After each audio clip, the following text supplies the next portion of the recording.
This is a tetanus blade, despised by everyone, thrown into the cremator for a new fate. But when I saw it for the first time, I didn't hesitate to empty my savings and buy it. Passers-by on the street mocked me as a lunatic. I just smiled without a word, because they didn't know that this sword had a huge bug. Originally, I was a bug fixer for the hunting grounds, but I optimized this mechanism so that when the game arrived, I missed a soaring opportunity and could only enhance myself through continuous adventures when facing the world boss again. My fiancée, whom I had always protected, was stabbed to death. Now reborn, I not only seek revenge, but also want to use these skills properly, turning them into a destiny known only to me. I quickly clicked open the program software, tapping away, and the code was listed one by one. Accessory equipment lucky ring, special effect, when worn, for each monster killed not lower than 3 levels below, there is a 1% chance to permanently increase attack by 1 point. Wearing this equipment, killing about 100 monsters, will only increase attack by 1 or 2 points, which is why almost no one uses this equipment.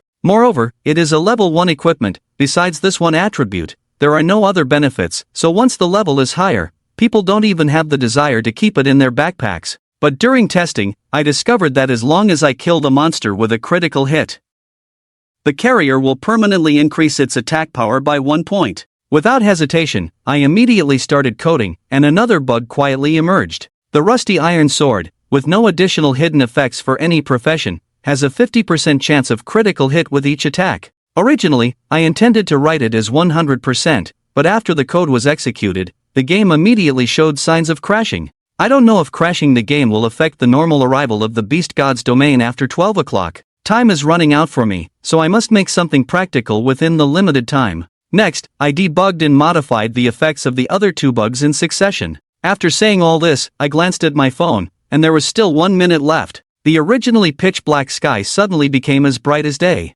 and those falling raindrops are turning into code. The game is descending. Soon, my vision was filled with endless lines of code. The program has run, and you have activated a special event. Welcome to the Beast God's domain. Please create your character. The next moment, I appeared in the character creation hall. This world has been faithfully recreated, with a total of 13 professions in the game, including warrior, hunter, assassin, mage, healer, knight, beast tamer, fighter. While hidden professions are extremely rare, I have not seen many of them, and these professions also have first and second advancements. 2 different styles of job advancements. In my previous life, I chose the profession of a warrior, balanced in offense and defense, with skills and growth attributes that were outstanding. However, as someone given a second chance, I quickly shifted my focus away from the warrior. Just as I was about to make my choice, a voice suddenly rang in my mind, detecting you as a second-round player, choosing a random profession for you. Could it be that I will be given a rare hidden profession?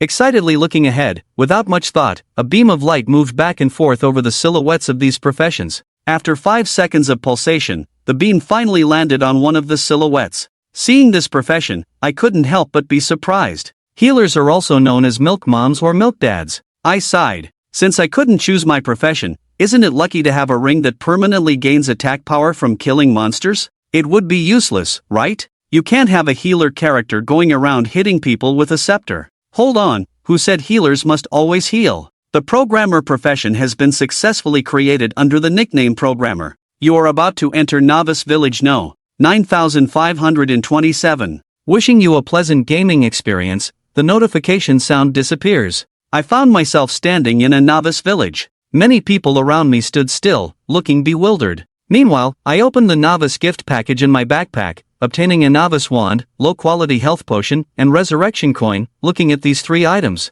I glanced again at the currency balance stone in the bottom right corner of my backpack. Without hesitation, I turned and approached the blacksmith in Novice Village. Welcome, how can I assist you today? I coldly replied, don't beat around the bush, I want to buy a rusty blacksmith. The blacksmith raised an eyebrow. You, the chosen one, aren't you a healer? I have some staff weapons that you can use, would you like to consider them? I furrowed my brows. I don't want to repeat myself. In my past life, I've been tricked by these seemingly harmless NPCs countless times. It's more like dealing with indigenous people welcoming the arrival of the beast god. If NPCs could be harmed by players, I wouldn't mind giving them a good beating. The blacksmith chuckled and handed over a tattered iron sword. I had no desire to continue chatting with him. I took the rusty iron sword and walked away. I couldn't wait to see if these scars were of any use. As time passed, more people began to flood into this newbie village No. 9527. The next moment, a low hum echoed in everyone's minds, followed by a screen that obscured their vision.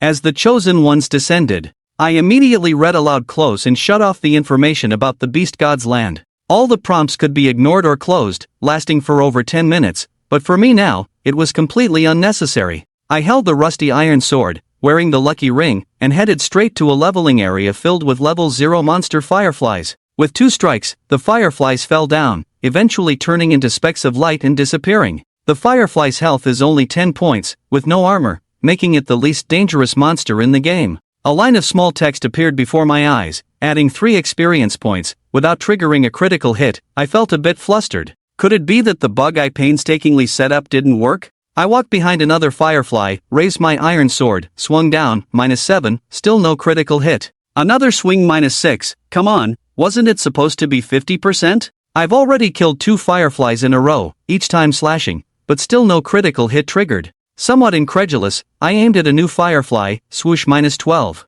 A critical hit, my eyes lit up, I shouted excitedly. The attribute panel, I saw the attack power subtly changing. 11 plus 1, now I've basically taken a step forward. To prove it's not a fluke, I rolled up my sleeves, raised the butcher knife towards the firefly, 3 consecutive critical hits. I continued excitedly opening the attribute panel, which boldly displayed 15 plus 4, standing amidst the firefly pile. I began to laugh heartily. After killing the 30th firefly, I suddenly felt a surge of heat pouring into my body from the top of my head. Leveled up! You are the first among all chosen ones to reach level 2, temporarily leading and activating achievements. Achievement rewards will be placed in your backpack. Please check carefully. I was stunned by the achievement reward. Although I am a fixer in the land of the beast god, I am not very familiar with the game's achievement gameplay. I only know the achievement system in this game is very comprehensive. A large number of achievements come with rewards. Among the 3 bugs fixed yesterday, one is related to achievements. Completing this achievement will reward you with a gift package.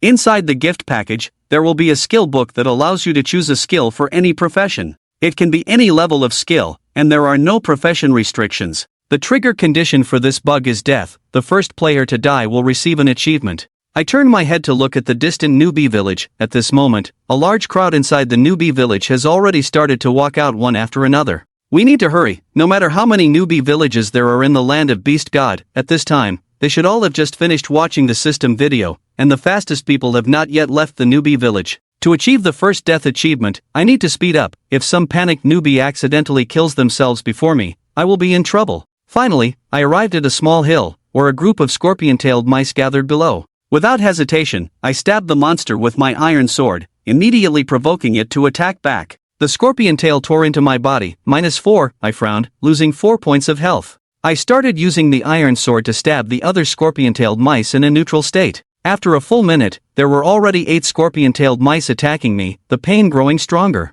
My health bar has also reached the bottom. At this moment, some people who had just left the newbie village noticed me. Immediately, a woman screamed, "Quick! Someone is being attacked by monsters here. Quick, someone come and save him." Upon hearing this voice, my expression changed, and I immediately shouted, "Don't come over." However, after the woman's scream just now, 7 or 8 people gathered in the distance. A woman who had been fumbling around as a nurse suddenly stood up, making a somewhat unfamiliar set of gestures, and a burst of light gathered at the center of her palm. "Damn it, don't do this." The beginning of the healing hands can instantly heal the target. With 100 health points left, I shouted with all my might, "Get the hell out." My shout caught the woman releasing her skill off guard, and her healing hands were interrupted. The final attack of the scorpion-tailed rat struck, and soon my health bar emptied. I instantly felt weak and collapsed helplessly on the ground. The woman looked coldly ahead again, as I lay collapsed on the ground seemingly unconscious. Stubbornly heading towards death. Damn ghost, he doesn't want to live. Suddenly, a prompt flashed in my mind, "You have died. Do you want to use a resurrection coin? You have 1 resurrection coin. If not used, you will die in 5 minutes. Using a yellow coin, it floated up from my body and then exploded. On the resurrection altar in the newbie village, my body appeared from the light. Congratulations, you are the first among all the chosen ones to achieve your first death, activating the achievement. Is this what death feels like? The reward package has been sent to your backpack. Please note that your level is insufficient, and the channel function has not been activated yet, so the achievement cannot be displayed. In the World channel, when I hear this notification sound, I can't help but smile. In a short period of time, I have completed 2 achievements one after the other. In my subconscious, this is something I wouldn't dare to imagine. I arrived at a sparsely populated corner, opened my backpack, and looked at the 2 gift packages inside. I chose to open the level 2 achievement gift package first. You have obtained the Charm Talisman Garment, 10 lowest level life potions, 10 lowest level mana potions, and 15 lowest level stamina potions, along with level 15 professional equipment. The garment reward is decent, with an addition of 5 Charm Talisman garments. I equipped them right away. Excitedly, I then opened the bug gift package. Ding! You have obtained 20 lowest level life potions, 20 lowest level mana potions, 20 lowest level stamina potions and 1 agility necklace. 1 skill book. I immediately chose to open this skill book, and the next moment, my vision suddenly changed. On a huge curtain, there are countless skill icons, one after another. Everything I have and haven't seen before is there. By the end, I just felt dazzled. But soon, my vision began to focus and concentrate, staring fixedly at a black skill icon. This skill belongs to one of the 5 hidden professions, the second transformation of the Necromancer, the awakening skill of the Death Lord, Undead Resurrection. My eyes lit up. The profession that ranked first on the ladder in the previous life was the Death Lord. He could easily summon a vast army of undead and zombie nests. However, this kind of profession in battle is like facing off against an army. I directly clicked on the icon of Undead Resurrection, and at the same time, a black icon appeared abruptly in my skill bar, one that should never have appeared. The skill description states that the units killed by you will have nowhere for their souls to go. You can awaken their restless souls. Awakened from hell, they become your followers and soldiers, souls that you can now store. After dealing with all of this, I went to kill the fluorescent insects. Time passed second by second, and before I knew it, I had reached level 3, with a whopping 152 points of attack power. Since I needed to kill monsters at least level 3 to increase my attack power, I decided to change the target. Relying on memories from my past life, I arrived at an alley in the northwest of the newbie village. At this point, there were already quite a few people waiting here, most of them at level 5. When someone saw me appear, their eyes lit up instantly. Great, we've been waiting for so long. Finally, a healer has arrived. Wait, how is this guy only level 3? The location of this path and cave should have been informed by the system after they reached level 5. Oh well, let's wait a bit longer. Once everyone reaches level 5, the system will release a mission in the brain to clear the spider cave instance. Completing the task allows you to leave the newbie village. But I don't need to wait for level 5 at all. I know this place like the back of my hand. I'm in a hurry. Anyone coming with me to the instance? People look over. At level 3 I'm the team leader. Some even rolled their eyes. But then I said, after we enter, you don't need to lift a finger. Let me handle all the monsters. We'll rate, distribute loot, and decide with a dice roll. Upon hearing this, people around started laughing. Buddy, you sure have confidence in your skills. The system just mentioned, it's extremely dangerous inside. We need a well-balanced team to have a chance at clearing it. We need a tank, support, healer, can't miss any. You, a level 3 healer, better go level up first, don't cause chaos here. But at that moment, someone suddenly raised their hand. As I joined, everyone turned to look. The laughter abruptly stopped because this mage was the first to arrive at the cave entrance. Amid others' puzzled looks, the mage smiled at me. Lin, how come you're only level 3? This mage is Tangyu, also a colleague in my group. I was also surprised to see Tangyu. I never expected to meet him in Newbie Village 9527. In the previous life, I only saw Tangyu's name on the leaderboard, ranked 8th in the ladder, with the title Immortal Phoenix. I gave up a lot of resources to take care of my fiancée Zhao Yuding, and barely made it into the top 1000. I didn't even get to see Tangyu before I died. I didn't expect to see him as soon as I entered the game. You little brat, you noticed me a long time ago. Almost, I saw you walking out with a rusty iron sword. I wanted to find you, but there were too many people and I couldn't get out. And why are you only at level 3? I was delayed by something, I explained, but Tangyu didn't pursue it. He leaned excitedly next to me and said, Lingu, this is so cool. We actually entered the Beast God. It's like reading a novel. It's a pity. If only we knew how to solve the game. I remember there were 3 bugs in the game that weren't fixed. I was taken aback and turned to look at Tangyu. I saw a hint of regret and pride on his face, which didn't seem fake. I was puzzled. Don't you know which 3 bugs they are? I don't know. Do you know, bro? Tangyu almost blurted out without thinking. I licked my lips, puzzled. Tangyu had told me about the bugs when debugging, but how could I forget once we entered the game? Brother? Oh, it's nothing. Of course, I don't know either. Lin Feng deliberately sighed at this moment, revealing a touch of disappointment. As Lin Feng spoke, he carefully scrutinized Tang Yu, trying to see if this kid was hiding something on purpose. Hearing this, Tang Yu also sighed. Well, it doesn't matter. We understand this game, and sooner or later, we will take off. Lin Feng stared at Tang Yu and then said softly, I hope so. Tang Yu shouldn't be lying. This kid is straightforward, the most sincere person in the whole company. He is usually carefree, not very emotionally intelligent, often bossed around, and works overtime the most. If he's not lying, does that mean only Lin Feng knows about the bug incident? Where did things go wrong? The two chatted happily, and the people around them clearly noticed something. It seemed that these two knew each other before entering the realm of the hunting god, which is why the mage chose to join this dad's team. If that's the case, it's acceptable. After all, it's better to have someone you know before the game starts than to go solo. Then I'll join too. The warrior who had teased Lin Feng before raised his hand. The remaining people looked at each other, and in the end, a few also raised their hands. Since there was a level 5 mage leading the team, the dungeon raid should be easier. Lin Feng looked at these people and shrugged indifferently. The next moment, a low hum sounded in the minds of those who raised their hands, followed by the familiar system sound. Programmer invites you to join the team. Do you accept? These people were slightly stunned. They didn't expect this dad to really be prepared to be the team leader. After hesitating for a while, they bit the bullet. Since they had decided to join the team, it wouldn't be right to back out now. When everyone accepted the team invitation, Lin Feng's team met the requirement of 6 members. Lin Feng glanced at the team's composition. Apart from himself and Tang Yu as healers and mages, the other 4 consisted of 2 warriors, a hunter, and a knight.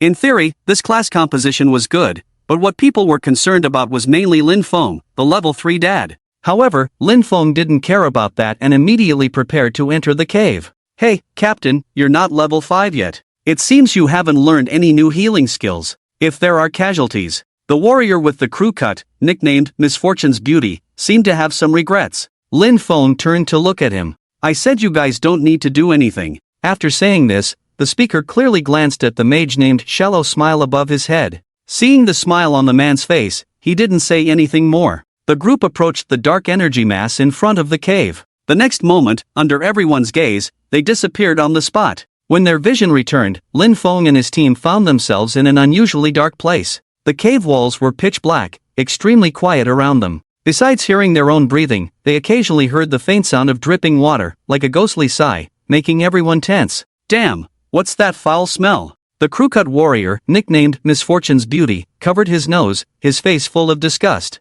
They looked down at the ground, where eerie white bones were scattered on the damp and dark floor. Some skulls, touched by something unknown, rolled to the feet of the group, and a few spiders crawled out of the hollow eye sockets and broken teeth. At that moment, every member of the team instinctively gripped their weapons. Although these weapons were only equipment from the Novice package, they were undoubtedly much stronger than the rusty iron sword in Lin Feng's hand. Captain, don't you plan to change your equipment? The team member holding the bow looked at Lin Feng with a hint of confusion in his eyes. Lin Feng still held the rusty iron sword, showing no intention of changing it. Without answering, Lin Feng just glanced slightly at Tang Yu beside him. The next moment, the two of them took the lead, and after a moment of hesitation, the 4 behind them followed closely. As they advanced, the group felt a chilling aura coming from all directions, as if something was secretly watching them. I remember the system mentioned that even if we use a resurrection coin inside the instance, we will only revive inside the instance, right? Huoshui Hongyan said. Yes, to exit the instance, we have to defeat the instance boss, there's no other way.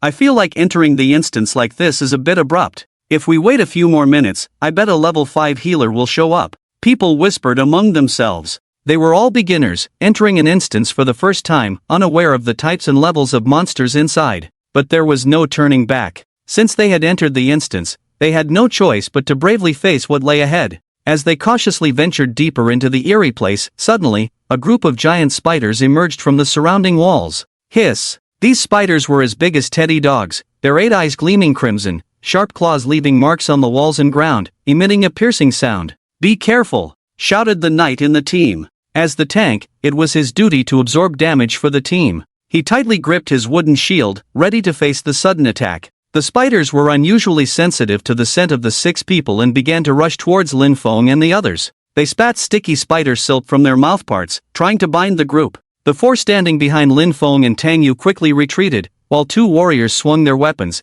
attempting to cut the spider silk. Dodge! The hunter swiftly drew his bow and arrow, the tip suddenly bursting into flames. The hunter's level 5 skill, Flaming Arrow, ignited the arrow, turning it into a flame that shot towards the spider group. The flames made contact with the spider silk, instantly burning them with a sizzling sound. Fall back, don't let them get close. The hunter continued to shoot his arrows, shouting loudly. Let me handle this. The knight interrupted. Healer. No, healer dad. Remember to heal me, I'll hold them off, you guys deal damage. With that, he spread his hands, activating the knight's level 5 skill, Indomitable. A transparent glow emanated from his body, as if covered by a viscous shield. As a spider quickly approached, ready to attack, a sword mysteriously extended, stabbing the spider's abdomen. -151. The spider died instantly. The knight was stunned, his pupils dilated. That's it. I'll draw their attention, you guys continue. Before he could finish his sentence, he realized that the sword was not the warrior's novice broadsword but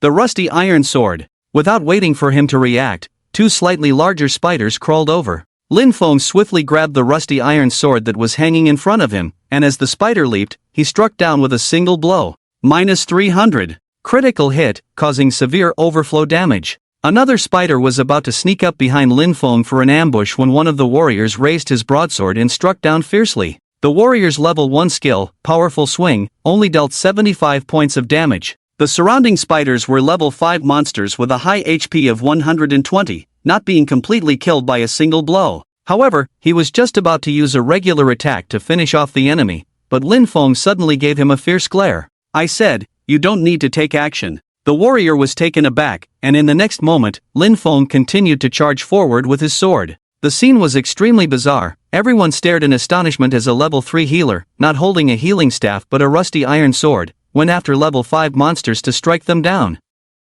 Unheard of. In less than 2 minutes, Lin Feng single-handedly defeated all the dozen or so monsters that had just emerged. The onlookers fell silent, swallowing nervously, their faces filled with amazement. Are you sure he's a healer? I don't believe it. Huoshui Hongyan replied. Are you sure he's only level 3? I don't believe it either. Huoshui Hongyan responded again. It was one thing for someone to kill monsters above their level, but why could a healer wielding an iron sword deal damage that could instantly kill level 5 monsters? At that moment, Lin Feng wiped the blood off his body and turned to look at the people behind him. Except for Tang Yu, everyone instinctively took a step back. Even Tang Yu looked at Lin Feng in puzzlement. He had never heard of a healer with such exaggerated attack power. Just as Tang Yu was about to ask Lin Feng, Huoshui Hongyan, who had been teasing Lin Feng earlier, suddenly pointed at Lin Feng excitedly.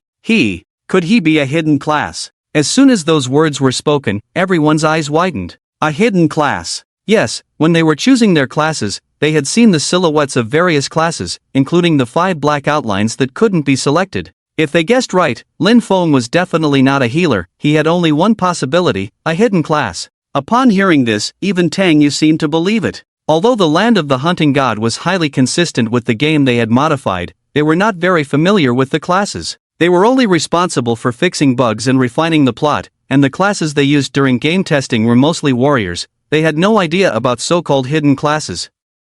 Seeing everyone starting to come up with theories, Lin Feng couldn't be bothered to explain. Let's keep going, Lin Feng said indifferently. As they continued deeper into the area, the 4 people at the back gradually got used to it. They would suddenly see several spider monsters rushing towards them, but before they could react, Lin Feng's iron sword would split them in half, the blade flashing, leaving them dead beyond death. For a journey that lasted 5 or 6 minutes, they watched Lin Feng kill monsters in such a manner. How many monsters has he killed? There are about 40 or more, all killed with a single blow. Just by killing monsters, he has already reached level 4. What kind of hidden class is he? Level 4 seems stronger than level 10. How cool is that? Hidden classes are hidden because they are powerful. If we knew about them, they wouldn't be hidden, right? The 4 of them had now put away their weapons. They walked behind Lin Feng, occasionally reaching out into the void to roll the dice that appeared in their sight. This was how they picked up equipment. If equipment was dropped by a team member's kill, everyone in the team could roll the dice to obtain it.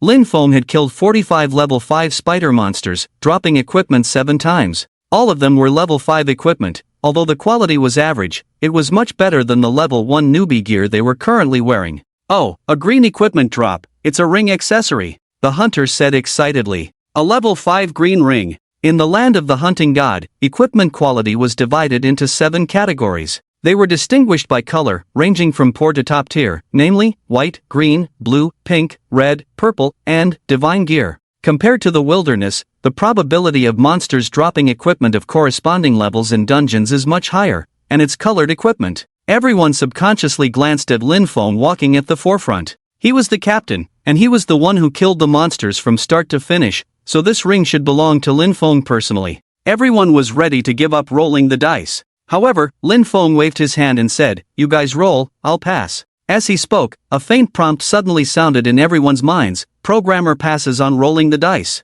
People were stunned, but without hesitation, they quickly rolled the dice. After a round of distribution, the knight ended up with the highest 6 points, winning the green ring. "Ha, then I won't be polite." He almost didn't hesitate at all and directly threw the level 1 lucky ring he was wearing on the ground. Including Tang Yu, everyone didn't even spare a glance at the lucky ring and continued walking immediately. Even Lin Feng's descendant, Tang Yu, did the same. When a more suitable ring appeared, Tang Yu would also replace it. Swish! -180. Lin Feng retracted his iron sword, killing the last small spider monster. They were now on a huge open space, surrounded by rugged rocks. The fact that such a vast space existed at the deepest part of this cave gradually dispelled the previous suffocating feeling, but the sight of spider webs and spider eggs everywhere made everyone's scalp tingle. Looking up, everyone subconsciously let out a low exclamation. Directly above them, a giant spider was hanging in mid-air. Dungeon boss, giant spider. Lin Feng's eyes instantly sharpened.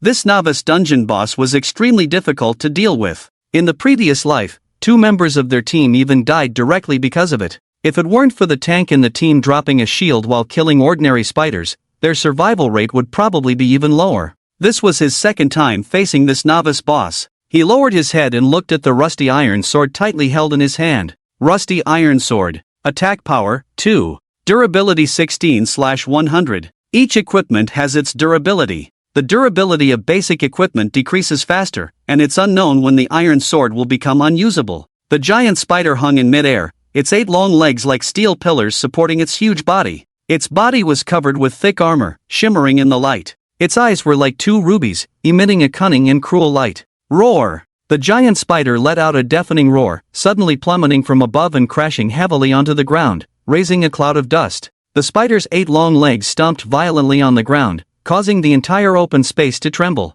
Then, its body suddenly shrank like a spring and fiercely pounced in the direction of Lin Feng and the others. "Damn, are we starting right away?" people exclaimed. The knight hesitated for a moment, then immediately rushed over with his shield. This was different from before. This was the final boss, and its attack and defense were not comparable to ordinary spiders. If hit without any protection, even Lin Feng at level 4 would be severely injured. Although his attack was exaggerated, his level 4 health and defense could not withstand this blow. Dodge! The knight suddenly flashed in front of Lin Feng, raised his shield, and activated the knight's level 5 skill, Indomitable. Soon, the spider directly hit the knight's shield, and the huge impact sent him flying backward. Arg! The knight felt like his body was falling apart, and at that moment, his health bar above his head fluctuated. Health points, 300/400. With a single blow, the knight lost 100 health points, the most fleshed out of them all. Setting aside armor and shield blocks, he activated his skill, Indomitable, boosting his resistance by 50%.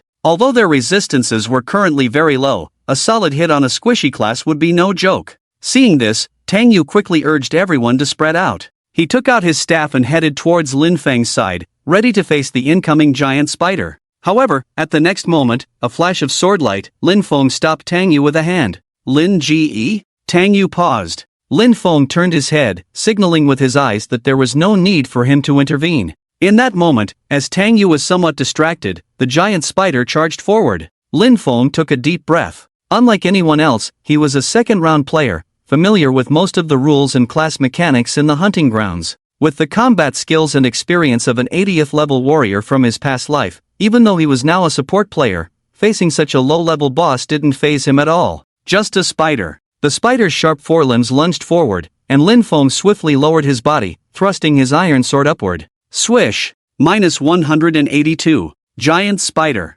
Level 8. Health points 800. Attack power 125. Skills, Web Spit, summon small spiders. Lin Feng's attack power had already stacked to over 180 points, causing substantial damage to the spider. However, the impact made him feel as if he had struck an iron wall. The spider's raised leg came crashing down, but Lin Feng rolled to the left, avoiding the stomp that caused trample damage to him within the attack range. -70. Even though Lin Feng wasn't directly hit by the giant spider, he still lost 70 health points. If he were hit squarely, who knows what would happen. Nevertheless, Lin Feng didn't have time to worry about that. He swiftly thrust his sword upward. -256. A critical hit, but the critical damage didn't max out. The giant spider immediately retreated a few meters, its health bar dropping by half in just a moment from Lin Feng's 2 strikes totaling over 400 health points. This made it somewhat agitated, meeting players just moments ago and already entering the second phase.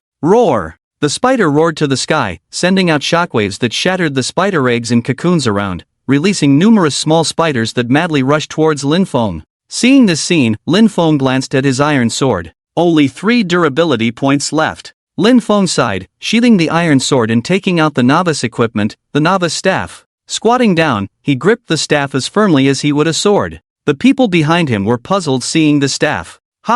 Is the captain going to use the staff against the spiders? Someone asked in confusion. It looks like it from the stance. Just as the others were unsure of what Lin Feng was up to, he made his move. Roughly 20 spiders were swarming towards him. Lin Feng wielded the novice staff, fiercely striking the closest spider. -184. The immense force turned the spider into dust. Lin Feng stepped back, and as another spider approached to bite, his second strike came as expected. Like hitting a golf ball. -360. A critical hit, the spider vanished instantly, and above Lin Feng and the surrounding team members, the description experience +10 appeared. People were left dumbfounded. Lin Feng actually used the staff meant for intelligence-based professions as a sword, just like before. With a single strike, the small spiders instantly perished. This guy, is he cheating? However, as time passed, Lin Feng was still attacked by numerous spiders. Unlike the rusty iron sword, the staff was a two-handed weapon, with an attack speed of only 0.7 per second compared to the 1.0 attack speed of the rusty iron sword. The large attack interval allowed the spiders to bite Lin Feng.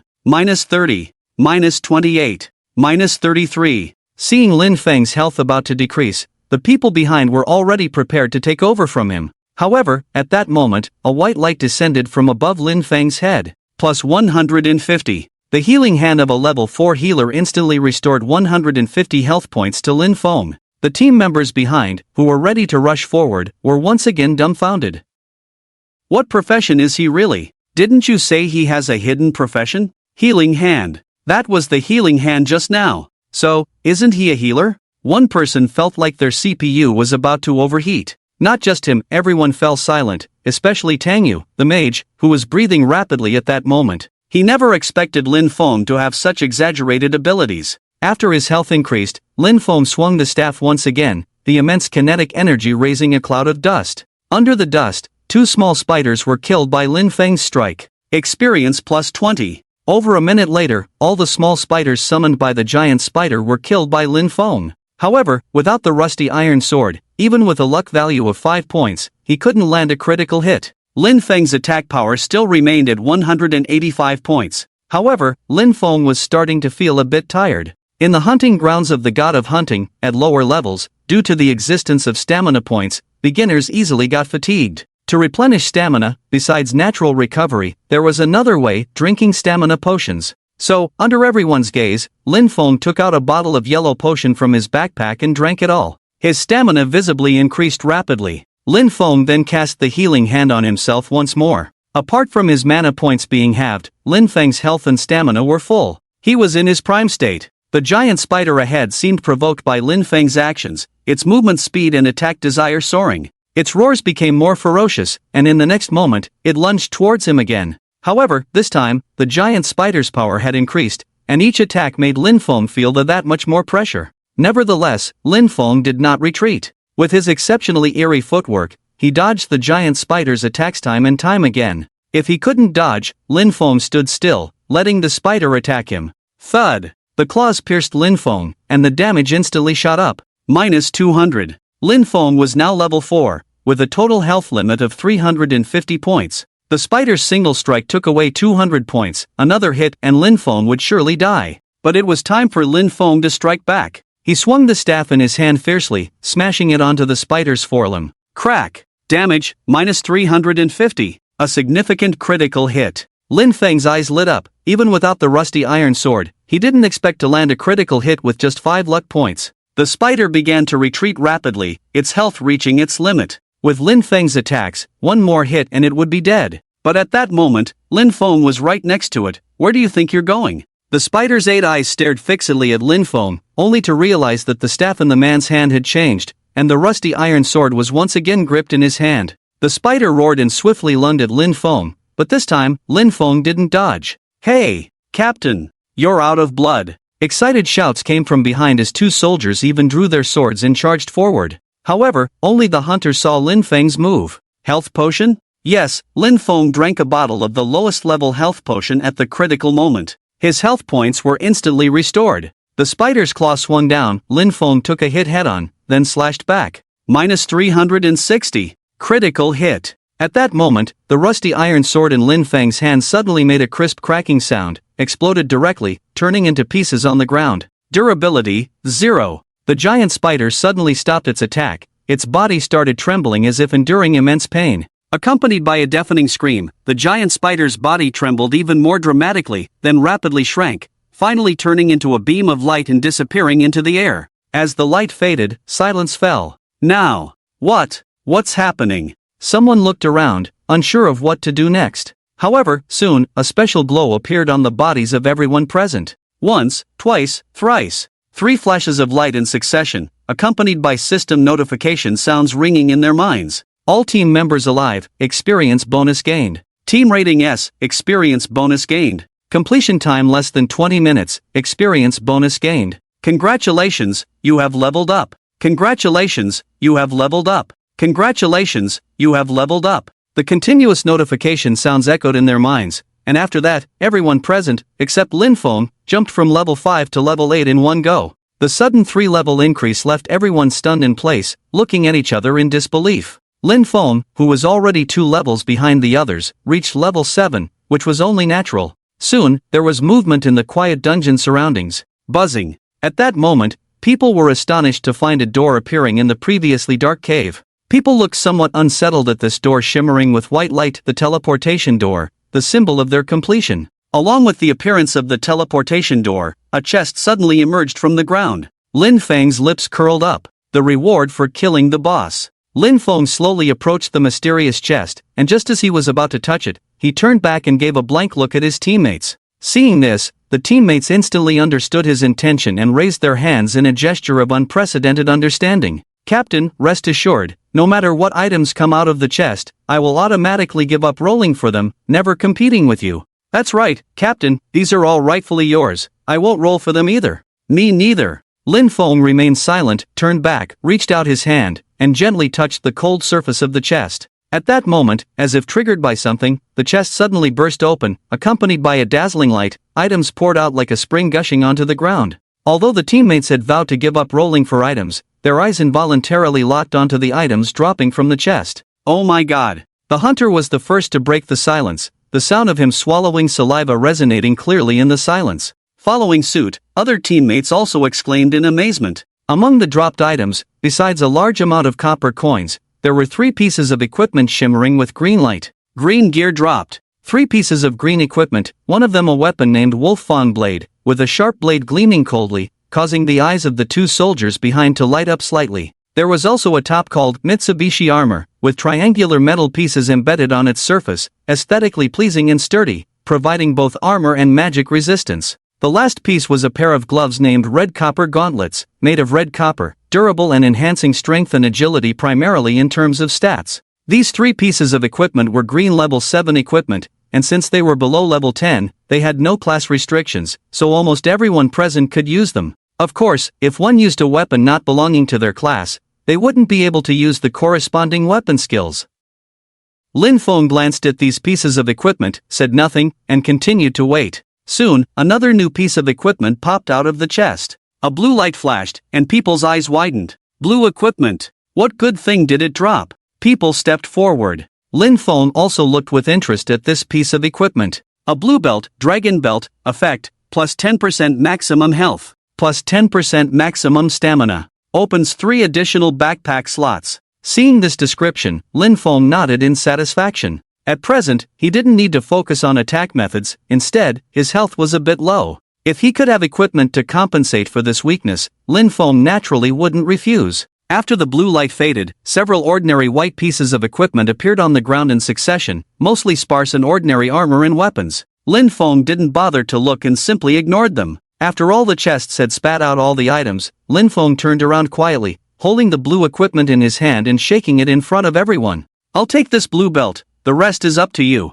Upon hearing this, everyone present widened their eyes in surprise. They hadn't expected to get any green equipment without doing much. Immediately, the team members started to distribute the other equipment. While everyone was allocating resources, Lin Feng silently opened his attribute panel. Nickname, Programmer. Level, 7. Health, 500 plus 150. Mana, 120 plus 30. Strength, 15 plus 3. Intelligence, 17 plus 3. Agility, 13 plus 3. Stamina, 35 plus 9. Luck, 5. Attack, 185 plus 5. Magic attack, 42. Physical defense, 17 plus 6. Magic defense, 25 plus 9. Free attribute points, 10. Lin Feng took the belt out of his backpack and equipped it, and in the next moment, his health began to increase, 550 over 500, plus 50. Lin Feng then picked up a white top that had fallen on the ground.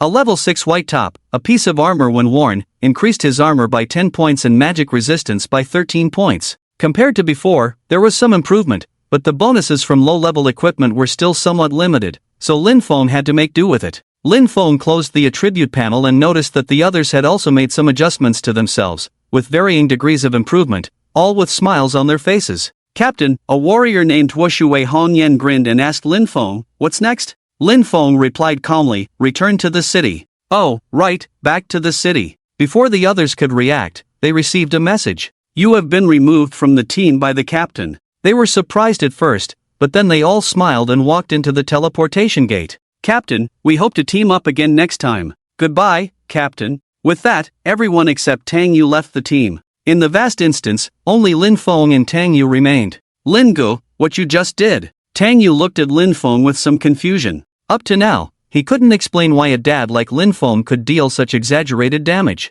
Even if all the other players teamed up, it would probably take a while to defeat the boss, but Lin Feng did it alone. At this moment, Lin Feng looked at Tang Yu again with a scrutinizing gaze. However, besides astonishment and doubt in the eyes of this junior, there were no other fluctuations. After a few seconds, Lin Feng finally spoke, "Xiao Tang, you should go out first, I'll find you later." Tang Yu came back to his senses, glanced at Lin Feng, and nodded. "Bro, I'll wait for you at the mission hall in the newbie village." "Okay." With that, Tang Yu walked into the teleportation gate and disappeared shortly after. When everyone had left, Lin Feng slowly walked to where the giant spider had been killed just now. There, a dark light source flickered on the ground, swaying back and forth like a plastic bag drifting in the wind. However, from just now until now, no one except Lin Feng had seen this thing, including Tang Yu. Lin Feng squatted on the ground, looking at the black object. Suddenly, a prompt appeared in his line of sight. "Awaken this soul?" Lin Feng was stunned. He suddenly remembered that he had another skill. In the skill bar, the level 60 awakened skill of the Undead Sovereign, Undead Resurrection, was in effect. "Does this mean I can extract and preserve the souls of the monsters I kill, making them units similar to combat pets for me?" After hesitating for a moment, Lin Feng reached out towards the black light mass. Yes. The next moment, the black light mass suddenly enlarged, then took shape. In less than 2 seconds, a giant spider, completely black with eerie gas flowing around its body, appeared next to Lin Feng. Lin Feng exclaimed and noticed detailed information about the spider's health and attack power above its head. Unit, Programmer's Summoned Creature. Health, 275. Attack, 92. Ability, Summon Spider Minion. Lin Feng raised an eyebrow. The summoned unit not only retained its previous skills but also inherited 50% of his attributes. "If my attack power keeps increasing, will it also become stronger?" Lin Feng muttered, thinking of something. Lin Feng waved his hand, and the next moment, the giant spider suddenly turned into a wisp of black smoke and flowed into his body. It felt strange. Lin Feng could clearly feel something entering his body from the outside, like a warm stream. On his skill bar, the icon for Undead Resurrection now had a 1 at the top, indicating the maximum number of souls Lin Feng could summon at a time.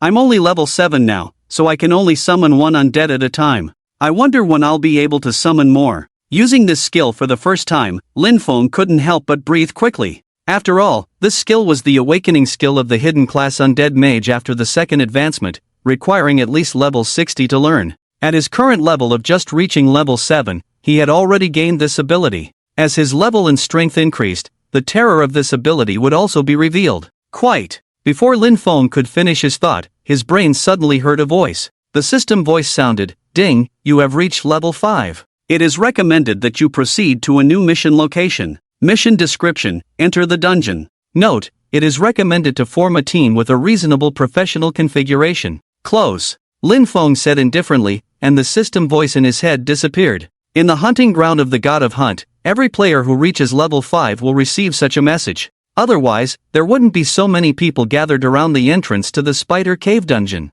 However, Lin Feng arrived here at level 3 and cleared the dungeon, catching the system off guard. He exhaled a breath, looked up at the teleportation portal formed by a white light cluster, where a countdown was now visible. 10, 9, 8, 7. If they didn't exit the portal before the countdown ended, the system would automatically kick them out. Lin Feng glanced around for a moment, then without hesitation, stepped into the portal. 2 seconds later, Lin Feng's vision gradually restored. He found himself back at the entrance of the cave, surrounded by a bustling crowd. There were significantly more people now, at least over 4,000, making it difficult to move in front of the cave. As Lin Feng emerged from the portal, the noisy crowd instantly fell silent. Many subconsciously made way for Lin Feng to pass through. The people gathered at the entrance of the dungeon looked at Lin Feng with admiration. Their main reason for not entering the dungeon so far was fear. No one knew what awaited inside the dungeon or if they would perish there, so they waited. These thousands of people were waiting for a team to safely emerge from the dungeon.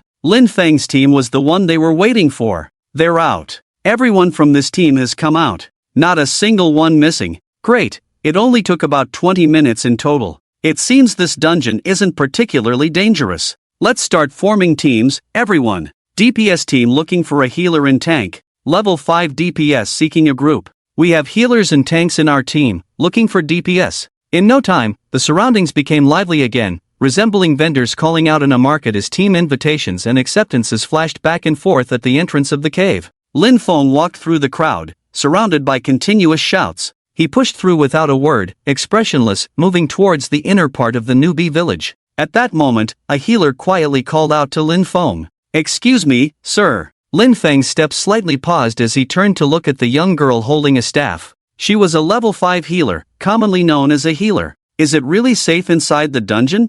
The young girl, who appeared to be around 18 or 19, had joined a team of only 4 people. The team leader was currently shouting as if his life depended on it. "We have a healer here, come as you please." Lin Feng glanced at the composition of the girl's team.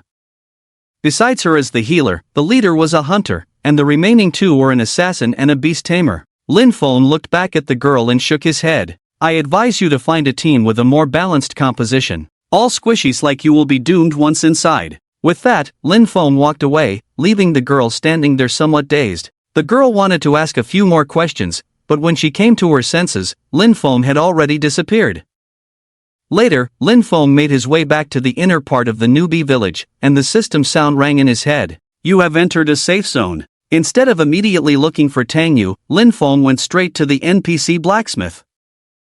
The blacksmith paused with his hammer raised, eyebrows raised as he looked at Lin Feng. "Oh, a familiar customer, dear chosen one, what brings you here this time? Are you here to purchase something, or do you need me to repair your equipment's durability?" Lin Feng got straight to the point. "Give me 10 more rusty iron swords." After hesitating for a moment, Lin Feng continued, "No, make it 20. The blacksmith was stunned, blinked his eyes, and incredulously confirmed, 20. "Rusty iron swords? Yes. You're not joking, are you?" Lin Feng stared straight at the blacksmith without saying a word. The NPC blacksmith hesitated for a moment, then rummaged through the storage room behind him and brought out a bundle of rusty sword blades, placing them all on the table. "Here, 20 rusty iron swords, just as requested, please check." The blacksmith clapped his hands, rust flying everywhere. Lin Feng didn't say much. He opened his backpack, and all the iron swords on the table were swiftly stashed into it, filling his backpack almost to the brim. At the same time, the few copper coins obtained in the dungeon were almost depleted. The blacksmith chuckled, "Come again next time, guest." Lin Feng didn't leave, he said, "I want to sell something." The blacksmith immediately became interested. "Oh? What treasures? Show me." Lin Feng didn't hold back either. He sold all the unused equipment he had picked up in the cave. 5 pieces of white level 5 equipment, not worth much, how about 1 silver coin for them? The blacksmith hesitated for a moment and said, okay. Lin Feng couldn't be bothered to haggle with these NPCs and agreed on the spot. Great! The blacksmith clapped his hands. In the next moment, all the equipment in Lin Feng's backpack disappeared, and in return, there was a change in his account balance. 0 gold, 1 silver, 5 copper. In the land of the hunting god, 1 copper coin was equivalent to 1 cent, 100 copper coins equaled 1 silver coin, and similarly, 100 silver coins equaled 1 gold coin. 1 gold coin was like 10,000 cents. After completing these transactions, Lin Feng finally left the blacksmith's shop. Come again next time, came the blacksmith's voice from behind.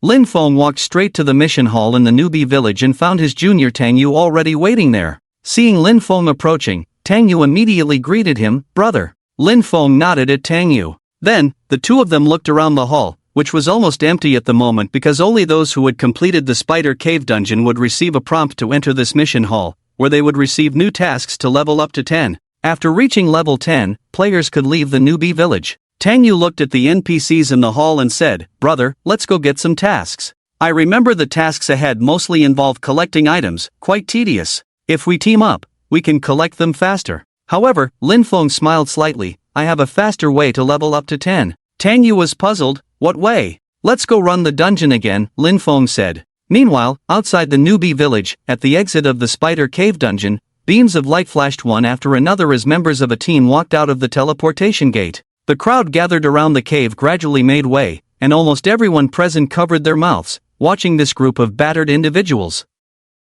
The composition of this 6-person team was quite perfect, a knight acting as a tank, a warrior as physical DPS, a mage for spellcasting, an animal tamer as support, and 2 healers responsible for healing. However, despite no casualties, each person still bore varying degrees of injuries, with their health bars mostly in the red. Among them, the knight had even used up a resurrection coin. At the back of the team, a woman with a dusty face supported a warrior as they walked out of the teleportation gate. Yuding, I'm almost fine, don't worry too much, the warrior said, breathing heavily, his injuries the most severe, his health bar almost depleted. Women are like wet nurses, and her expression at this moment was clearly complicated. Tiangu, I'm increasingly skeptical of this special world, the game called the Land of the Hunting God. Do you remember when I told you that Lin Feng is a programmer? When the warrior heard the name Lin Feng, his eyebrows visibly raised, seeming to perk up. You mean that guy who only knows how to work overtime all day, doesn't even know there's a grassland above his head? He added with a sneer, it's a pity he still doesn't know that his fiancée is with me now, right?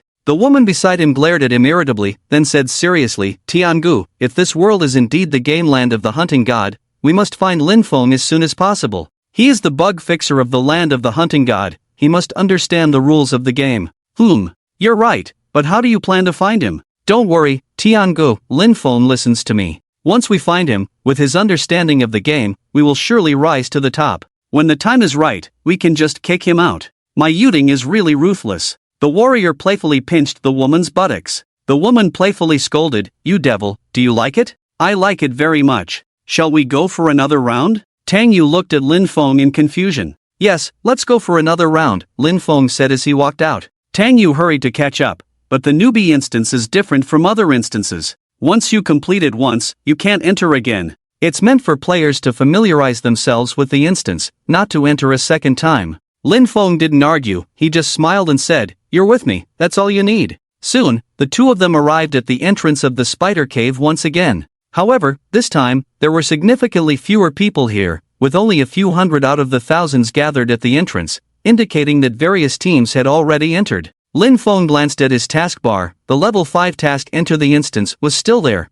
indicating that Lin Feng could continue to enter. This meant that Lin Feng had encountered a new bug in the game. Everyone entering the instance was at level 5, as they were notified by the system when they reached that level. Except for people like Lin Feng and Tang Yu who already knew the location of the cave, no one would come early. However, Lin Feng was different. Even though he was only level 3, his attack power was already strong enough to kill ordinary monsters with one blow, so not reaching level 5 was inconsequential. This meant that Lin Feng had already cleared the instance before receiving the task, allowing him to enter for the second time. He wanted to see what was different about being a second playthrough player. Lin Feng walked to the center of the crowd and raised his hand once again. Is there anyone who wants to enter the instance with me? No class restrictions, feel free to come. Unlike the first time, when people turned to look at Lin Feng, many immediately applied to join his team. This was because everyone noticed Lin Feng and Tang Yu's levels. Level 7 and level 8. Everyone present was at level 5, so how could these two have such high levels? They didn't know that Lin Feng and Tang Yu were players who had cleared the instance once, nor did they understand why their levels were so high.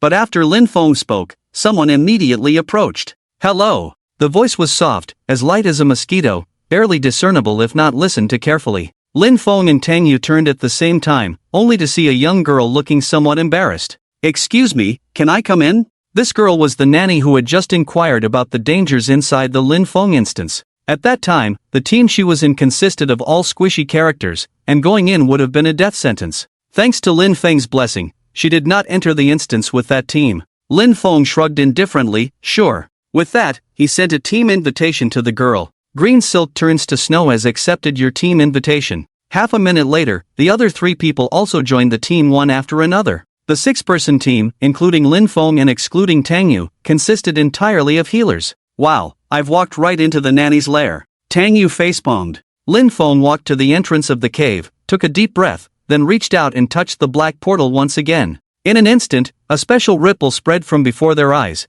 completely enveloping Lin Feng's team of 6. Boom! A deep bell sound reverberated, causing everyone to instinctively take a few steps back. However, they soon realized that no matter how much they retreated, their bodies couldn't move an inch, and they were completely cut off from the outside world, as if stuck in quicksand. What's going on? Everyone in the team panicked and whispered. Only Lin Feng widened his eyes because he was very familiar with this scene. This kind of special situation, similar to a ritual, could only occur under one circumstance. At that moment, a prompt sounded in Lin Feng's mind. You have cleared the instance. Would you like to activate hard difficulty? Upon hearing this, Lin Feng's pupils dilated almost instantly. Indeed, it was exactly as he had suspected. Even in a beginner's instance, even in an instance that could only be entered once, one could activate hard mode and enter again using Lin Feng's method. Lin Feng's breathing quickened. Without any hesitation, he chose yes immediately. Hard mode activated. Entering the instance. The next moment, the 6 figures disappeared on the spot.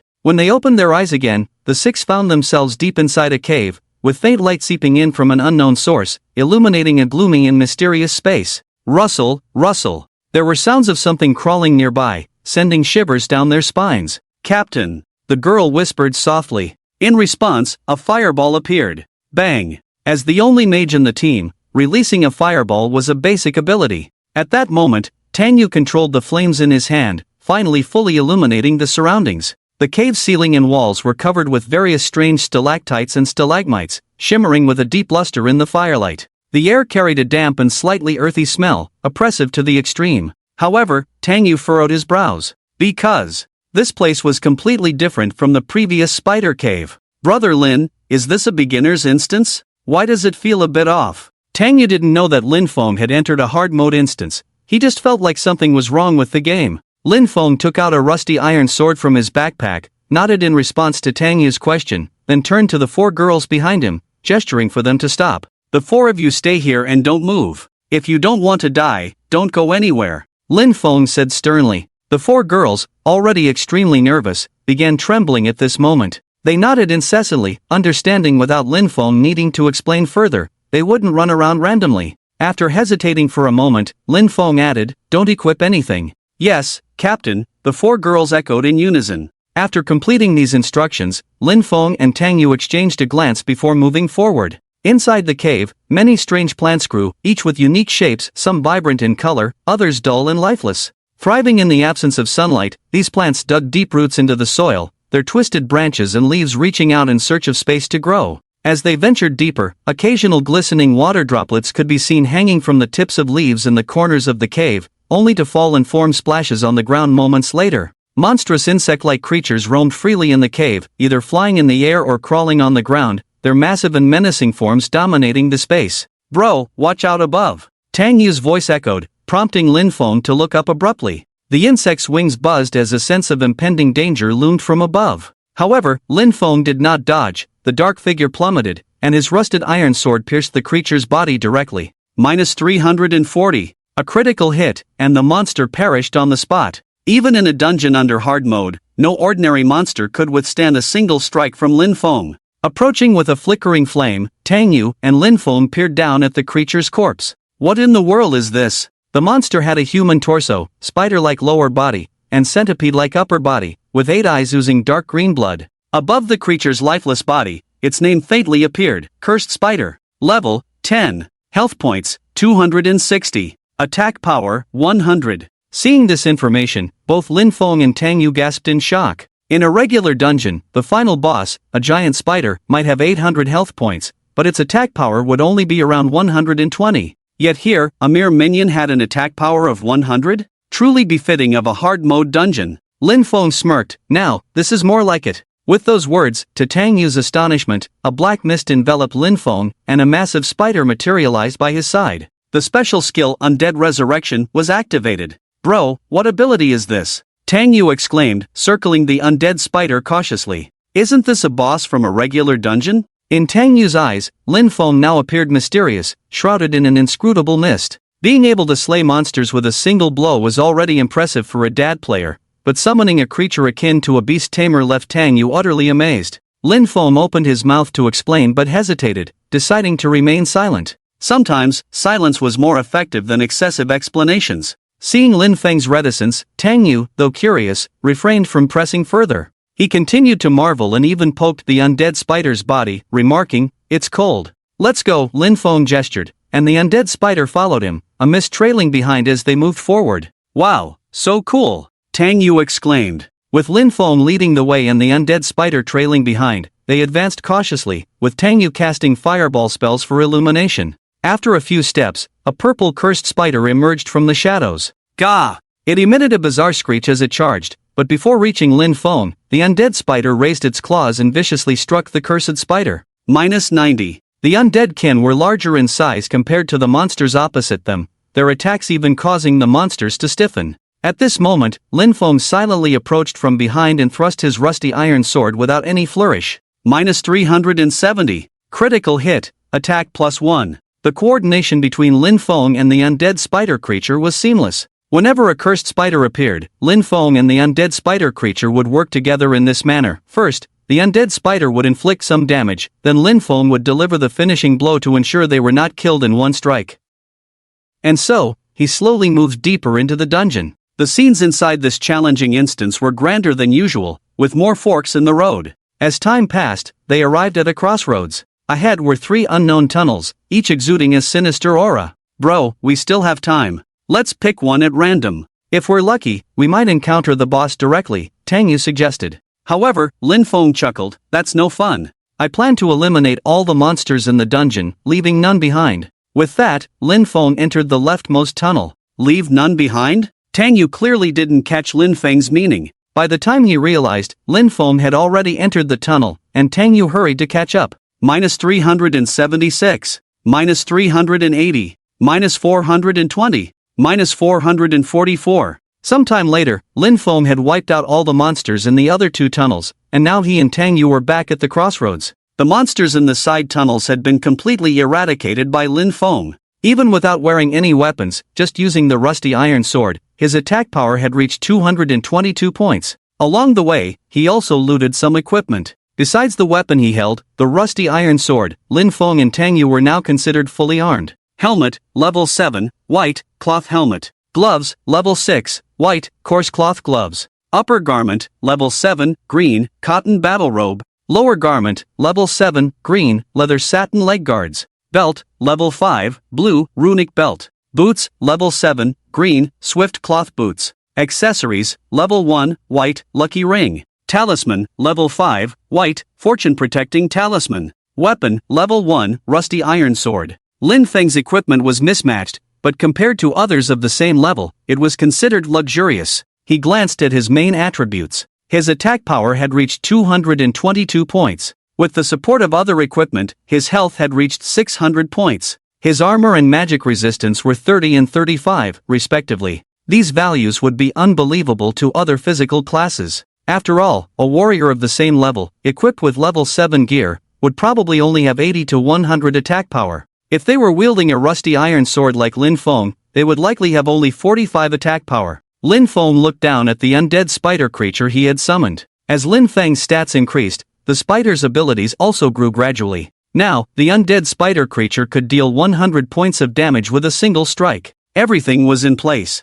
Lin Feng took a deep breath and stepped into the tunnel ahead. As soon as his foot crossed the threshold, a gust of wind brushed past his ears. In the wind, mixed with the sharp notes of a woman singing loudly, the surroundings gradually brightened. Their steps faltered slightly, a hint of vigilance in their eyes. They looked up and saw a bright light at the end of the tunnel, illuminating the entire cave from above. Peering ahead, they saw a massive stone platform at the end of the cave, where a figure was singing loudly. The figure seemed to be a woman, her long hair flowing in the wind, her clothes fluttering with the breeze. Her singing voice was high and passionate, full of endless enthusiasm and power, as if it could penetrate one's soul. However, as Lin Feng looked down, he was suddenly nauseated, because below the woman's abdomen was the body of a spider, with sharp legs on each side. Sensing Lin Feng and Tang Yu, the woman's loud singing abruptly stopped. She carefully examined the two entering the cave and then spoke. "Who are you? A talking monster?" Tang Yu remained composed, but Lin Feng was somewhat unsettled. With memories from a past life, he could be certain that whether it was a wild monster or a dungeon monster, even various types of bosses, at least before level 10, within the newbie village, they wouldn't encounter monsters capable of speech. But why was there a talking monster in this newbie dungeon? Lin Feng furrowed his brows slightly, wondering if it had something to do with his so-called second playthrough status. Before he could speak, Tang Yu, behind him, stepped forward and addressed the monster ahead. "We're here to kill you." Upon hearing Tang Yu's words, the spider woman seemed momentarily stunned. Then, her massive spider body began to move, lifting itself with all 8 legs and slowly shifting sideways on the platform, like a vigilant cat. "Why?" There was a hint of confusion in the spider woman's words. "Why do you want to kill me?" Tang Yu paused. What kind of question was that? A dungeon boss actually asking players why they wanted to kill her? He was about to respond, but Lin Feng raised a hand to stop him. With the words on his lips, Tang Yu had to swallow them back. Lin Feng now looked ahead, sensing something different from this monster compared to many others he had encountered before.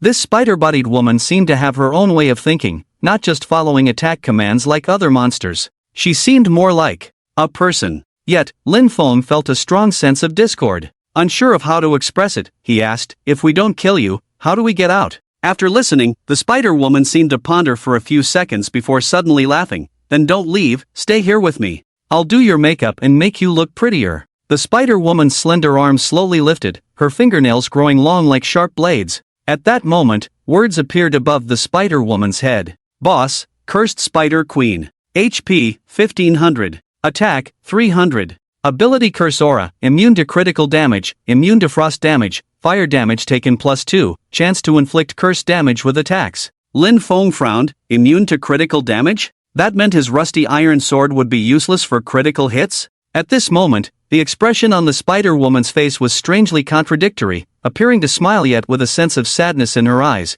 almost as if she were crying. A contradictory entity indeed. After all that talk, we still have to fight? Tang Yu sighed helplessly. The spider woman's speed was astonishing. Almost in an instant, her massive body appeared next to Lin Feng and Tang Yu, then she swung her arms violently. Swish! The tremendous force created a sonic boom, claws tearing through the air, prompting Lin Feng to instinctively step back. However, he was not harmed as his undead spider monster appeared in front of him to block the attack. The health of the undead minion instantly decreased by half. Such high damage! Lin Feng's pupils constricted. The spider woman looked at the sudden appearance of the undead spider monster in a seemingly sighing manner. "Have you also betrayed me?" In this brief moment, the rusty iron sword in Lin Feng's hand disappeared instantly, replaced by a level 7 green equipment, sharp broadsword. This was the equipment he had just obtained from killing monsters. Although weapons within level 10 had no class restrictions, this equipment was clearly meant for a warrior, making Lin Feng, a healer, look out of place holding it.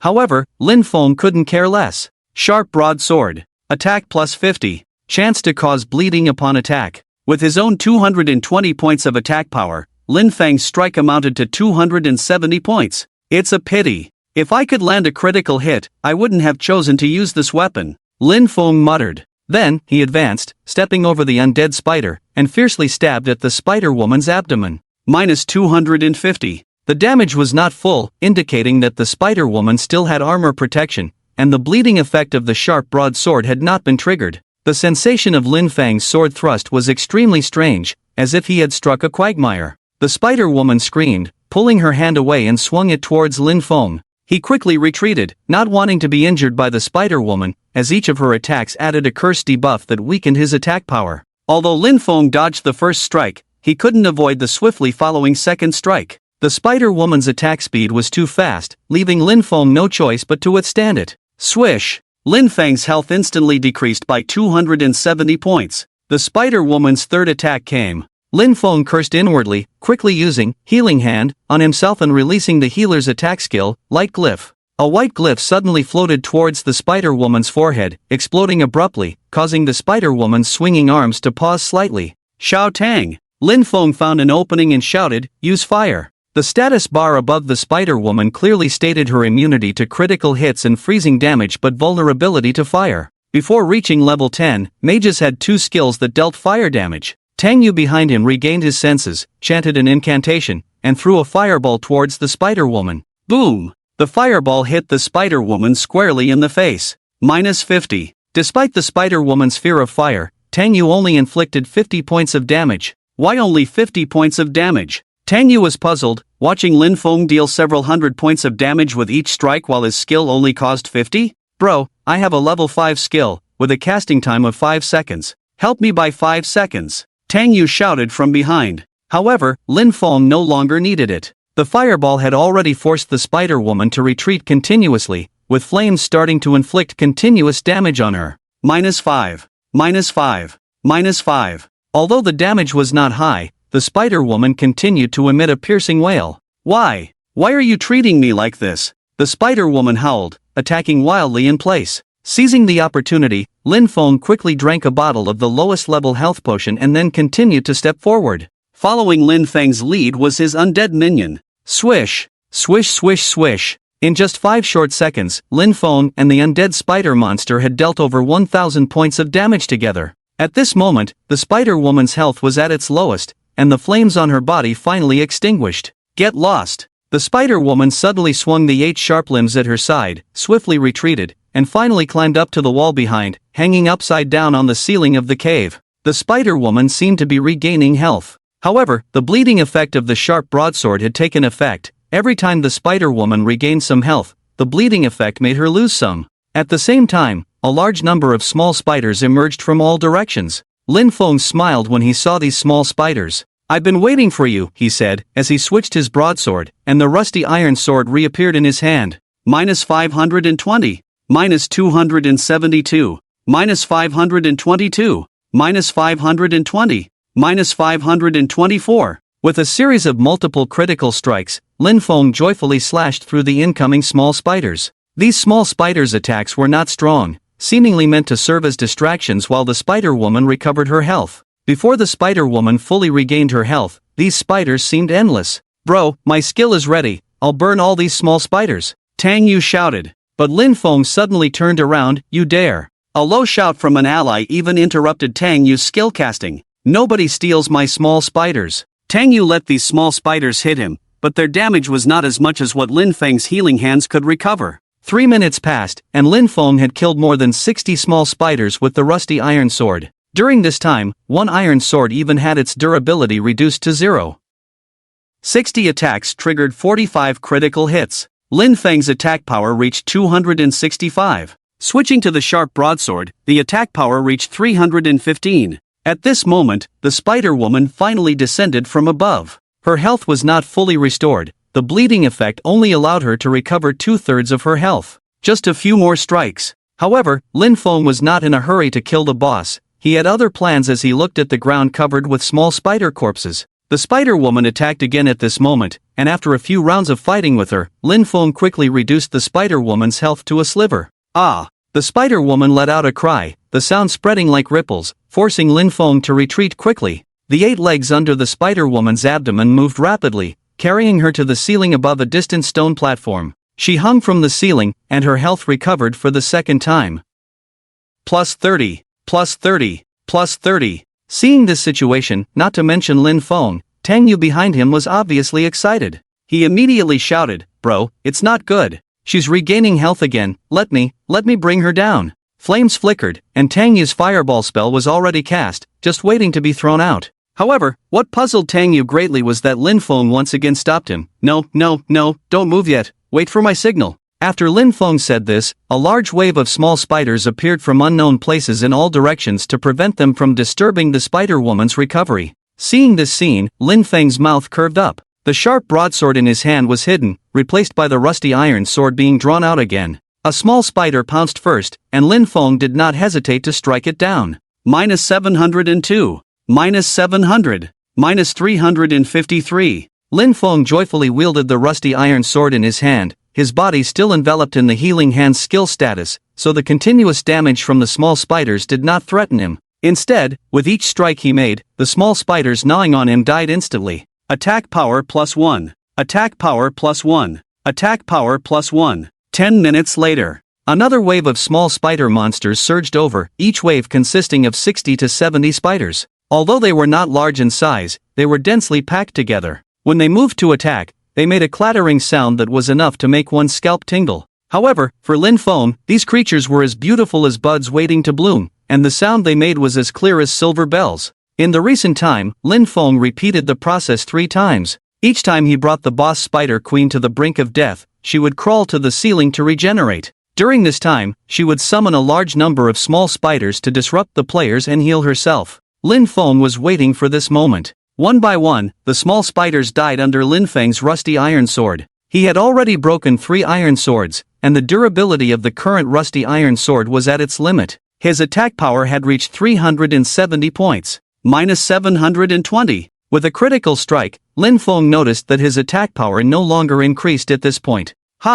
Lin Feng opened his status page and realized that he had already reached level 8 just by killing small spiders. The small spiders were summon monsters with a level of only 5, so Lin Feng could no longer gain attack power bonuses by killing monsters below level 3. But it was enough. Lin Feng had increased his attack power from 270 points to 370 points, a rise of 100 points, which satisfied him greatly. When the last small spider was cleared by Lin Feng, he finally turned to Tang Yu and shouted, "Xiao Tang!" Tang Yu, who was behind him, seemed a bit idle due to Lin Feng's strange behavior. He had several opportunities to use Fireball to knock down the Spider Queen while she was regenerating on the ceiling, but Lin Feng refused each time. If it weren't for Lin Feng's insistence on killing these small monsters, the instance could have ended 10 minutes ago. "Hey, what's up, bro?" Tang Yu wiped the drool from his mouth and quickly responded. Pointing to the Spider Queen on the ceiling, Lin Feng said to Tang Yu, "You can knock her down now." After hearing this, Tang Yu finally perked up.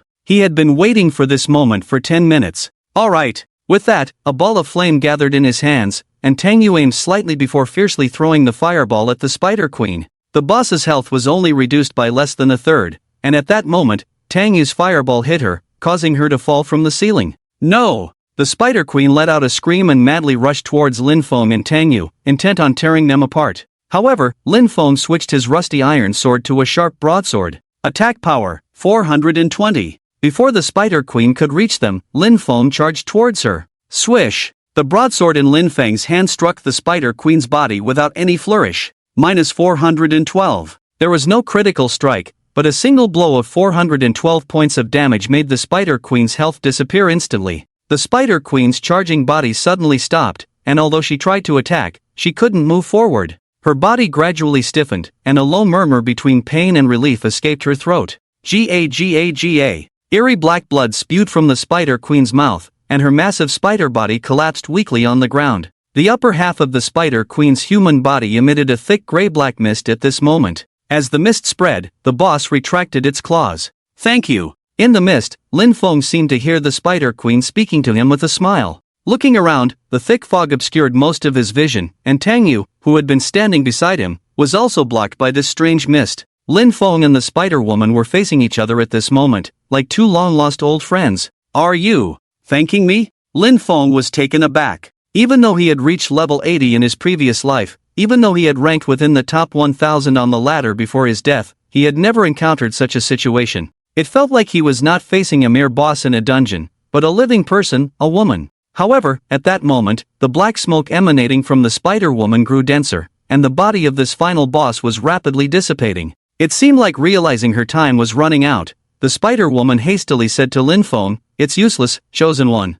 No matter how hard you try, the whole world will eventually be destroyed, and no one can stop it." Give up. Lin Feng was somewhat puzzled. He wanted to ask further, but the Spider-Woman's body had become transparent, resembling a wisp of mist, gradually dissipating with a gust of wind blowing from somewhere in the cave. Thank you, Chosen One. Only the Spider-Woman's final whisper was heard in his ears. The mist gradually dispersed. Lin Feng finally heard the voice of Tang Yu beside him. Bro. Lo. The voice became clearer and louder, and Lin Feng snapped out of it, finding Tang Yu anxiously looking at him. Bro, what's wrong with you? After that boss died, you stood still in the same spot. I thought something had happened to you. Tang Yu patted his chest, relieved, and said. Lin Feng lowered his head, looking at where the Spider-Woman's body had dissipated, where there was also a slowly swaying black shadow. Soon, a line of small characters appeared above the shadow. Do you wish to awaken this soul? Skill effect, Undead Resurrection. Lin Feng's eyes lit up, and he immediately chose yes. However, unlike the previous situation of storing Undead, after selecting yes, nothing happened before him. Instead, 2 seconds later, a new line of words appeared in his sight. Sorry, you cannot awaken and store cursed souls. Lin Feng was stunned. What did that mean? Unable to awaken cursed souls? What was this about cursed souls? Even if he were to come back to life, Lin Feng had never heard of such strange terms. Could it be related to his status as a so-called second playthrough player? Cursed souls. He muttered to himself, still puzzled. Just as Lin Feng was getting somewhat agitated, a beam of light suddenly descended from the sky in front of him, and then, a huge treasure chest appeared in front of Lin Feng and Tang Yu as the light vanished. The rewards were being distributed. The completion chest was entirely black, extremely large in size, at least twice as big as the regular completion chests from previous dungeons. Moreover, just being near it, one could feel a special sense of weightiness. Bro, it's the completion chest. Tang Yu was somewhat excited, rubbing his hands, but he didn't rush forward, knowing that Lin Feng was the key to completing the dungeon, waiting for Lin Feng to make the first move. Still pondering the so-called cursed souls, Lin Feng was reminded by Tang Yu and came back to his senses. After hesitating for a moment in front of the chest, Lin Feng carefully placed his hand on the black chest. The next moment, the chest suddenly exploded, and countless beams of light burst out from within. Ding ding ding ding. 7 or 8 special crisp sounds rang out, causing both Lin Feng and Tang Yu's pupils to slightly dilate at that moment. 2 green lights, 4 blue lights, and 2 pink beams. Oh my god. Tang Yu almost screamed, bro, it's pink here, we got a pink drop. He was so excited, which was inevitable. After all, in the territory of the hunting god, if you wanted to get pink equipment, you had to at least leave the newbie village. Moreover, ordinary wild monsters and bosses rarely dropped them. In terms of stats and attributes, pink equipment was much more luxurious than blue or green equipment. Tang Yu, as a game tester before the game was launched, was quite familiar with this drop rate. Lin Feng first ignored 2 pieces of green equipment and instead glanced at the blue ones. Among the 4 blue pieces, there were 2 level 10 defense items and 2 level 10 weapons. The defense items included a pair of pants named Azure Mist Pants and a pair of shoes called Gale Boots. The 2 weapon items were a Scarlet Tassel Blade for warriors and a Spiritual Staff for mages. After a brief assessment, Lin Feng directly handed all these blue items, including the blade and staff, to Tang Yu, then looked at the pink equipment on the ground. There were 2 pink items, a top and a weapon. The top was called For Spirit Soft Armor, which, when worn, could add an extra 300 health points, 50 armor, and 40 magic resistance. Lin Feng currently only had a dozen or so points in both defenses. With this, his defense would rise to a new level. Bro, I'm giving you the pink equipment, I don't want it, Lin Feng said. Tang Yu quickly put on the blue equipment. Although he showed great interest in the pink equipment, these were Lin Feng's spoils of war, and he wouldn't touch them. Lin Feng nodded, then shifted his gaze to another piece of pink equipment. It was a level 10 pink item called Moonchaser Bow. Moonchaser Bow equipment type, Bow, 2-handed. Level requirement, 10. Class requirement, none. Physical attack, plus 150. Fire attribute attack damage plus 5%. Additional ability, 15% chance to blind the target when hitting, making them unable to attack while blinded. Seeing these 2 items, Lin Feng didn't hesitate at all and directly rolled the small dice in front of the 2 pink items.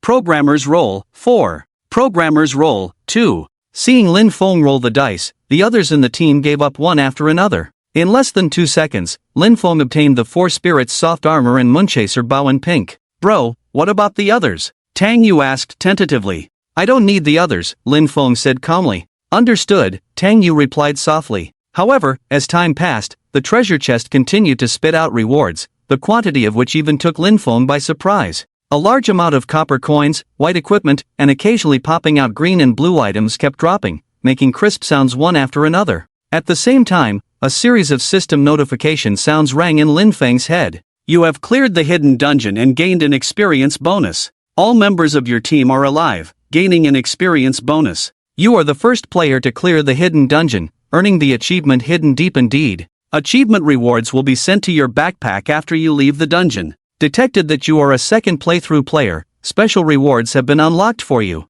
Rewards will be sent to your backpack after you leave the dungeon. You have leveled up. You have leveled up. You have leveled up. One system notification followed another. Before Lin Feng could react, except for the other 4 support players in the team, his level, like Tang Yu's, had reached level 10. However, what caught Lin Feng's attention was not his level but the special reward mentioned by the system. Besides the achievement reward, there was a special reward specifically set for second playthrough players? What could it be? Attribute panel level 10. Health points, wearing 4 spirits soft armor 1300/1300. Mana points, 250/250. Strength, 17. +3, intelligence, 20. +3, agility, 16. +3, stamina, 44. +9, luck, 5. Attack power, with rusty iron sword 370, +185. With moonchasing bow 520. Magic attack, 60. Physical defense, wearing 4 spirit soft armor 73.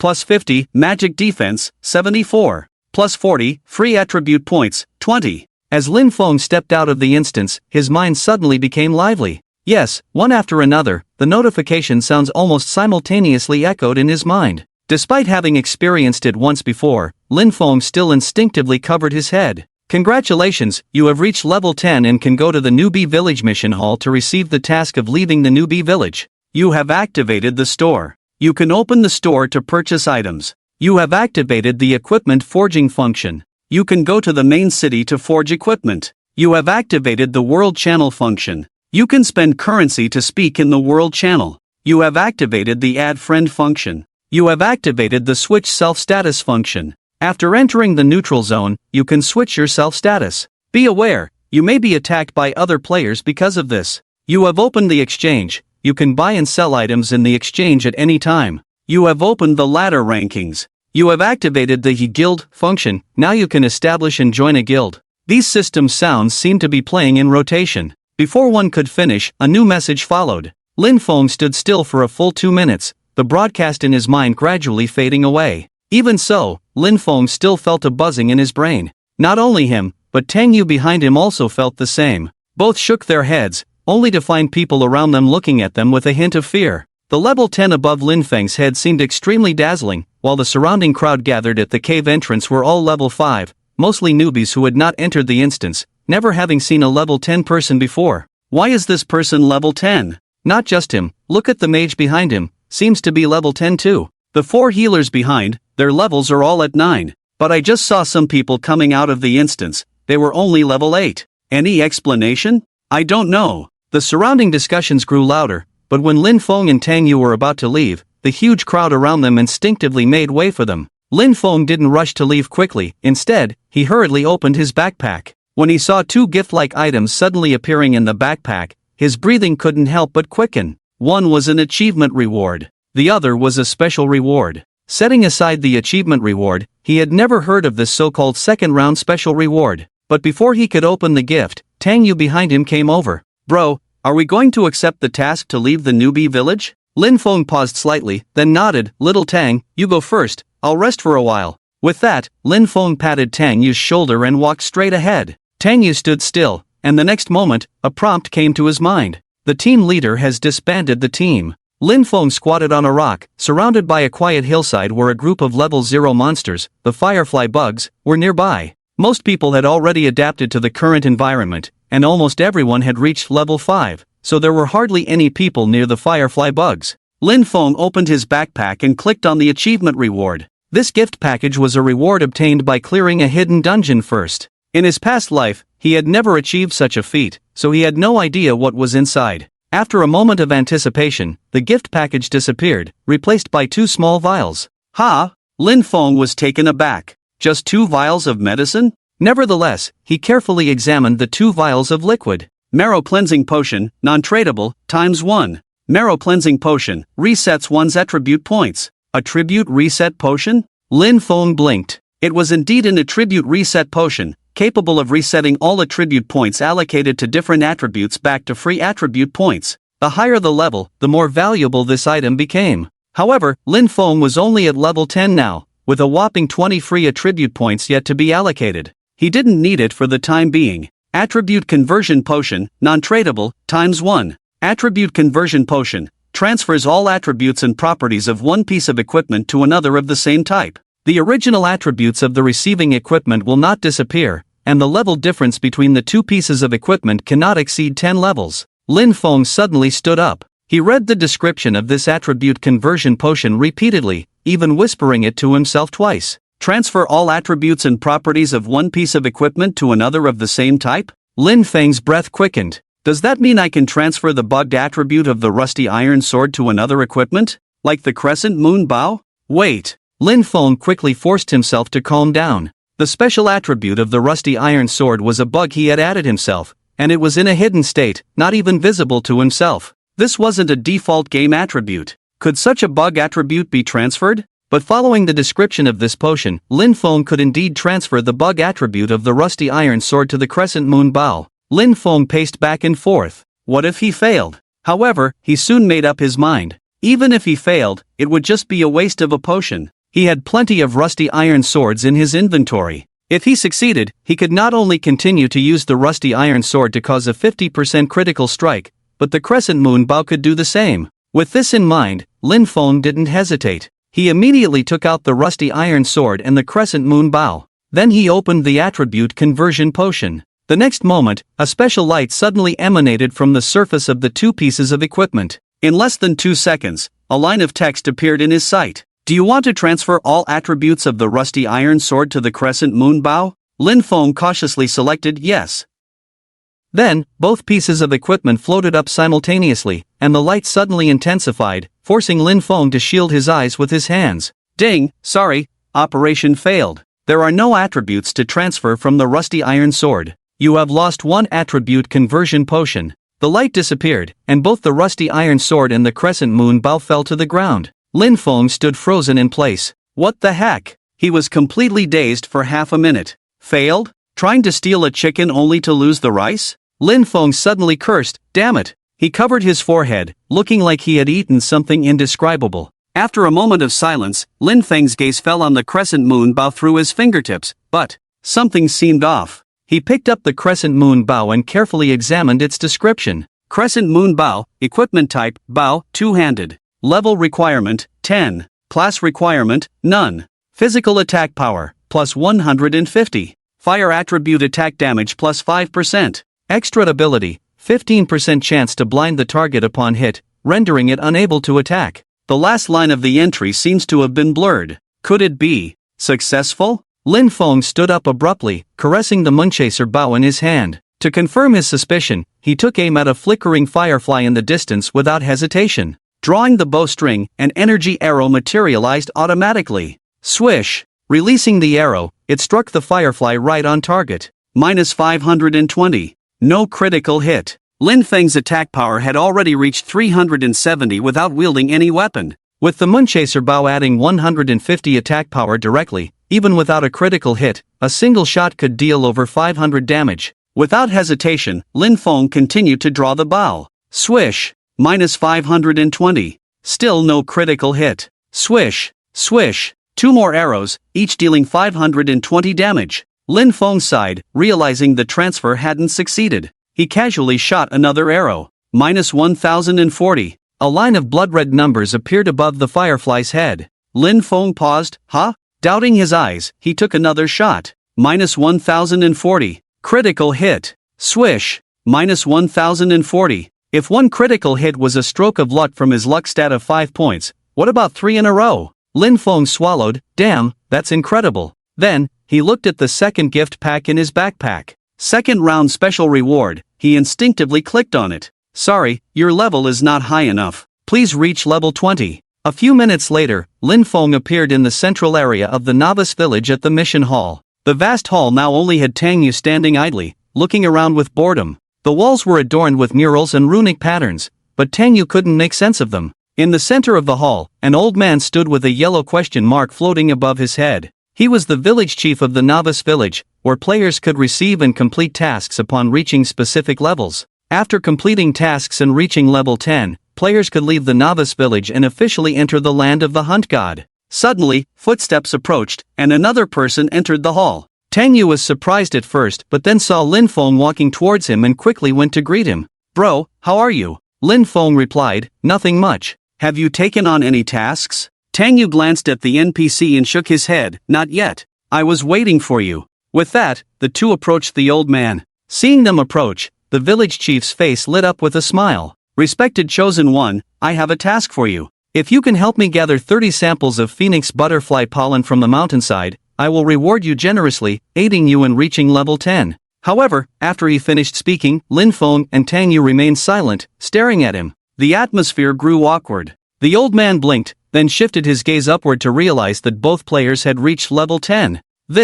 He stepped back in disbelief. According to the rules set by the land of the Hunt God, players appearing here at this time should have just come out of the Spider Cave dungeon, with a level of only 8. To reach level 10, they would need to take 2 tasks from him. One task involved killing 30 creatures called phoenix butterfly bees and collecting 30 samples of phoenix butterfly pollen from them. Another task was to help the village chief find his lost false teeth. This task required running all over the entire beginner's village, talking to a total of 12 NPCs in the village, and finally finding the bright yellow false teeth in a smelly ditch based on clues. At least an hour was needed to complete both tasks. However, why did the two individuals in front of him reach level 10 directly? After hesitating for a few seconds, the question mark above their heads disappeared. In its place, an exclamation mark appeared. The NPC's face gradually darkened, and his tone became serious. "Since the esteemed Chosen One has reached level 10, I will not waste any more words. Chosen One, please look at the wall behind me." With that, the old man moved aside his body.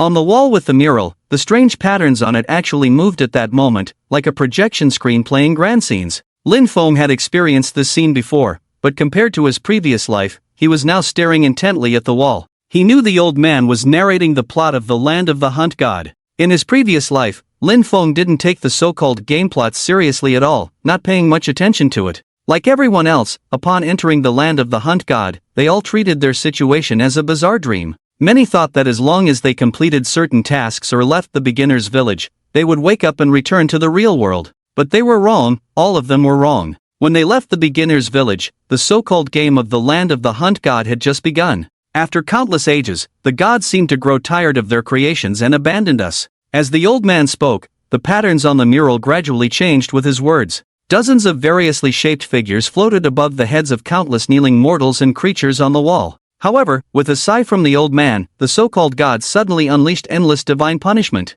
The gods sent down their wrath, and countless lives in the world gradually disappeared, with all living beings suffering. The old man's tone grew heavier, and as time passed, he looked at Lin Feng and said word by word, "Therefore, Chosen One, please save this world from the god's wrath." Upon hearing this, Lin Feng felt somewhat absurd. Players, known as the Chosen Ones, were actually supposed to survive and grow stronger in the exaggerated game setting of the land of the Hunt God. As their levels increased, they would eventually face the gods. The gods mentioned by the old man were the enemies they would hunt. At this moment, Lin Feng suddenly chuckled. "What a joke, Chosen One. How grandiose this plot sounded, hunting gods. It seemed so cool upon closer inspection. It was as if he truly was the savior who could rescue the people from the gods' hands, and the mysterious title of Chosen One left others speechless when they first heard about this background." However, as a second-time player, Lin Feng knew that this was simply a melodramatic plot designed by the game developers for coherence. He didn't care how the game plot would unfold, nor did he want to know what kind of beings the gods he had to hunt were. He only knew that there must be even more terrifying crises behind this game. All of this seemed like it was done to prepare for some kind of disaster. The training ground. The so-called Chosen Ones in the land of the Hunt God were actually the game developers' way of strengthening and training these mortal bodies when they were unable to resist the crisis that might come. A few minutes later, the plot was over, and the village chief in front of Lin Feng returned to the front of the wall. There was a brief moment of awkwardness in the air. Tang Yu, who had also finished watching the plot, turned to look at Lin Feng, feeling a bit puzzled. "Bro, what did this old man say? Are we supposed to save the world in the hands of some god?" Lin Feng had already walked to a corner and sat down, nodding. What's wrong? As a tester, did you forget the plot? Tang Yu shook his head. I only remember some general plot points, but no matter what, this is too absurd. What ability do we have to fight against so-called gods? As he spoke, Tang Yu walked over to Lin Feng's side, opening his backpack and putting on his equipment one by one. Looking at the low-level equipment stats and pitiful numbers, he had no idea what level he needed to reach or how strong he needed to become to challenge these so-called gods. Lin Feng said softly, do you remember the first world boss we fought at level 30? I remember, during testing, our whole development team went with GM privileges to fight it. Do you remember the name of that boss? Hearing Lin Feng's words, Tang Yu paused. Then, his eyes widened gradually. Lunar goddess, Anna. Before Tang Yu could fully process this, Lin Feng continued, what about the level 40 world boss? It's level 50? Level 60? Lin Feng said each level one by one, and Tang Yu by his side was already sweating profusely. Lin Feng chuckled, the title of the level 40 world boss is God of Blazing Fire. The level 50 world boss is God of Fierce Winds, and the level 60 world boss is Guardian of the Earth. Lin Feng's tone was calm, as if he were casually talking about his friends. It wasn't until he finished listing the titles of the level 80 world boss that Lin Feng turned to look at Tang Yu. Remember now? In the land of the divine hunt, the so-called gods have always been the player's enemies. Tang Yu was stunned for several minutes before slowly coming back to his senses, swallowing hard as he struggled to find the right words to describe his feelings. After hesitating for a while, he whispered, are the gods in this land of the divine hunt all evil? It doesn't matter if they are good or evil, the most important thing in this cursed place is to do everything possible to become stronger, Lin Feng said softly. Right. Tang Yu nodded repeatedly. Then, the two of them began to quietly observe their surroundings. The hall was still empty, and to pass the time, Tang Yu stood up and walked around the entire hall while Lin Feng half lay on the ground, resting with his eyes closed. They were waiting for others. To leave the newbie village, there was a requirement for the number of people. Each newbie village had exactly 10,000 people, and out of those 10,000, 500 needed to be present in the mission hall at the same time for the teleportation gate to open and allow them to leave the newbie village. If the requirement was not met, the gate would automatically open 10 hours after the game started. They were leveling up too quickly, and even though 20 minutes had passed since they appeared in the hall, no one had reached level 10 yet. After waiting for a few more minutes, people finally arrived in the hall. The first to enter was a warrior. Disastrous beauty. It looks like we're leveling up pretty well. Besides these two great players, we were the first to reach level 10. As he spoke, a group of 6 people walked in from outside, led by a warrior with a crew cut who went by the nickname Disastrous Beauty. Upon seeing Lin Feng and Tang Yu, he hurried over. Do you two remember me? Lin Feng did not respond, still keeping his eyes closed. Tang Yu smiled symbolically at the warrior. Hua Shui Hongyan glanced at Tang Yu and then at Lin Feng beside him, feeling puzzled. Master, what should we do now? They were newcomers and obviously didn't know what to do next. Tang Yu remembered something and pointed to the village chief in the center of the hall. Oh, let's go to the NPC there to watch the plot first. Plot? Everyone turned to look at the old man. Some time passed. The number of people in the hall began to increase, and various professions had gradually reached level 10. The bustling crowd stood inside the hall, and most of them had finished watching the NPC's plot. Their expressions were not good, facing the exaggerated idea of hunting gods, which no one could accept. Ridiculous. Hilarious. Fighting against gods? I choose direct death. Forget about gods. Those spiders in the dungeons almost took my life. Enough, I'm still scared. As the discussions grew louder, more people entered the hall, gradually reaching around 500 people. The atmosphere became more mysterious and solemn. Players chatted in groups, occasionally casting their gazes towards the central NPC village chief. The village chief maintained a solemn posture, as if waiting for an important moment to arrive. When the 500th player successfully finished watching the plot, the village chief suddenly moved. The old man slightly knelt down, raising his hands above his head as if paying homage to some invisible force. His lips moved slightly, starting to recite a strange and ancient incantation. At hashtag Yuan hashtag Yuan%Yuan. The incantation's voice was deep and mysterious, carrying an irresistible magical power. The noisy hall gradually fell silent, replaced by the players holding their breath. They instinctively formed a circle, leaving enough space for the village chief. Not only the village chief but also the other NPCs around the hall began this strange movement synchronously. They seemed to be performing a mysterious dance, each movement filled with ritualistic significance. Subsequently, different colored lights emanated from the walls inside the hall, making their figures appear flickering under the illumination, creating an even more bizarre atmosphere. Ding ding ding. A crisp bell rang, echoing in the air, touching the depths of people's souls. Following that, the system's voice resounded in everyone's minds. Attention, teleportation gate opening. People subconsciously began to step back, knowing that the moment had finally arrived, and they were about to embark on a new adventure. Lin Feng suddenly opened his eyes. On the wall ahead, the huge curtains with patterns were changing, endless beams of light shining on the wall. In less than 5 seconds, a massive vortex formed by the convergence of light appeared.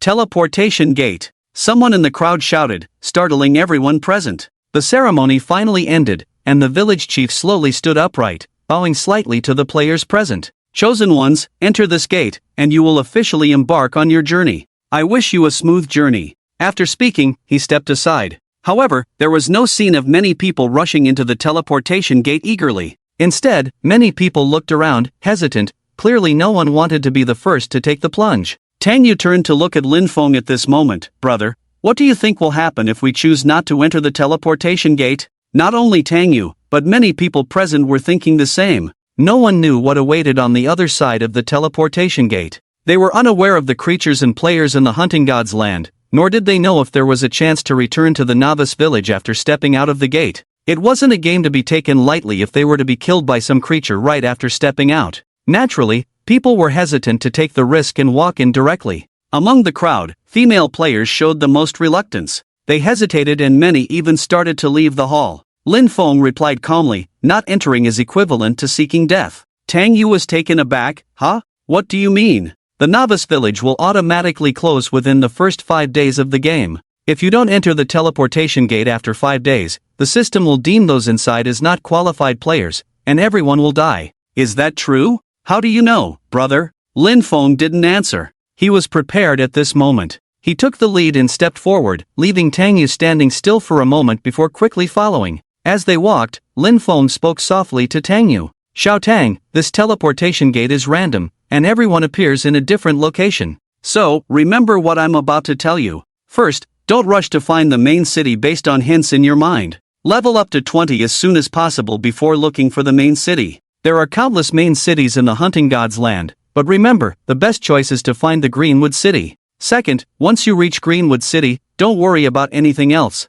The first thing to do is to find the job change NPC. Third. At this point, Lin Feng turned to look at Tang Yu, who looked bewildered. Third, strive to survive. Then, under everyone's gaze, Lin Feng had already reached the front of the teleportation gate. He took a deep breath, took a step forward, and then his body completely disappeared into it. The game begins. A beam of light descended, and Lin Feng's figure appeared in a certain area. The white light gradually faded from view, and with a system notification sound, Lin Feng slowly opened his eyes. Ding, you have entered the landing point, Lost Coast. The main quest has been updated. Quest requirement, find the main city. Ding, you have obtained the quest item, Tattered Parchment Map, which details the routes to various main cities. Lin Feng ignored the system prompts in his mind, rubbed his eyes, adjusted to the light in front of him, and as his vision cleared, the word chaos rushed towards him. At this moment, the boundary between reality and fantasy blurred, and in the boundless view, it seemed like several worlds were forcibly overlapping due to a mysterious force.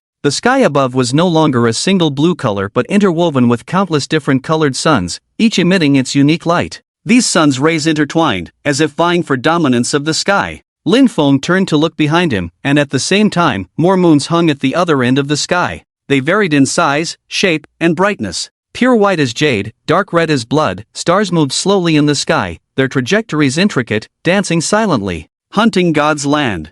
I'm back again, Lin Feng said lightly. He recognized the sky above, familiar with the absurd and nauseating smell in the air. He had lived in this world with his fiancée, Zhao Yuding, for 3 years in the past. Lost Coast? I remember the landing point in the previous life was called Ghostly Wasteland. In the land of the hunting god, there are billions of newbie villages. Players in these newbie villages will randomly appear in areas corresponding to their levels. Unlike the previous life, Lin Feng now found himself standing at a landing point called the Lost Coast. There were many monsters around level 10. Before Lin Feng could move, beams of light descended from the sky. Shoo, shoo, shoo. Player after player was teleported here. All these players were at level 10, and above their IDs, there were some numbers. For example, 10,000, 131, 4520, 520, 1314, and so on. Lin Feng glanced at the ID above his head, which read 9527 under the nickname Programmer. This was the code of their newbie village. Before entering the main city, everyone would carry this code. What the? Where is this place? More and more beams of light appeared, clearly surprising the players who had been randomly teleported from various newbie villages. In this chaotic sky, the whole world seemed eerie and mysterious. Not to mention the sky above, the scenes on the ground were even more overwhelming, with various buildings, trees, and the ground merging in a peculiar way. The smell around here is so strange. A nursemaid covered her nose, shaking her arms in the crowd, trying to drive away the odor in the air. Indeed, there was an indescribable scent lingering all around, a mix of fresh grassy scents and decay. This chaotic smell made people feel both excited and fearful. As more and more people arrived, their perceptions seemed to be distorted. They could no longer clearly distinguish what was real and what was illusory. Everywhere they looked, besides the increasing crowd, everything seemed to be blended together by a mysterious force, creating an unprecedented visual feast. In just 5 minutes, thousands of people appeared on this coastline. Like Lin Feng, these people were the first players to enter the teleportation gate in each newbie village. Their abilities and mentality far exceeded those of ordinary people. Even though the environment was harsh, many quickly calmed down. Anyone up for forming a team? Someone immediately raised their hand and shouted. The mission says we should find the main city, but no one knows how far it is from here, or the danger level of the monsters along the way. It's impossible to go alone. If we team up, we can watch out for each other. With this person's proposal, the surrounding people immediately agreed, and soon, these strangers began to randomly form teams on the coast. Lin Feng paid no attention to them. The person was right, trying to find the main city by following the map would take at least a week, encountering monsters between levels 10 and 20 along the way, and even accidentally stumbling into hidden dungeons. Going alone was akin to seeking death. In the previous life, such scenes had also occurred. To quickly find Zhao Yuding, Lin Feng, as a warrior, naturally joined a team. But that was before. Now, Lin Feng had no such thoughts. Joining these people in a team would only waste his experience. Thinking this, Lin Feng took out the sheepskin map from his backpack and carefully examined it. His brows furrowed. No record of Qingmu City. Lin Feng sighed. It seemed that this so-called Lost Coast was too far from Qingmu City. The map didn't even have the coordinates of Qingmu City.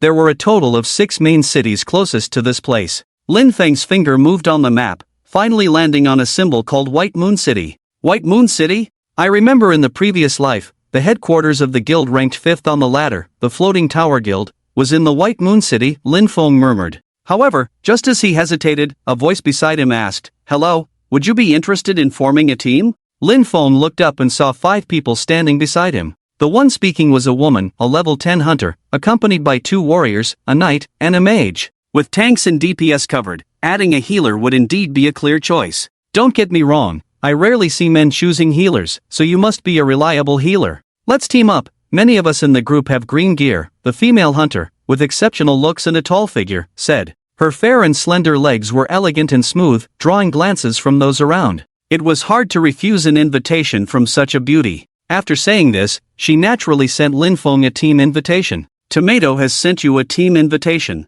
However, Lin Feng ignored her directly. Subsequently, to the astonishment of the long-legged woman, Lin Feng bypassed the group and walked off alone in a certain direction. The woman named Tomato seemed taken aback, only managing a disbelieving chuckle as Lin Feng brushed past her. Her teammates' faces visibly darkened. A healer acting so arrogantly? Forget it, Captain. There are healers everywhere here, no need to waste time on someone looking for trouble. Hilarious, did you see the expression on that healer's face just now, playing dead? Does he think he's cool? Such a rude guy. There are monsters above level 10 everywhere we go. Even if we team up, there might be dangers. He's deliberately seeking death, let's ignore him. The team members watched Lin Feng's departing figure coldly, joking and laughing.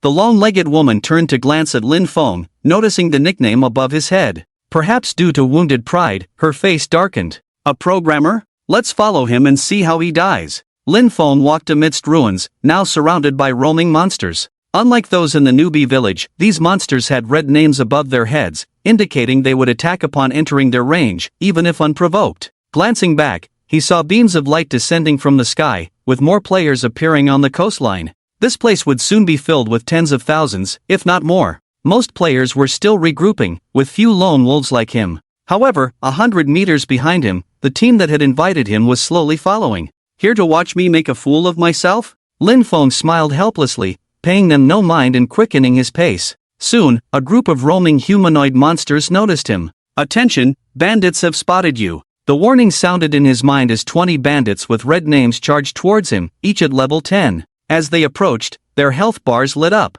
Bandit, level 10. HP, 600. Attack, 150. Physical defense, 10. Magical defense, 1. When this information emerged, the 5 people following Lin Feng suddenly stopped, and the leader, a tall woman, had a change in expression. "Don't go over there. Damn, these monsters are humanoid? Look at their stats, 150 attack power. High HP too, a whopping 600. There are 20 of them all of a sudden, no way to fight." Yes, the 5-person team almost instantly confirmed one thing: even their warrior among them, wielding weapons, had only about 120 attack power, and using skills could only inflict damage of less than 200 at most. Although they had an advantage one-on-one, there were about 20 bandits ahead, rushing towards them, and the 5 of them were undoubtedly doomed. Unless they found a healer again, switched one physical output in the team to a mage, and cooperated to distract, allowing the mage to release skills as much as possible. After all, these bandits' magic resistance was only 1 point. If taken down one by one, there was still a chance. At this moment, the 5 people looked at Lin Feng, a gloating expression already appearing in their eyes. "Let's see how you die." Lin Feng stopped in his tracks, and the empty hands he had a moment ago suddenly flashed with a pink light, and the next moment, he had a bow in his hands. Without any hesitation, Lin Feng drew the pink moon bow, and an energy arrow formed instantly. Swish! The arrow straightforwardly hit the bandit at the front in a no-frills manner. Minus 1040. The bandit fell straight to the ground instantly. At this moment, the 5-person team watching from afar trembled suddenly. The warrior among them even had to rub his eyes hard. What the hell?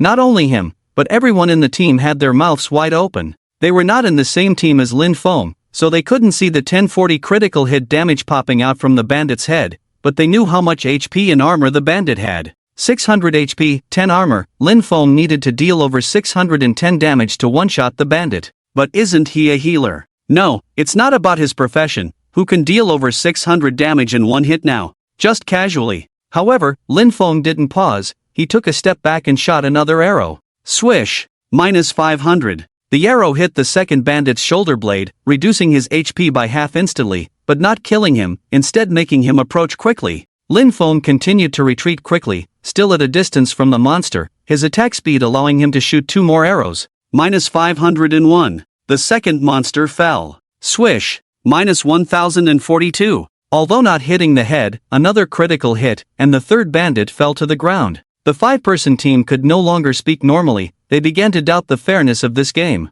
Is this guy cheating? Isn't he a healer? 3 arrows with high attack power could kill me instantly. Could he be some hidden class? A hidden class this strong? It's unbelievable. While the team members were discussing, the tall woman, Tomato, suddenly noticed something and stared at the bow and arrow in Lin Feng's hands. That bow, it must be a blue item. Maybe even a pink one. She was a hunter, a profession specialized in using bows and arrows, and immediately noticed some clues. It must be his bow. Actually, at this point, Tomato was still somewhat uncertain. Even if it was a pink item, it was only a level 10 equipment. It was impossible for a healer to one-shot a monster with 600 HP with a critical hit arrow. But no matter what, from this moment on, a hint of desire began to show in the eyes of the beautiful legged woman, Tomato. At this moment, the bandit had already rushed up to him. Lin Feng no longer needed to continue using his bow and arrow. The bandit closed in, attacking at a speed of 0.48 per second. Lin Feng was not a hunter and couldn't maximize the attack speed with a bow that wasn't his own. He swiftly put away the Moon Chaser bow and drew out a rusty iron sword from his hand. The rusty iron sword had an attack speed of 1.0 per second. Lin Feng gripped the rusty iron sword and thrust it towards the oncoming bandit. Minus 360. There was no critical hit, and the bandit swung back. Lin Feng didn't dodge and took the blow head-on. Swish! Minus 77. The damage floated out, and Lin Feng glanced at his health bar. With 1300 health points and wearing the 4-spirit soft armor with over 70 armor points, an attack that should have dealt 150 damage only took away a little over 70 health points from Lin Feng, barely scratching him. Lin Feng retaliated with a backhand strike, no critical hit, but the bandit fell on the spot. In the next moment, the bandits had already surrounded Lin Feng. Swish, swish. They relentlessly slashed at Lin Feng, and his health bar rapidly decreased. Minus 77. -75, -77, -76. 15 bandits encircled Lin Feng, but only 7 could deal damage. Despite this, almost 500 damage was inflicted on him, causing his health bar to plummet visibly. The onlookers were amused. Let's see if he survives this. Strange, 7 or 8 bandits just attacked him. Why haven't they dispersed? Why isn't he dead? Impossible. How much health does he have? Each hit deals 150 damage, and at level 10, he should have a maximum of 900 health. Meanwhile, the woman named Zihonshi stared intently ahead, muttering, "Just die already. Hurry up and die." If Lin Feng died, there was a high chance his equipment would drop. However, in the next moment, a beam of light suddenly shone from the center of the bandits. What's that? The healer's healing hand? Damn, is he really a healer? People were completely baffled. Healing hand, level 2. Instantly restores 400 health points to the target unit. Intelligence X20, Lin Feng's health had just dropped by over 500 points, but in the next moment, it instantly recovered by 400. Not only that, with a light and melodious sound, green starlight began to emanate from Lin Feng's body. The healer's level 10 skill, Reviving Wind, was activated. Reviving Wind, level 10. Accumulatively restores 50% of the target's maximum health within 10 seconds. After using both healing skills, Lin Feng didn't pause. He swiftly thrust his rusty iron sword at the surrounding bandits. -375, -752, -754. The bandits didn't dodge, and neither did Lin Feng. They stood in place, exchanging blows with their weapons, the damage values hovering over their heads like rising steam. This absurd scene lasted for over a minute. In the process, Lin Feng even drank a bottle of the lowest grade health potion. After a minute, the surrounding bandits lay defeated. Swish! The last bandit stumbled backward and fell to the ground with a thud. A light suddenly illuminated Lin Feng's body. Simultaneously, his health, magic, and stamina almost instantly restored to full. "You have leveled up." Lin Feng was stunned. Killing bandits had actually leveled him up. However, his brain received a system prompt. "You have activated the ladder board. Congratulations, you are now on the board." Following that, a leaderboard-like list appeared in Lin Feng's line of sight. But now, there was only one lonely name on the leaderboard. Rank 1, Programmer. Newbie Village Code, 9527. Profession, Healer. Level, 11. Lin Feng chuckled lightly. "I never thought I would be the first to reach level 11. At the same time, not only Lin Feng, but all the players in the Hunting God's land received a notification at that moment. Someone made it to the top of this leaderboard? I always thought this so-called leaderboard was just for show, never expected someone actually made it up there. Another landing point in the Hunting God's land, Blood Moon Wasteland. A woman holding a blue staff seemed stunned for a moment. She clearly didn't expect the profession that topped the leaderboard to be the same as hers, a healer. Programmer? That name is intriguing. Beside the woman, a warrior wrapped his arm around her slender waist and sneered, "Don't worry, Yuding, even if I don't go looking for Lin Feng, with you healing me, I'll eventually climb that leaderboard too." Zhao Yuding glanced at the man beside her and nodded. "Tian, I believe in you." However, as she looked at the name Programmer, she seemed a bit dazed, lost in thought for a moment. On the Lost Coast, Lin Feng was crouched on the ground, looting corpses. Unlike in the wilderness, after killing monsters, one had to pick up equipment from the bodies. After rummaging around, he obtained 2 silver coins, a green shield, an earring accessory, and a level 10 warrior's broadsword from the bandit's body. Apart from these, there wasn't much else of value. And 2 skill books? After a bit more searching, Lin Feng found a level 12 warrior skill book, Shield Breaker Strike, and a Beast Tamer's Forest Wolf Summoning. After level 10, players could only learn new skills by purchasing them from specific shops or trading posts or by looting them from monsters. However, what caught Lin Feng's attention were not the equipment or skill books but the black souls hovering above these corpses. Awaken this soul? Maximum number of undead you can currently store, 2. Seeing this description, Lin Feng raised an eyebrow. As his level increased, the number of undead he could store also began to rise. Above the 20 bandit corpses lying on the ground, black souls floated. But before making a choice, Lin Feng glanced into the distance. Near a rock, a team of 5 led by a leggy beauty with a tomato-red face suddenly shuddered under Lin Feng's icy gaze. Under Lin Feng's cold stare, they quickly retreated. "Hurry, let's go." "Damn, how did he spot us?" At this moment, the leggy beauty had no other thoughts. Unlike in the newbie village, they could switch their status at this point. If they angered Lin Feng, he could turn red, entering a kill state where he could attack players. Even a group of 20 level 10 monsters couldn't kill Lin Feng, so they had no confidence in surviving in his hands. In just a few seconds, they slipped away. Now, only Lin Feng remained in the area. He turned back to look at the souls on the corpses, then walked over to the largest body, a bandit wielding a hammer and boasting the highest health. It took Lin Feng 3 strikes to bring him down. Lin Feng beckoned to the corpse and selected yes. Subsequently, a black figure began to rise from the ground. Undead unit, Bandit. Health, 750. Attack, 190. Physical defense, 36.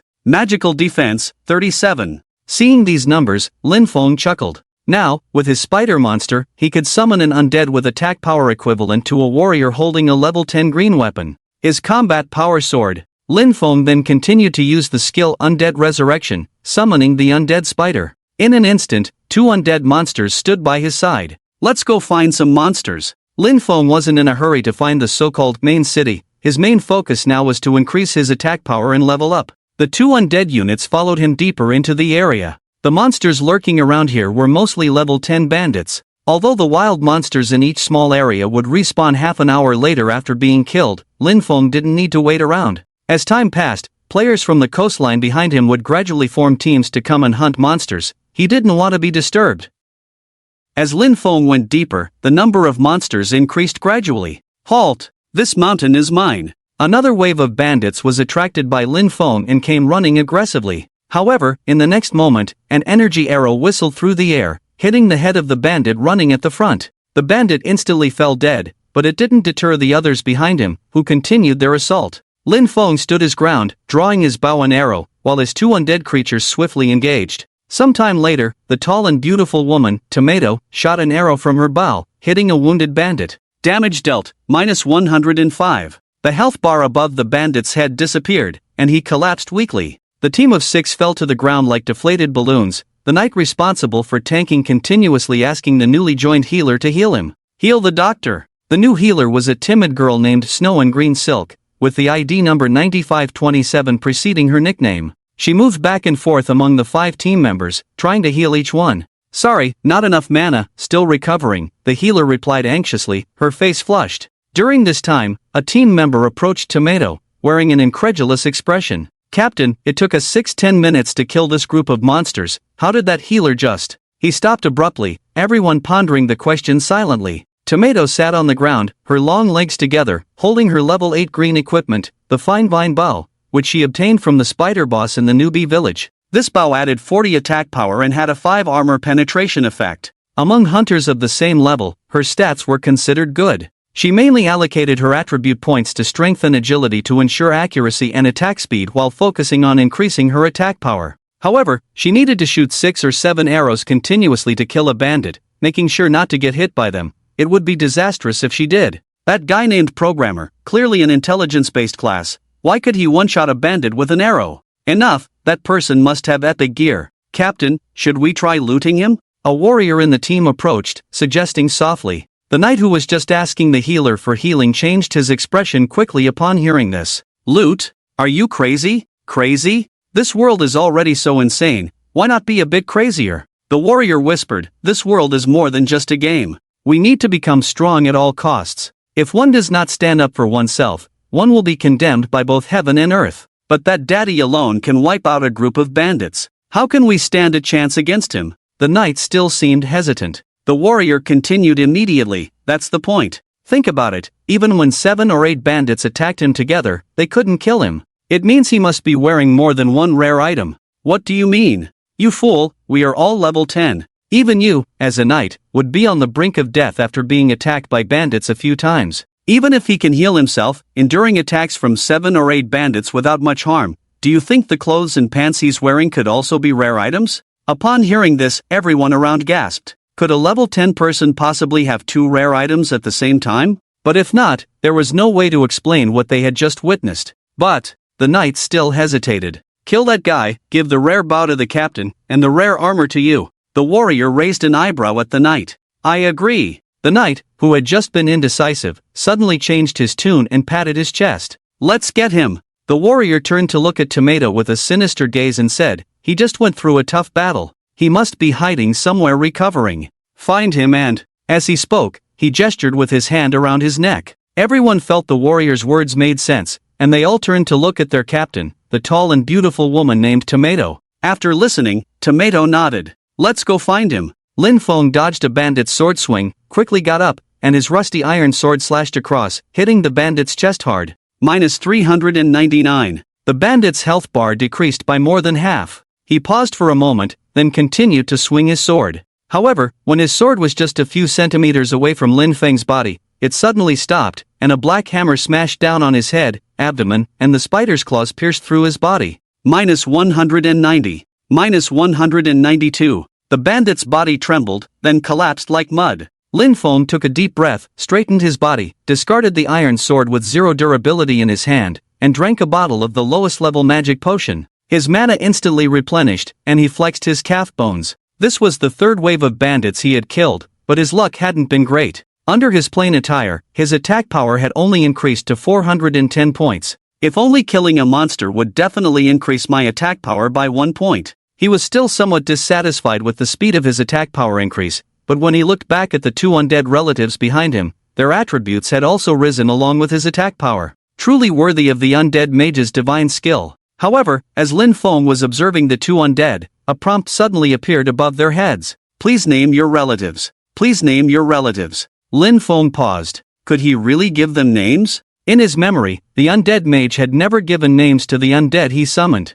Was it because this skill itself was a bug, so another bug had occurred? After some thought, Lin Feng extended his hand and wrote a few words in the air above the spider. You shall be called, Little Strong. As for the bandit, Lin Feng glanced at the hammer in his hand. You shall be called, Big Hammer. After doing all this, Lin Feng clicked, confirm. Suddenly, he felt that something was not quite right. After naming the two spirits, it seemed like they suddenly gained something. Emotions. Yes, the relatives of the spirits, who were supposed to have no emotions at all, unexpectedly performed a bowing ceremony towards Lin Feng in a humanized manner. Xiao Chang was fine, but Huang Dachui, being a humanoid monster, maintained a very standard posture, kneeling on one knee with a pair of hammers held upright in one hand and the other hand across his chest. He exuded an aura reminiscent of an ancient Western knight's authorization. Lin Feng stood in front of the two spirits, feeling a bit bewildered. Is this okay? He hesitated for a moment, then raised his hand towards Xiao Chang and Huang Dachui, saying, Rise.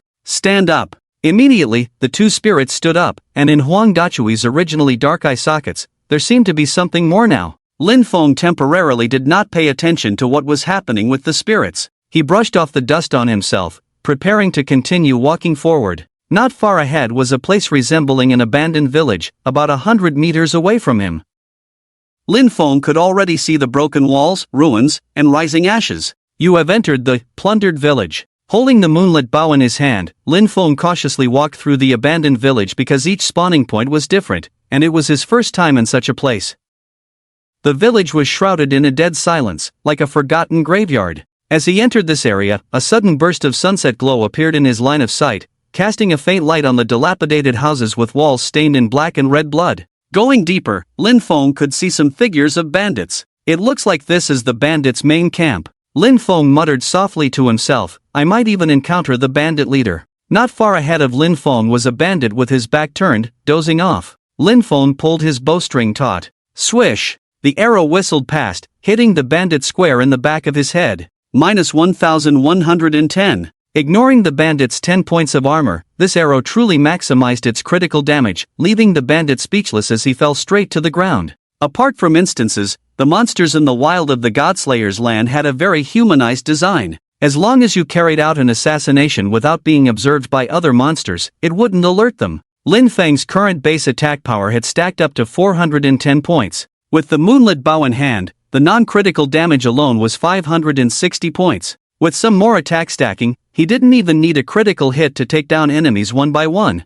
Moving forward cautiously, Lin Feng wasn't an assassin and lacked the skill to conceal his presence, so he needed to be extremely careful. As he continued to move through the dilapidated village, Lin Feng effortlessly used the moonlit bow in conjunction with the spirits to assassinate 5 bandits. If an arrow didn't kill, Huang Dachui and Xiao Chang swiftly finished off the target, leaving the bandits no chance to make a sound before dying.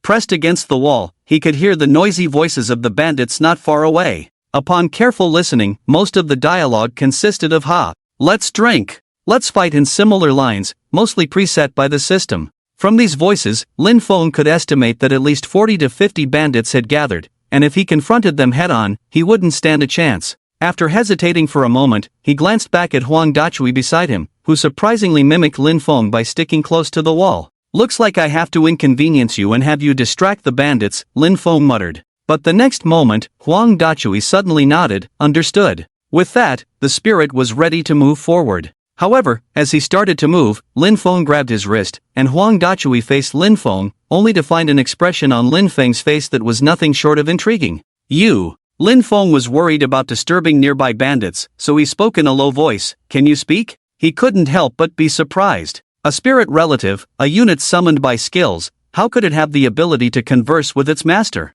Since naming them just now, Lin Feng had felt that something was off. Now, Yellowhammer was speaking, even catching Lin Feng off guard. Upon hearing the question, Yellowhammer hesitated for a moment, then knelt down and softly replied, Yes, my lord, Hammer can speak. Lin Feng was completely dumbfounded. Not only could this guy speak, but he even referred to himself as Hammer. Forget about necromancers, even one of the professions of a beast tamer, the second advancement, Beast Soul High Priest, which possessed the most powerful single summon in the hunting god's domain, had never heard of them being able to converse with their summons. But now, in front of Lin Feng, a spirit relative blinked, waiting for his next words, making Lin Feng uncontrollably swallow his saliva. Lin Feng organized his thoughts for a good half-minute, preparing to say something. However, at that moment, Yellowhammer suddenly looked solemnly in another direction. My lord, someone is coming. Lin Feng paused. He set aside his thoughts and followed Yellowhammer's gaze carefully. Sure enough, on the outskirts of the looted village, 12 people appeared. 2 fully equipped player teams were slowly approaching. In one of the teams, Lin Feng immediately spotted the female hunter named Tomato, who had very distinctive long legs. Lin Feng sneered, they might be coming for me. Well, good. I was just worried about not having bait. Several hundred meters away, the 2 teams began to slow down, standing at the edge of the looted village, 12 people scanning the village. Beauty, we've searched the area and haven't seen the milk dad you mentioned, but according to you, he couldn't have gone too far, so he must be hiding in this place. In front of the team walking alongside the long-legged beauty stood a level 10 assassin, the captain of this team and also the support for the upcoming killing and looting. This place is a bit strange, we might encounter more bandits. The assassin glanced at the long-legged beauty. Captain Tomato, if what you say is true, that kid has 2 pieces of pink equipment on him. After it's done, the pink bow and arrows on his hands will be yours, but for the rest, we'll have to rely on our own abilities. Tomato nodded indifferently, rest assured, if we can kill him as agreed, you won't be left out. The assassin captain suddenly chuckled, hey, it feels a bit formal to say that. How about we add each other as friends after it's over? The long-legged beauty ignored him, beckoned to her team members behind her, and then stepped into the village area. A hint of a smile crossed the assassin's face, and he followed suit. You have entered the looted village. This prompt echoed in everyone's heads present. Oh my, you scared me. A milk mom shivered in fear. However, the assassin captain was not as nervous. What's there to fear? With our 2 teams working together, can a mere milk dad escape? As they spoke, everyone suddenly heard a rustling noise. The assassin captain, who had a hint of disdain on his face, abruptly stopped, extending his hand to halt his team members from advancing. Captain, what's wrong? Asked the puzzled team members behind him. The assassin scanned left and right with his eyes, then whispered, something's not right, I have a bad feeling about this. At the same time, a figure suddenly emerged in front of them. All 12 people were startled at once. This is a robber holding a hammer in his hand. Unlike other monsters, a black mist surrounds his body, as if he had just crawled out of hell. Grandma, you scared me. In the team of assassins, a mage conjured a fireball in his hand and threw it directly at the robber. However, the robber suddenly dodged the fireball the moment it hit him. The fireball hit the stack of barrels behind the robber. Crash! A loud noise echoed through the silent village. A few seconds later, the entire village erupted into chaos. Both Tomato and the assassin captain's faces changed. They had no idea there were so many robbers lurking in the village. Due to the noise of the barrels being shattered, dozens of robbers emerged from all directions, brandishing weapons and shouting phrases like "Who goes there?" Brothers, arm yourselves. This tree was planted by me. At a rough estimate, there were at least 50 robbers swarming in. The people were stunned, then quickly turned and ran. But as they took a few steps, they suddenly stopped again. Their escape route was blocked. Oh no! So many spiders. Indeed, at some point, numerous small spiders appeared on the path behind them, similar to the ones they encountered in the spider cave in the newbie village. These small spiders were pitch black and larger than the ones in the cave. With wolves in front and tigers behind, they were caught in a dilemma. Why are there spiders here? We're done for, Captain. What do we do? Stop crying and get behind me. In the midst of chaos, 2 knights from each team stood in front of their respective groups and simultaneously slammed their shields fiercely on the ground. Knights level 10 skill, bronze holy shield. 2 gleaming blue lights radiated from the bodies and shields of the knights at the same time, making them several centimeters taller in an instant. Seeing the knights taking a defensive stance, the captains of both teams regained their composure. The leggy beauty Tomato immediately drew her bow and arrow, shouting, "Healers, keep an eye on the knight's health bars." Okay. Although the 2 healers' faces were pale, they both responded at the same time. Among them, a girl named Snowy Silk nervously gripped her staff. By this time, the robbers had already charged forward. Attack! The lead robber wielded a pitchfork and aimed to stab one of them. But at that moment, the knight roared, "Bastard, look at me!" Knight's initial skill, Provocation. Provocation activated, and the robber with the pitchfork turned without hesitation and lunged at the knight with his weapon. Damage output. Tomato shouted. In the next moment, various professions in both teams unleashed their skills. Warriors level 5 skill, Ghost Slash. Hunters level 10 skill, Continuous Shot. Beast Tamer's initial skills, Summon Goblin and Summon Goblin Slinger. Fighters level 5 skill, Skull Crusher. Assassins level 5 skill, Backstab. Various skills were unleashed almost simultaneously, and the front-running robbers immediately felt the impact of the first round of skills. They fell one after another, but a few managed to break through the knight's defense and struck other professions with their knives, forks, and clubs. -140, -135, -132, -141. Healers, heal us. The surroundings were filled with chaotic screams. However, behind a concealed fractured wall several meters away, Lin Feng coldly watched the scene before him, silently observing without much movement. Lin Feng's gaze, however, intentionally or unintentionally, glanced at the healer named Qing Si Chang Shui. Lin Feng remembered her. She was one of the team members when he and Tang Yu entered the second special instance. He hadn't expected to see her at the Lost Coast landing point. Beside Lin Feng, Huang Dechui crawled with a hammer in hand. After a few seconds, he turned to Lin Feng and asked softly, "My liege, are you going to take action?" Lin Feng was still somewhat uncomfortable conversing with a summoned creature. After hesitating for a moment, he shook his head. "Not yet. The bandit leader hasn't shown up yet. Let's wait a bit longer." The chaos lasted for a full 5 minutes. When the last small spider and bandit fell, out of the total of 12 people between the 2 teams, 4 had fallen. Among the 4 unfortunate individuals were not only 3 squishy professions but also a knight. This knight had taken too much damage to bear. Despite each team having a healer, his health was depleting rapidly, and the healer's skill cooldown couldn't keep up. The surroundings were a mess, with the equipment from the 4 bodies scattered around them, untouched. Every survivor had a grim expression, covered in injuries. Even the healers from both teams didn't have enough mana to heal the others. The assassin captain was now sitting paralyzed on the ground, spitting out, "Damn it, Tomato! Are you guys trying to kill me?" A few meters away from the assassin captain, a tall, leggy beauty was also weakly kneeling on the ground. Her long thighs bore bloody punctures from spider claws, blood continuously flowing out. The woman's face was pale, unlike in the newbie village. Although the injuries here didn't cause much pain, they seemed to linger. With blood loss continuing, her health bar above her head was steadily decreasing. If the healer didn't heal her, her health bar would soon hit rock bottom. At that moment, she truly realized that dying in the land of the hunting god meant real death. "You chose to follow me, I didn't force you. That damn healer, it's all his fault. When I meet him, I'll personally kill him." Tomato glanced at her backpack. The potions from the newbie gift pack were already consumed, leaving her health bar at 1/3. Without waiting for the assassin's response, the woman immediately pointed fiercely at the team's healer. "Is your mana restored? Come over and heal me quickly." However, the girl named Qing Si Chang Shui was currently using healing magic on another warrior in the team. Startled by Tomato's shout, she trembled. But if I don't save him, he will die. I said, "Come over and heal me." Tomato repeated each word slowly, quickly. Tomato then aimed her bow and arrow at the girl. "If you don't heal me, I'll kick you out of the team right now and then kill you." The woman was extremely ruthless at that moment, almost hysterically growling. Qing Si Chang Shui's face turned ashen. She didn't dare think otherwise and hurried to Tomato's side, releasing her healing magic. The health stopped decreasing and began to recover. Tomato showed a relieved expression, dropping the bow and breathing heavily. However, soon, all 8 people present suddenly felt something approaching. They turned around abruptly. A huge, towering man wielding a machete, standing at a height of over 8 feet, slowly walked towards them from the ruins ahead.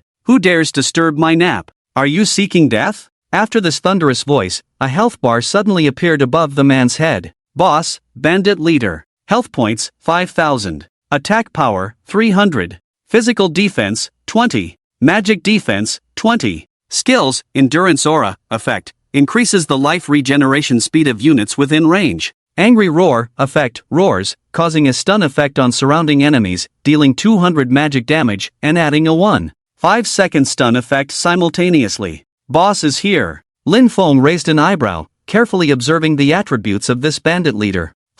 Quite a thick health bar, with 5,000 drops of blood. The armor and magic resistance aren't impressive, but these 2 skills are decent. Among level 10 outdoor bosses, it's considered average. Lin Feng glanced at the remaining 8 players. They could now be described as a remnant of defeated soldiers. Even if faced with a high attack, high health boss like this one, they wouldn't stand a chance against a few more ordinary bandits. Their fate was sealed. Death. As for the players, they hadn't fully recovered from the aftermath of the ambush. Now, the colossal figure of the boss stood before them, causing their eyes to widen and their pupils to dilate. Apart from the tomato, only 2 female healers remained, who had even forgotten to breathe.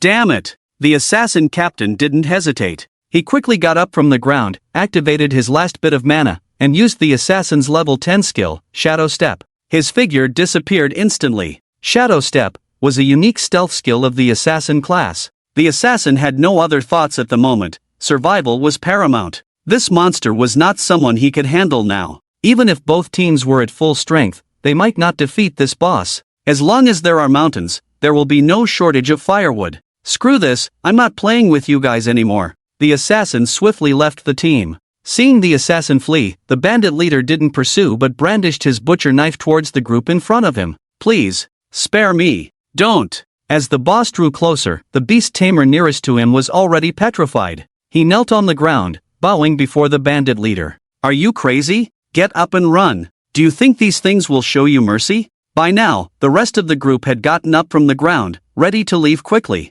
Once they broke free from the boss's focus, they could reduce the aggro and have a chance to survive. The tall and beautiful tomato looked coldly at the bewildered beast tamer and whispered, "Forget about him, let's go." The boss was now right in front of them, while the beast tamer continued to kowtow repeatedly. But what the beast tamer didn't realize was that his summoned creature, the goblin, was standing beside him. To be precise, it was the beast tamer's level 5 skill, Goblin Archer. The goblin was small in stature, with skin that seemed to have been soaked in dirty water for years, displaying an unhealthy dark green color. However, when facing the boss, it showed no fear. Its pair of dark eyes shone like cold stars, fixed on the boss. In the next moment, to everyone's surprise, the goblin pulled back a bow made of branches and shot an arrow. Swish! -35. The arrow hit the boss, dealing 35 damage. Everyone present was stunned, including Lin Feng, who paused even though he was hiding in the shadows. Impressive, they still had a chance to escape. Lin Feng sighed, feeling helpless.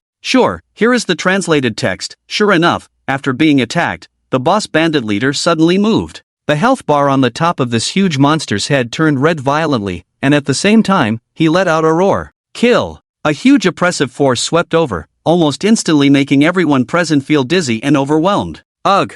Some even vomited on the spot. -200. -200. -200. The boss's skill Angry Roar was activated. At the same time, a prompt sound suddenly appeared in the minds of everyone present. Your team has actively attacked the outdoor boss, and the boss's hatred has been updated. Then, the boss raised a machete as tall as a person and fiercely chopped down. Boom! The huge tremor made the dizzy crowd fall instantly before they could react. When they opened their eyes and looked ahead, they found that the health bar above the beast tamer's head had instantly emptied. This beast tamer had no resurrection coins. He lay on the ground, and a message popped up above his corpse. Warning, you are critically injured, please use. The highest level healer present was only level 10, and the healer's resurrection skill Heavenly Corridor was a level 12 skill, leaving them helpless. After dealing with the beast tamer, the boss quickly turned his head and then locked eyes on the others. It's over, the boss. The boss is coming. Run! The people present had no other thoughts and turned to run, their speed resembling galloping wild horses. But the boss was faster. Swish! The gleam of the blade, the sound of the machete cutting through the ground was like a dragon's roar. A warrior who was frantically fleeing only felt a chill on his back, and the next moment, his vision went black. That prompt sound rang out abruptly. Warning, you are critically injured. Please use a resurrection coin, or wait for a healer, otherwise, you will die in 5 minutes. These people already had low health, and with the boss's attack power of 300, one strike was equivalent to a death sentence. The boss's figure moved like a ghost, his massive body moving faster than everyone else. After killing the warrior, he suddenly turned around and swung his blade at another panicked fighter. No! Before the hoarse voice could fully fall, the fighter lost his life on the spot. For the next half a minute, the boss was like a eerie ghost, moving and swinging his machete, causing the team members to fall like wheat. These people had little life left and had lost their will to fight. Besides running, they had no other thoughts. Swish! The machete finally struck the mage, and the mage fell with a thud. In the end, out of the 2 teams of 12 people, only Tomato and the healer named Ching Si Chung Shui were left. At this moment, the boss had already reached the front of the tall beauty. He looked down at this pale-faced woman, raising his knife high. Whoo! The blade fell, and Tomato quickly retreated. As a hunter, she had remarkable agility. At the critical moment, she dodged the blade by relying on her own skills, and the machete missed her. After rolling for a moment, Tomato steadied herself and fiercely shot an arrow. Hunter's level 5 skill Scorpion Tail. The dark green arrow hit the boss's head, causing 100 points of damage on the spot. The Hunter's Scorpion Tail was a poisonous skill, causing continuous poison damage to the boss for the next 30 seconds. The boss had high magic resistance, so he only lost 5 drops of blood per second. At this moment, the boss once again raised the huge machete, and Tomato cursed under her breath, turning to flee once again. But at this moment, when Tomato just turned around, she suddenly saw a figure standing behind her. A man, a healer holding a monthly bow, was drawing the bowstring. Is it you? Tomato was stunned. The next moment, an energy arrow whistled past Tomato's cheek, flying right into the boss's body. Minus 1120. Critical hit. The long-legged beauty named Tomato only felt a strange sound coming from behind her. She instinctively turned to look at the boss, only to find that the bandit leader who was about to strike with his sword had actually taken 2 steps back. His health bar, which had over 5,000 drops of blood, had suddenly decreased by 1/5 in this instant. The strange movement came from the boss, whose massive body trembled slightly, swinging the machete in his hand wildly, clearly enraged. I'm going to kill you. With that, the big guy raised his giant blade and swung it again. Tomato's face changed abruptly once again. Without thinking much, she turned and ran. In her panic, she brushed past Lin Feng. However, she did not notice that the name above Lin Feng's head was red. A player with a red name above their head can attack other players. Tomato had already run nearly 10 meters away, and the boss behind her had been distracted by the programmer dad, so she seemed to have finally secured her life.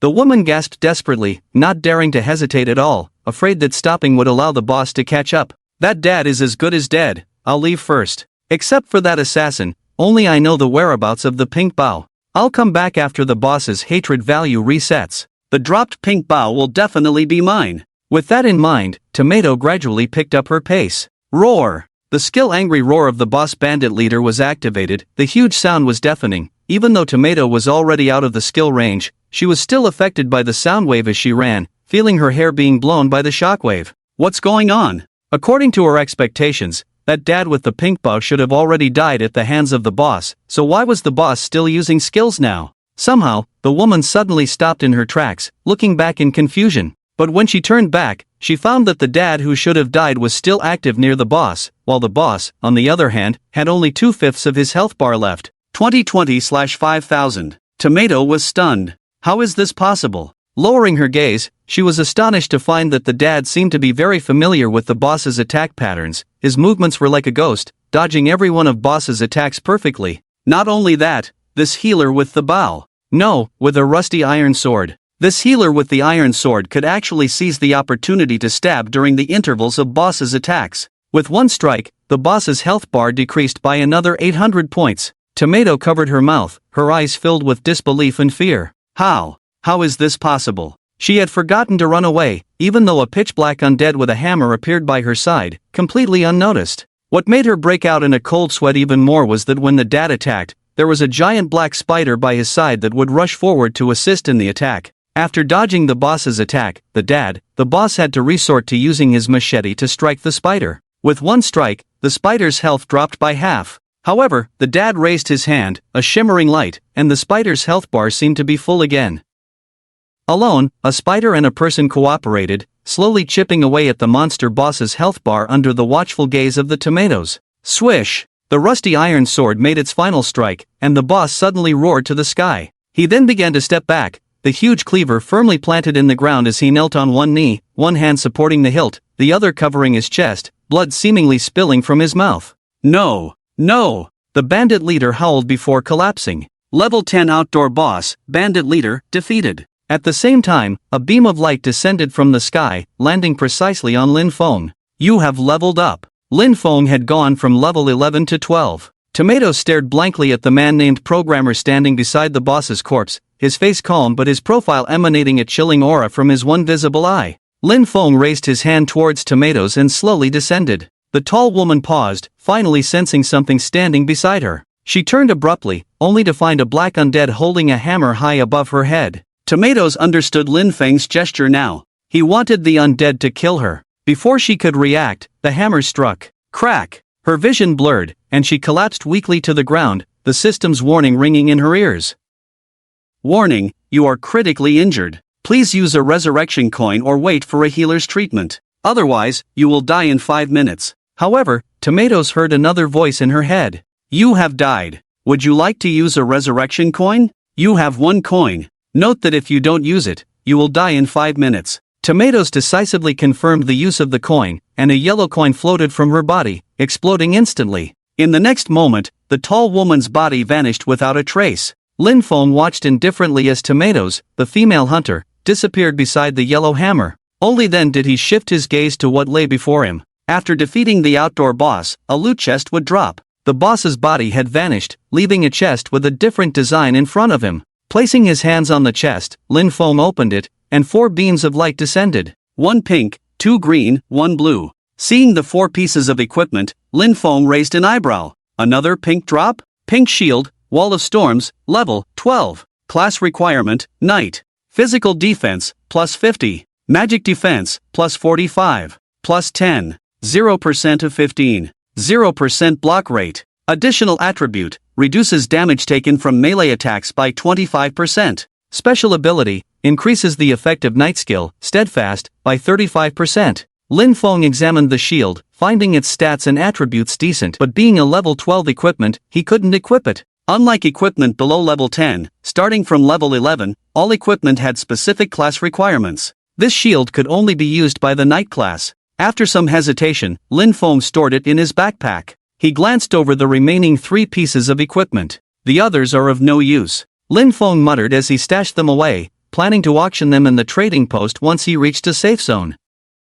With all the equipment collected, a series of notifications began to sound in Lin Feng's ears. You are the first player to kill a wild boss, and have achieved the title, First Player to Kill a Wild Boss. The achievement reward will be sent to your backpack. You have completed the first kill of a wild boss, and the first kill reward will be sent to your backpack. Ding! You have activated the World Channel function. Do you want to enable world announcements? Setting aside the achievement and first kill rewards, Lin Feng focused on the world announcement. In his previous life, he often heard various world announcements in his mind, such as who was the first to reach level 20, who completed the class transfer task first, who was the first to clear a hidden dungeon, and so on. However, none of the announcements were ever about him. But this time was different. Lin Feng's lips curled up. Confirmed. At this moment, in the minds of all players who had reached level 10 in the land of the hunting god, a prompt sounded. Congratulations to Programmer for becoming the chosen one to kill the first wild boss. The first kill reward has been distributed. Wishing all chosen ones to continue their efforts. In an instant, people at various login points who had reached level 10 looked puzzled. Most of them were still debating whether to engage with a level 10 monster in the distance when they heard that someone had killed a wild boss. So fast? I haven't even figured out how to play yet. Hey, have you guys noticed? This programmer, isn't he the first on the ladder ranking? Now that you mention it, it does seem to be him. Damn, isn't this guy a healer? Going all out with violence? Wait, I'm a healer too. Healers at level 10 only have 4 skills, and only one of them, Light Glyph, can deal some damage. He didn't just throw light glyphs and kill the boss, did he? People discussed animatedly, showing a bit more interest in this healer called Programmer. Lin Feng didn't mind becoming more famous. What he cared about were the various rewards, as the rest had little impact on him. After collecting all the rewards, picking up all the equipment and coins, Lin Feng sat down on a nearby rock and opened his backpack to take a look. Besides some miscellaneous equipment, there were 3 gift packages inside. One was the second round reward obtained from clearing the special spider dungeon, but it required reaching level 20 to open. The second was the achievement reward for killing the wild boss just now. The last one was the first kill gift package. Without hesitation, Lin Feng first opened the achievement reward. Ding! The gift package opened, revealing several items in the backpack. Ha! Lin Feng was taken aback as he carefully examined these small items. But as he observed closely, his eyes suddenly lit up. Oh my! They are gemstones! These items turned out to be 2 gems that could be embedded in weapons, along with a socket opener. Inferior Ruby, X2. Category, Gemstone. Item use level, 10. Effect, can be embedded in equipment with sockets. If embedded in armor, plus 200 HP, plus 5% HP regeneration. If embedded in a weapon, 10% increase in attack power, 50% chance to inflict burning status on the target, plus 30 additional burning damage. If embedded in other equipment, plus 5 strength.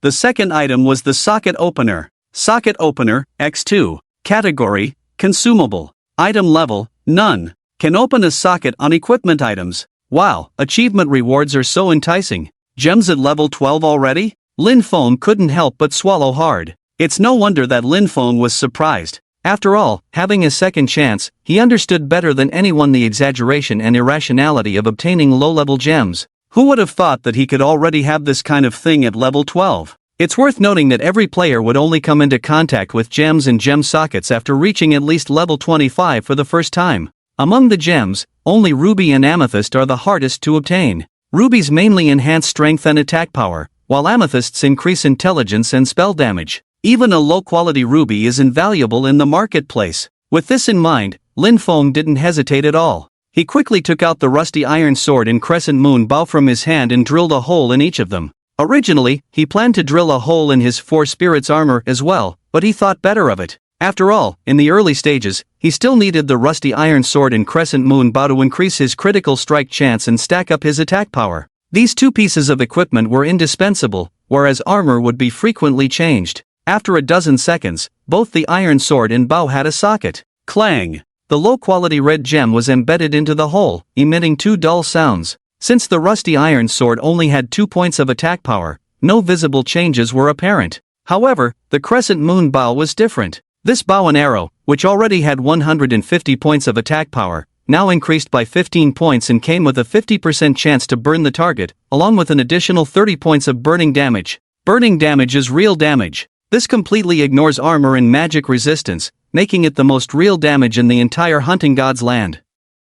After doing all this, Lin Feng looked very satisfied with the 2 pieces of equipment in his hands. I am now level 12, with 21 strength, 24 intelligence, 20 agility, 1,600 health points, and a full 24 free attribute points to allocate. Lin Feng looked at his attribute panel, pondered for a while, and decided to allocate most of the attribute points to intelligence and agility. Currently, his attack power could stack indefinitely, but his survival ability was not well protected. If he encountered enemies with high attack power, his situation would be dangerous. 8 points were added to intelligence, 8 points to agility, and the remaining 6 points, after some hesitation, were added to luck. At this moment, Lin Feng's naked attack power reached 425, and with the crescent moon bow socketed, his attack power rose to 590. With a 50% critical strike chance, Lin Feng could deal close to 1,200 points of damage at most. Among the same level, except for some bosses, no monster could withstand Lin Feng's arrow. Let me see what the first kill reward is. Lin Feng put away his weapons and looked at the second gift package. Ding! As this gift package disappeared, another item emerged. Only 1 item? Lin Feng paused, not expecting the first kill reward to be so stingy. However, as he looked closely, his eyes lit up again, and he murmured, "Well, I apologize." In Lin Feng's backpack, there was now an additional item. Title, Defender of the Weak, Type, Title. Wearing effect, attacks and skills will cause 10% more damage to human units. Lin Feng looked at this title and couldn't help but swallow his saliva. With memories of 2 lifetimes, he had naturally seen this title in the previous life. This so-called human unit included players. Yes, that meant that after wearing this title, fighting against players would also trigger this Defender of the Weak effect. Lin Feng immediately put on the title. His mood was good at the moment. The rewards from the 2 gift packages were quite generous, making him even more curious about what kind of rewards would be in the second playthrough gift package that could only be opened at level 20. Just as Lin Feng was still immersed in these rewards, a timid girl's voice suddenly sounded in his ears.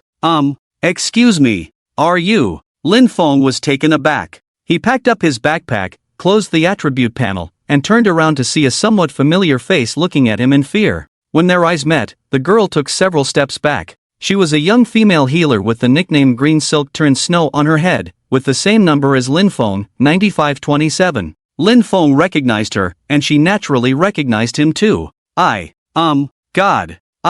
The girl stuttered, her voice as soft and small as before, like a mosquito. However, after hesitating for a while, Lin Feng ignored her. In his previous life, he had wasted too much time on women, only to end up in a life and death situation. Now in this new life, he couldn't be bothered with these burdensome followers. Despite saying that, this girl came from the same newbie village. Lin Feng had ventured into dungeons with her before. He sighed and pointed at the corpses around them, saying, "There are a few minutes left. These guys without resurrection coins will die directly. When that happens, their equipment will drop, all yours." At this point, Lin Feng suddenly remembered something. He opened his backpack, glanced inside, found some equipment he didn't need, including a staff for healers like himself, and casually threw it on the ground. "You have discarded this item. The item is now unowned and can be picked up by other players. Level 10 blue staff, much better than the white one you have," Lin Feng said indifferently. Then, he paid no more attention to the girl. Green Silk Turned Snow stood still for a moment,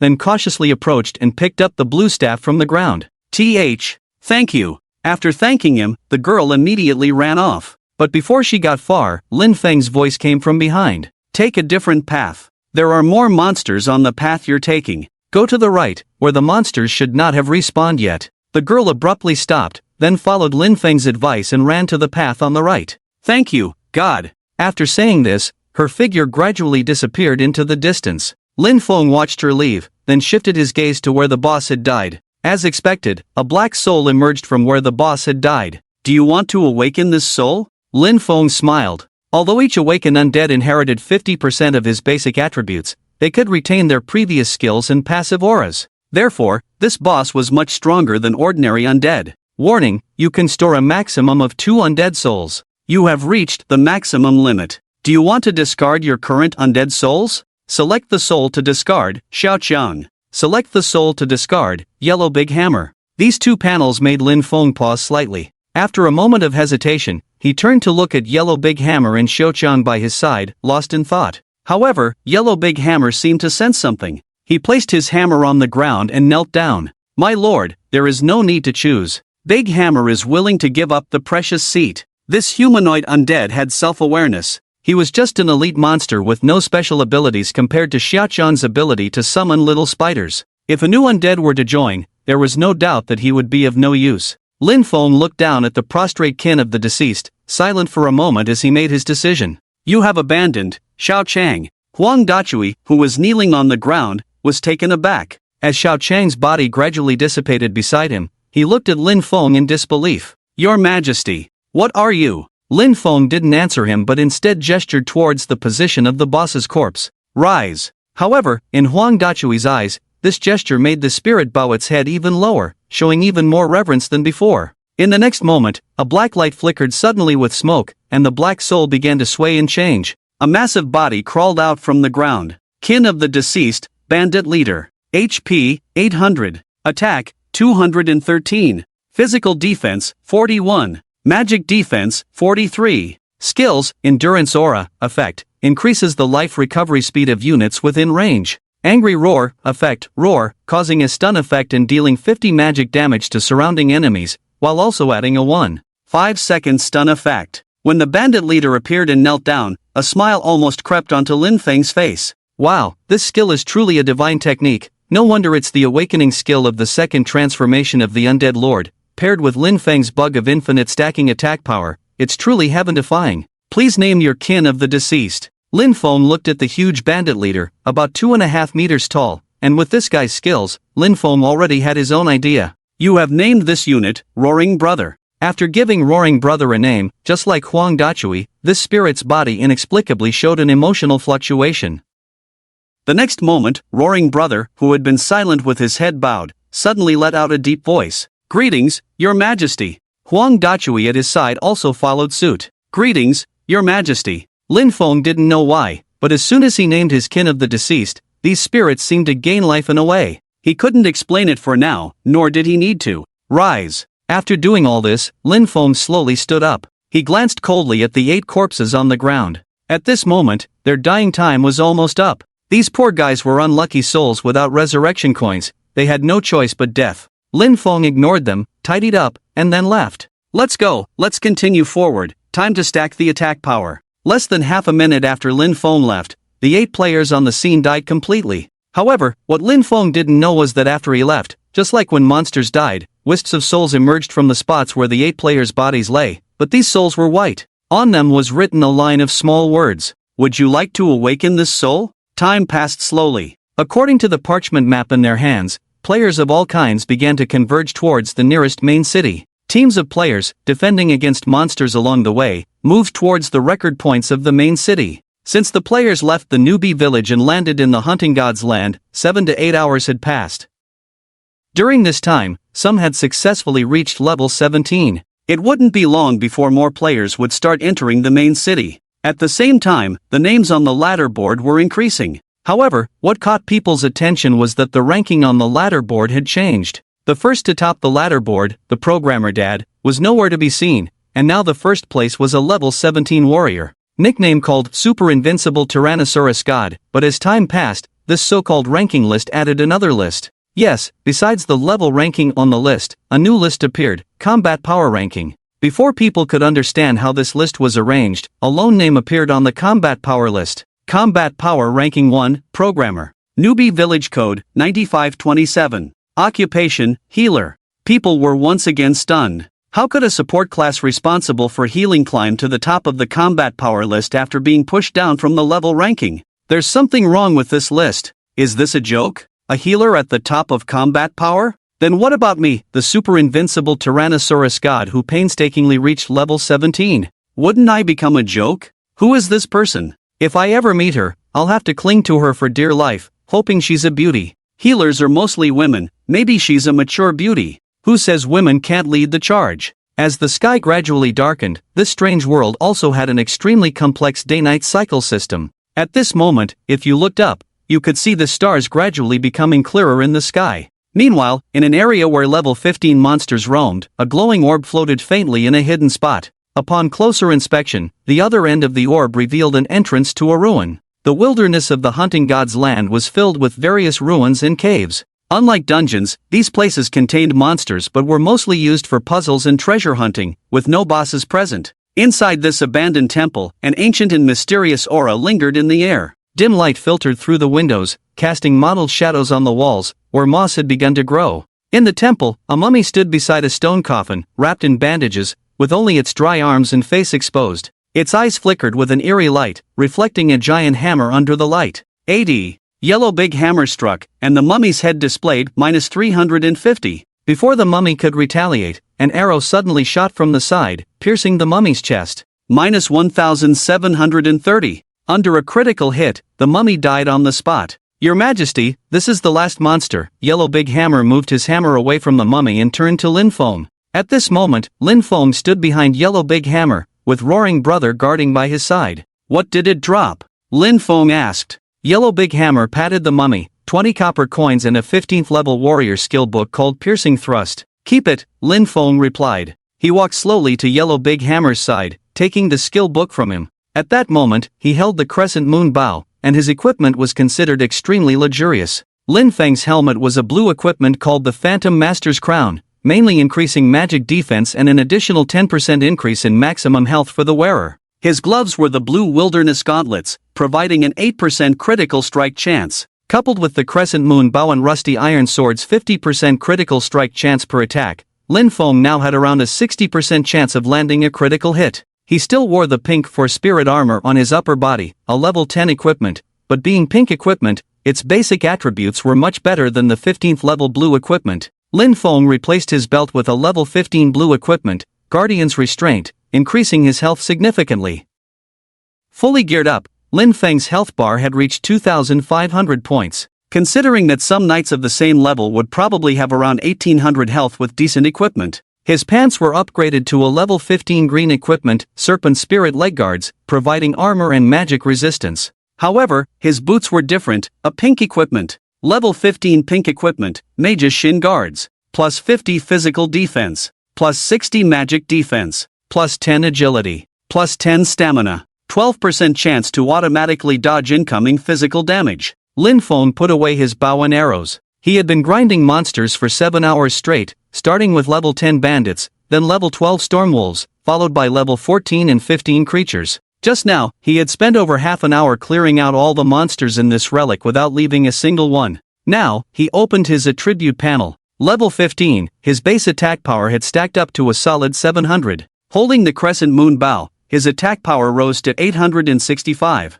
A critical hit from his arrow could deal over 1,700 damage. With the added burning effect of the ruby on the crescent moon bow, Lin Feng could now one-shot a knight of the same level. However, Lin Feng was still not entirely satisfied. He could no longer continue killing monsters. With stamina depleted, killing monsters won't yield experience points, and the durability of the crescent moon bow is almost empty. I need to be more conservative before returning to the main city. Grinding tirelessly, Lin Feng had consumed all the stamina potions in his backpack. Now, with only one stamina point left and no potions, he was effectively in a fatigued state. Glancing at his backpack, the crescent moon bow's wear and tear, 23/500, while the rusty iron sword had only 2 uses left.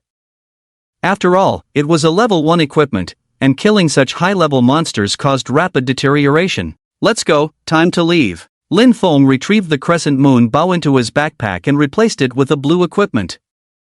A level 10 broadsword, Blackwood broadsword, looted from a bandit leader boss, granting plus 100 attack when equipped. Although not as powerful as the crescent moon bow, it would certainly hurt more than the rusty iron sword. Lin Feng turned around, ready to leave the relic. However, at that moment, he heard several notification sounds in his mind. Ding! Congratulations to the Chosen One, Invincible Dragon God, for being the first to enter Greenwood City. Ding! Congratulations to the Chosen One, I aspire to immortality, and their team for being the first to enter Frostbite City. Lin Feng paused. Invincible Dragon God? I aspire to immortality? His expression darkened suddenly. These two names held significant memories for him. His fiancée, Zhao Yuding's game nickname was I aspire to immortality. And the person who cuckolded him in his previous life was Invincible Dragon God, also his best friend. Li Tianhua. I didn't expect to hear news about you two so soon, and coincidentally, you're also heading to White Moon City? Lin Feng's gaze grew colder. As he exited the relic, a large group of players came into view. As time passed, various players finally stepped into the realm of the hunting god from the newbie village. After all, in the previous life, on the first day of landing in the Ghost Wilderness Path, millions of players had arrived one after another. Lin Feng glanced at the sky. 7 to 8 hours had passed, but this time period was when the most players were present. Observing the players scattered around, most of them were between levels 13 to 16, forming teams or wandering in pairs, searching for monsters. And more people were walking directly in a certain direction, in a hurry, their anxious and panicked expressions indicating their search for the main city. Lin Feng still had no intention of joining them. He clapped his hands behind him. The next moment, Huang Dachui and Roaring Brother standing beside Lin Feng turned into 2 black mists and flowed into his body. Holding the black wooden broadsword in his hand, Lin Feng walked forward indifferently. Hey buddy, care to join a team? My team needs a healer, what do you say? Due to the large crowd around him, people inevitably invited Lin Feng to join their teams along the way. However, Lin Feng declined each one. Of course, some people recognized Lin Feng. Wow, isn't he the top-ranked programmer on the ladder of combat power? What? The programmer god? God, can you take me with you? God, can you take my sister? She'll be all cute and shy. As more and more people recognized Lin Feng, they approached him, surrounding him until he could hardly move. The programmer god is a guy, I thought it was a pretty lady. God, can I add you as a friend? My sister is lost somewhere. After adding you as a friend, I can introduce her to you. She's a lovely girl, very beautiful. God, considering little Nan Yan? With everyone talking at once, Lin Feng was completely bewildered. He had never experienced anything like this before and stood still, not knowing what to do. The crowd around him grew more enthusiastic, with saliva flying as they chattered, and as the commotion escalated, more and more people gathered around him, like a celebrity meet and greet. Just as Lin Feng was about to say something, a commotion suddenly erupted in the distance. Almost simultaneously, everyone turned their heads. Less than 100 meters away from them, where there used to be a gathering place for level 15 monsters, ghouls, after a group of players had eliminated some ghouls, 3 obelisk-like stone tablets appeared, forming a triangle pattern with a chest in the center. A chest? There's no boss here. Where did the chest come from? I heard the chest is dark and wrapped in chains. What? Really? Let's go check it out. As the crowd gradually moved away, Lin Feng also approached. When he saw the eerie stone tablets and the black chest with chains in the center of the tablets, Lin Feng's eyes lit up involuntarily. Almost blurted out, "Special event?" Beside him, a player who had been pestering Lin Feng to add him as a friend asked in confusion, "Special event? What does that mean?" Lin Feng whispered, "Special events randomly occur in the wilds of the Godslayer's land. They offer a task, and upon completion, the chest can be opened." Task? The player continued, "I've never heard of that. By the way, what's inside the chest? Do we need to trigger a special event? I once opened such a chest and got a worthless piece of junk, but I also obtained a relic grade item. Its appearance is completely random, so are its rewards," Lin Feng said as he walked forward. The player stood there, somewhat puzzled. "Relic? What's that? Have you opened this kind of chest before? Wait, isn't this supposed to be the first time? God? God?" By the time he finished speaking, Lin Feng had already squeezed to the front. The area near the obelisk was crowded with people, and even a couple of fully equipped teams were standing around the chest at the moment. Encouraged by the onlookers, these people were figuring out how to open the chest. "Hey, have you figured out how to open it?" The onlookers shouted at those few individuals. "I can't figure it out. The material of the lock chain on this treasure chest is special, and it feels cold to the touch, can't be cut or pulled apart, as if it can't be opened at all." A warrior was trying to pry open the treasure chest with his broadsword. No matter how hard they tried, it remained completely unaffected, not even a crack appeared. "Damn it, forget it, what a useless thing." The warrior spat on the ground and walked away grumbling. However, at that moment, Lin Feng stepped forward, taking the place of the warrior. As soon as the onlookers saw Lin Feng, they fell silent. It's that legendary programmer. Could he possibly have a way to open the treasure chest? Under the gaze of the crowd, Lin Feng silently walked to the front of the chest, then glanced around at the spectators. There were over 1,000 people gathered around, bustling and jostling. Lin Feng shouted to the crowd, "Anyone want to leave?" With that, he took out a copper coin from his backpack. The people around looked at each other, completely puzzled about what Lin Feng was about to do. Some who didn't recognize Lin Feng even chuckled, acting all mysterious. "Are you planning to keep the treasure all to yourself?" "Yeah, if you can open the chest, who cares if we leave or not?" A discussion broke out among the crowd. However, no one left. Lin Feng sneered, said no more, and like tossing a coin into a wishing well, he threw the copper coin towards the chest. When the coin touched the chest, the 3 obelisks around it suddenly gleamed. Buzz. This sudden change startled many around, some even took a step back. "What the?" Amidst the astonishment, a light ring spread out from the obelisks, growing larger until it formed a circle the size of a small football field. Inside the circle, nearly 1,000 people stood, looking at each other, clueless about what would happen next. Then, a deep bell toll rang out. Dong! From the tops of the 3 obelisks, beams of light shot out, converged, and transformed into a massive curtain. The curtain descended like an invisible curtain falling from the sky, or more like a birdcage. "This place is so creepy, I'm out, I'm leaving." A person looked up as the white curtain spread down from above, completely overlapping with the light ring on the ground, forming a large, semi-elliptical birdcage capable of holding 1,000 people. The person tried to leave the curtain, but the moment he touched it, he was bounced back. Bang! He fell to the ground, groaning in pain, and his health bar above him decreased significantly. People were stunned, panicking, trying to touch the edge of the curtain, but every attempt was futile. As soon as they touched the light, a powerful force pushed them back, and their health bars decreased by half. "Don't touch the light. We can't get out. What's going to happen? So many people here, what's there to fear?" The bell fell silent, and almost simultaneously, a prompt sounded in the minds of everyone inside the curtain.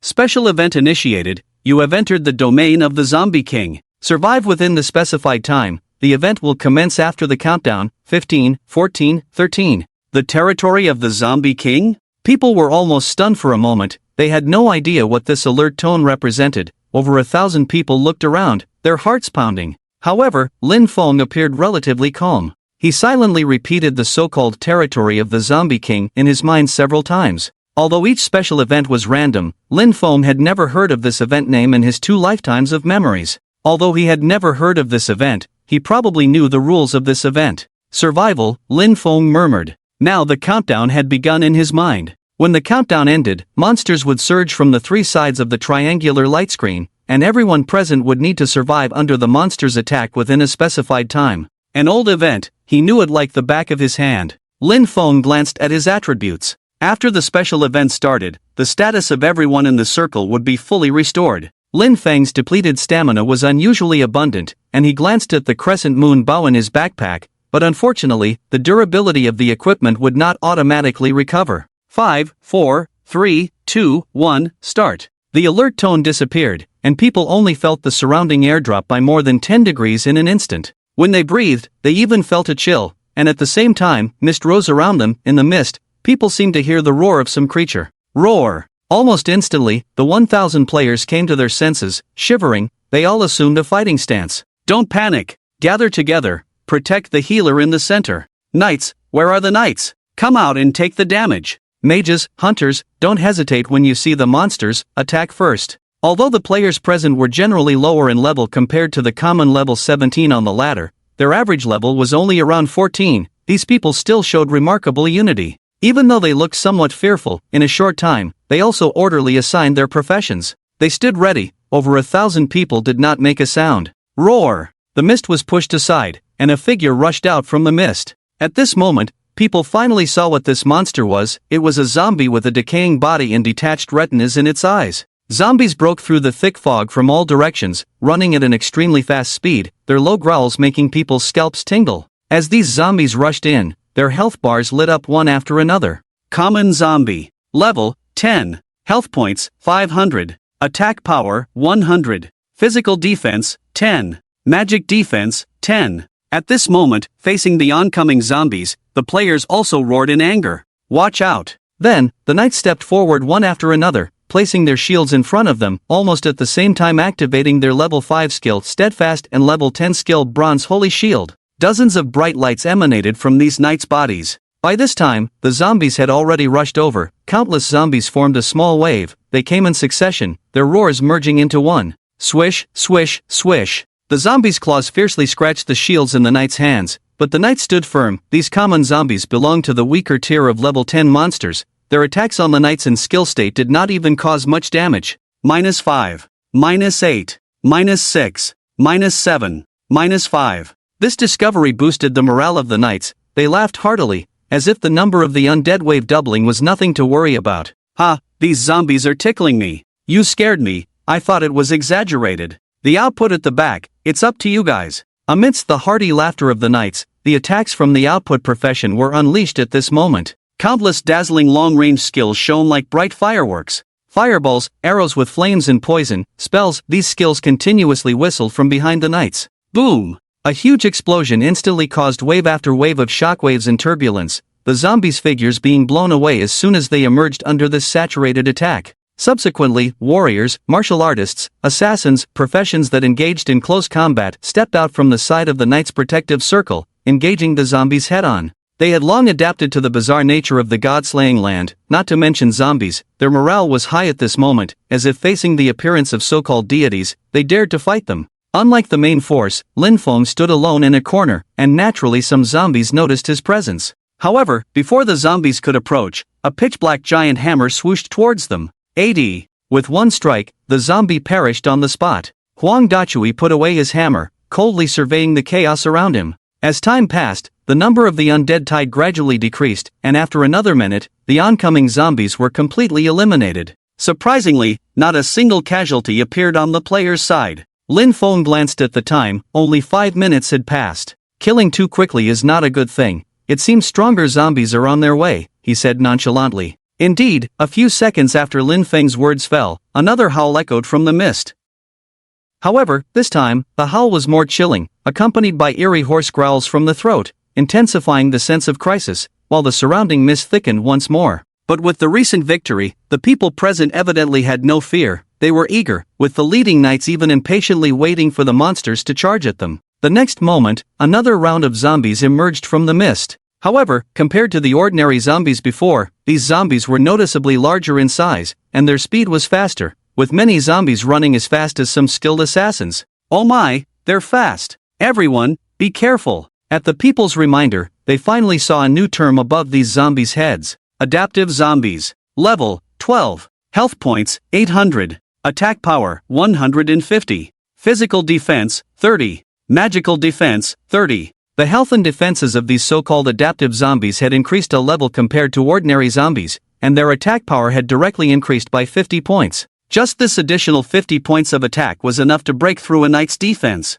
Lin Feng muttered softly, "Roaring brother." Then, beside Huang Dachui, a larger figure slowly appeared. The bandit leader, Roaring Brother, had also arrived. As these so-called adaptive zombies increased, their stronger power could even push back shield-bearing knights. Many zombies could now push through the knights' shields and penetrate deep into the crowd. Although the squishy professions had high attack power, their defense could not compare to the knights. Some mages and hunters were scratched by claws, with several or even dozens of zombies attacking at once, causing the squishy profession's health bars to instantly decrease by half. The health bars above some knights' heads were also gradually decreasing. Heal! Heal! The knights shouted loudly, and then beams of light were released from the hands of the healers. The injured individuals' bodies jerked, and the health bars that had decreased above their heads were instantly replenished. Don't panic! Keep fighting! A level 16 warrior roared loudly. From the beginning until now, he was the most active among the 1,000 people. Although not a knight, he always fought on the front line with them.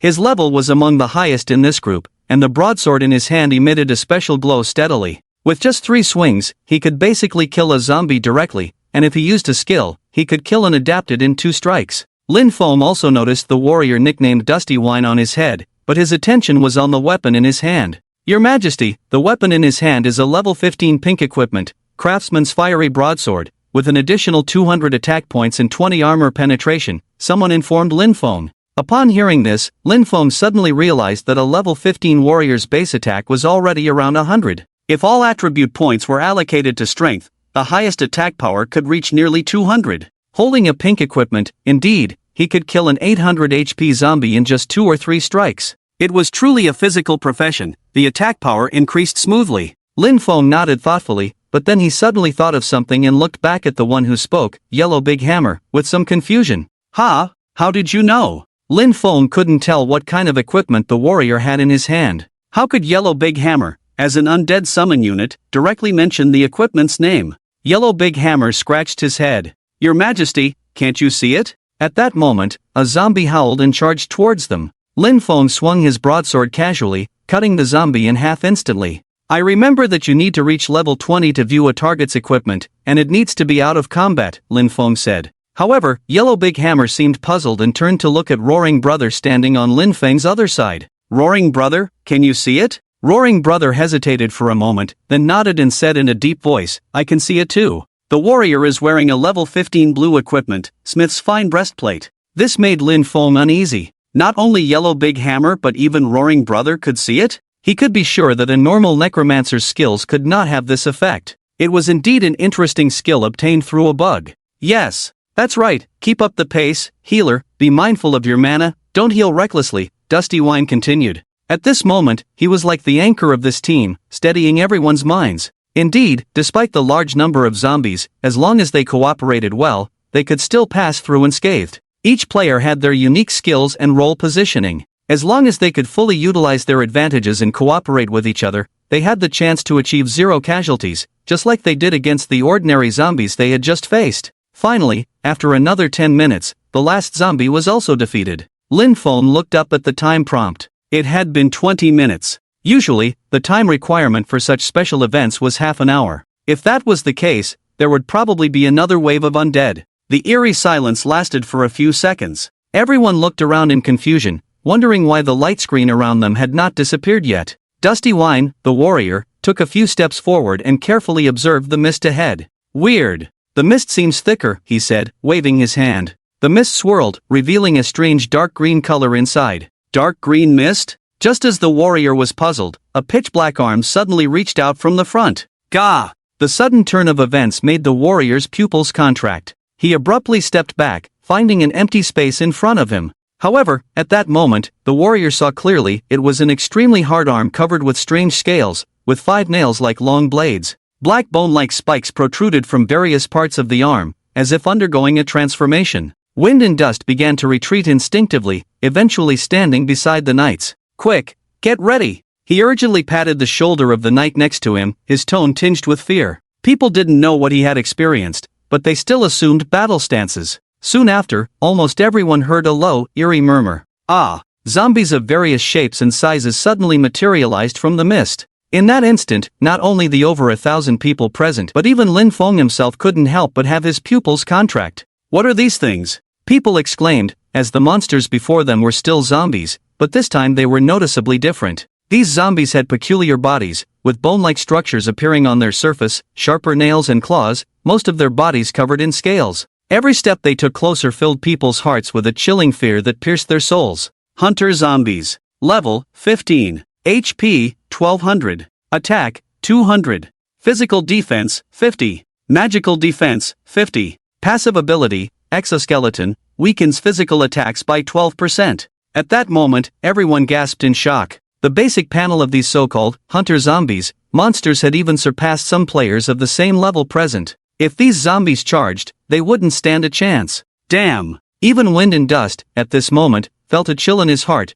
his hand gripping the broadsword trembling slightly. With so many zombies, each with an attack power of 200, this was no joke. At this moment, the zombies assumed a charging stance. The players instantly turned into chaos. It was then that Lin Feng put away his level 10 blue broadsword and instead drew his rusty iron sword. He walked to the front of the team, even stepping into the mist. "It's the programmer god." When Lin Feng's figure appeared, people immediately exclaimed. But before they could say a second word, the howl emitted by the hunter zombies was like a battle cry, and the charge began. These evolved zombies were as fast as cheetahs. Subsequently, more and more zombies rushed out of the thick fog. Although there were over 1,000 people gathered here, they seemed like lambs at the mercy of wolves. Just a moment ago, they found some comfort in the appearance of Lin Feng, the top-ranked player in the battle power rankings. But now, all other thoughts were completely cast aside, leaving only panic. Lin Feng tightened his grip on the rusty iron sword and, to everyone's surprise, charged straight at the zombies.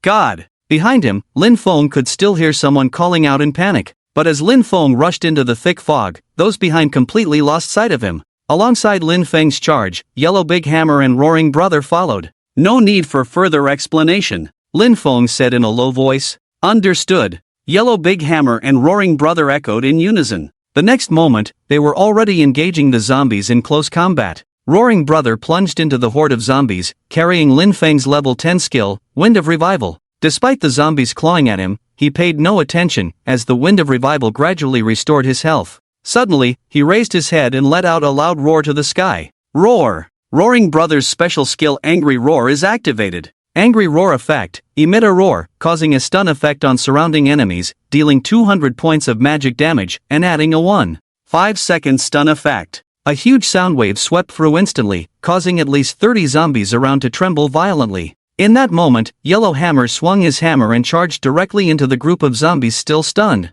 40, 40, 40. Yellow Hammer's attack power, inheriting half of Lin Feng's, was also 350 points. His attack range was vast, almost wiping out all these zombies in just 2 swings. Combined with Roaring Brother's roar causing 200 points of magic damage, each zombie's health was reduced to less than 700 points. Coincidentally, Lin Feng was holding a rusty iron sword with an attack power of exactly 700. Swish! Swish! Swish! Lin Feng swiftly wielded the rusty iron sword in his hand, the blade dancing back and forth on the hunter's zombies, accompanied by the rapid decline of the sword's durability, damage values floating above the zombies' heads. Minus 700. Minus 1402. Minus 701. Minus 702. Minus 703. Minus 1408. Whether critical or not, Lin Feng wielded his sword one by one, with Yellow Hammer and Roaring Brother's support, each swing causing a zombie to fall, and Lin Feng's attack power steadily increasing.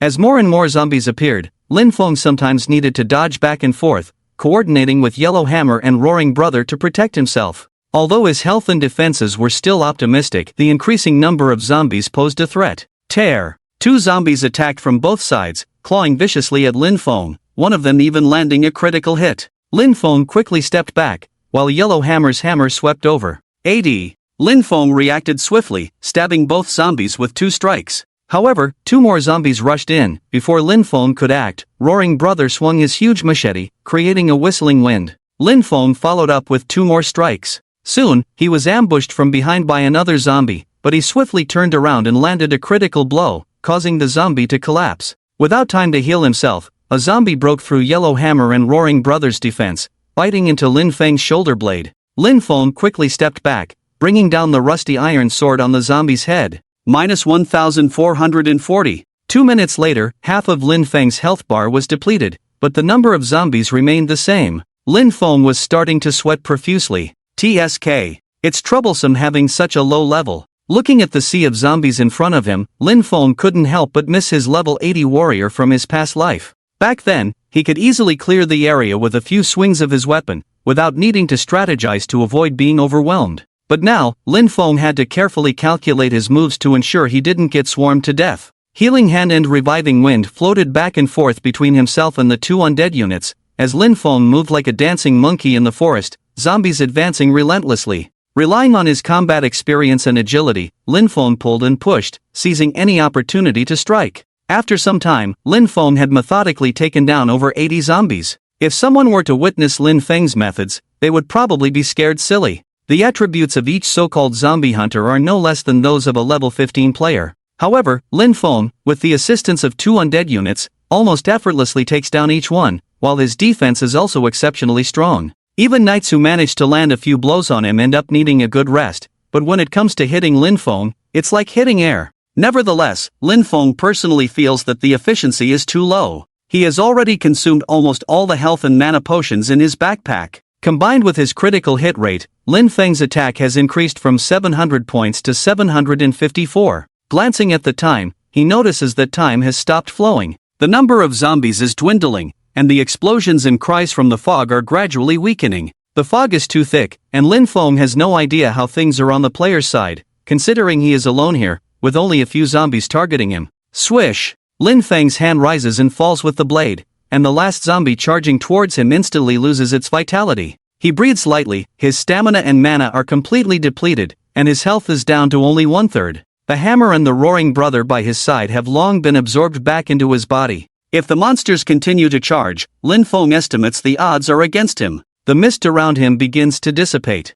In Lin Feng's sight, the scene transforms into something akin to hell. Out of over 1,000 players, less than 200 are still standing. People are collapsing everywhere, some on the brink of death, while those with revival coins in their backpacks are starting to disappear one by one, and those without coins can only wait for a healer to revive them. However, despite being a level 12 skill, obtaining the Heavenly Corridor is extremely difficult. Even in the previous world, this low-level skill was an essential god-tier skill in the entire hunting ground of the gods. In the trading post, a book of the Heavenly Corridor skill could be more expensive than some professions' awakening skills. Among the 1,000 people present, not a single person had learned this skill. The scene is suddenly filled with mourning, with many people either on the brink of death or lying on the ground, completely devoid of fighting spirit. Lin Feng's gaze sweeps over these people, then settles on the 3 obelisks below. There, on the black treasure chest, the chains slowly detach. A few seconds later, the chest opens automatically. At this moment, a sudden notification sound rings in the heads of Lin Feng and all the surviving players present.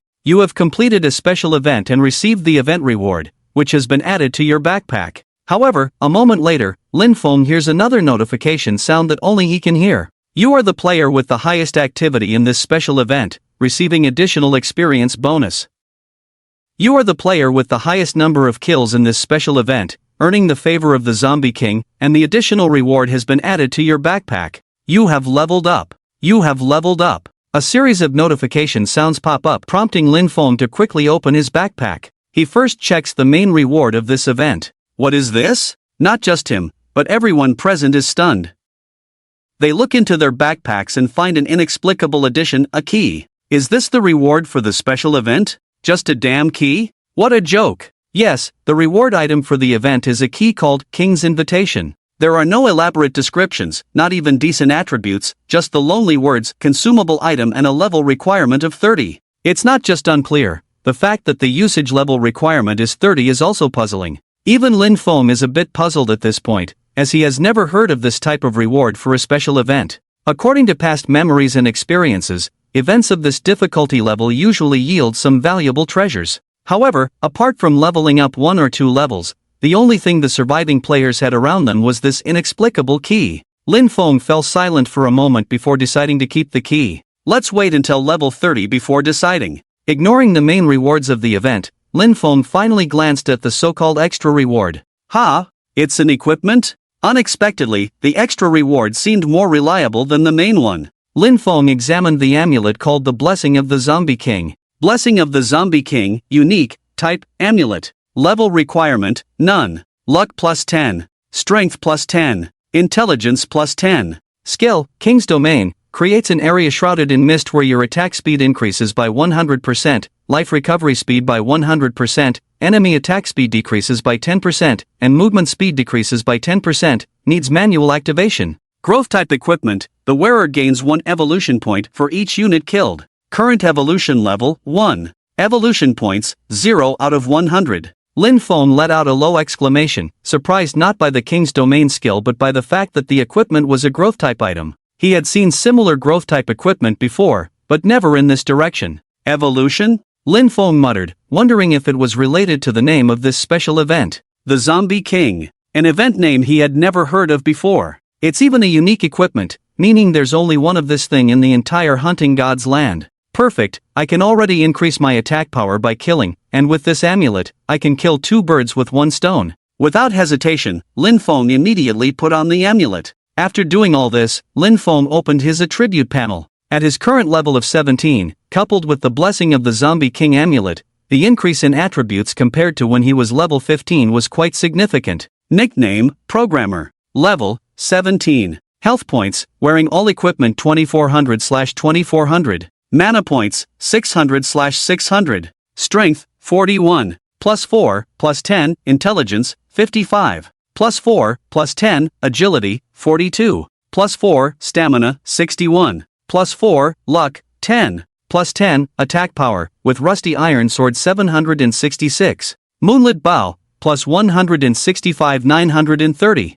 Magic Attack, 165. Physical Defense, wearing 4 Spirit Soft Armor 108. Magic Defense, 113. Available Attribute Points, 4. Lin Feng briefly glanced at his basic attributes, closed the panel, and then looked around. As time passed, players with resurrection coins had already chosen to revive, leaving only a group of unlucky players lying on the ground waiting for death. He brushed off the dust from his body and stood up. At that moment, a figure approached. The person seemed hesitant, but just as Lin Feng was about to leave, he called out, Great God, please wait." Lin Feng turned around to see a warrior named Dusty Wine looking at him. Lin Feng carefully examined the warrior covered in scars. Despite not yet reaching level 20 himself, he couldn't see the equipment the man was wearing, but according to Yellow Hammer and Roaring Brother, this person was wielding at least a pink broadsword. Moreover, after completing the event, this person's level had reached 18. In the ranking, Wind and Dusty Wine ranks among the top, and gradually, more people are appearing on the strength ranking,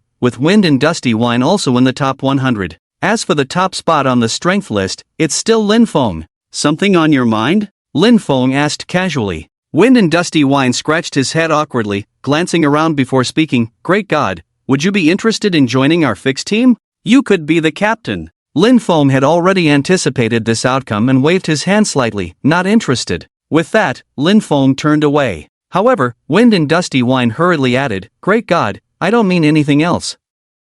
I just think that for newcomers, forming a fixed team would be very convenient. The team has a very reasonable distribution of professions, and I guarantee that no one will cause you trouble. I am a seasoned gaming enthusiast. Although I don't know what kind of world this is, I have a deep understanding of games." As he spoke, he cautiously followed behind Lin Feng. At this moment, Lin Feng stopped, and Wind and Dusty Wine immediately halted as well. He didn't know what this milk dad was thinking, but what he said was right. He was someone with a special understanding of games, and he wouldn't be mistaken. The milk dad in front of him was definitely not an ordinary player, at least fundamentally different from them. In Wind and Dusty Wine's eyes, Lin Feng's strength even made him think of 2 terms, cheater and big spender. It was almost absurd for a pure support role like a milk mom to reach the top of the ladder in the early stages of the god hunting ground in terms of strength. Such a thing would never happen in any game, including the god hunting ground. Lin Feng seemed to be pondering, and Wind and Dusty Wine remained silent, waiting for what would come next.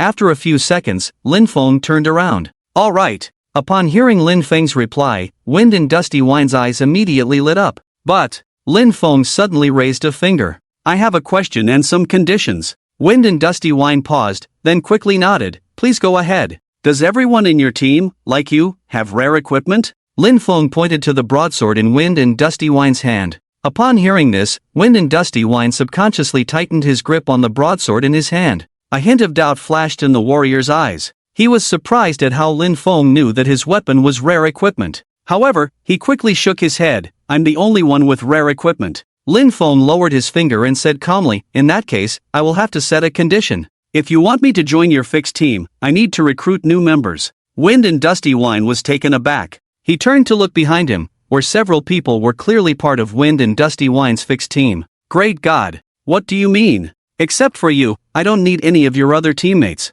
As for the members of the fixed team, I have my own plans, Lin Feng said coldly, looking at the warrior. Think about it. Wind and Dusty Wine was stunned. He fell into contemplation. As the captain of a fixed team, all the other members of the team were recruited by him personally, even though they had known each other for less than 10 hours.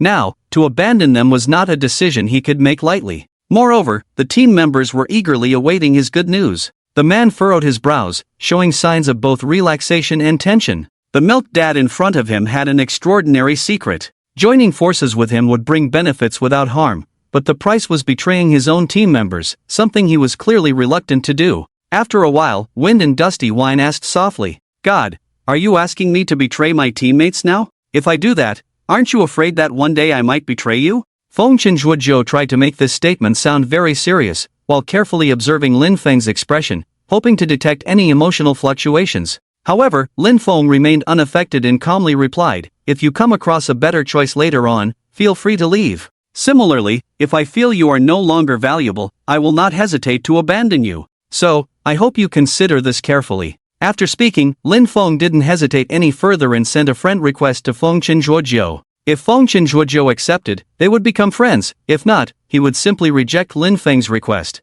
After doing this, Lin Feng left Feng Chenjuozhou behind and found a secluded place to rest and organize his backpack. His backpack was cluttered and needed some tidying up. As for being in a fixed team, it didn't offer any substantial benefits to him. In a previous life, he had joined a fixed team with Zhao Yuding, but later it became full of intrigue, with everyone solely focused on their own interests, wasting a lot of time and energy. Lin Feng wasn't keen on repeating that experience, so he presented Feng Chenjuozhou with a seemingly impossible condition, expecting him to back off. As Lin Feng pondered this, and after organizing his backpack, he stood up to leave. However, at that moment, Feng Chenjuozhou unexpectedly approached him. Captain, when are we setting off? Lin Feng paused, instinctively checked his friends list, and was surprised to find a new friend, Feng Chenjuozhou. You agreed? Lin Feng glanced in the distance where 5 people should have been watching for them, but they were nowhere to be seen. It seemed this warrior truly intended to join him. Risk and reward coexist, I understand this principle, Feng Chenjuozhou said with a smile. Looking at this warrior, Lin Feng was a bit stunned. After a moment of silence, he sighed and said, all right, but I must clarify in advance that the composition of my team may differ from your understanding. Please refrain from interfering in recruiting new team members. Rest assured, I won't say a word of nonsense, Feng Chenjuozhou nodded. Also, no matter what unreasonable abilities I display later on, don't ask too many questions. Understood, I won't inquire further. Lin Feng wanted to say more, but seeing the determined look in the man's eyes, he didn't know what else to add. After a while, he softly said, join the team. The programmer has created a team. The programmer has sent you a team invitation. You have joined the team. Lin Feng turned and walked away, with Feng Chenjuozhou immediately following. How should I address you, Captain? My surname is Lin, and yours? I'm surnamed Feng, call me Feng Chen. So, you go by Feng Chenjuozhou? Lin Feng asked. Yes, I've always used this name when gaming. What about you, Lin Ge? Does the name programmer have any special meaning? Lin Feng shook his head, just a random choice. With that, the two slowly left the place. The crowd around them grew larger, and as they were enveloped in a special events light screen, many other players stood outside watching. When the light screen disappeared after the completion of the event, even more people gathered, their faces showing shock at the heavy losses of over 1,000 individuals. A few minutes later, Lin Feng and Feng Chen had completely left the previous area behind. They walked along a main road, the sky was getting dark, and the number of people around them was gradually decreasing. Occasionally, wild monsters would suddenly appear, but before Lin Feng could act, Feng Chen would raise his pink broadsword to meet them. After about an hour of walking, it was already dark. The two of them opened the sheepskin map in their hands. Due to leveling up and completing special events, they were still some distance away from the nearest main city, White Moon City. At their current speed, it would probably take them 2 more hours to get there. At that moment, Lin Feng suddenly stopped. Lin Gu, do you want to take a break? Feng Chen wiped his broadsword and asked. Lin Feng glanced at his own level. Unlike Feng Chen, who was at level 18, his own level was 1 lower at 17 because he had been focusing on killing lower-level monsters to stack his attack power. He planned to reach level 20 before entering the main city. If they continued at this pace, he would probably only be level 18 by the time they arrived. He needed to find a place to level up to 20 first. After all, only he knew that there was a hidden reward for entering the main city at level 20. Follow me. Lin Feng changed direction and headed to the right. Feng Chen, standing still, looked at the sheepskin map in his hand, puzzled by Lin Feng's actions. However, he didn't say much and immediately followed with his sword in hand. After walking for a few minutes, their pace gradually slowed down. It wasn't because they had encountered a group of monsters, but because they came across players on the brink of death. Along the way, they had seen several players lying motionless on the ground, in need of revival. And at that moment, 3 more players lay ahead, their names indicating they needed to be resurrected. Lin Gu. What's going on? There were no visibly threatening monsters nearby, yet these people were lying there alone, which was indeed strange. While Feng Chen was puzzled, Lin Feng beside him chuckled coldly. He whispered to Feng Chen, "It's not monsters, it's done by humans." Done by humans? Feng Chen shuddered suddenly, but still couldn't believe it and asked in a low voice, "What do you mean by done by humans?" Lin Feng chuckled softly. "Since you've played many online games, you should have encountered this type of people easily. Their names are always in red, and they enjoy killing other players." As he spoke, 6 people suddenly emerged from the shadows in front of them. These 6 individuals wore sly smiles on their faces. Their team composition was perfect, with a knight as the leader, 1 healer, 1 hunter, 1 mage, an assassin, and a beast tamer. They were versatile in both offense and defense. Their average level was 17, and their equipment looked decent, mostly level 15 gear, with the majority being blue and some green. With such a well-equipped full team, except for the somewhat timid healer, all 5 others had blood-red names above their heads. Standing in front of Lin Feng and Feng Chen, under the dim night sky, these 6 individuals seemed like grim reapers, even standing silently sent shivers down one's spine. Feng Chen instinctively stood in front of Lin Feng, even gesturing for him to stand behind. But after a moment's thought, although Lin Feng was a healer, he was also the top fighter in terms of combat power. Feng Chen's actions seemed unnecessary. However, despite his good equipment and having Lin Feng by his side, Feng Chen knew that facing a fully armed team of red-named players left no possibility of victory in his eyes. Based on my previous gaming experience, at higher levels, some powerful players can create a significant gap with others of the same level through stats and equipment. However, now that everyone is below level 20, each person's development and growth are limited. Even if one holds pink equipment, everyone's basic stats are similar, 2 against 6, leaving them no chance of winning. What do you all mean? Feng Chen subconsciously whispered to the 6 people in front of him. At the same time, he carefully observed their every move, ready to escape at any sign of trouble. But when he saw the assassin among the 6, he couldn't help but feel a bit uneasy. In this profession of assassination, even if he wanted to run, it probably wouldn't make a difference. This is bad. At this moment, the knight leading the 6 on the opposite side smiled slightly, raising the short-handled axe in his hand, pointing it at the 2, grinning. "Nothing much. Just wanted to see if you have any nice equipment on you. If it suits us, how about lending it to us?" Saying that, the 6 took a step forward. Facing such an atmosphere, Feng Chen naturally recalled the kind of people he had encountered while playing games before,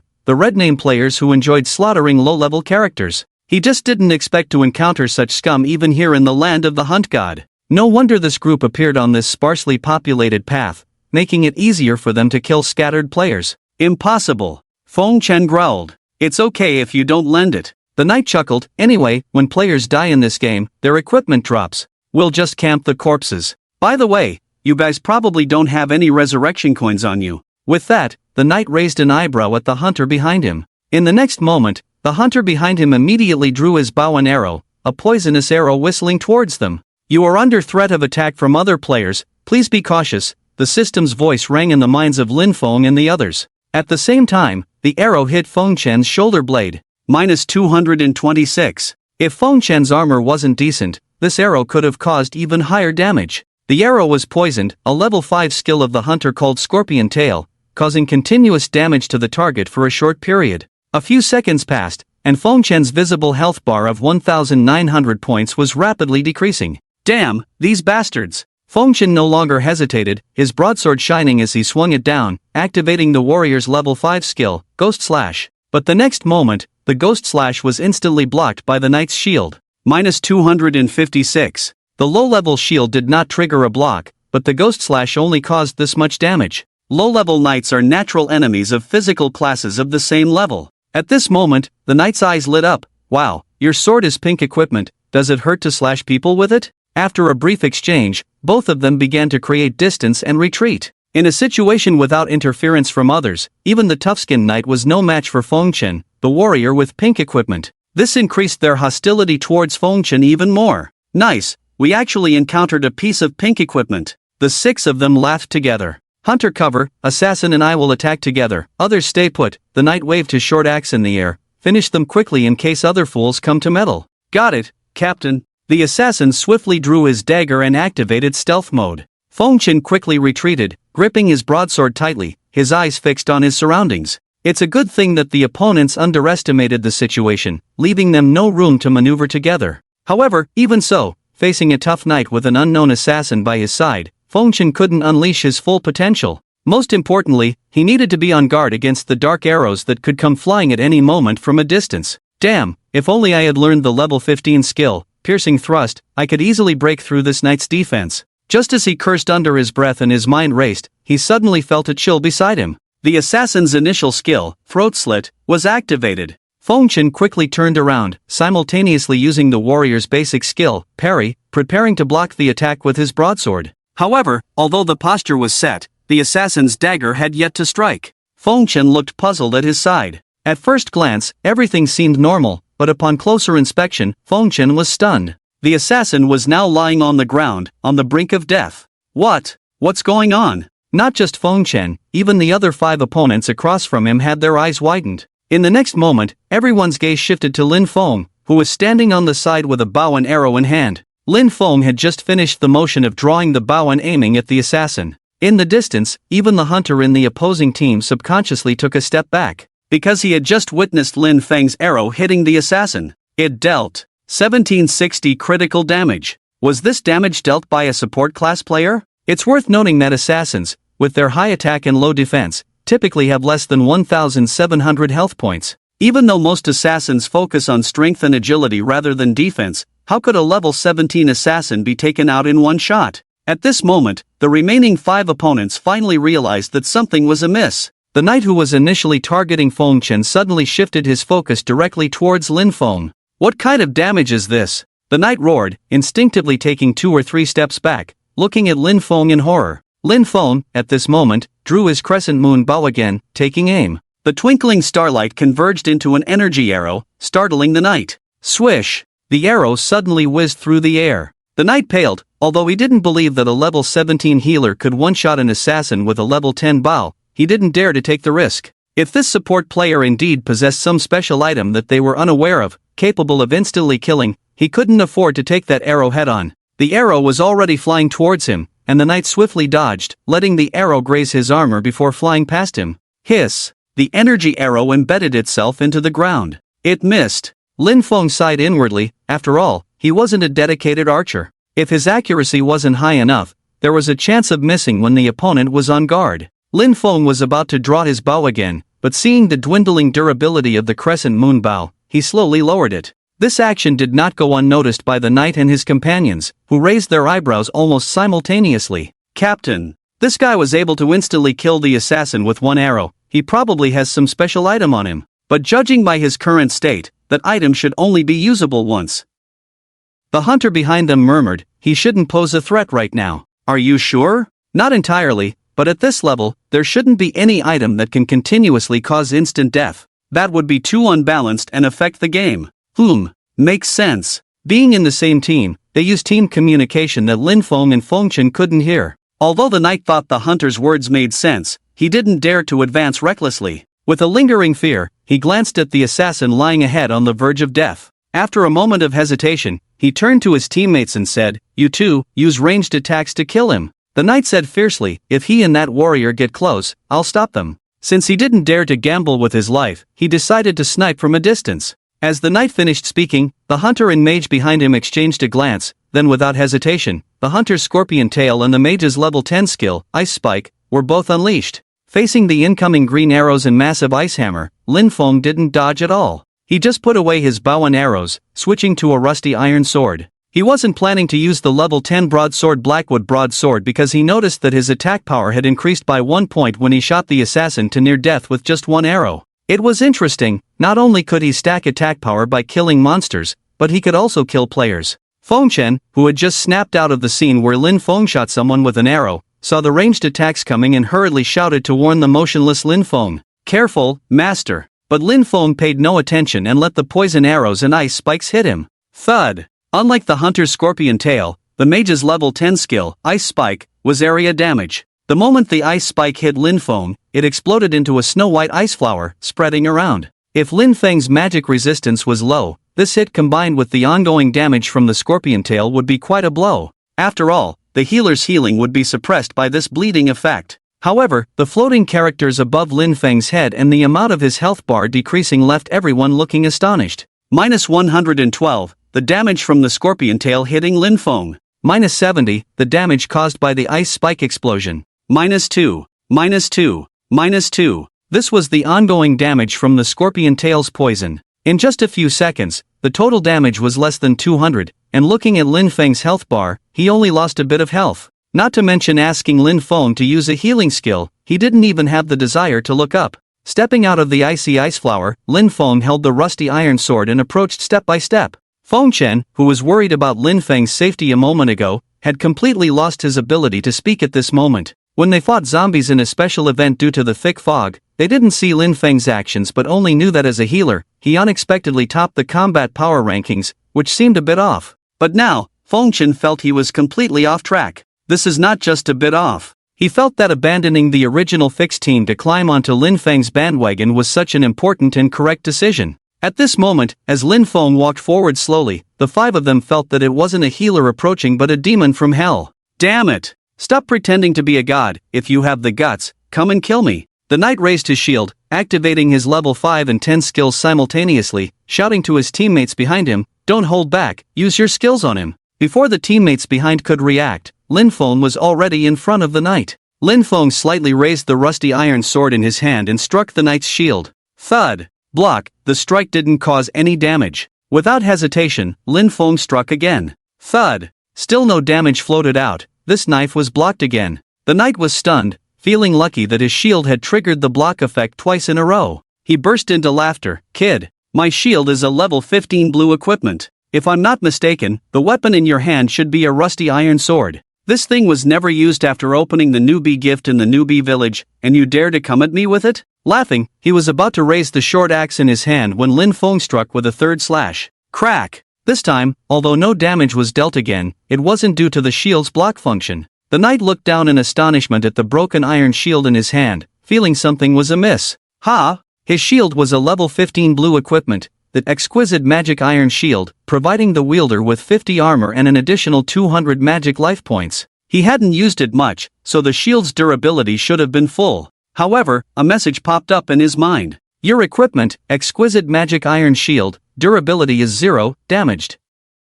The knight was completely dumbfounded. Lin Feng's face darkened, he grabbed the knight's wrist, pulling him towards himself, and at the same time, thrust the iron sword in his hand forward. Swish! The next moment, a mind-blowing number appeared before the knight's eyes. -1340. Yes, there was an exclamation mark after the number, indicating a critical hit. But the crucial point was that this strike almost pierced his major artery. His shield was now destroyed. With his current equipment, he had an additional 80 armor, and being a knight, his base attributes provided a higher armor bonus compared to other classes, totaling around 130 armor. He had activated the early shield skills Indomitable and Bronze Holy Shield, adding 70 armor and 50 magic resistance. Even without the shield, this knight had just about 200 physical defense. Yet this healer dealt over 1,300 damage in one strike? Even with a critical hit, this was incredibly strange. If his armor hadn't mitigated some damage, this strike could have nearly caused 1540 damage?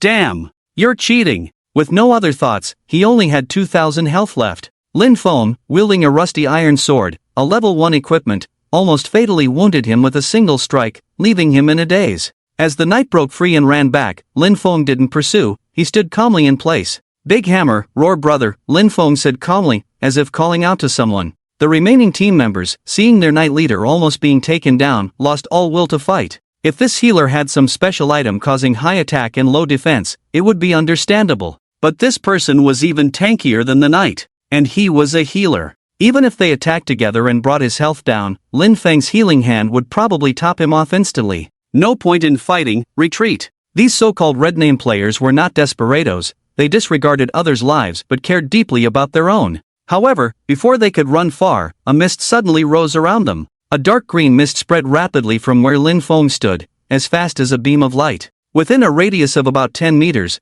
the area suddenly turned bitterly cold. Even Feng Chen, a teammate of Lin Feng, felt a force choking the temperature. Glancing around, Feng Chen found the thick fog somewhat familiar. Dark green. Isn't this the fog that appears when fighting zombies? Then, a strange sentence popped into everyone's minds. You have entered the king's domain. Perplexed, Feng Chen assumed a combat stance, wary of his surroundings. Confused, hadn't they already completed the special event? They even obtained a mysterious key in their backpacks. Why were they now in this bizarre king's domain? Could zombies emerge from the fog? However, Lin Feng chuckled softly. Indeed, Lin Feng activated the skill of the Zombie King's Blessing Amulet. Within this domain, his attack speed increased by 100%, life regeneration speed by 100%, while the enemy's attack speed decreased by 10% and movement speed by 10%. After the domain was released, the 5 knights felt as if their feet were stuck or trudging through muddy ground, unable to pick up speed. Why do I feel so tired? Can't run.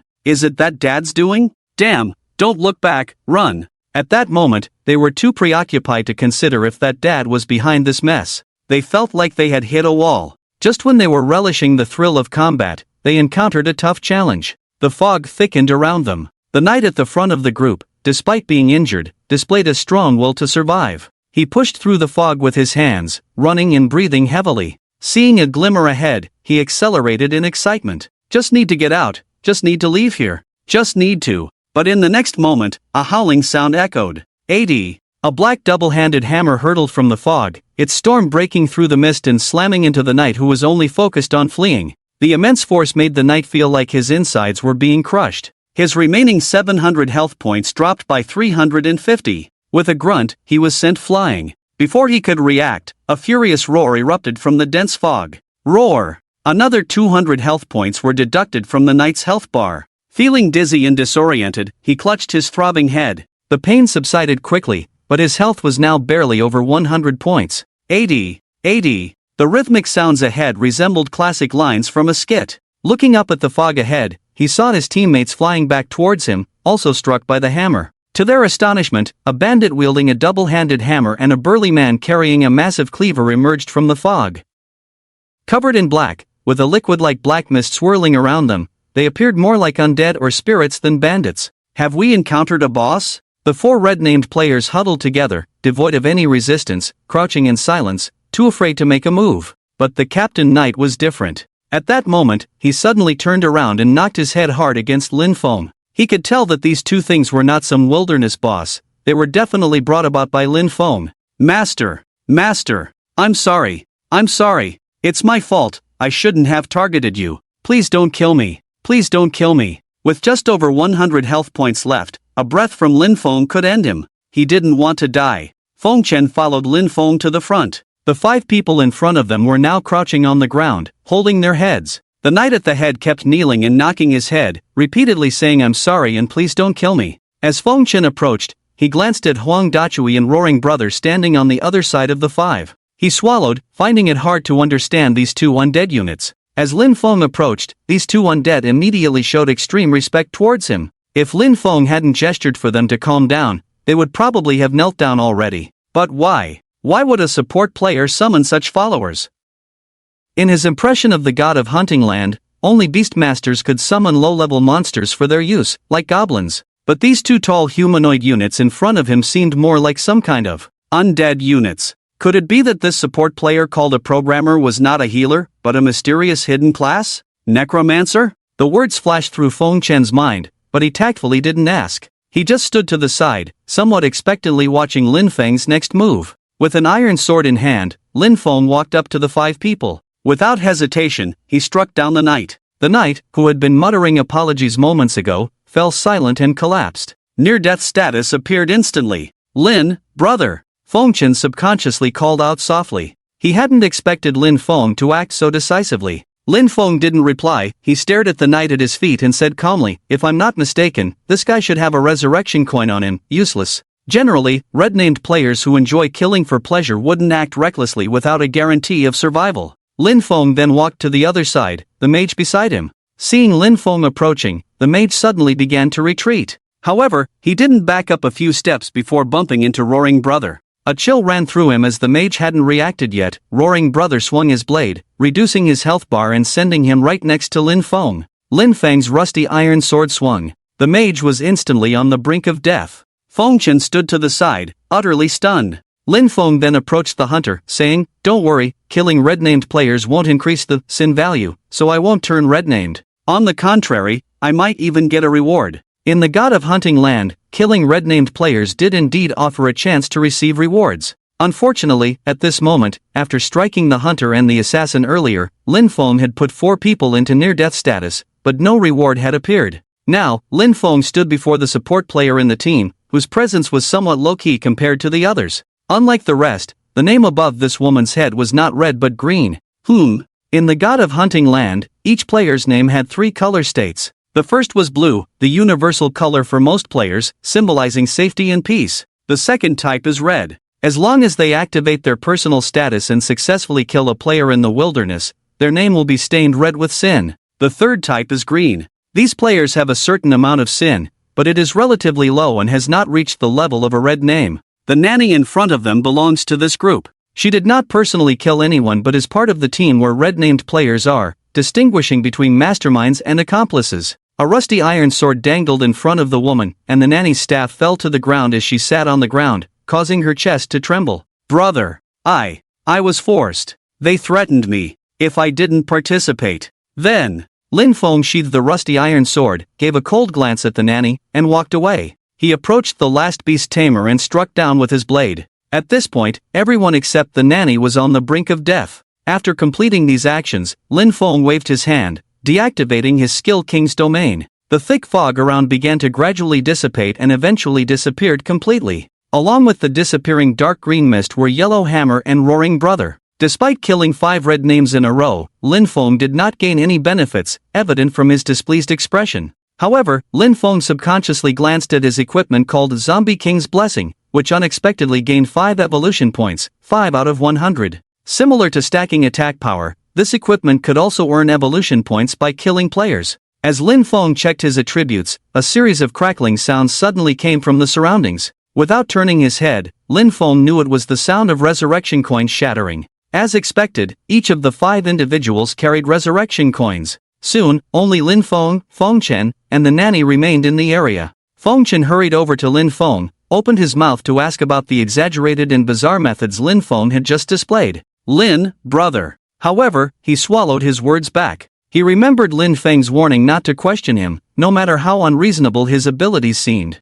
"Let's go," Lin Feng said, cutting off any further conversation and leading the way. Half an hour later, Lin Feng and Feng Chen had cleared all the monsters in the 3 surrounding areas. Feng Chen checked his level, 19, just a bit more experience needed to reach level 20. Looking at Lin Feng, this expert was also at level 19, with slightly less experience than himself. The surrounding areas were unlikely to have monster respawns in the short term. Lin Feng rummaged through the equipment and coins dropped from the monster corpses on the ground. At that moment, Feng Chen approached. "Lin, brother." Lin Feng looked up. "What's up?" Feng Chen pointed not far behind them. "Look, Lin, brother." Lin Feng followed Feng Chen's gaze and noticed the nanny, who he hadn't killed, following them less than 20 meters away. She realized they were looking at her and cautiously moved to the side. "She's been following us for half an hour," Feng Chen said. Lin Feng's lips curled slightly. Yeah, I know. In fact, Lin Feng didn't spare her because she was a woman or because her name was green. It was because this healer named Gardenia above her head was a fierce player in the top 20 of the ladder rankings in the previous life.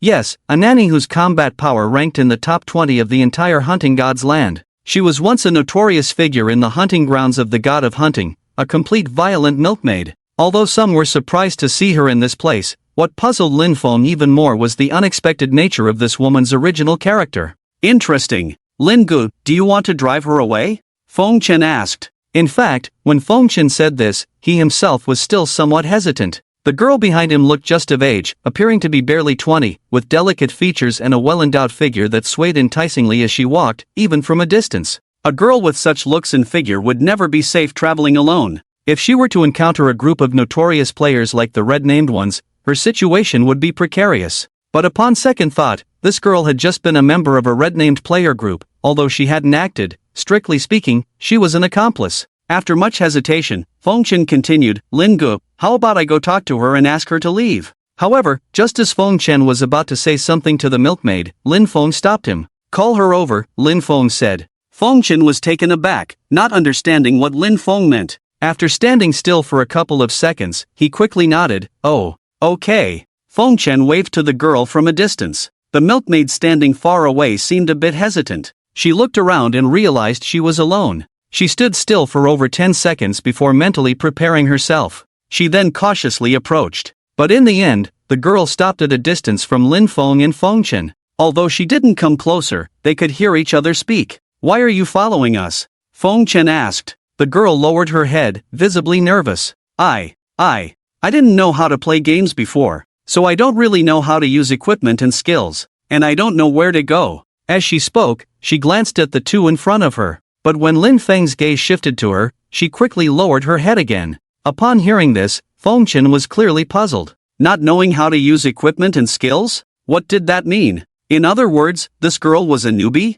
But how did a complete gaming newbie end up in a team of red-named players? Feng Chen looked at the girl's face, then glanced down slightly, and he almost guessed what was going on. Just follow the mission prompts. The nearest main city from this location is White Moon City. Follow the main force to the city first. If you're afraid, you can continue to join a team, Feng Chen said softly. The girl remained silent. She had tried, but no team was willing to accept her. Most people were just drawn to her looks. Who would really want a complete novice as a burden? Even if she was like an ordinary milkmaid, in the current hunting grounds of the god of hunting, despite everyone's levels not being high, a rule had emerged. There were milkmaids everywhere. Among 100 women, roughly 70 of them were healers. So nowadays, every team had an abundance of healers. The milkmaid, a once sought-after profession, had become challenging to find a team for. Feng Chen seemed to sense the woman's predicament and turned to look at Lin Feng. Lin Gu, what should we do? He couldn't make a decision. After all, his team already had Lin Feng, the healer.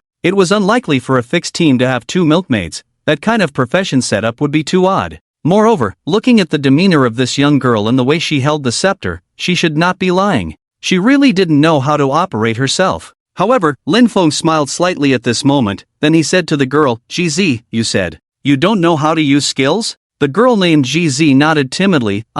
Lin Feng fell silent for a while. It seemed that in the previous life, this girl must have experienced some changes, otherwise she wouldn't have become a fierce character in the top 20 of the ladder board. Then, can you heal? Lin Feng asked softly. That shouldn't be difficult. The girl was stunned for a moment, then nodded somewhat awkwardly again. I can use healing touch. After hearing the girl's words, Lin Feng nodded. That's fine, come with us. After that, Lin Feng sent her a team invitation. Programmer invites you to join the team. GZ joins the team. Thank you. Thank you. GZ was visibly excited. She had witnessed Lin Feng's abilities and knew that teaming up with him would ensure her safety. However, Feng Chen was a bit skeptical at this moment. Two healers in one team? Soon, Feng Chen dispelled his concerns. Lin Feng could kill a knight with 2 arrows, so what's the point of worrying about that? Unlike Lin Feng, GZ was only level 16, but for someone like her to reach this level was already remarkable. How did this girl end up here with her abilities?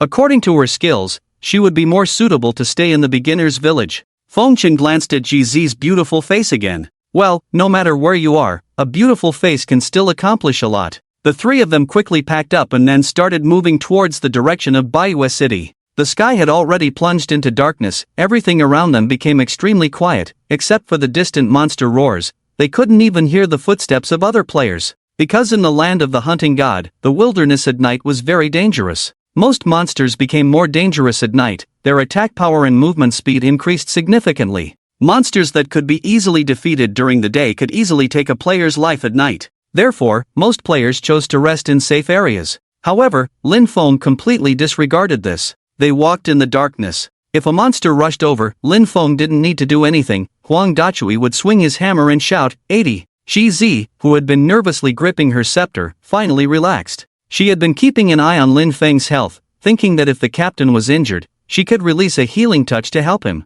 But now she realized it was unnecessary because the monsters couldn't get close to Lin Feng. She and Feng Chen walked safely by Lin Feng's side, just following him as he moved forward. At this moment, Feng Chen looked at the girl with interest and suddenly asked, GZ, how did you get these equipments? GZ's equipment was mostly level 15, and the quality was good. The scepter in her hand and the robe she wore were both blue equipment. It was impossible for a newbie who only knew how to use healing touch to obtain such equipment on her own. GZ smiled bitterly. They were given to me by Mad Thunder. In exchange, I have to act with them. Mad Thunder? Yes, the knight from earlier. Feng Chen nodded and didn't ask any further. After walking for nearly an hour, Feng Chen and GZ's stamina had reached its limit. Their walking speed noticeably slowed down, and not only that, they felt sore all over, their feet as heavy as lead, making it difficult to move even an inch. Lin Gu. I can't go on, let's take a break, Feng Chen said weakly, hands supporting his thighs. Lin Feng, who was at the front, had reached level 20 at this moment, just like Feng Chen.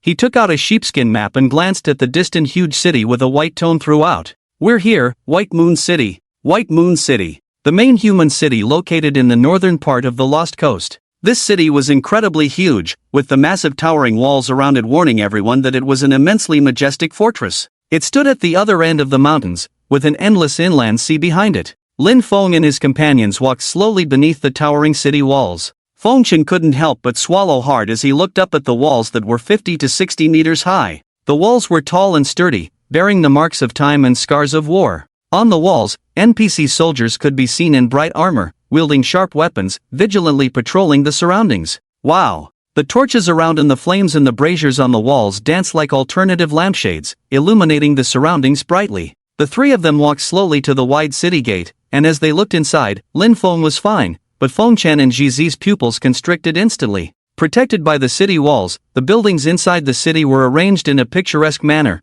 featuring a mix of classical Gothic architecture and structures exuding a sense of war like stone fortresses and watchtowers. When the moonlight and firelight converged, casting a golden glow on the buildings of White Moon City, the golden light contrasted with the gray stone bricks of the walls, making the towering structures inside White Moon City appear like a dazzling pearl, embedded in the dark earth, mysterious and solemn. Is this White Moon City? Even though they hadn't fully entered yet, Feng Chen was stunned just by peeking through the entrance. The architectural complex that could only be depicted in movies and TV shows now lay before their eyes, giving them an extremely surreal and unreal feeling. Lin Feng, who stood in front of Feng Chen and GZ, didn't show much reaction. It was just a beginner's main city. Apart from the newbie village, this kind of main city was considered the smallest and poorest place in the realm of the hunting god. He had seen cities more luxurious, fantastical, and even exaggerated than White Moon City, such as the level 40 main city, Dom Federation, the level 60 main city, Eternal Sky Domain, and the level 80 main city, Ruins of the Gods.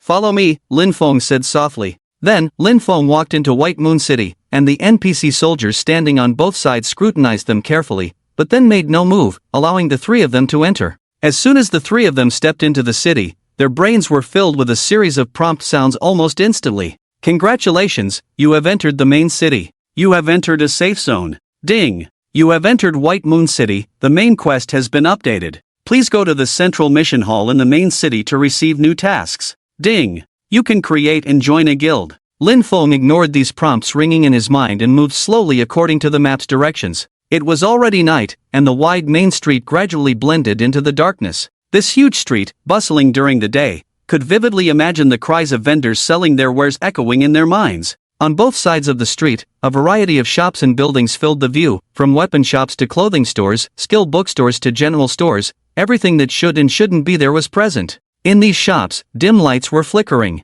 WN Shop. Feng Chen stopped in front of a sign engraved with the shape of weapons and shields, glancing inside the shop. Lin Feng didn't look back. Even in the hunting grounds of the god of hunt, NPCs need rest. If you need to buy equipment, it's best to come during the day. Feng Chen was taken aback, then quickly nodded. Oh, I see. The three of them slowly moved along the street, and as they went deeper, they could see various players moving in the night just like them. These people roamed the city, some in groups of 2 or 3, indicating that most had taken on new quests, but there were also those who, like Lin Feng's group, had not yet found the quest hall. These people must have arrived here first during the day. GZ, who was walking at the back, asked cautiously. Feng Chen shrugged, non-committal. They walked for a few more minutes. As night fell, the streets became more lively, with more and more players, and in some places, they had to push through the crowd to move forward. Feng Chen and GZ began to look around. Besides the residential area and NPC shops they had just seen in the city, there were many special public buildings such as the City Hall, Hero Monument, and Church.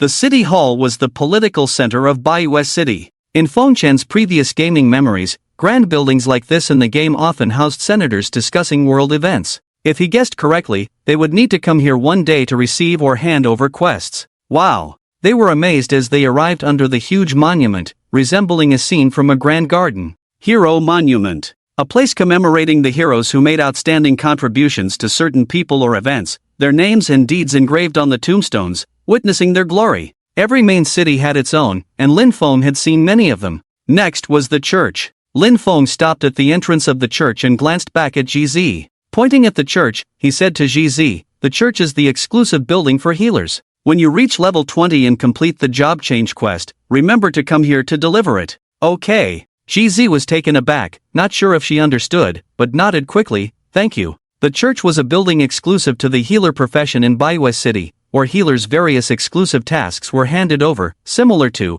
the sect of healers. Listening to Lin Feng and GZ's conversation, Feng Chen couldn't help but glance at the church. The building was surrounded by exquisite murals and a solemn altar, exuding a sacred and solemn atmosphere even from the outside. Feng Chen hesitated. "Brother Lin, do you know what the exclusive building for our warriors is?" In fact, Feng Chen wanted to ask why Lin Feng knew all these things. But Lin Feng had warned him not to ask unnecessary questions, so Feng Chen changed his question. Lin Feng gestured for the two to continue forward and whispered, "The exclusive building for warriors is called the Hero Pavilion. The system will automatically inform you after completing a task, even if you are a hidden class." Feng Chen nodded thoughtfully. Several minutes later, the three finally stopped. A huge oval building stood in front of them, with an incredibly large hall that seemed to accommodate tens of thousands of people at once. And at that moment, it was already crowded inside. "Lin, what is this place?" Lin Feng smiled helplessly, feeling so familiar with this place. "Let's go in, this is the quest hall." Lin Feng paid no attention to the noisy crowd around him.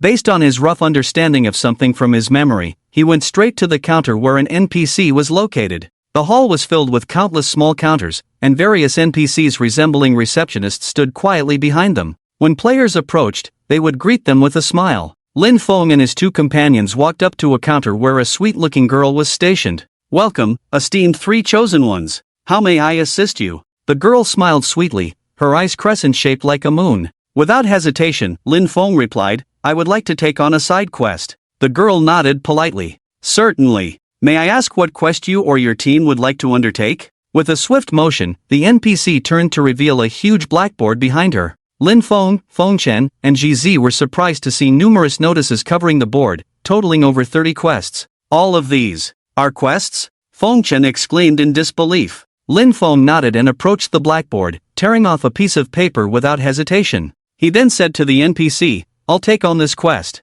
The other two leaned in to read the quest description. Fast leveling quest type, side quest. Quest description, reach level 20 in the shortest time possible. Quest requirement, the level of the acceptor must not exceed level 18. Feng Chen whispered to Lin Feng, "Brother Lin, the requirement for this quest is not to exceed level 18, but except for GZ, both of us are already at level 20. However, Lin Feng did not respond, just gazing ahead at the NPC. The girl NPC smiled politely and took the quest notice from Lin Feng's hand. "Of course, may I ask if the chosen one wishes to undertake the quest individually or on behalf of the team?" Feng Chen hesitated. Wasn't the level requirement in the quest description within level 18? Lin Feng answered, individually, casting a glance at Feng Chen. The warrior quickly caught on. I'll also accept the quest. Alright, the NPC immediately responded. However, she then shifted her gaze to GZ at the back. Before she could speak, Lin Feng interrupted, she doesn't need to accept. Just the two of us will do.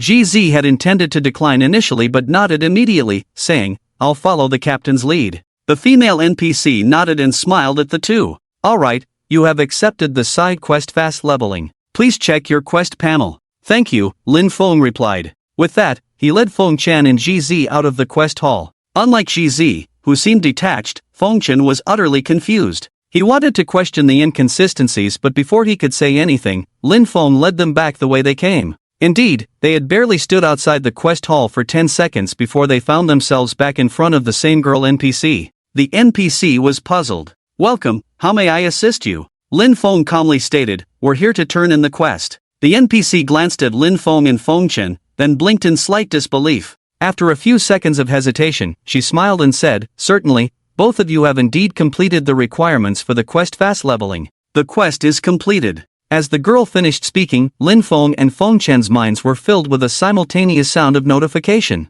You have completed the side quest fast leveling, and the quest rewards have been sent to your backpack. Your completion time was 30 seconds, exceeding the average quest duration by 99%. Additional rewards have been sent to your backpack. Lin Feng's lips curled into a smile. Sure enough, this loophole-like quest still existed. In the previous life, Lin Feng had heard of someone who, after landing in the hunting god's land from the newbie village, delayed entering the main city, resulting in that person reaching level 21 by the time they entered the main city. By a twist of fate, his first quest was not a main quest but this side quest called Fast Leveling, and he was surprised to find that this quest could actually be accepted. Wow! Feng Chan exclaimed as if he had discovered a new continent, lowering his voice in excitement. Lin, is this a bug? Did the game glitch? Seeing Feng Chan so excited, Lin Feng shook his head. This is not a bug, it's a mechanism issue. Feng Chan paused. Mechanism? Yes, because most players who come to the main city are generally below level 18, few would reach level 20 before entering like us.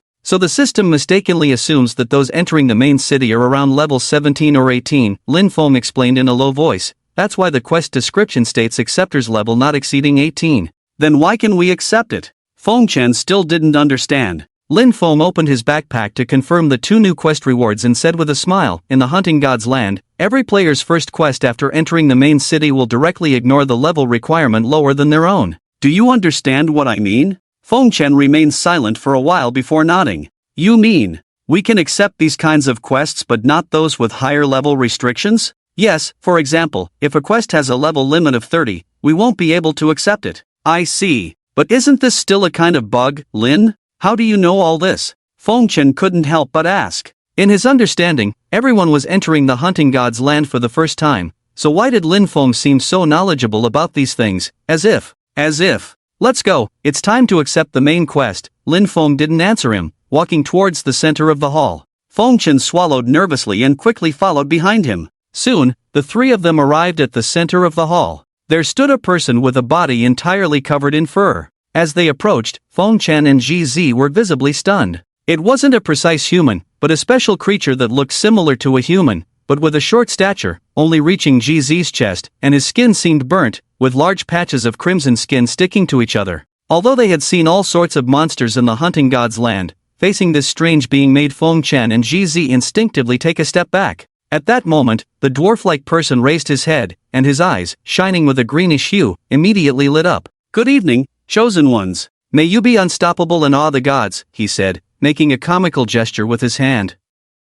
He raised his head high, placed his right hand on his chest, raised his left hand high, with one leg in front and one behind, the front leg slightly bent, and the back leg stretched straight. Feng Chan and GZ looked at each other, completely unsure how to respond. However, Lin Feng, unfazed by the oddity, mimicked the same gesture towards the peculiar being and whispered, "Hello, we are here to accept the task." The man saw Lin Feng responding with a gesture of courtesy. He was slightly surprised, then immediately burst into laughter. After a few seconds, he shook his head and said, "All right, esteemed chosen ones, I will now entrust the main quest to you." But as he fumbled behind him, Lin Feng suddenly waved his hand. "Wait, we are not here to receive the main quest." The peculiar man blinked, his eyes glowing green. Not the main quest? But the only quests available here are the main quests. Players came and went around, pausing for a moment before leaving. Each player or team would see NPCs they could interact with at this location, meaning there were countless peculiar individuals standing in the center of the hall. Each player arriving could converse with it simultaneously. Ordinary chosen ones would not stay in front of it for more than a minute, they only needed to receive the quest and leave. However, Lin Feng did not rush to leave. Instead, he smiled and said, "We are here to receive the class change quest." The peculiar man was visibly taken aback upon hearing this. He hesitated. "Oh? Chosen ones, the requirements for accepting the class change quest are that each chosen one must reach level 20 and complete a quest before being able to accept it.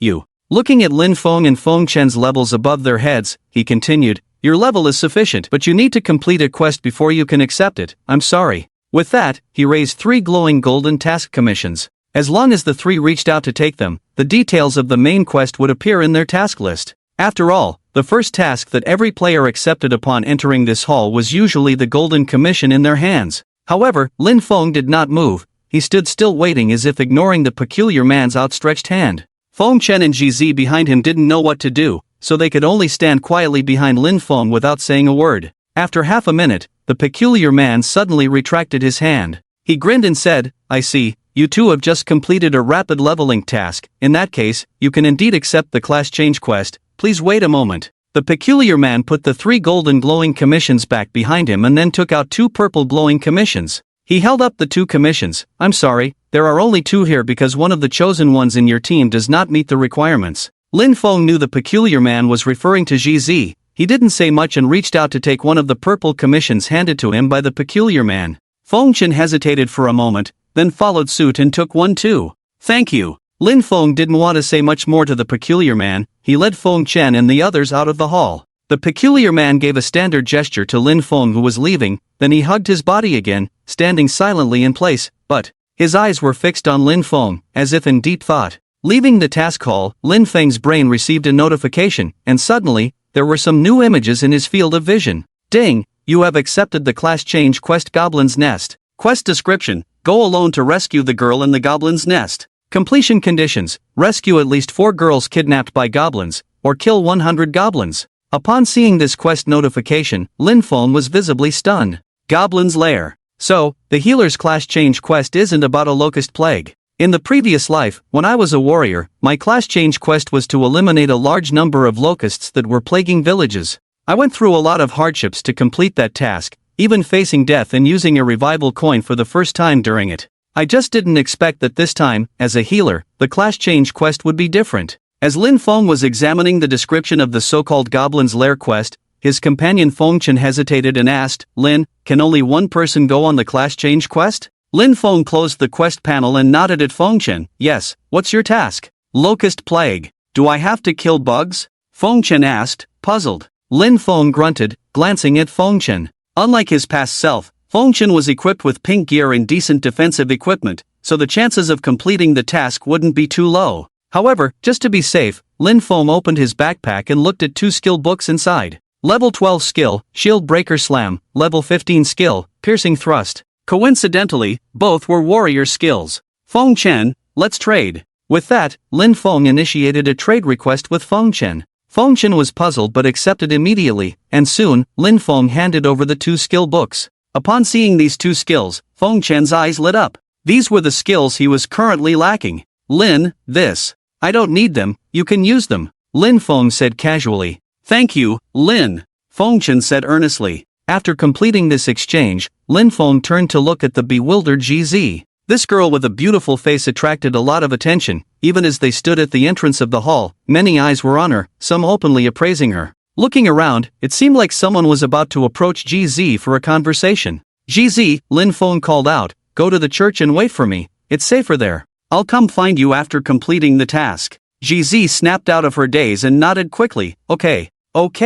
After giving Feng Chen some brief instructions, Lin Feng disbanded the team. Later, he walked alone into a blacksmith's shop. Feng Chen didn't know what Lin Feng was up to. He waited for a while, and after about 10 minutes, Lin Feng emerged from the blacksmith's shop. Lin, didn't you say not to disturb NPCs at night? Since we're going into a dungeon, I need to buy some things." Lin Feng looked at the rusty iron sword in his backpack and then at the fully repaired crescent moon bow. "Let's go." With that, he and Feng Chen headed towards the mission teleportation gate in Bayou City. Sometime later, Feng Chen, following behind Lin Feng, noticed that even though it was late at night and they were quite far from the mission hall, the number of pedestrians around them was not decreasing but increasing. From that moment on, they began to notice some players stopping, discussing animatedly, and gazing ahead. Continuing forward, a wall towering over 10 meters, no, it should be over 20 meters high, suddenly appeared before them. Although compared to the huge walls surrounding Bayou City, this wall was relatively small. The presence of a powerful energy was enough to make Feng Chen feel a bit uneasy.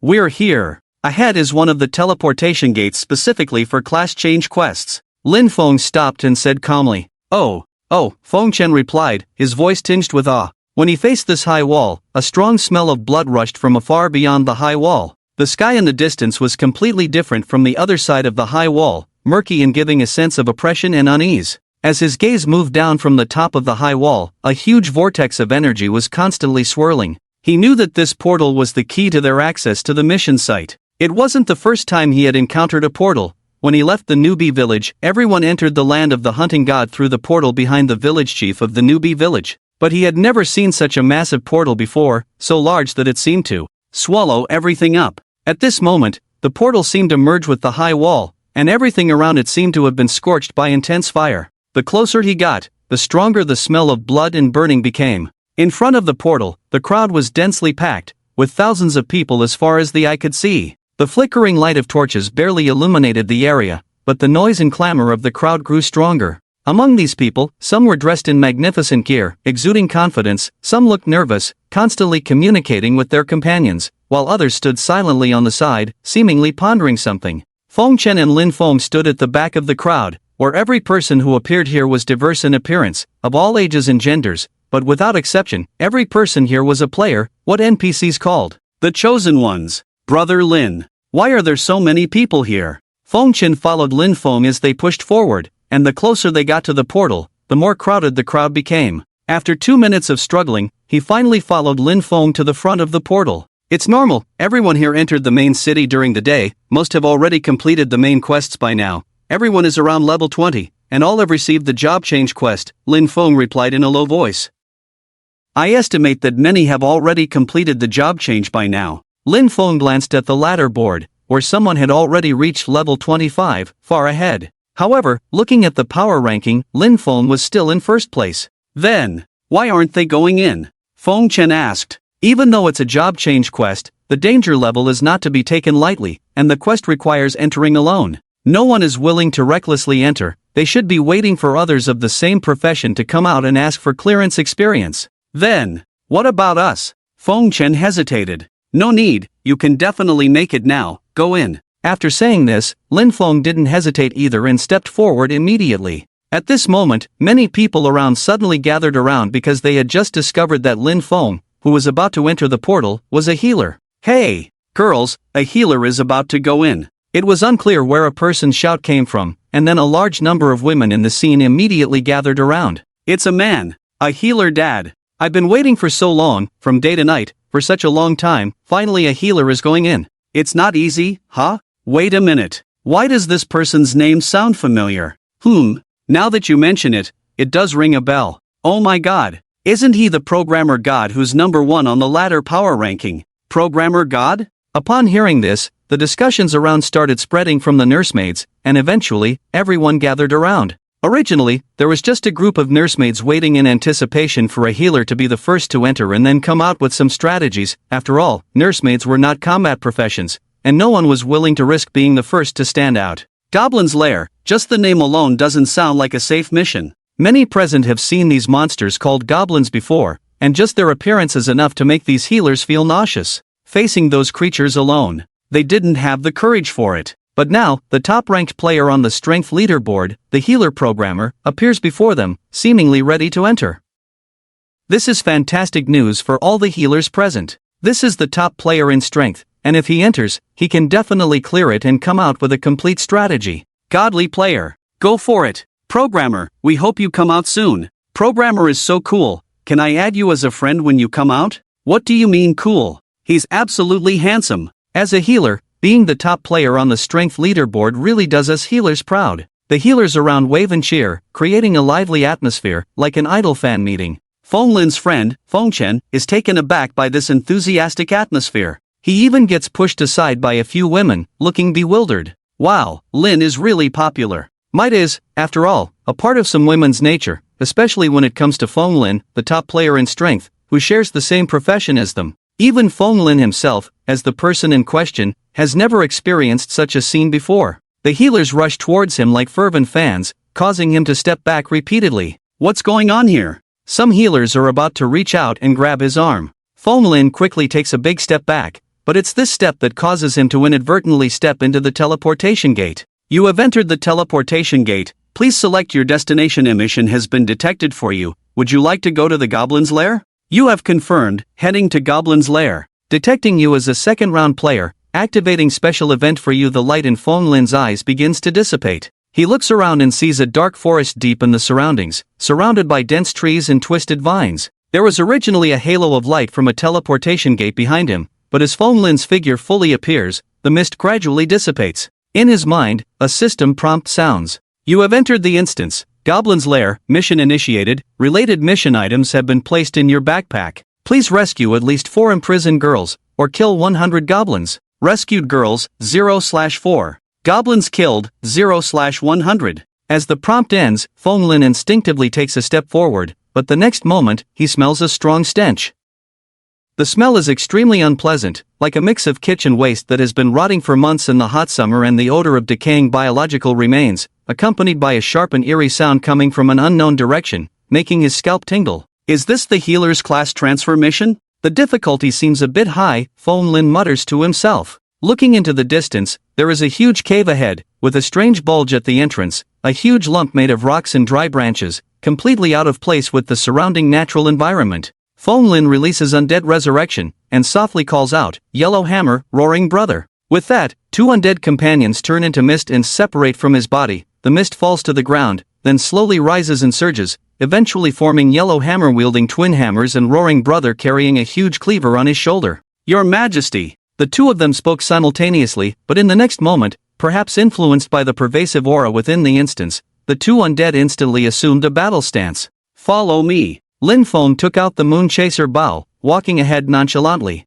The entrance to the nest was hidden behind a curtain of drooping leaves, only detectable with careful observation. "Your Majesty, shall we take the lead?" Brawler Brother whispered. Lin Feng shook his head, removing the coverings on either side of the entrance. Stepping into the nest, darkness enveloped his vision. Lin Feng retrieved the torch from his backpack, lighting it up. The fire illuminated the walls adorned with ancient totems and mysterious runes, emitting a faint warning glow, as if cautioning any approaching creatures. Just a few steps in, the echoes grew louder. "Oh ah, Hachik!" The voices reverberated harshly within the cave. Unaffected, Lin Feng and the 2 undead behind him had already ventured deep into the nest. The vast cave was more intricate and expansive than the spider cave in the beginner's instance. Bones of animals littered the surroundings, with wooden stakes occasionally piercing the ground, their tips adorned with human skulls. After a few more steps, Lin Feng spotted a massive iron cauldron. Steam rose from it, indicating recent use. Peering inside, he saw humanoid figures floating in the soup.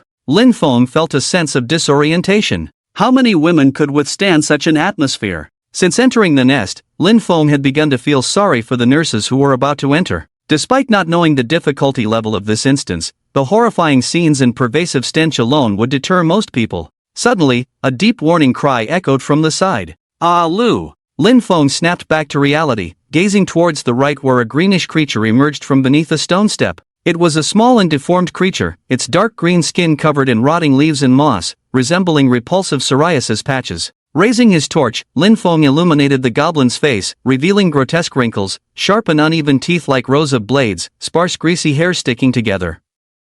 The goblin wore tattered and worn-out clothing, barely covering its emaciated body. Above the goblin's head appeared a line of text. Ordinary Goblin, level 18. Health points, 1000. Attack power, 100. Physical defense, 20. Magical defense, 15. Seeing these stats, Lin Feng paused. So weak. Indeed, even among level 15 monsters, these attributes were considered low. Yet, this was an 18th level monster with surprisingly low base stats. Not only was its attack power minimal, but its health bar was only 1000 points. Before Lin Feng could analyze further, the goblin raised its stone knife and charged, screaming. Lin Feng switched to a rusty iron sword with his Moonchaser bow in hand. Allowing the goblin to strike him, he then swung his sword lightly. Minus 1624. Critical hit, 1 strike, 1 kill. Before Lin Feng entered the White Moon City, the team, led by Feng Chen and GZ, had killed many monsters along the way, resulting in their arrival in the main city late at night.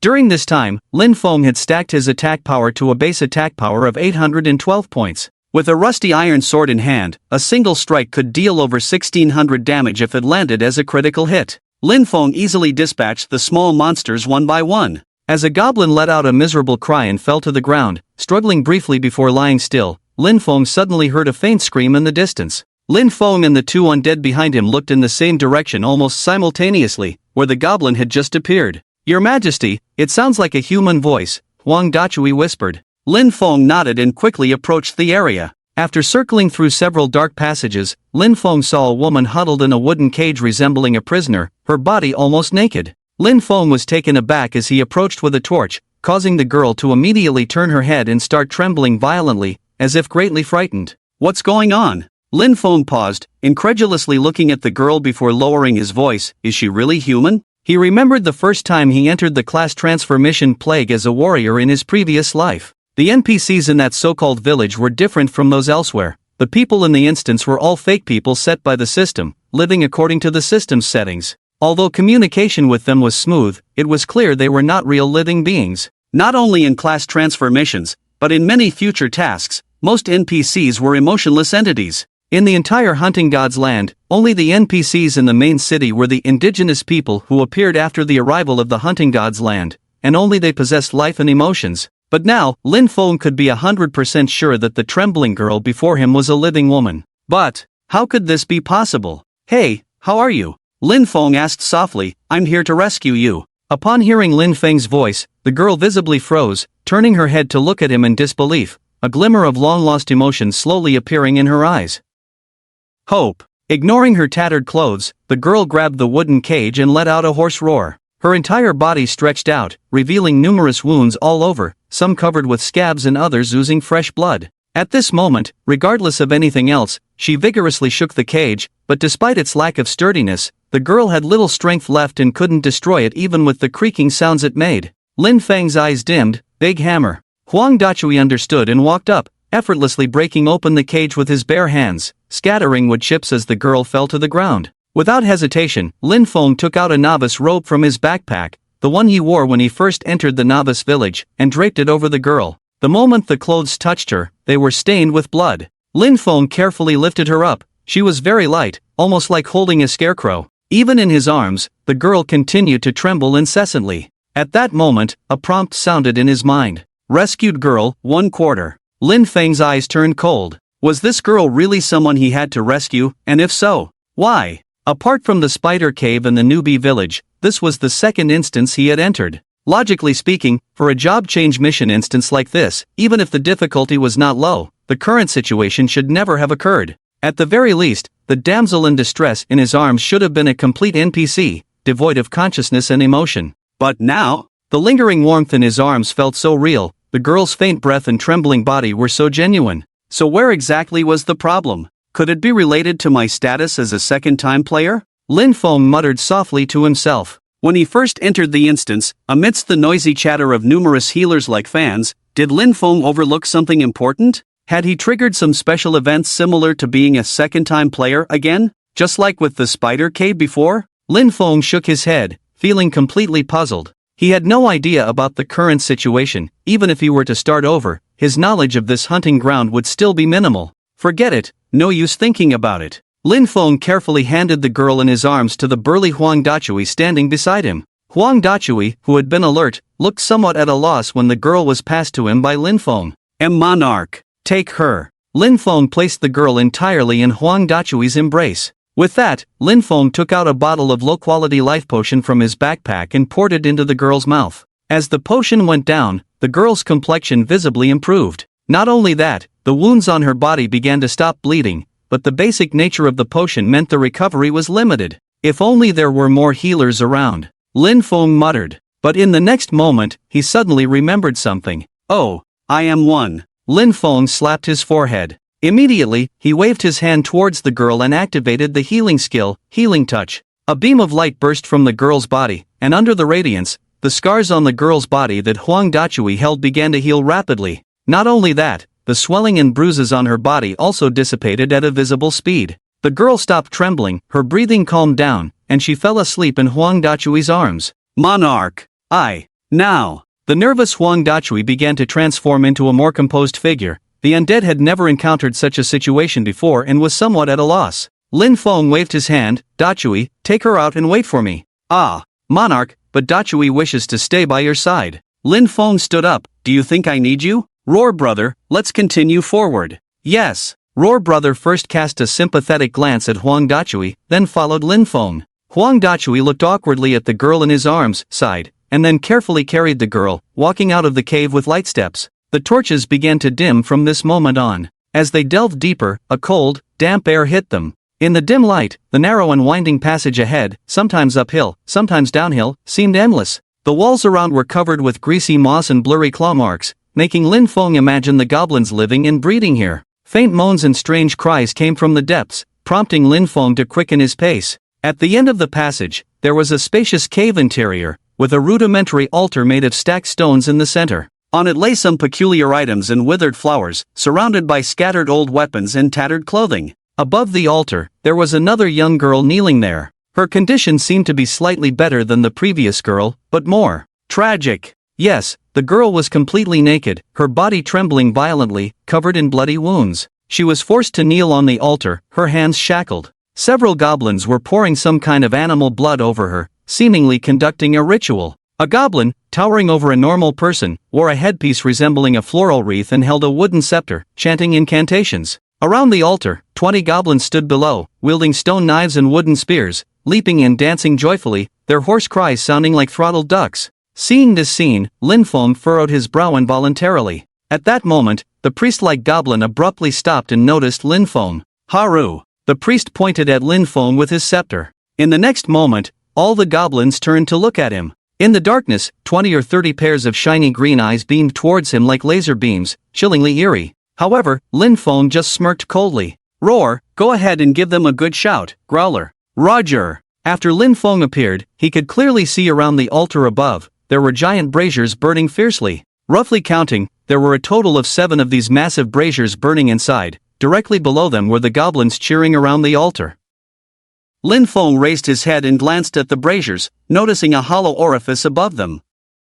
The flames in the braziers were billowing, and the thick smoke that emerged flowed into the hole above. Most people might not understand why there was a sudden brazier there, but as a second-round player, Lin Feng knew that there was a reason for the existence of certain interactive scenes in the dungeon. This brazier was likely meant for players who entered it to use. By using skills to knock down these braziers, the internal flames and tar would directly fall down. If the accuracy was high enough, all these braziers falling down together could easily eliminate all the 20 or 30 goblins gathered around in a short time. However, Lin Feng didn't need to use it. He couldn't waste such a good opportunity. As Growler rushed forward, the surrounding goblins instantly swarmed him. Many goblins even leaped high and fiercely landed on Growler's body, but the towering undead paid no attention. He was like a tank covered with soldiers. In just 5 seconds, Growler had reached the center of the field. The towering undead unit over 2 meters tall let out a loud roar. Roar! His skill activated, the goblins nearby froze in place, simultaneously clutching their heads, shaking and stumbling in confusion. Each goblin's health was only 1,000 points, and after this magical attack, most of them were left with just over 800 health. Lin Feng didn't even need to switch to his crescent moon bow. The rusty iron sword in his hand was enough to take them down with a single strike. However, at that moment, Lin Feng slowly approached, wielding the rusty iron sword in his hand. One goblin was the first to snap out of the daze caused by the magic, only to see a devil-like figure silently approaching, the rusty iron sword in his hand quietly slashing towards him. Minus 1,626. With a critical hit, before the goblin could react, his head had already separated from his body, his vision fading into darkness once more. And in a daze, the demon wielding an iron sword stepped over his body and continued towards the altar. Lin Feng wielded his sword indifferently, each strike capable of instantly killing a goblin, their pitiful screams cut short before he moved on to the next target. The goblin priest on the side of the altar was dumbfounded. Standing 1/3 taller than the average goblin, the priest couldn't fathom what was happening before him. Where did this man come from? How could he kill his own kind with just one strike? Ugola. Ngi. The goblin priest felt uneasy, emitting an incomprehensible growl towards Lin Feng before gradually retreating. Despite feeling reluctant as he glanced at the girl fainting on the altar, under the threat to his life, he had no other choice. After a moment of hesitation, he dropped his staff and ran towards the depths of the cave. Meanwhile, as Lin Feng plunged his iron sword into a goblin's body, all the monsters in the area died.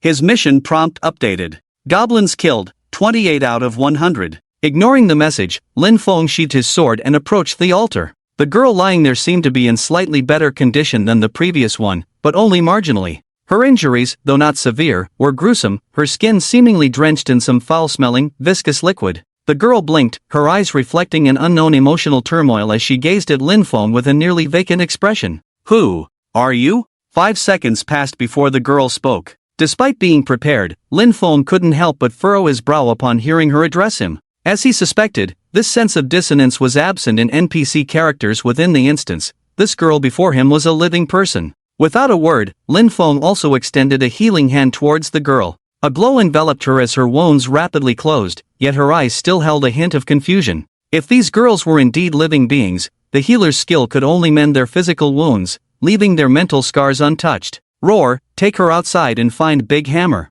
Roar, unlike Yellow Big Hammer, initially hesitated to stay, but his demeanor differed. After a brief contemplation, the undead promptly lifted the dazed woman from the altar onto his shoulder. Just as Roar was about to leave, Lin Feng had a sudden thought. Wait. Observing Roar carrying the girl, Lin Feng sighed. Forget it, stay with me a bit longer. Roar nodded. Yes, sir. With that, he carefully shielded the girl with his left hand and followed behind Lin Feng. In the dark depths of the cave, Lin Feng, expressionless, delved further into the goblin's lair. The dim torchlight barely illuminated the narrow passage, accompanied by a chilling breeze carrying a nauseating stench. Perhaps due to the goblin priest's recent escape, Lin Feng could even hear distant growls ahead. Nevertheless, he remained unfazed, tightly gripping his rusted iron sword, its blade gleaming coldly in the darkness.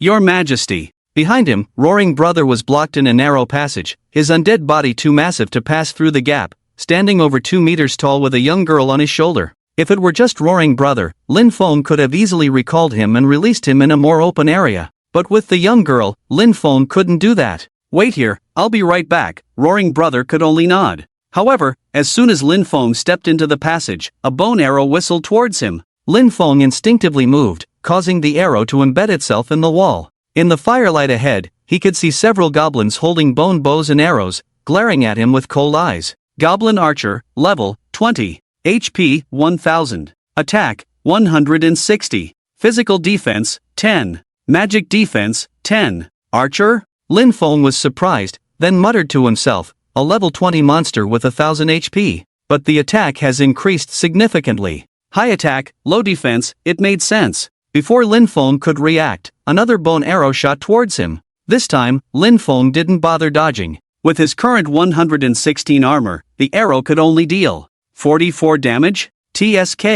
The arrow hit his chest and bounced off. Lin Feng glanced up and saw the damage notification, -40. Not bad, the attack didn't max out, only 40 damage taken. Lin Feng shook his head in resignation, sheathed his rusty iron sword, and drew the crescent moon bow. His attack power jumped from 778 to 943. Without hesitation, he shot an energy arrow. Swish! The arrow pierced through one of the goblin archers, carrying him back and nailing him to the wall. -1880. There were 3 goblin archers in front of him, but the other 2 hesitated as they saw their comrade fall. In the next moment, they turned and ran without a second thought. Watching this scene, Lin Feng narrowed his eyes. It seems that the imprisoned NPCs are not just living beings, even the monsters inside have their own thoughts, just like. Lin Feng whispered, just like that Spider Queen. He remembered the cursed boss in the newbie dungeon, the one he had defeated. After a moment of contemplation and confirming Roaring Brother was still there, Lin Feng dropped the torch and prepared for a swift battle.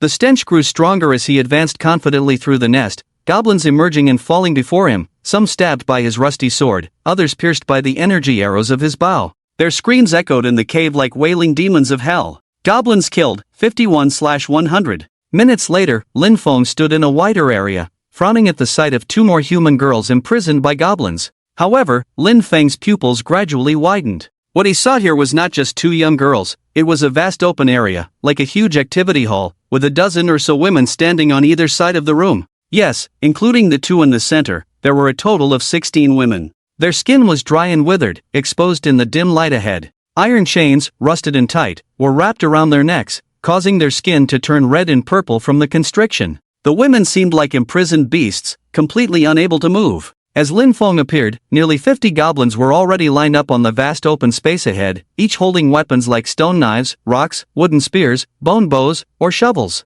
Despite their fierce gazes, not a single goblin dared to charge forward because of the terrifying methods Lin Feng had just displayed. It seemed that the goblin priest who had escaped back had informed all the goblins present that Lin Feng could easily kill them with a single blow, so although they growled warnings, none of them advanced. At this moment, Lin Feng paid no attention to the goblins. He just stared somewhat absent-mindedly at the 16 women in front of him. Their hollow, lifeless eyes seemed as if their souls had long been sucked out, leaving only shells struggling to survive in this foul-smelling cave. Lin Feng noticed that these women were so thin and frail, their shriveled skin clinging tightly to their bones, making every rib visible beneath the skin. Enduring the nauseating stench, Lin Feng walked forward slowly. The goblins immediately began screeching like monkeys. Arg! Chikora Kai! Arg! Pippi Goxi! The goblins raised their weapons threateningly at Lin Feng. However, Lin Feng's eyes were as still as dead water. He glanced around and, apart from the women on either side who still retained some semblance of humanity, he could see some girls who were already dead, their bodies lying on the ground but still tethered by iron chains, like broken dolls or livestock hanging on the walls. Coagulated blood flowed from the girls' bodies, staining the ground red. Lin Feng now stood directly in front of the goblins, facing a burly goblin holding a sharp wooden spear. Its gleaming green eyes held a hint of ruthlessness, like a predator ready to hunt its prey. A baboon. Lin Feng detested this kind of creature the most. A strange emotion ignited within him in an instant, like a blazing flame. The next moment, the surroundings suddenly became extremely cold. The king's domain was activated. An invisible circle enveloped the entire cave, and soon, a dark green mist spread out from where Lin Feng stood, filling the surroundings. In less than a moment, the goblins had completely lost sight of Lin Feng. Within the domain, the allied attack speed increased by 100%, life recovery speed by 100%. Enemy attack speed decreased by 10%, movement speed by 10%. Lin Feng tightly gripped the long sword in his hand, the blade shimmering with an even more fierce light, as he disappeared into the thick fog. In that moment, he would transform into a grim reaper more terrifying and detestable than the goblins. SSSHH. A cold light flashed, and a goblin suddenly turned around, but it did not see Lin Feng. Instead, it saw another goblin beside it suddenly clutching its stomach, collapsing weakly to the ground. Before the goblin could even scream, it felt a chill in its chest. Looking down, it saw a rusty iron sword being pulled out forcefully from its back. It lost all strength and collapsed with a crash. One goblin after another swiftly met their demise in the thick fog, but not a single goblin could see their target. The surroundings were already dark, although the goblins' eyes had long adapted to this environment, but once the dark green mist appeared, they completely lost their bearings. Each goblin, besides being able to see within half a meter around them, was almost as good as blind. Swish! The sound of swords singing echoed, followed by the noise of something falling to the ground. Lin Feng moved swiftly, slashing his sword, the blade falling, slashing, the blade falling. He coldly and simply slaughtered every goblin in his line of sight, each movement filled with ruthlessness and decisiveness. The goblins fell under his sword like fragile straw, each swing almost taking one down. Even the goblin priest only withstood 2 strikes under Lin Feng's blade. However, at that moment, a huge figure suddenly rushed out from an unknown corner. Who goes there? The massive roar caused a storm that dispersed everything around, even the thick fog. The Goblin King appeared. Who dares to disturb me? Its massive figure was as sturdy as a roaring bear, holding a huge stone club, its voice like deep thunder. Show yourself! With one final shout, the surrounding fog finally dissipated completely. But what met the eye was a ground littered with corpses. Yes, not a single goblin stood, except for himself and the goblin priest standing closely beside him. Lin Feng, holding a rusty iron sword, stood indifferently and expressionless in the pool of blood, bodies strewn all around him. Boss, Goblin Lord, cursed, HP, 4000. Attack, 230. Magic attack, 150. Physical defense, 70. Magic defense, 70. Curse aura, immune to critical damage, immune to frost damage, fire damage taken +2, chance to inflict curse damage when attacking.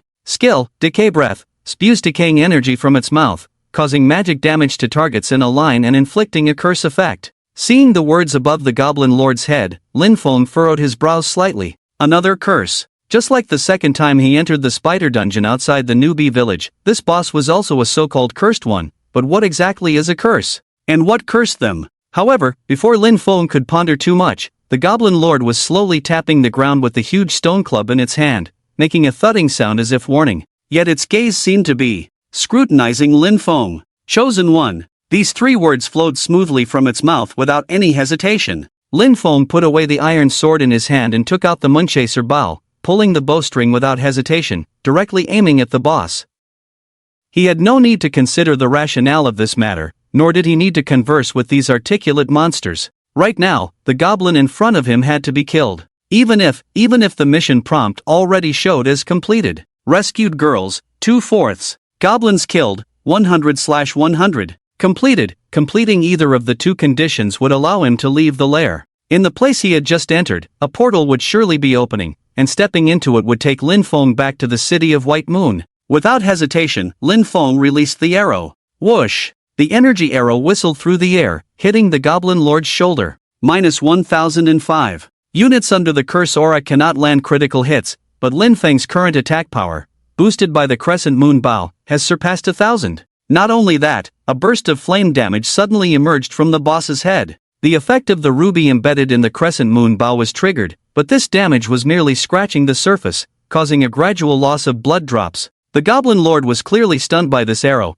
It raised a stone club as tall as a person and let out a loud roar. Roar! A huge sound wave swept through again, causing the women chained to the walls to stagger, unable to fall due to their limbs being bound, resembling withered trees swaying in the wind, on the brink of lifelessness. After the roar, the Goblin Lord leaped up and fiercely swung the stone club towards Lin Feng. When the club landed where Lin Feng had been standing, a loud noise rang out, dust flying around, but the Goblin Lord had missed Lin Feng. It turned around abruptly, only to find Lin Feng standing not far away, coldly aiming the Crescent Moon Bow at its eyes. Get lost! The Goblin Lord raised its club, and a fierce storm shattered the arrow Lin Feng was about to shoot. Moreover, the massive boss charged forward, slamming into Lin Feng's abdomen, who couldn't dodge in time. The immense force sent Lin Feng flying backward, crashing into the wall behind, causing chunks of rubble to fall from the broken cave edge. Lin Feng glanced at his health points. Decreased by 600. Yes, although a normal attack only caused 230 damage, this shoulder charge combined with the subsequent impact on the wall could directly deplete almost a fifth of Lin Feng's health. Lin Feng suddenly chuckled. How strange. Slowly rising from the ground, despite having over 100 armor points, he still lost so much health from a single blow. What about those ordinary healers outside? Even disregarding his monster-level existence, could they handle such an exaggerated dungeon? Even if they could rescue 4 girls or kill 100 goblins, could they escape from this thing? Don't joke around, this thing is not something they can handle. Brushing off the rubble, Lin Feng prepared to draw the Crescent Moon Bow again, but seeing his condition, the Goblin Lord charged once more, its attack equally fierce, swinging the stone club at Lin Feng's head. Lin Feng had to retract his bow and retreat, unable to find an opportunity to aim before the Goblin Lord wildly swung its club, creating a whirlwind. During this time, the Goblin Lord even opened its disgusting, gaping mouth, spewing out a putrid, strange liquid. Lin Feng swiftly dodged, and the liquid corroded the wall and stones where it landed. Is ranged attack meaningless now? Unable to use his bow and arrow, Lin Feng gave up. You forced my hand. The Crescent Moon Bow vanished, replaced by a pitch-black broadsword. Level 10 blue equipment, the Blackwood Broadsword. Simultaneously, the King's Domain was activated once again. Although the mist did not spread again, within the domain, Lin Feng's attack speed and movement speed increased by 100%. Lin Feng ducked to avoid the whistling stone club, then lifted his sword and thrust it directly under the Goblin Lord's armpit. Before the boss could even cry out, Lin Feng swiftly moved behind the Goblin Lord. He felt incredibly light on his feet, the weight of the broadsword in his hand surprisingly light, even lighter than when he wielded a rusty iron sword. Crack! Lin Feng's broadsword ruthlessly stabbed the Goblin Lord's back once again. 2 strikes, the damage was evident. -870. -870. The black wooden broadsword had no fancy attributes, but it could increase the wearer's attack power by a solid 100 points. Currently, Lin Feng's attack power displayed 940 points on the panel. Subtracting the boss's 70 points of armor, Lin Feng still needed 2 more strikes. The Goblin Lord's health was now just over 1300 points, and Lin Feng was right, he only needed 2 more strikes. But the boss didn't give Lin Feng a chance to continue his onslaught. It went berserk, swinging its stone club wildly without any pattern. The area around the Goblin Lord had become a special zone that Lin Feng couldn't approach within a 2-meter radius. In the midst of parrying, Lin Feng was hit twice by the swinging stone club. Why? Are you coming to kill me? The Goblin Lord roared in confusion and resentment, swinging its weapon haphazardly while shouting. Before Lin Feng could retreat, the boss unexpectedly accelerated, and the massive stone club viciously struck Lin Feng's head in a bizarre manner. -500. With that blow, the boss actually dealt a critical hit. Although some of the damage was blocked by his armor, Lin Feng had to quickly step back. Half of his health bar remained above his head. However, Lin Feng remained calm. He cast a healing spell on himself, restoring some health before charging forward once more. The Goblin Lord raised its stone club high to strike down, but Lin Feng suddenly halted in his tracks. In his own domain as a king, his speed was more than a notch above, allowing him to move more freely. The giant club came crashing down with a deafening roar. Sensing danger, the Goblin Lord suddenly looked up to see Lin Feng stepping on its own club, pulling a bow and arrow, aiming directly at its eyes with an energy arrow. No! Just as the Goblin Lord was about to say something, Lin Feng released the arrow.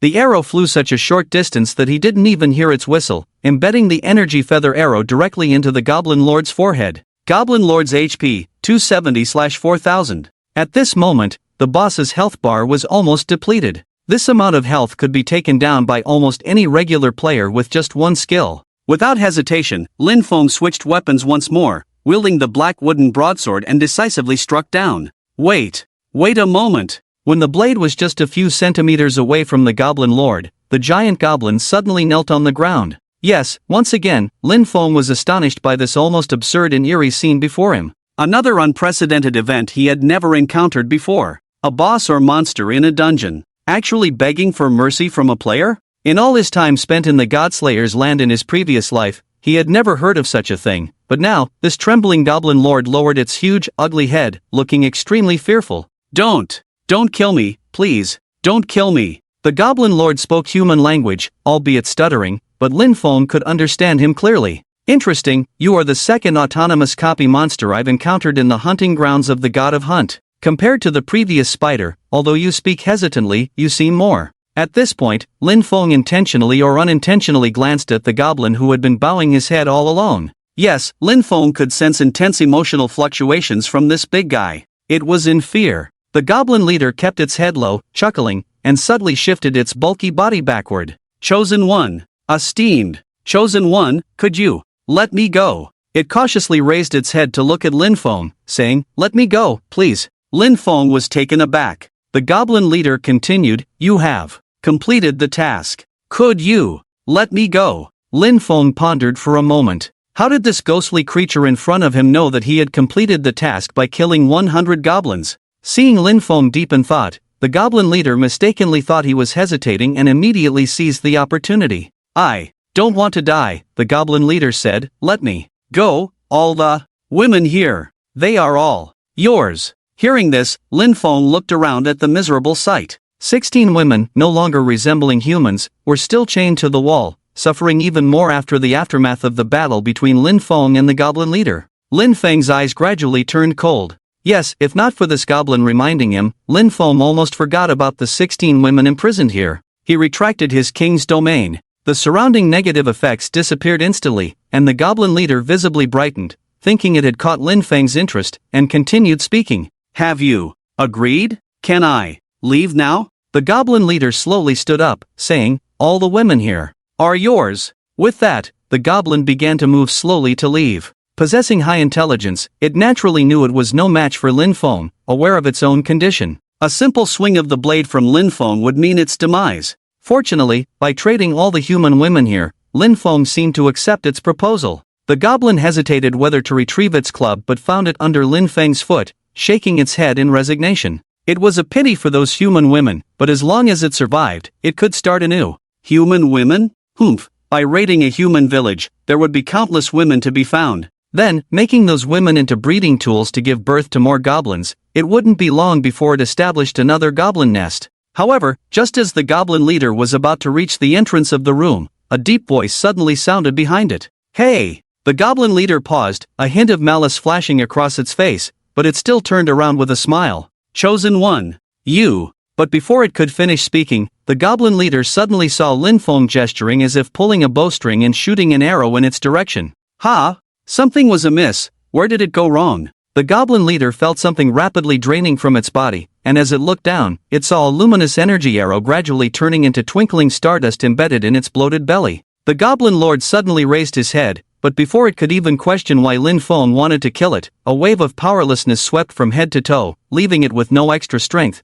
causing it to collapse. Goblin Lord's HP, 0/4000. Lin Feng's black wooden broadsword swung, cutting the chains off the women's limbs one by one. With crisp sounds, the women slumped to the ground. Lin Feng frowned, noticing that these girls in front of him were clearly not in the right state. They sat there blankly, as if devoid of soul. Rescued maiden, 4/4. Rescued maiden, 6/4. Rescued maiden, 10/4. Rescued maiden, 16/4. Yes, as Lin Feng severed all the chains on the girl's hands, he could still see the information flashing. However, this time Lin Feng paid little attention to these prompts, even feeling a bit disgusted by them. You have leveled up. Lin Feng reached level 21. But now, he kept his eyes on these girls before him. Without exception, they were all living people, currently trembling and huddling together. Even though Lin Feng had already used his healing powers on them, they still seemed like walking corpses. Among them, two slightly prettier girls still retained some rationality. They gazed blankly at Lin Feng, as if wanting to say something,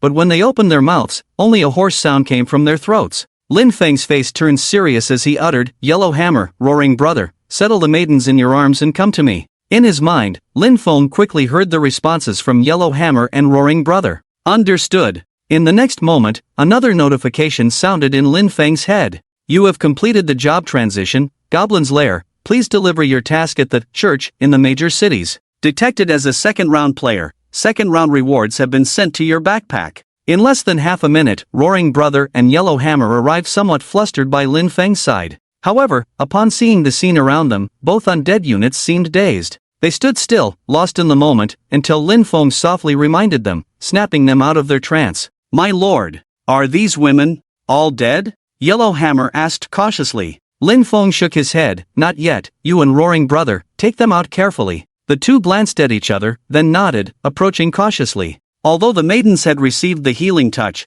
their minds had suffered a great blow. Among the 16 present, hardly anyone could speak. Their ordeal was even more brutal than the two girls they had encountered initially. As time passed, Yellow Hammer and Roaring Brother gradually helped these girls out of the cave. Lin Feng stayed behind, as a black treasure chest suddenly appeared before him. The reward for defeating the boss had finally arrived. The color of the clearance chest was overall black and massive. Compared to the spider instance's chest, this one was even larger, emanating a unique sensation as one drew closer. As the maidens were being escorted out by Yellow Hammer and Roaring Brother in waves, Lin Feng walked slowly towards the chest. He gently placed his hand on it. The chest exploded instantly, dropping one piece of equipment after another, each shimmering with a different light. Lin Feng raised an eyebrow, carefully examining the equipment on the ground. One of them was flashing a pink light. The Summoner's Leg Guards equipment type, pants. Level requirement, 20. Class requirement, intelligence-based classes. Plus 400 health points.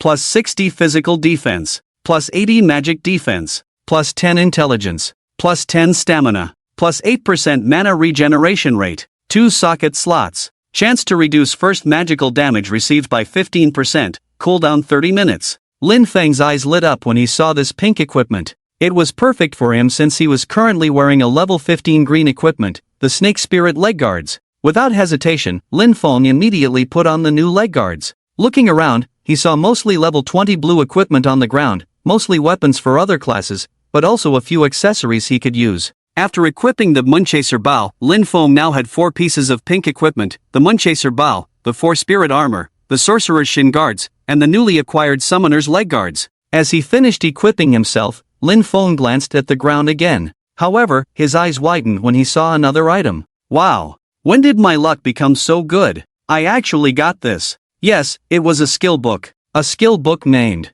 Heaven's Corridor. Lin Feng never expected to obtain this skill book, a highly sought-after skill among healers, marking a crucial milestone for any healer. Despite being only a level 12 skill, it was invaluable. Lin Feng remembered that in his past life, a Heaven's Corridor skill book could fetch a sky-high price and was one of the rarest skills in the entire hunting grounds. But now, there was one right in front of him. He picked up the Heaven's Corridor skill book, coveted by all healers, and hesitated. Should he learn it now? While the ability to resurrect was indeed enticing, it differed significantly from true resurrection. This skill could only resurrect those on the brink of death, and if a player did not receive healing from Heaven's Corridor during that critical moment, they would die permanently, rendering the skill useless. And most importantly, this skill could not be used on oneself. This fatal flaw made Lin Feng ponder. I'll keep it for now, Lin Feng decided, stowing it in his backpack. However, as he placed the skill book in his bag, he noticed 3 unopened gift packages inside. The first was a reward for completing the quick level up task, which he and Feng Chenzi completed in a near exploitative manner, finishing it in just 30 seconds. The faster the completion time, the better the reward. The second was the reward for completing the second playthrough. Glancing around at the few exhausted girls left in the area, Lin Feng opened the first gift package. A burst of light emanated as the package opened. Seeing the new items gradually appearing in his backpack, Lin Feng seemed somewhat dissatisfied. Most were low-level health and mana potions, along with miscellaneous items and stamina recovery consumables, without a single piece of practical equipment in sight. Just as Lin Feng was feeling somewhat helpless, the final item emerged. The Shadow Soul Mask. Ha! Lin Feng focused his gaze. Special item. Facial accessory that does not occupy an equipment slot. After use, it can hide one's attributes, making them invisible to other players. Reading these words, Lin Feng was visibly stunned, murmuring the name of the mask to himself, Shadow Soul Mask? Could there really be such equipment in the hunting god's land? To think it could conceal one's attributes. Without hesitation, Lin Feng placed the mask on his face. In the next moment, he could clearly see that his name above his head seemed to change color, becoming transparent. If he guessed correctly, from that moment on, his attributes would be hidden from other players. This was good news for him, as being too flashy as a support player was not ideal. Lin Feng no longer hesitated and immediately opened the second gift package. This was another reward for the second playthrough, following the one he obtained from the Spider Cave, where he got an extravagant item like the Attribute Transformation Potion. Now, the gift package was opened. As Lin Feng had anticipated, this time's second playthrough gift package still contained some rare items. Team Teleportation Order, X5. Taunting Puppet, X1. Attribute Enhancement Potion, X1. Meanwhile, in Bayue City, in front of the massive teleportation gate, even though it was late at night, there was still a constant stream of people coming and going. Most of them would gaze at the gate, hoping to see someone emerge from it. As time passed, people began to trickle out from inside. Someone's coming out. Quick, go see what class they are. The crowd surged forward, repeating this action as they watched a fighter emerge from the teleportation gate, covered in numerous wounds. After seeing this person and his class, the majority of the onlookers instantly lost interest. Only fellow fighters remained around him. Brother, how did it go? Someone hurriedly asked, did you complete the mission? Others looked at him eagerly, and the man coughed, in poor condition with his health bar almost depleted, his breath seemingly on the brink of death. After a moment, he responded, nodding quietly, I completed it. The mission was tough. When you go in, don't kill the little ghost leading the way first. It will help you while collecting spirit stones. He cursed under his breath, damn it, I thought that little ghost was just a regular monster at first. I punched it, almost died at the hands of those spirit stone guards. As he continued to complain, the other fighters around him listened intently, some even taking out notebooks to sullenly jot down notes. Is there a boss? Someone asked. The fighter who completed the pioneering mission seemed puzzled, shaking his head. It's strange. It seems there's no boss in the class change mission. I just managed to collect 50 spirit stones under the interference of the spirit stone guards, and that counted as a successful clearance. No boss? That's great. The fighters began to discuss eagerly, many already showing signs of determination. After understanding the key points and precautions of the mission, many fighters began to enter the teleportation gate one after another. Witnessing this scene, the other players present also grew somewhat nervous.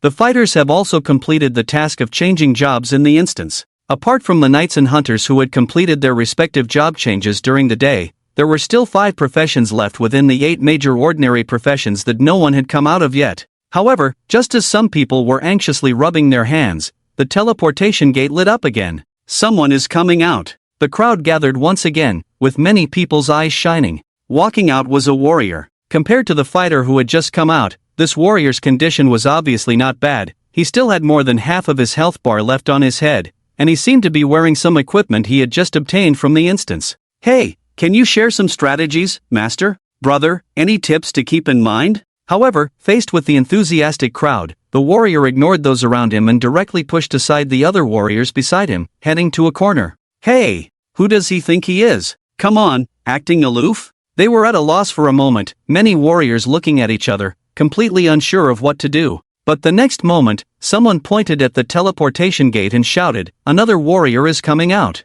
Then, the crowd, who had just been disappointed, found their savior again and rushed madly towards the new clearance achiever. The warrior glanced at the crowd behind him with the corner of his eye, snorted coldly, and then without hesitation, walked to a corner. In the corner, a woman had been waiting for a long time. "Tian-gu, you're out?" The woman straightened up, sizing up the man's whole body. "Are you hurt? Do you want me to heal you?" The warrior's name above his head was Lonely Tian. He shook his head at this moment. "It's nothing, just some locusts, nothing to worry about." After a pause, he looked at the woman in front of him and said softly, "What about you, Yuding? Did you see any healers successfully clearing the instance?" The woman shook her head upon hearing this, looking at the teleportation gate in the distance, and said softly, "No, but I heard that a healer entered, but so far, they haven't come out." Lonely Tian nodded. "Should we continue waiting?" The woman hesitated for a moment and then shook her head. "No need, Tian-gu. It's too late, let's find a place to rest and replenish our energy first."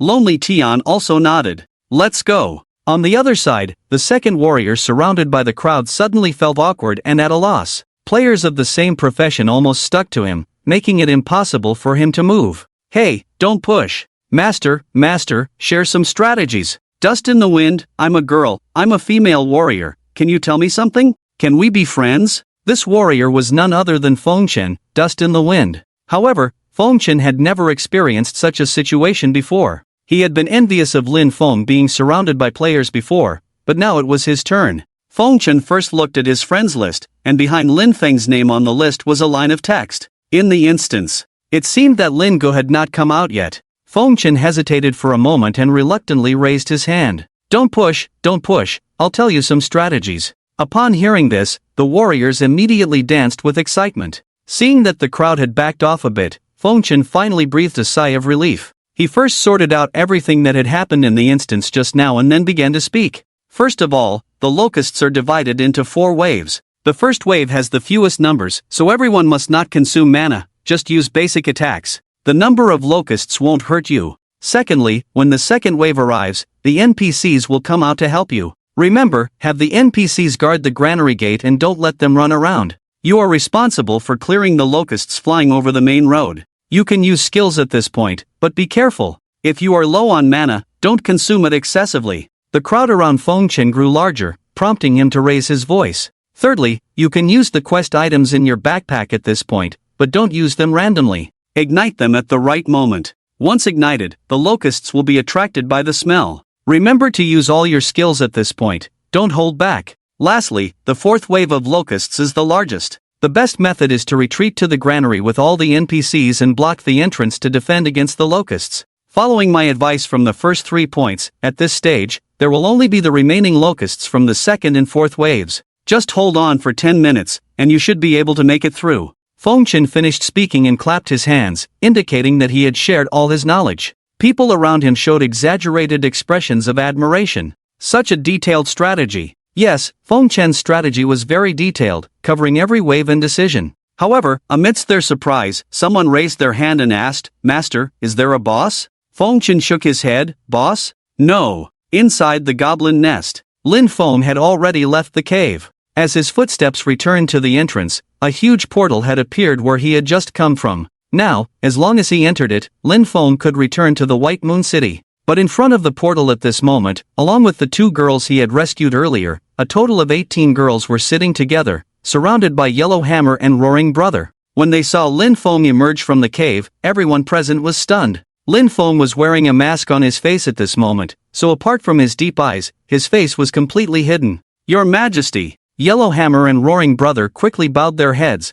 as they did not recognize their master by observing Lin Feng's face. Following the actions of these 2 undead units, 5 of the girls among the 18 slowly stood up from the ground. They were very weak, wearing the clothes Lin Feng had given them. "Are you The chosen one from earlier? One girl took a step forward slowly, her face still showing fear but in a much better state than before. Lin Feng raised an eyebrow and then nodded, sort of. What about you? We. The 5 girls glanced at each other, and then the one who spoke earlier continued, we are ordinary villagers from the village, kidnapped by goblins. As she said this, she involuntarily gripped the oversized clothes on her body tightly, trembling imperceptibly. Lin Feng pondered for a moment, then suddenly asked, when were you kidnapped? Upon hearing this question, the girls looked at each other. They were about to say something, but the next moment, everyone's faces showed confusion. Yes, when were they kidnapped by goblins? Or rather, how did they end up here? The bewilderment on the girls' faces deepened as they seemed to have forgotten something very important. No matter how hard they tried to remember, they couldn't recall it.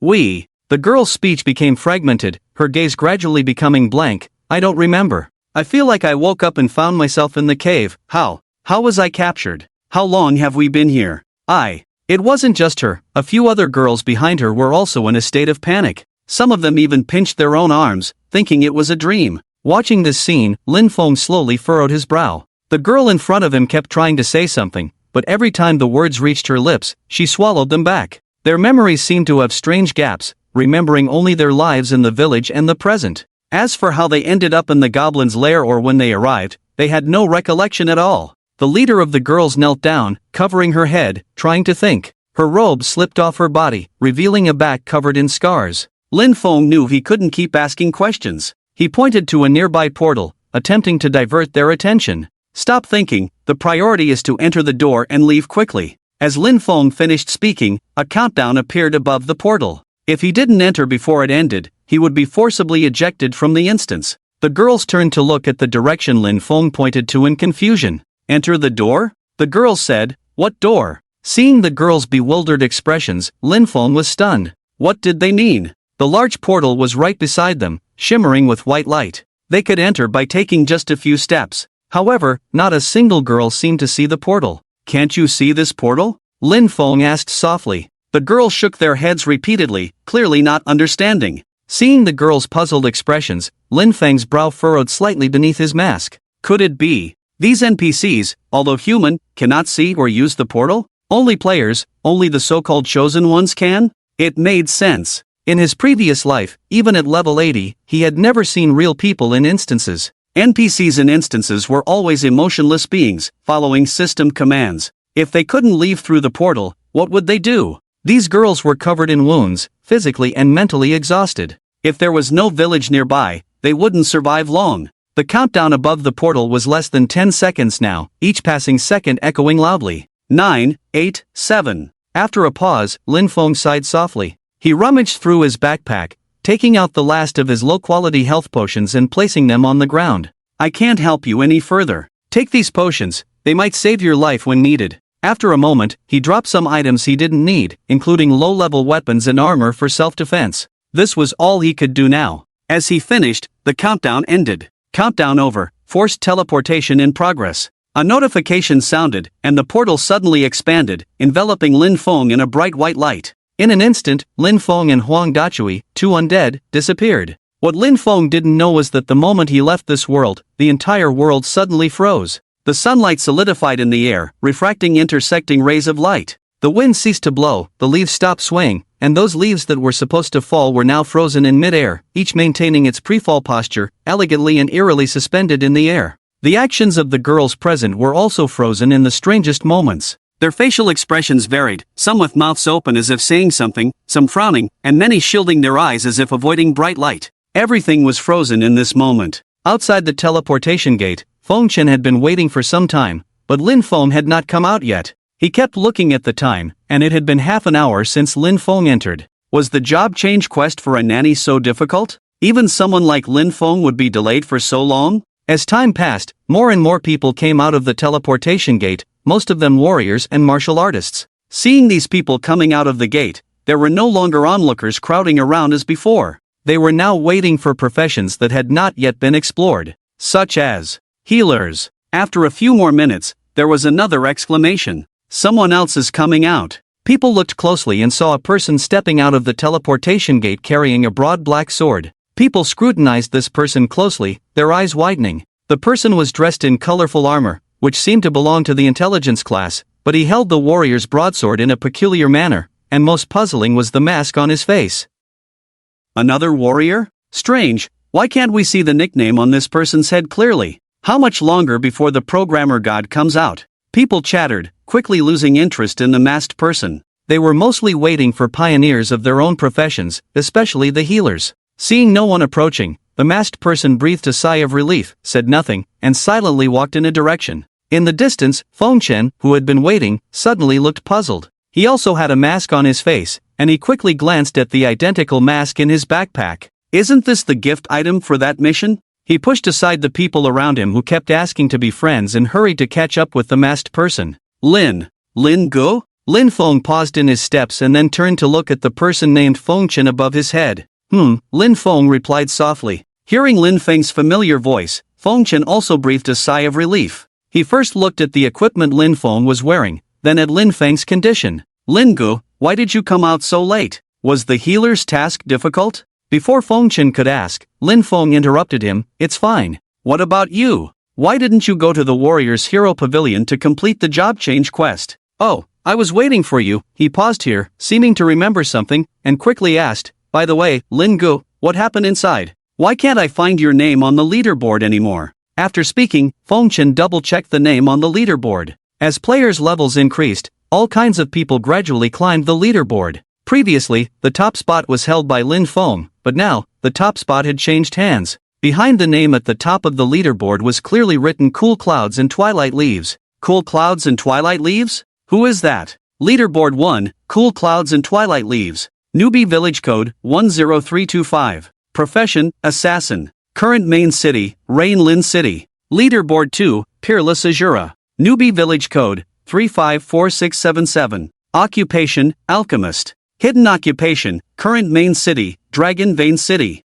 Battle Power Ranking 3, I Want to Become Immortal. Newbie Village Code, 26650. Occupation, Warrior. Current Main City, Golden Sands City. Fengchen carefully looked over it several times. Not only did he not see Lin Feng's name in the top 3 of the Battle Power Rankings, but out of a total of 50 professions on a full page, Lin Feng was nowhere to be found. The only one in their main city, White Jade City, was a warrior named Soul Sky, ranked 48th. But how could this be possible? Before entering the teleportation gate, Fengchen had specifically confirmed that Lin Feng was still at the top of the Battle Power Rankings. Yet now, just over half an hour later, Lin Feng had been pushed out of the top 50? However, when Fengchen tried to turn to the next page, Lin Feng interrupted him. Not being found is normal. The Shadow Soul mask in our backpacks can hide our attributes. If my name can't be found on the ladder, it's probably because of it. Watching Lin Feng point to the mask on his face while speaking, Fengchen incredulously glanced at the mask in his backpack, muttering to himself, wow, it has this function? With that, Fengchen also took out the mask and put it on his face like Lin Feng did. Indeed, the moment Fengchen put on the mask, he could distinctly feel a peculiar sensation. He could see that his name above his head had become somewhat transparent. Damn! It's actually true!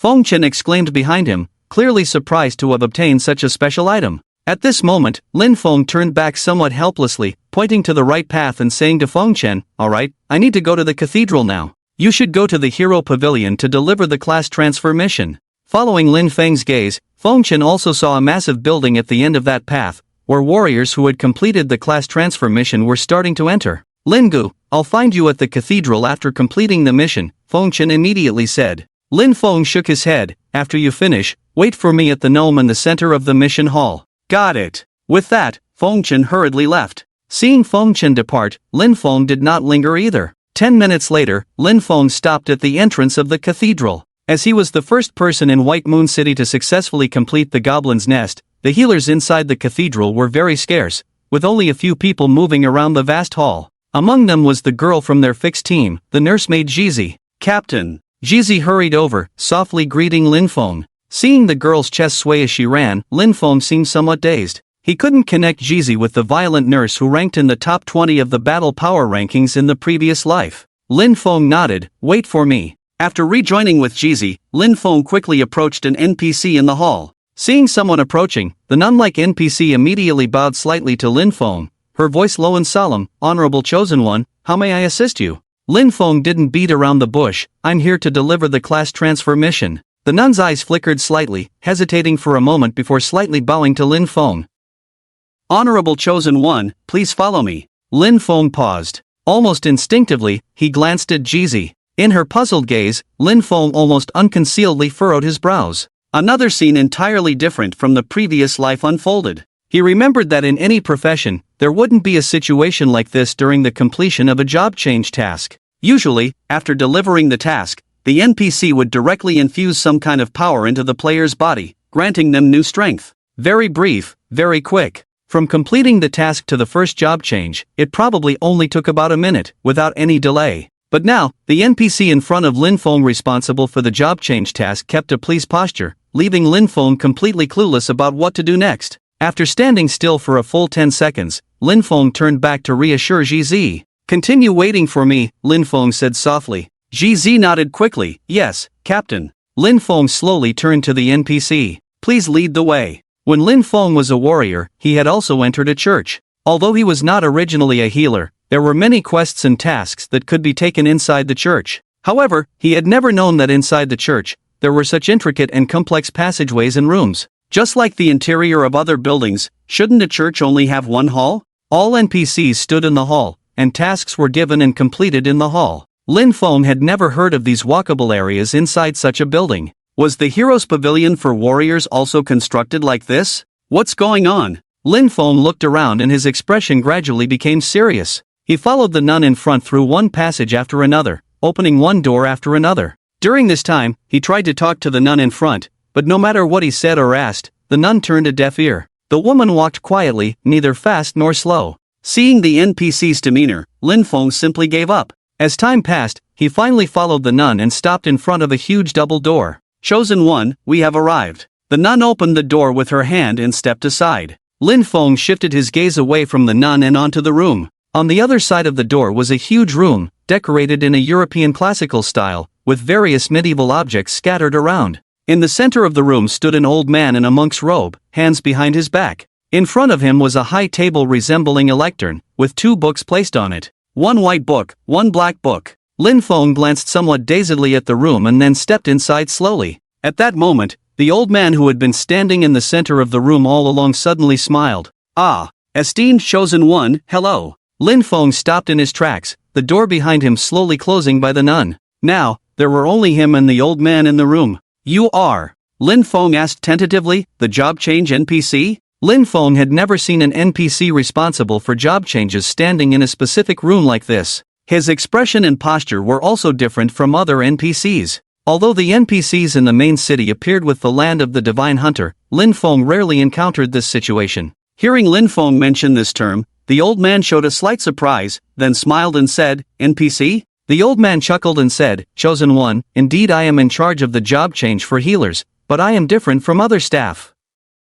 I specifically handle the job changes for second round Chosen Ones. Hearing an NPC mention the term second round, Lin Feng was visibly distracted. What did you say? Lin Feng squinted, whispering, you know about the second round? The old man did not deny it, still wearing a smile on his face. Then, he pointed to the 2 books on the table in front of him. Chosen One, please select the new profession you wish to become. Lin Feng followed the old man's hand and saw on a podium-like table, white and black books reflecting in his eyes. The old man continued, do you wish to become a sage or a holy disciple? However, Lin Feng didn't focus too much on the books but kept looking at the old man, staring into his eyes, trying to find some important information. You just said you are specifically in charge of the second round Chosen Ones? Lin Feng deliberately emphasized the words specifically in charge. The old man nodded without speaking. Lin Feng seemed to have caught something and continued, are you implying that besides me, there are other second round players in the Hunting God's land? He never thought that an old man would say those 4 words specifically in charge, as if there were more than one similar NPC in the Hunting God's land, or perhaps the Hunting God's land detected Lin Feng's uniqueness and set up a special NPC just for him?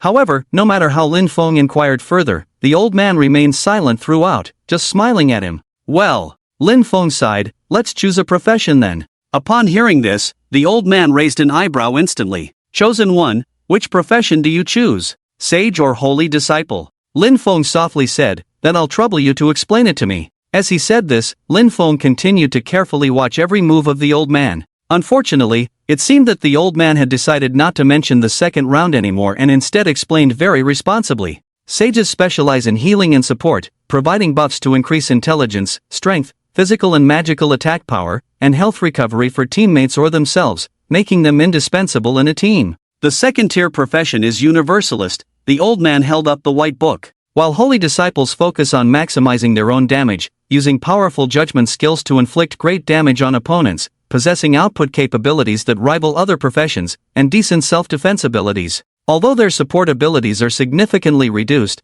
they are well-rounded in offense and defense. The second-tier profession is judgment executor. At this point, the book in his hand turned black. With that, the old man fell silent, waiting quietly for Lin Feng's choice. Lin Feng sighed and slowly walked up to the old man, then stared at the two books in his hands. After a moment of contemplation, he had made his decision. "I've made my choice." After saying that, Lin Feng picked up the pure white book from the table. Seeing the book in Lin Feng's hand, the old man raised an eyebrow slightly. "Oh, chosen one, are you sure you want to become a sage?" Lin Feng nodded. With his current bug of stacking attack power, he didn't need to worry about his output capabilities. What he needed to focus on was his endurance and survival abilities. And the sage profession specialized in support and endurance. As a former warrior in his past life, Lin Feng understood the importance of a healer very well. Behind every powerful damage dealer, there was a dedicated binding healer. As the name suggests, a healer specialized in healing output classes. With a binding healer, unless there was a significant difference in output, he was practically invincible without worrying about the holy disciples' insignificant output.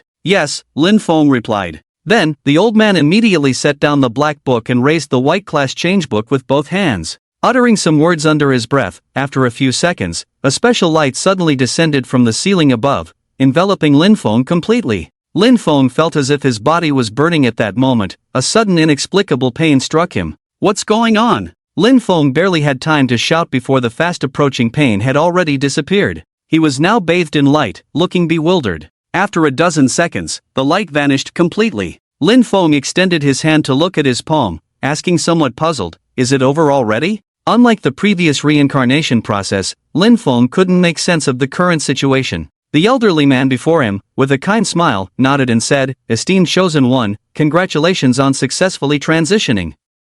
You are now a sage. May you be unstoppable in the days to come, striking fear into the gods." Unstoppable, striking fear into the gods. Lin Feng murmured these lines, commonly spoken by NPCs in the realm of the hunting god, hoping that the chosen ones appearing there would help them defeat or hunt the gods, making even the lofty gods tremble in fear. While it seemed reasonable coming from the old man's mouth, he was, after all, an NPC. Yet, Lin Feng continued to stare into the old man's eyes until the room's door opened once more. The nun who had brought Lin Feng here bowed slightly. "Apologies, Bishop, I am here to escort the chosen one." With that, she stepped back, gesturing for Lin Feng to follow. With a soft hum, Lin Feng glanced briefly at the elderly man beside him, then silently walked out towards the nun. Just as he stepped out, he suddenly heard the old man say, "Time is running out. I hope you are the one who can save everything." The voice was faint, almost inaudible amidst the quiet surroundings. Lin Feng turned abruptly, only to find the door already closed. Seeing Lin Feng pause, the nun remained silent, waiting for him to continue following her.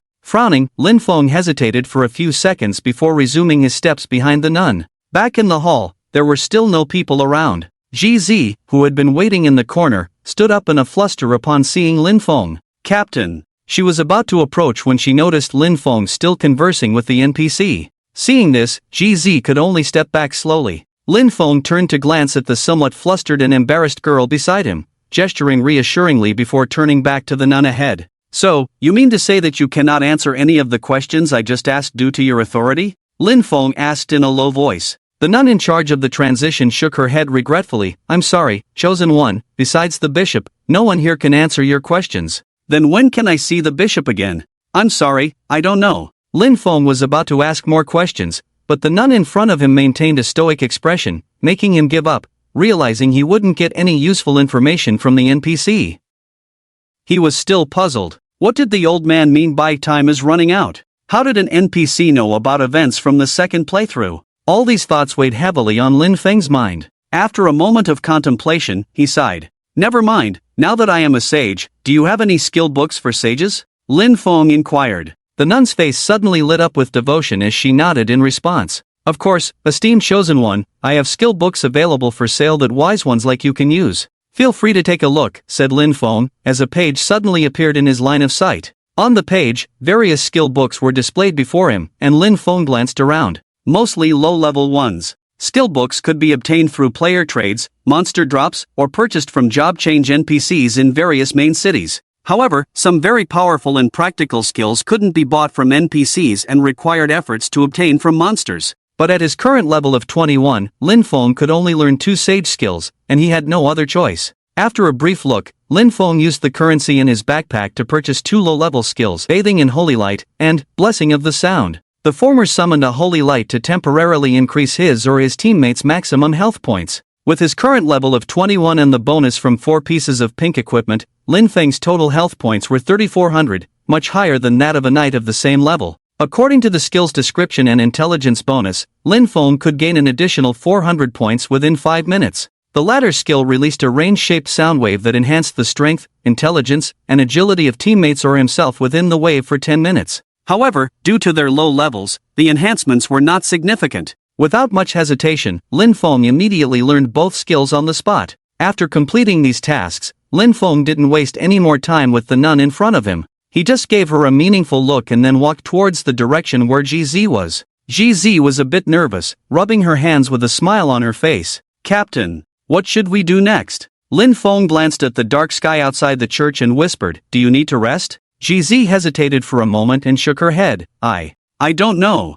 If you have a task to do, I can follow along. Only then did Lin Feng nod. Then let's go back to the mission hall now. With that, Lin Feng walked towards the knight outside the hall on his own, and GZ quickly followed. Sometime later, Lin Feng and GZ had returned to the huge mission hall they had been to before. The flow of people in this place had gradually decreased, at least by half compared to before, but the noise was still deafening. Feng Chen at the door had been waiting impatiently, and when he saw Lin Feng and GZ approaching, his eyes lit up. Lin Ge, girl. Lin Feng nodded at Feng Chen. Let's go, we need to hurry and get the main quest. Okay, they both replied. However, just as he was about to lead the two towards the center of the hall, his attention was suddenly drawn to a group of people. 6 people were walking out of the hall, forming a fixed team with a perfect composition: 1 knight, 1 healer, 2 warriors, 1 hunter, and 1. Not one of the 8 major professions? A hidden profession? Lin Feng was surprised. Leading this team was the captain walking at the forefront,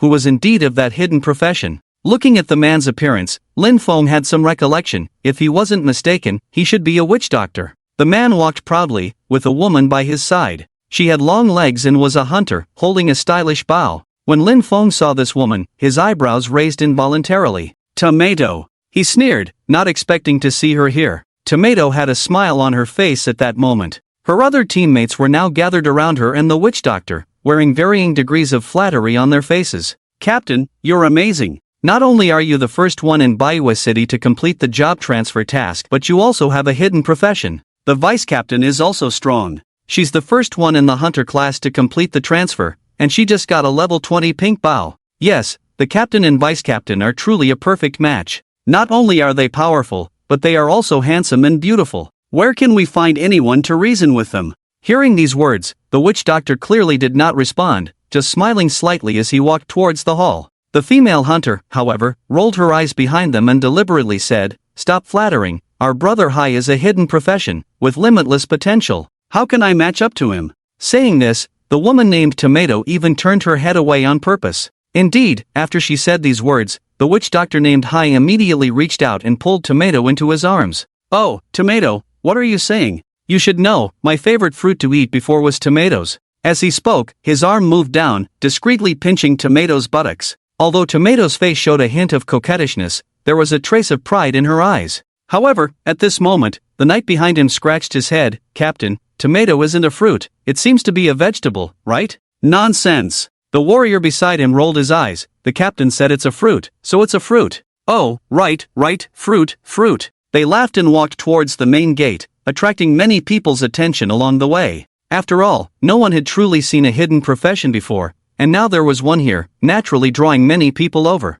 Moreover, the female hunter named Tomato's long legs were too eye-catching. Although the surroundings were dark, the hall was brightly lit, making her legs dazzling. By this time, the group had reached the main gate. It seemed they had just received a task in the hall and were preparing to leave. Ignoring the gazes of everyone around him, the witch doctor Hai was about to leave, but Tomato under his arm suddenly stopped in her tracks. "What's wrong, Tomato?" Hai asked. The female hunter looked back suspiciously. Just 2 men and a woman had passed by them. Although 2 of the men were wearing masks, she still felt something was off. "Wait!" Tomato suddenly turned around, shouting sternly, "You with the mask! Wait!" Lin Feng stopped in his tracks, a cold smile playing on his lips under the mask. He didn't want to bother with her, but now, this woman had come looking for trouble herself. He turned around, looking calmly at the 6 people in front of him. "What's the matter?" Lin Feng asked softly. Hearing this voice, the woman's eyes widened. "It's really you." Whether it was because of the darkness or the lighting, she couldn't quite make out the nickname above the man's head, but the voice wouldn't lie. The man wearing the mask was the programmer dad who had killed her once. Tomato didn't bother hiding her killing intent, taking 2 steps forward. Although she had been wary of Lin Feng's almost exaggerated methods until now, she was now in a completely different state compared to daytime. She had reached level 22 and had completed the job transfer to become a true wind catcher. Moreover, she now had a level 20 pink bow in her hands. Even though the man in front of her still had mysterious cards up his sleeve, with a hidden profession backing her up, she was not afraid at all. "It's a small world. I didn't expect to see you so soon. Less than 10 hours have passed." Tomato's face darkened, her tone filled with a strong sense of hostility. Lin Feng remained silent, while Feng Chen, standing beside him, looked at Lin Feng in confusion and then glanced at Tomato across from them. After a moment of hesitation, Feng Chen stepped forward to mediate.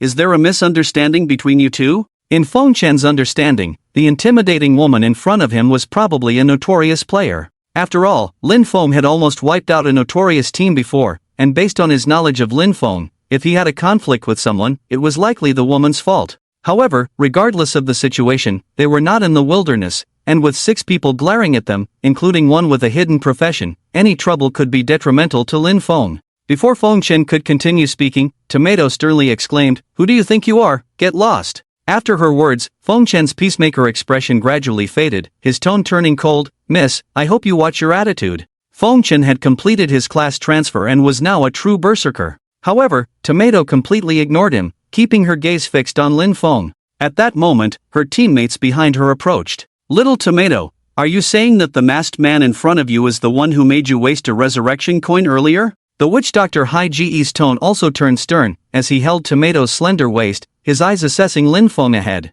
"Yes, Haigu, it's him. I thought you were joking at first, but it turns out this guy is really a dad. Haigu, you have to stand up for me." Tomato almost clung to the witch doctor, sounding aggrieved. Haigu took a deep breath of Tomato's hair scent, smiling as he said, "Don't worry, little Tomato, I promise that if someone bothers you, I won't let them off. But it's strange, why can't I find his attribute panel?" Soon, their attention shifted to the masks worn by Lin Feng and Feng Chen. Could it be the mask's ability? Haigu shrugged, not bothering with it, and raised an eyebrow at Lin Feng. "Hey, you heard what we said, you shouldn't feel wronged." His tone was cold, with a clear hint of provocation in his words. Seeing things getting out of control, Feng Chen could only step back slightly to Lin Feng's side, waiting for Lin Feng to speak along with Jizi. Lin Feng briefly assessed the witch doctor. According to his memory, the witch doctor was one of the most disgusting professions in the entire hunting god's domain, similar to beastmasters and necromancers, capable of summoning minions and proficient in using poisons, debuffs, bleeding, and curses. If healers were the most reassuring support profession in the hunting god's domain, then the witch doctor, skilled in using debuff effects, was undoubtedly the opposite of healers. "It was me, I did kill this woman next to you once." Lin Feng spoke frankly, leaving the witch doctor at a loss. "You?" The witch doctor was stunned, thinking that this person couldn't even pretend for a moment. "Ahem. Well, there's nothing more to say. Now you have 2 choices, either come over and kneel in front of little Tomato to let her vent her anger." But before he could finish, Tomato anxiously tugged at his clothes. "Haigu, don't let him off so easily." The witch doctor chuckled and patted her hand. "I haven't finished yet." Then, he continued to look at Lin Feng and said word by word, "Either leave with your life." With that, the witch doctor raised his head, looking at Lin Feng with a smile that was not quite a smile. The surroundings fell silent, more and more onlookers gathered, but no one dared to speak at this moment. Everyone looked towards where Lin Feng was. And it was at this moment that Lin Feng made a move. He suddenly let out a sneer. "Interesting, then feel free to try." According to the rules of the God of Hunting's territory, players cannot engage in normal combat within safe zones, but that doesn't mean there is no way at all. "Oh, do you want to initiate a duel with me here?" The witch doctor named Hage squinted his eyes. Lin Feng smiled faintly. Oh, you know about duels? The witch doctor began to watch Lin Feng in alert. His team consisted of a total of 6 people, and he was a genuine hidden profession. Different from the usual 8 professions, hidden professions had more exaggerated attribute growth and skill applicability. And the witch doctor was the bane of healers. Yet even so, this nanny dad dared to face him like this. It could only mean 2 things. Either this nanny dad had no idea about these things, or he had absolute confidence. Lin Feng's lips curled up. As you wish, if you're willing, I don't mind initiating a duel with your entire fixed team at the same time. As soon as these words were spoken, the surroundings fell silent. After several seconds, the opposing team finally came to their senses, and a warrior burst into laughter. Vice Captain, are you sure you're not mistaken? Is it this person? The warrior suddenly sneered, looking at Lin Feng as if he were looking at a confused fool. But no one paid him any attention. He felt a bit embarrassed and awkwardly cleared his throat. In front of the team, the vigilance in the eyes of the witch doctor intensified. He smiled discreetly, about to say something softly, when Lin Feng's words came out first. Accept or not. If you don't bother me. After speaking, Lin Feng slowly turned around to leave. Beside the witch doctor, Tomato was exceptionally excited at this moment.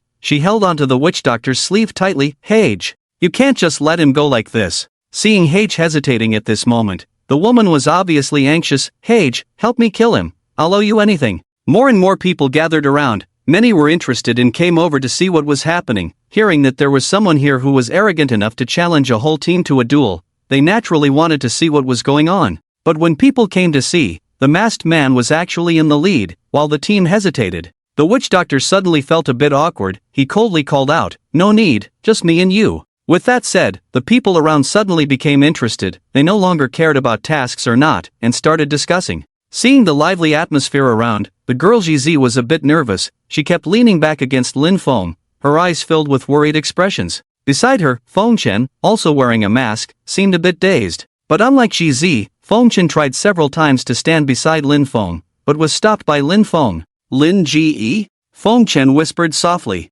Lin Feng's lips under the mask curled up slightly, then he didn't show much more. He slowly raised his hand, facing the witch doctor in front, and the other 5 witch doctors around him. He initiated a duel invitation. Programmer challenges you to a duel. Not only the witch doctor Hage, but also the others beside him, heard this prompt in their heads at the same time, and couldn't help but be slightly stunned. This nanny dad, is he serious? In the realm of the god of hunting, is it really allowed to take on 6 opponents at once? But, does this make sense? No, now is not the time to debate about reasonableness. It's about whether to accept the duel invitation. If all 6 people accept, are they really going to fight one dad with 6 people? But even if they win after accepting, it won't be honorable if word gets out. But if they don't accept, won't it be like 6 people being afraid of one person's gossip? Before they could think further, Tomato decisively chose to accept. Hi, since he's asking for it, then accept and kill him, Tomato said coldly. The witch doctor pondered for a moment, seemingly contemplating the absurdity of the situation.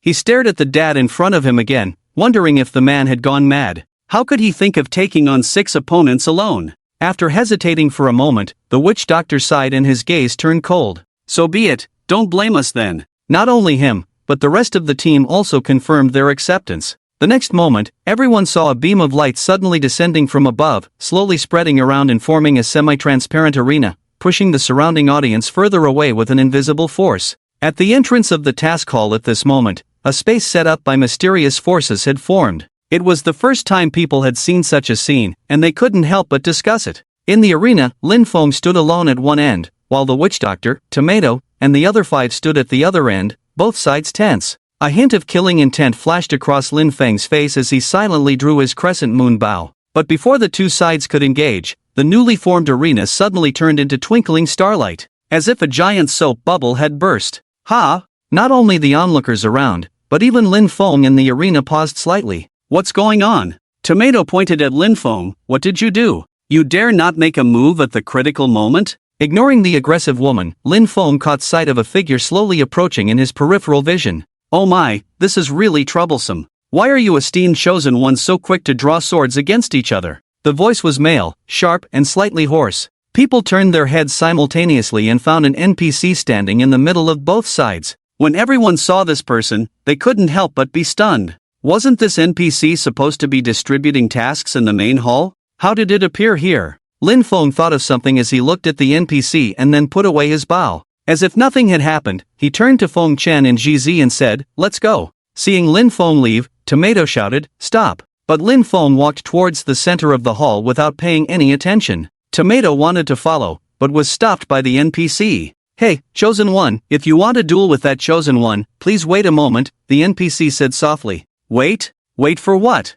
Tomato asked. The NPC smiled faintly. "You have all completed the first main quest to enter the main city, but that Chosen One has not. According to the rules, to duel in the safe zone, both sides must complete the first main quest." After speaking, the NPC bowed slightly to everyone and left. The remaining few looked at each other, completely bewildered. "What? He hasn't completed the main quest? How is that possible? Hasn't he already completed the job change? Shouldn't everyone complete the main quest first if they want to take on the job change quest immediately? And his level is also 22, just like the captain's. How could he not have done the main quest?" The team members chattered behind him, while the witch doctor coldly stared at Lin Feng's back. After a while, he suddenly smirked sinisterly. "Follow him. Since he hasn't done the main quest, follow him to the mission location. That way, we can skip the so-called duel and just kill him in the wilderness." Lin Feng led Feng Chen and Ziji to the dwarf in the center of the hall. The small NPC immediately smiled and performed a familiar gesture of respect towards the three,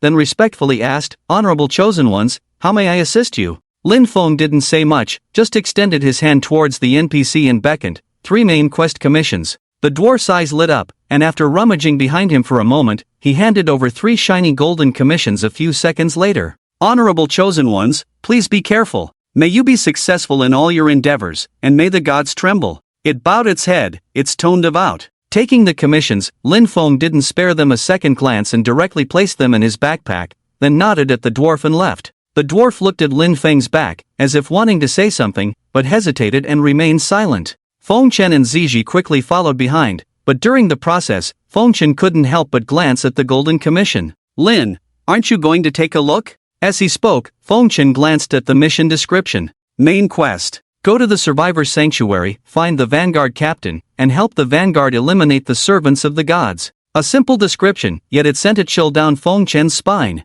Eliminate the servants of the gods? He knew the background of this so-called Godslayer's land, where players, the so-called chosen ones, were tasked with slaughtering deities. But he never imagined that the first main quest after entering the main city would truly involve entering this whirlpool of the Godslayer, as if they would encounter gods soon. Viewing gods as enemies, what a ridiculous notion. Lin Feng walked to the front, his tone very calm. "It's getting late. If you feel tired, you can rest for the night." Upon hearing this, Feng Chen and Ziji checked their stamina. Their stamina was almost depleted. In the Godslayer's land, the value of stamina was crucial, sometimes even more important than attributes like strength and intelligence. Players' health, stamina, hunger, and fatigue were all linked to this value. If stamina ran out, they would feel exhausted and lose many bodily functions. Moreover, with stamina depleted, killing monsters wouldn't yield experience points. In some ways, stamina was equivalent to fatigue. Besides slowly recovering stamina automatically or using stamina potions, eating and sleeping were the only ways to restore stamina.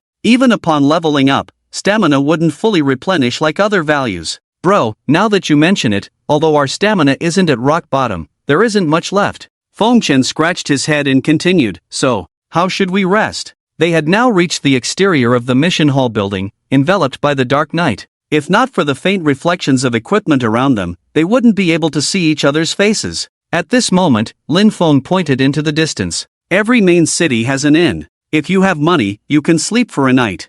How much money? Feng Chen hesitated for a moment. He checked the balance in his backpack, only 2 silver coins left. It depends on the situation. Just like the world we used to live in, each room has a different price. A night in a thatched hut costs only 10 copper coins, Lin Feng said casually. "Oh, that should be enough, Feng Chen chuckled. "And you?" Lin Feng turned to GZ. The girl had never had a strong opinion of her own. Seeing Lin Feng and Feng Chen looking at her, she nodded randomly. "Me? I'll listen to the captain." Lin Feng nodded. "In that case, let's rest for the night and discuss it in the morning." With that, the 3 of them headed towards the inn. Just as they left, the team led by the witch doctor Tomato emerged from the hall. They watched the direction Lin Feng left, and the witch doctor leading them smirked. "Let's go, let's get some rest too." Turning to Tomato in his arms, he said, "Little Tomato, I've brought you this far. Shouldn't you repay me tonight? Tomato hesitated for a moment, then blushed. Hi GE, why are you in such a hurry?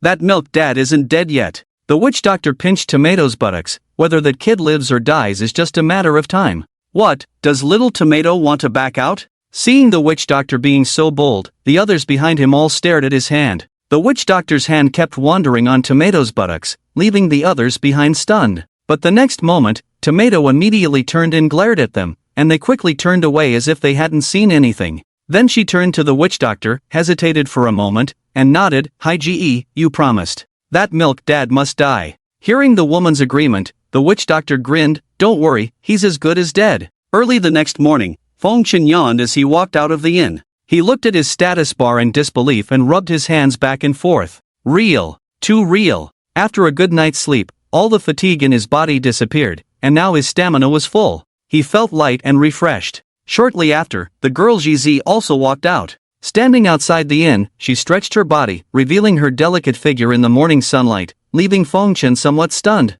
Had the girl who had been by his side all along been so well endowed in the morning sunlight? Feng Ji, good morning, Jizi said softly, smiling. Feng Chen chuckled. Good morning, girl. After a brief chat, Lin Feng also emerged from the inn. Brother. Captain. The two had been waiting for a while and greeted each other simultaneously. Lin Feng nodded. Let's go. The three of them were ready to set off, but as they took a few steps, Feng Chen suddenly saw 6 or 7 people coming out of the inn behind them. Turning around, he realized it was the team that had clashed with Lin Feng yesterday. They followed behind Lin Feng's group with a strong sense of purpose, their eyes filled with undisguised killing intent. Brother. Feng Chen whispered a reminder. However, Lin Feng was completely unfazed. If they're so eager to die, let them follow. After a while, Lin Feng and his companions arrived at another city gate in Baiyue City. Unlike the entrance gate in the direction of the Lost Coast, this gate looked very dilapidated, with the walls full of scars and cracks, and surprisingly no NPCs around, only walking players. Even though the players' movements were slowing down, most of them were here for the first time and seemed a bit confused. Brother, why does it feel strange here? Somehow, when Feng Chen uttered these words, he subconsciously gripped his broadsword in his hand. Indeed, as they stepped out of the city gates, a prompt instantly echoed in the minds of the three. You have entered a danger zone. A danger zone indicated that all encountered monsters were highly aggressive and there was a possibility of being attacked by other players. Damn it! Thinking of this, Feng Chen cursed under his breath and couldn't help but look back with a hint of fear. He remembered a team that had been following them. However, scanning behind them, neither Feng Chen nor Jizi found the team led by the witch doctor. After searching around for a while, they both breathed a sigh of relief. Lin Feng, on the other hand, had little reaction. He just turned his head and quietly said, "Stay close to me," then headed straight towards the mission location. After walking for a while, they noticed many players moving towards the mission location. Looking around, these people were all above level 20, mostly undertaking the first main quest in the main city but had not completed their class change.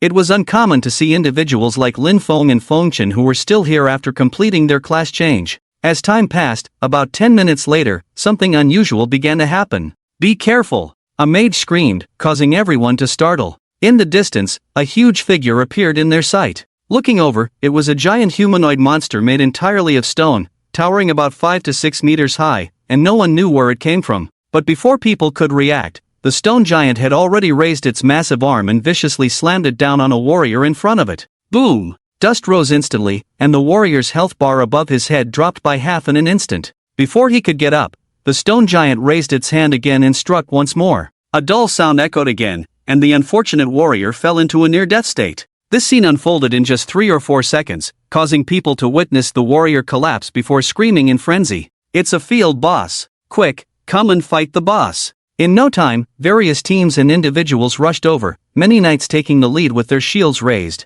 Hearing the commotion in the distance, Feng Chen couldn't help but glance over. A boss? Encountering a field boss so soon? Indeed, after a closer look, Feng Chen spotted the giant stone figure surrounded by a dozen or so players, all frantically unleashing their skills on it, creating a dazzling display of light. Bro, should we go take a look? Feng Chen turned to Lin Feng. However, Lin Feng shook his head. No need, we have other matters to attend to now. Lin Feng paused. Other matters? He clearly didn't understand what Lin Feng meant, but just as he was about to ask further questions, an extremely unsettling feeling suddenly surged through his mind, as if a thread had pierced from his right brain to the left. Feng Chen abruptly turned around and indeed saw an energy feather arrow whistling towards Lin Feng's head. Despite being less than a meter apart from Lin Feng, he was already too late to react. The arrow, with a green glow all over, brought a chilling sensation to Feng Chen. It was the hunter's skill, Scorpion Tail. In the blink of an eye, Lin Feng's head suddenly tilted back. Swish! With a crisp sound,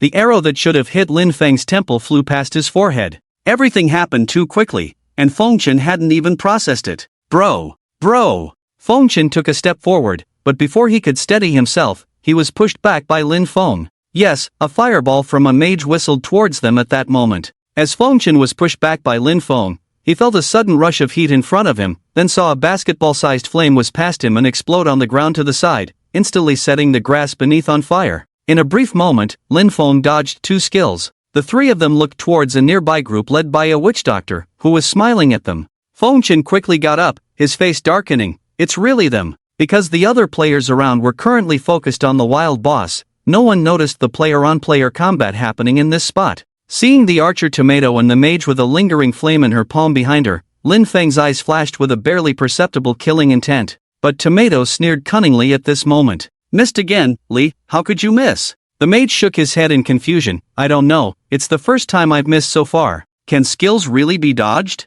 Meanwhile, the witch doctor leading them took a step forward, wearing a smile similar to the one from last night but with a colder tone. He looked at Feng Chen standing in front of Lin Feng and whispered, Warrior, this has nothing to do with you, I just want the head of the healer behind you. Upon hearing this, Feng Chen chuckled coldly, gripped his broadsword with both hands, and activated the Berserk skill at level 20. Berserk temporarily increases own attack power by 50 points, critical hit rate plus 5%, attacks cannot be interrupted. Under the Berserk state, other skills will be enhanced. Seeing Feng Chen in this state, the surrounding people were clearly stunned. Before the witch doctor and his group could say anything, Feng Chen was unexpectedly pulled back by the person behind him. Step back, Lin Feng said softly. Feng Chen instinctively deactivated the Berserk state and looked puzzled at Lin Feng, who had already walked in front of him. Unbeknownst to him, from that moment on, the temperature in the surroundings suddenly dropped by 10 degrees, and a familiar dark green mist appeared abruptly. Activating the king's domain. The mist spread rapidly, enveloping Lin Feng, the opposing team, and everyone present on the field within a mere 3 seconds. Lin Feng took out the Moon Chaser bow, his eyes flashing with a cold light beneath the mask, and at that moment, he drew the bowstring. Due to the obscured vision caused by the mist, the witch doctor, Tomato, and the others could only see the silhouette of a figure where Lin Feng was, but they would have to get closer to see clearly. What's going on? A warrior waved his hand, sensing something strange about the mist around them. Why is it foggy? Not just him, the others were also puzzled, feeling an unsettling aura looming over them. Because at that moment, they could sense that they were being targeted by something. Knight! The witch doctor suddenly snapped out of it, shouting lowly. The knight and the team stepped forward, facing the direction where Lin Feng was, then slammed his iron shield fiercely on the ground, producing a dull sound. The knight activated the level 5 skill Unyielding and the level 10 skill Bronze Holy Shield. They didn't know how that feeling had arisen just now, but in case the mist around them was created by the healer, they had to be on guard. Brother hi! Tomato tugged at the witch doctor's sleeve. The witch doctor snorted coldly, it's nothing. These mists are probably just some special props, mere tricks. As he was about to unleash certain skills, a sharp sound suddenly pierced the air from a distance. Swish! Hearing this commotion, it seemed like someone had shot an arrow towards their location. Indeed, it was an energy arrow, translucent, not the hunter's flowing fire or scorpion tail, just a simple basic attack. Yet, this seemingly ordinary arrow directly dispersed all the mist along its path, causing an exaggerated sonic boom around them. Ha! The knight felt something amiss and quickly stepped forward with his shield raised. Then, a tremendous force transmitted through his shield, followed by a thunderous impact like a giant bell ringing. Clang! The immense impact made the knight retreat several steps, even bumping into the witch doctor behind him. If the witch doctor hadn't reached out to steady him, he would have been knocked down by the force. What are you doing? The witch doctor was puzzled, not having seen what had happened in front of the knight, his expression changing instantly. The knight quickly stabilized himself. I'm fine. Continuing a few steps forward, those steps made him suspicious. What's going on? Who shot that arrow just now? And looking at the damage description, that arrow even crit. Could it be that some wild boss nearby launched an attack on him? No. He clearly felt that arrow flying directly from the front, but there was only one person in front of him. The healer? Impossible. His hand was still aching faintly, the attack just triggered the shield's block, but due to overflow damage, the block couldn't fully mitigate it. His health bar above his head had dropped by 1400 points. Damn! The knight's legs went weak on the spot. But how is this possible? He had quite a bit of armor from his equipment, and his shield was a level 18 blue item. If the block effect was triggered, it could directly negate up to 400 points of physical damage. In other words, after this arrow crit, the total damage was over 2000? Yet, even though he was a knight, he only had 2800 health so far, and this arrow, even after being blocked, took half of his health? Something's not right. Something's not right. This mist must have been created by some wild boss.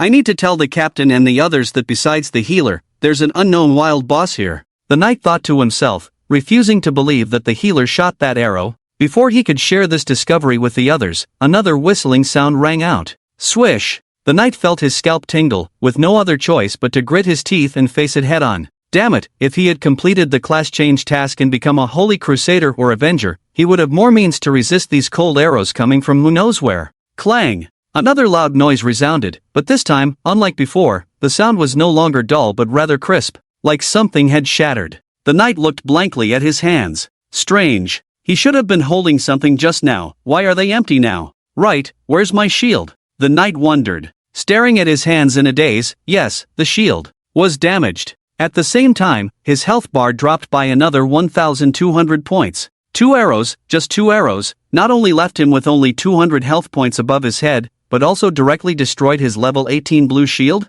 He turned around inexplicably to look at the witch doctor and tomato behind him, wanting to report this strange situation, and at the same time, he needed the healer in the team to quickly give him some blood. He was about to die, his health was bottoming out, and the pain and exhaustion had already hit him, feeling like his whole body was in pain. But when he turned back, he saw an undead holding a huge hammer standing right behind him. The knight himself was not tall, only 1.7 meters tall, but the undead holding the giant hammer was a whole head taller than him. The knight had to lift his head to see this undead emitting a black aura, looking at him disdainfully. What are you, a field boss? The knight murmured. After a moment, the undead suddenly grinned. I'm called Yellow Big Hammer. The knight was taken aback. Yellow Big Hammer? Gradually, some memories from his youth surfaced in his mind. In those memories, a long time ago during a New Year's Eve dinner, there seemed to be a sketch actor named Huang on TV, carrying a renovation hammer, and the lines that made people laugh were 40 40 40 40,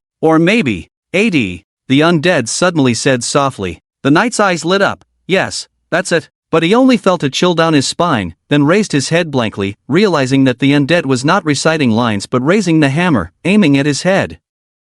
No! Before the words could leave the knight's mouth, the black surface of the hammer came into view. Boom! The witch doctor and tomato felt a loud noise in their ears, and almost everyone instinctively looked ahead. There, where the knight was holding the shield, was where they stood. However, the thick fog was too eerie, the dark green lining obstructing their view, so even though the knight was only 2 meters away from them just now, they couldn't see what was happening in front of them now. Hey, knight! A warrior in the team called out, feeling a bit dazed. No one answered. The warrior felt something was off, raised his broadsword, and took a step forward, muttering, "Are you deaf?" But just as he was about to move forward, he was pulled back by the witch doctor. The warrior turned around to find the witch doctor frowning deeply. "Captain?" The warrior was puzzled. The witch doctor's expression was uncertain at this moment, occasionally glancing at the tomato beside him, who also seemed a bit flustered. The pervasive fog not only obscured their vision but also prevented them from confirming the status of the other members in their team.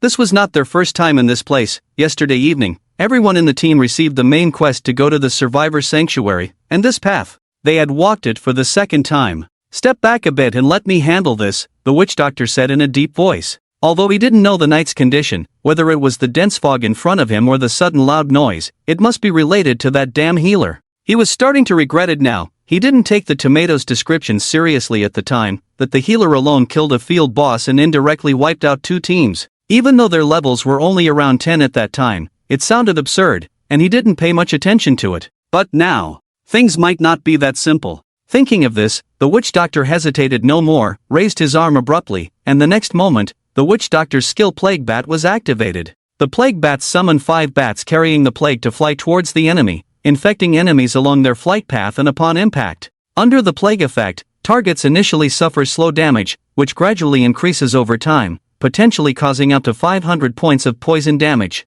Following that, 5 bats emitting a deep green gas suddenly appeared around the witch doctor's body, flapping their wings vigorously as they flew forward. Squawk! These unidentified bats emitted eerie screeches as they dove into the mist. Then, there was silence for a long 10 seconds. The witch doctor narrowed his eyes, unsure if his skill had hit anyone or captured a target, as his bats seemed to have disappeared without any feedback. "Hage, have you found that babysitter?" Tomato at his side asked nervously. The witch doctor remained silent, preparing to release another skill. "Don't worry, he can't escape." With that, he unleashed another skill. Corpse-eating rats summoned over 20 gray-white rats from all directions, scattering them instantly to attack nearby enemies and provide vision for the witch doctor. The rats would cause decay explosions during their attacks, dealing a total of 120% intelligence damage and applying weakened healing. Each rat seemed to be the witch doctor's eyes, darting around in the mist to find any place to settle. However, as time passed, the witch doctor felt increasingly uneasy. Surprisingly, over 20 rats were rapidly decreasing in number, with only a few left within half a minute. Someone was swiftly clearing these rats, but the speed was far beyond what one person could achieve. It would require at least 3 people. Yet, in that moment, the last rat caught sight of a figure. "Found you." The witch doctor suddenly opened his eyes wide, growling lowly at the surrounding crowd. 9 o'clock direction, use your skills. After that, except for warriors with short-range professions, everyone else cast their skills without reservation. Arrows, fireballs, ice spikes, poison darts, even the healing spells were now bombarding a specific area. The chaos lasted for a full minute, during which almost half of everyone's mana was depleted, the thunderous noise echoing incessantly. "Captain, what's going on?" a team member asked nervously, unaware of the looming sense of crisis or the whereabouts of the mysterious babysitter. Why would a babysitter create such a massive commotion? And most concerning, where did their knight disappear to? The witch doctor slowly raised his hand, causing the team member's long-range skills to dissipate. "The mist seems to be weakening." He looked around, noticing the dark green fog indeed dispersing gradually, as if a gust of wind had swept it away. "Humph. It seems this mist was indeed created by that babysitter," the witch doctor snorted. In his understanding, after enduring those skills, not even a knight clad in pink gear could withstand it. With this thought in mind, the witch doctor prepared to approach and confirm if the babysitter had perished. If he was on the brink of death, the witch doctor didn't mind sitting by his side, watching coldly as he took his final journey. However, at that moment, despite the mist dissipating, a more intense aura of death descended from somewhere unknown. "Stop!" The witch doctor felt a sense of unease, cold sweat running down his entire body, only able to stare straight ahead. Less than 3 meters away, their knight was now collapsed on the ground in a near-death state, with fragments of an 18th-level blue shield scattered around him. Above the knight's body floated a line of text, indicating the need for a resurrection coin or the heavenly corridor. However, their team's healer did not possess the rare skill of the heavenly corridor,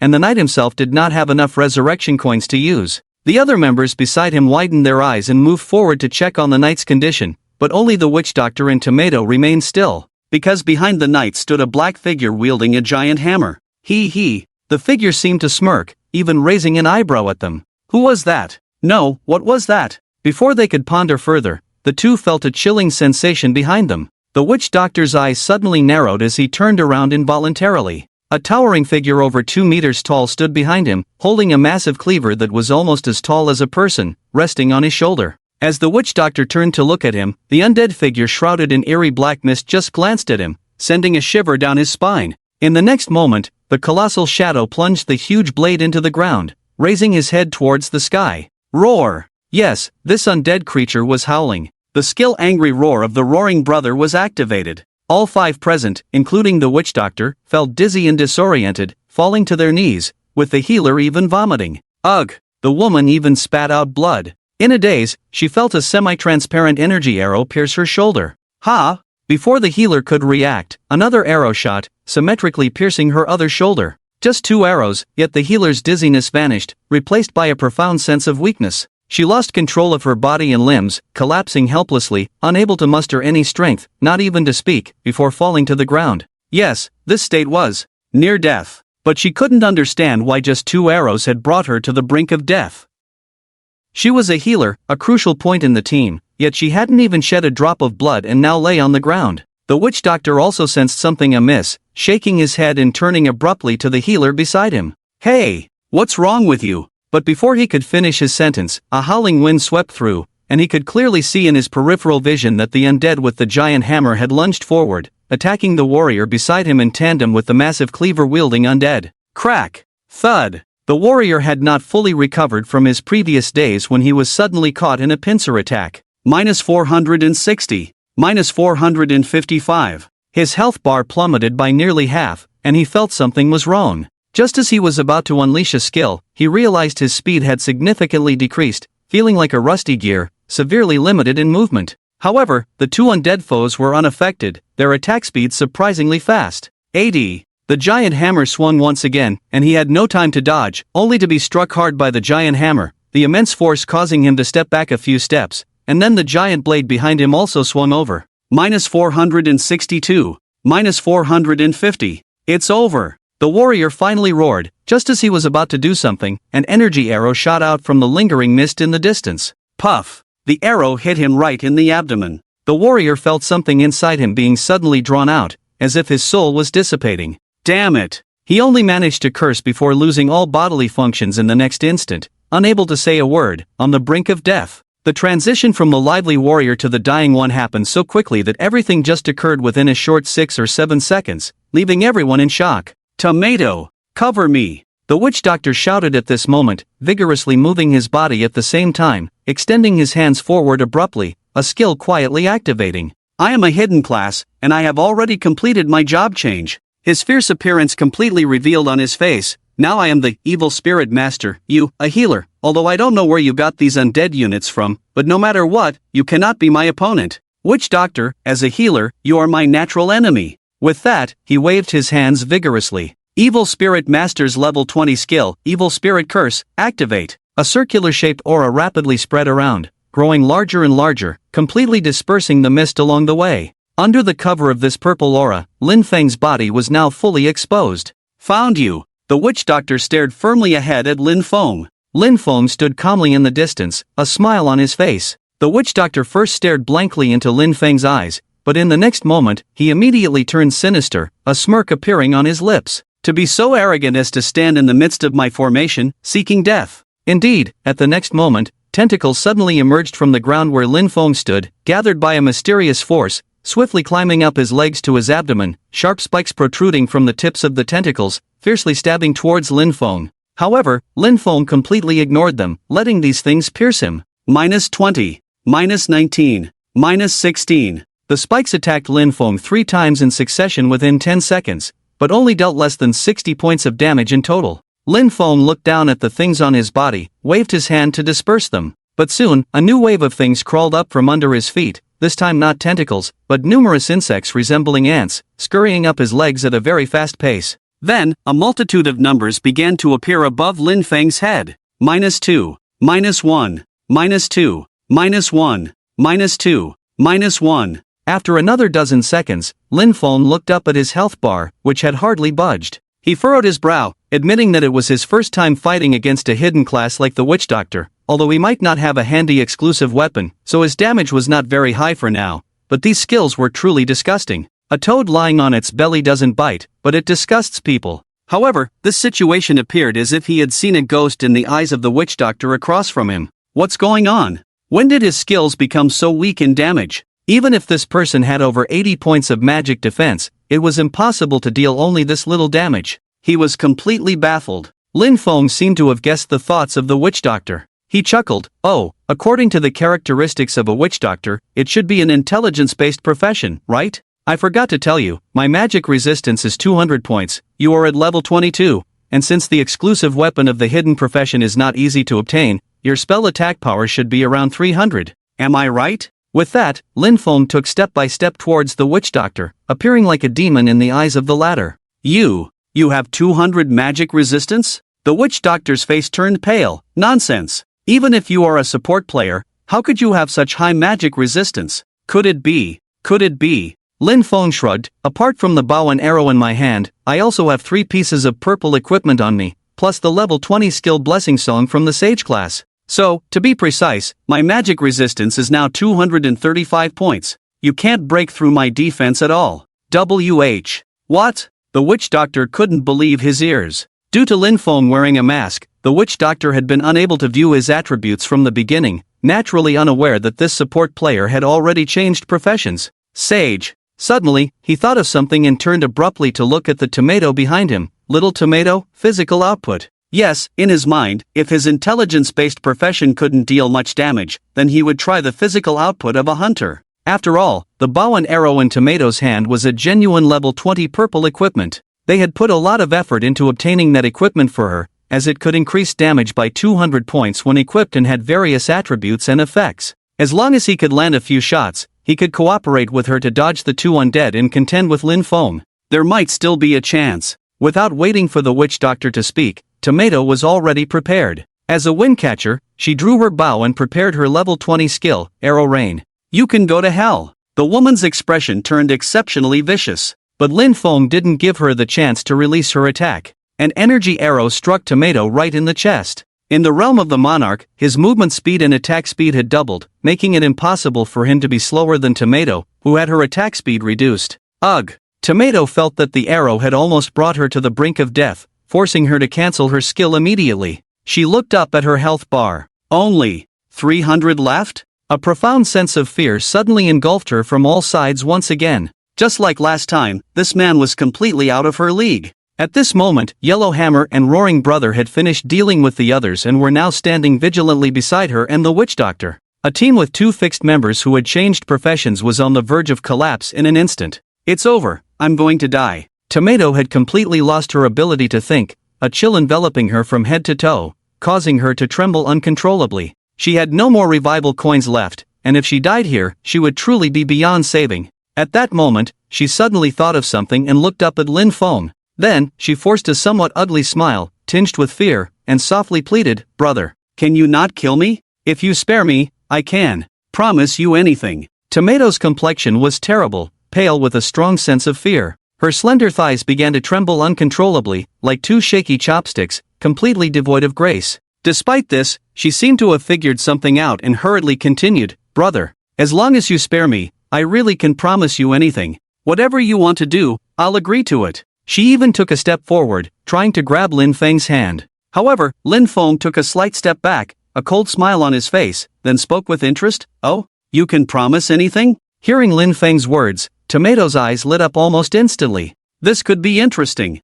It seemed that this dad was no different from the witch doctor. Since that was the case, she needed to quickly gain an advantage to secure her survival, even if it meant dealing with someone she despised. She knew her strengths very well. With that in mind, Tomato subconsciously adjusted the shin guards on her lower body, trying to make her impressive long legs more prominent. "Yes, I can do anything, promise anything." Tomato smiled, trying to make herself appear more charming. But the next moment, Lin Feng's words left her stunned in place, even freezing her smile on her face. "Then promise me, will you die?" Those words pierced her heart like a needle. Like a deflated balloon, the woman stumbled back a few steps, but then collided with the fierce brother behind her, like hitting a wall.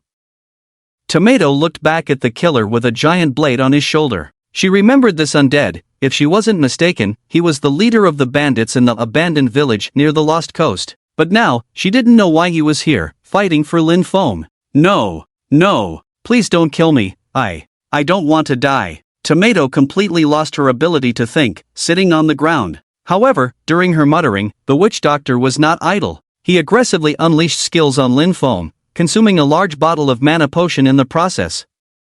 The witch doctor's skills like toxic flying knives, voodoo trap, corrosive light, and weaken were followed by his advanced class skills, acid rain and curse formation. He released all available and unavailable skills in a frenzy. If Lin Feng took them head-on, he would be severely injured if not killed. But Lin Feng remained still, letting the skills hit him. "You're really asking for death," the witch doctor growled. Lin Feng's health bar did start to decrease as the witch doctor expected. But why did this damn dad have such high magic resistance and a whopping 3,400 health points? But it didn't matter. As long as I keep using skills, as long as I keep going, he will die for sure, the witch doctor thought, opening another bottle of mana potion. After the second wave of skills, Lin Feng's health bar had indeed dropped by a third. Just as the witch doctor was about to continue, he found his mana bar empty again. When he reached for another potion, he realized his inventory was empty. At that moment, Lin Feng waved his arm slightly. The skills Healing Hand, Reviving Wind, and Bathing in Holy Light were almost instantly cast within 2 seconds. GZ, the girl standing not far behind Lin Feng, also realized what was happening and added a wave of health to him. In the next moment, Lin Feng's health instantly replenished. The witch doctor's skill-casting motion froze, he shuddered, even forgetting what he was about to do next. No, this can't be, it's not logical. He seemed to have finally realized something, then pointed at Lin Feng's nose and cursed loudly, You cheating bastard. Why does someone like you exist here? You're not right, you're cheating. He seemed to have just established his worldview in this world, but it completely collapsed upon seeing Lin Feng, leaving him only able to scream continuously. At one point, he even turned back to glance at the tomato before directing his anger towards the woman lying on the ground. And you despicable woman. It's all because of you. If it weren't for you, how could I, a rare hidden profession, end up in this mess? It's all because of you. All because of you. The previously blank eyes of the tomato suddenly flashed with a hint of malice from nowhere, as she also started cursing at the witch doctor. Zhang Hai, you shameless scoundrel, did I sleep with you for nothing? You swore everything was on you, but in the end, you're just trash. Can't win a fight, now coming here to vent on me? The witch doctor named Zhang Hai was clearly stunned by the tomato's outburst, about to retort when the tomato screamed again. Talking about being a noble hidden profession, but you're just a complete loser. Useless in bed, not even a match for a milkman, and boasting about being the bane of healers, bah. The woman had now transformed into a raging shrew, completely losing her sanity. All that could be heard around were her sharp screams. However, Lin Feng had no desire to continue watching. He waved to Yellow Hammer and Roaring Brother. The two undead creatures understood and then raised their butcher knives. No! The next moment, the surroundings echoed with the heart-wrenching cries of the two. Then, everything fell silent. Lin Feng turned around, completely withdrawing his royal domain. The mist gradually dissipated in that moment, revealing the surroundings entirely. Feng Chen and GZ approached, and Lin Feng turned to look behind him. As he had anticipated, among the two behind him, one was on the brink of death, and the other had vanished. The dying one was the hunter tomato, while the witch doctor who should have been by her side was nowhere to be seen.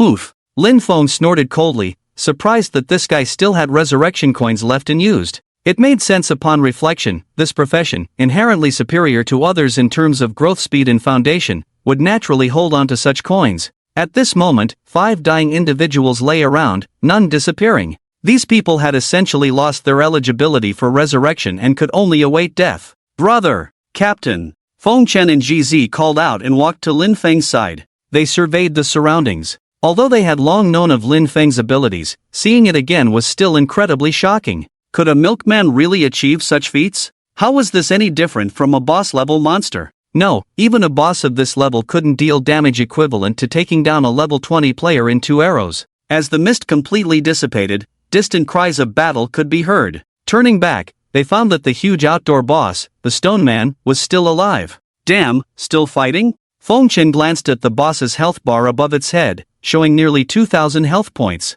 Despite the continuous attacks from surrounding players, the boss had entered its second phase, with its health almost depleted. It seemed to have some large-scale attack, making even ranged professions hesitant to stand still, forcing them to keep moving to avoid wasting their best attack opportunities. The knights around, not too many in number, were hesitant as the boss went berserk, dealing unexpectedly high damage, making even them reluctant to engage head-on. For a moment, no one could defeat the other. Just as Feng Chen was about to say something, Lin Feng stepped forward and took a few steps, pulling his bow and arrow, trying to aim. At this distance, it should be just right, Lin Feng said calmly. Shortly after, he released his fingers, and the energy arrow shot out instantly. Swish! A few seconds later, the boss suddenly stopped moving, with a strange line of numbers with exclamation marks floating above its head. -2002. With a loud rumble, the stone man instantly turned into pieces of rubble, falling to the ground.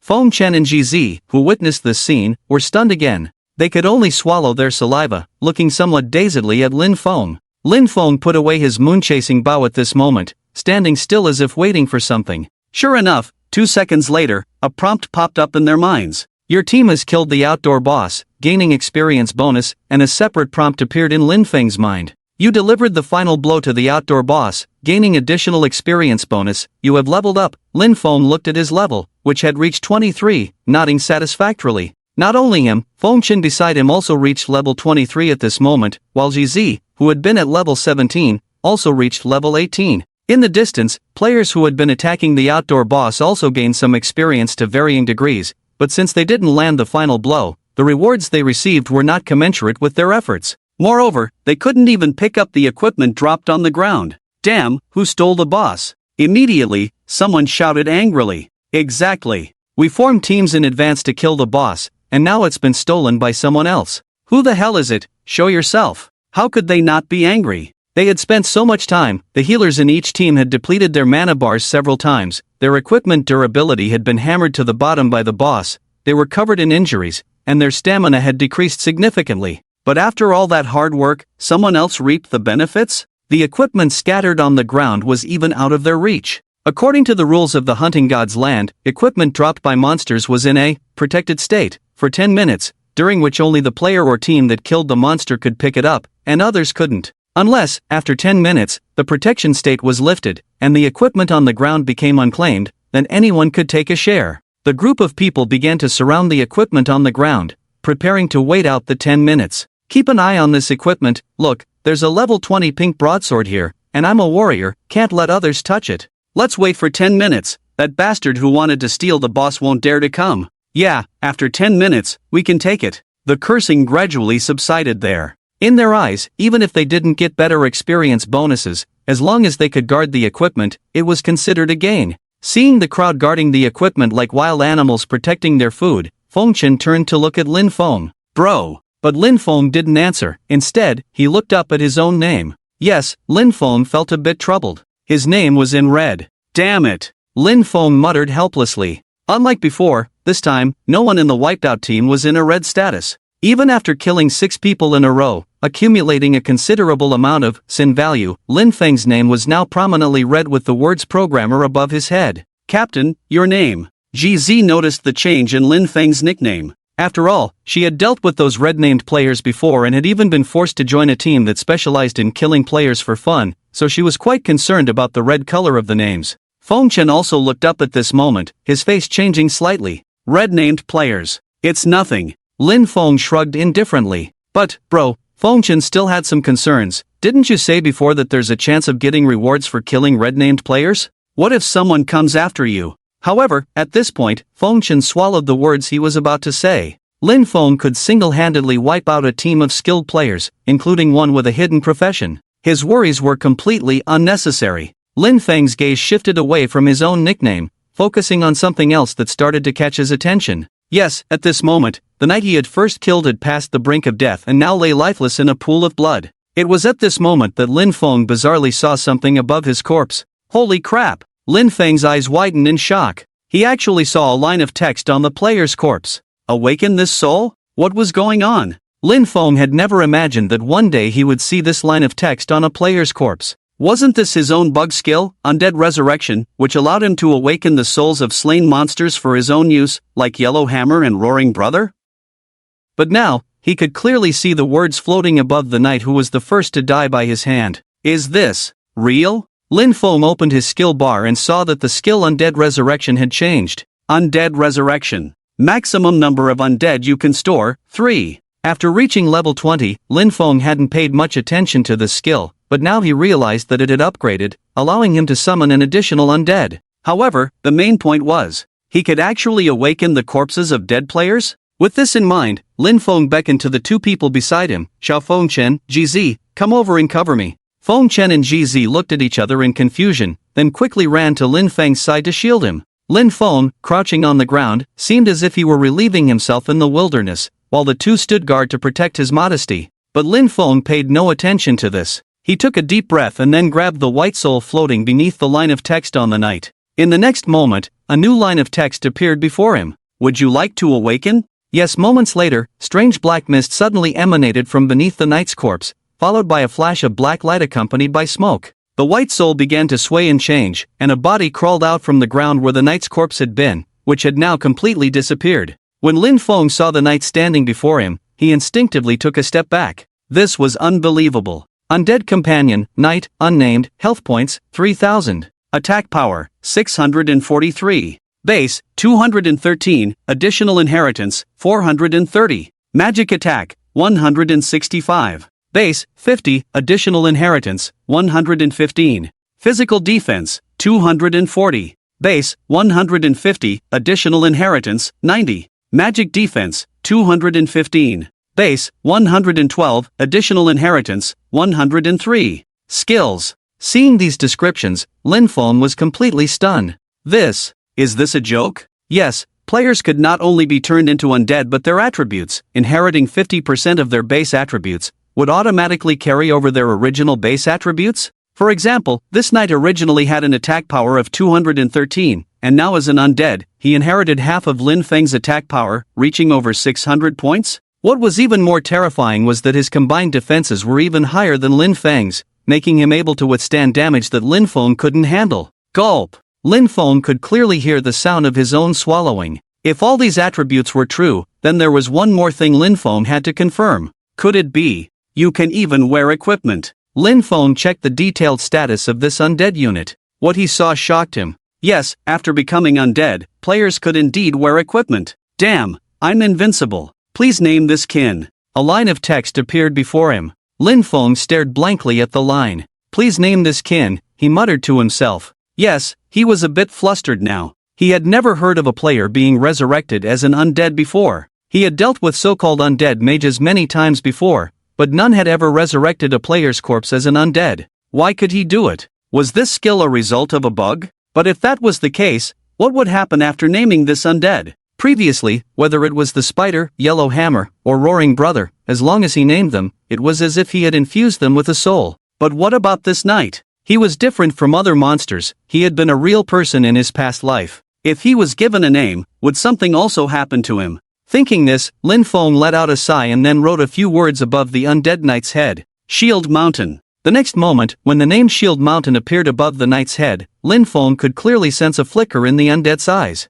Then, just a few seconds later, a powerful life force abruptly appeared on Shield Mountain's body. He seemed like a machine that had suddenly gained a soul, clearly still in a state of shock. After a long while, he suddenly started coughing violently, then knelt down and retched intensely, as if expelling all the flesh and blood from his body. Including Lin Feng, the three people around him remained silent, each with a different expression as they looked at this undead named Shield Mountain. Although Feng Chen and Z, although not the first time they had seen Lin Feng's undead kin, had never witnessed how Lin Feng awakened them. Now, this freshly baked knight had been rescued by Lin Feng in a nearly eerie manner right before their eyes, as if he had been pulled back from hell. Feng Chen murmured, swallowing saliva, their gazes at Lin Feng becoming more fearful yet more fervent. After about 10 seconds, the undead, Shield Mountain, finally came to his senses. He first looked at his own hands, black mist continuously swirling around his limbs. Then, his gaze shifted to Lin Feng. In his eyes, fear, confusion, and finally, devotion appeared.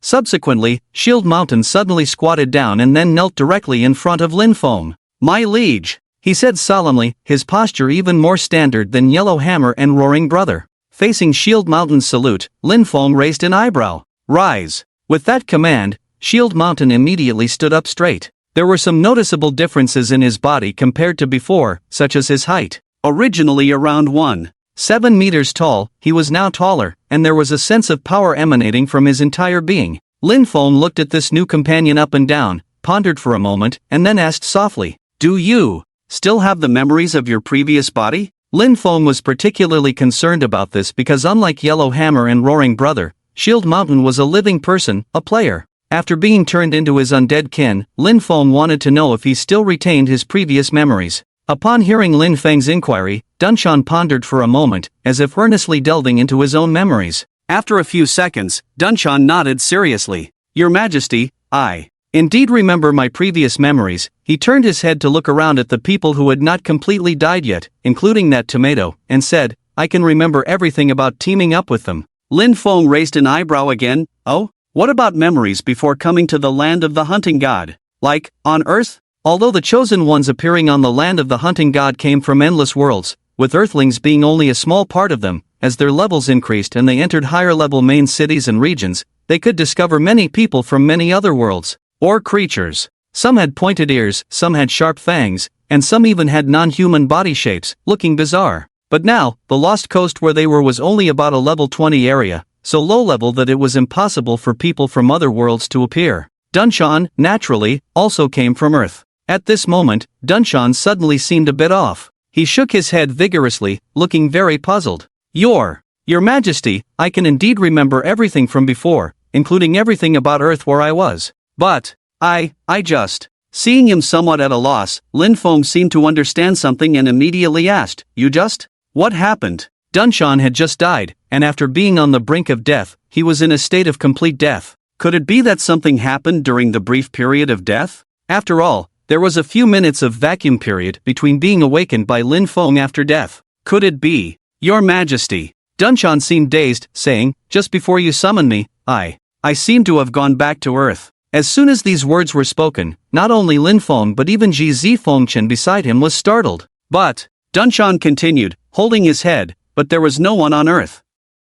The streets, buildings, squares, all empty, as if the whole world had died. I thought I was dreaming, I thought I had gone to hell after death, but it was too real. That was where I used to live, I was still working there, I remember everything there, there's no mistake, I really went back. But why was there no one? Dunshan continued to recall, but within a few seconds, he seemed to endure immense pain, constantly clutching his head with both hands. Lin Feng immediately interrupted him, Alright, no need to remember anymore. Upon hearing Lin Feng's words, Dunshan, as if receiving a command, quickly recovered from his previous state and stood in place awaiting instructions. During this process, Huang Dechui and Roaring Brother exchanged a glance, then cautiously walked to Dunshan's side, looking somewhat uneasy. Dunshan glanced at them sideways, showing a very polite smile on his face. Hello. Huang Dechui and Roaring Brother quickly waved their hands. Lord Dunshan, hello. Although both were undead relatives, it seemed that there was a clear distinction in levels. These undead formed by monsters or bosses seemed to hold great respect for player undead.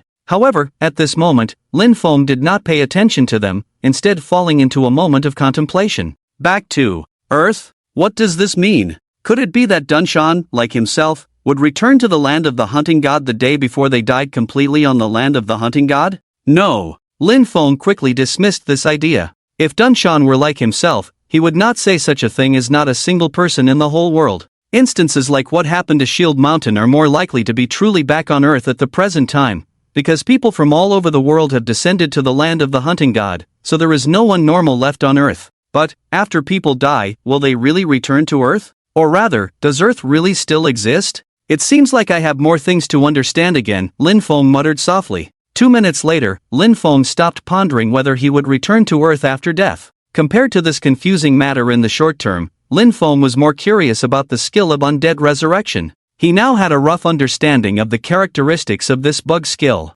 Unlike a necromancer, Lin Feng's undead resurrection not only could store and summon the souls of dead monsters but could also awaken deceased players. After becoming an undead follower, players not only retained their memories but could also inherit their original attributes, and wear equipment. Thinking of this, Lin Feng suddenly opened his backpack and handed over an equipment from inside. Take a look and see if you can equip it. What Lin Feng gave Shield Mountain was a shield. Pink shield, Wall of Storms, level 12. Class requirement, Knight. Physical defense, plus 50. Magic defense, plus 45. Plus 10. 0% of 15. 0% block rate. Additional attribute, reduces damage taken from melee attacks by 25%. Special ability, increases the effect of the Knight skill, Steadfastness, by 35%. This shield was obtained when they killed Roaring Brother. According to the class requirement, only a knight could wear this thing. Could Shield Mountain use it? And the next moment, when Shield Mountain took Wall of Storms from Lin Feng's hand and placed it in his own, Lin Feng's breathing became rapid.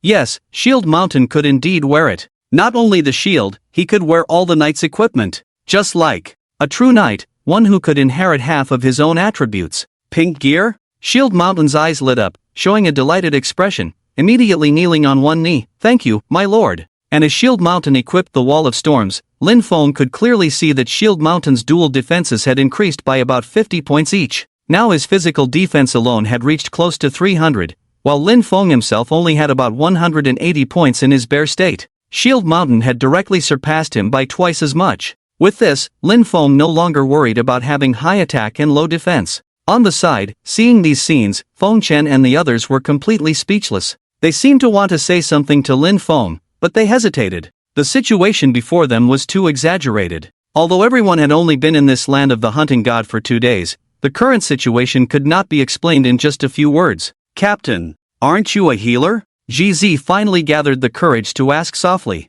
Lin Feng turned around, Yes, what's the matter? GZ swallowed, if I reach level 22, can I also summon these things? Lin Feng was stunned, then shook his head helplessly. No, only I can do these things. Hearing this, GZ nodded thoughtfully, and also breathed a sigh of relief. After all, in this little girl's heart, she couldn't control such exaggerated skills, so she quietly accepted being a healer who gave others health. As time passed, the other dying people around them also died one by one. When the body of the tall and beautiful woman Tomato completely collapsed and motionless, Lin Feng just coldly glanced at her. At this moment, a line of words appeared on Tomato's body, asking if her soul should be awakened. However, Lin Feng couldn't be bothered with her at all. Even though compared to the player's soul, Huang Dachui and Roaring Brothers' positioning was too weak, he had no interest in this woman at all.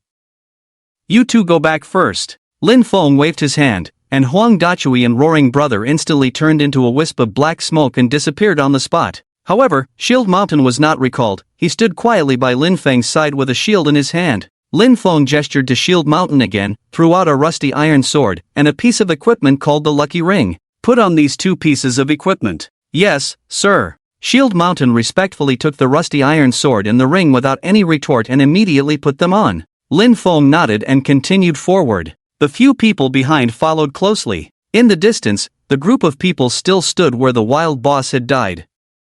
The ground was scattered with equipment, including a level 20 pink broadsword, lying quietly with a special glow. Hurry, in 2 minutes, this equipment will be up for grabs. Let me tell you, I'm definitely getting that broadsword. Bullshit, I almost got beaten to death by the boss just now. You son of a bitch was just standing by. What right do you have to say that? Stop arguing, I was killed by the boss at the beginning. If I didn't have a resurrection coin, I would have been screwed. I'm telling you, that sword is mine. You guys fight over it, I want this blue belt. People chattered, looking at the equipment on the ground, but soon, several more people walked over from a distance, immediately attracting everyone's attention. However, as these people approached, something suddenly caught the crowd's eye. Oh my, a red name? The crowd surrounding the equipment unconsciously stood up, many of them taking a few steps back, their eyes wary. The leader's nickname was indeed Red, but surprisingly, even if many people stared closely at the top of his head, it was difficult to see what his name was.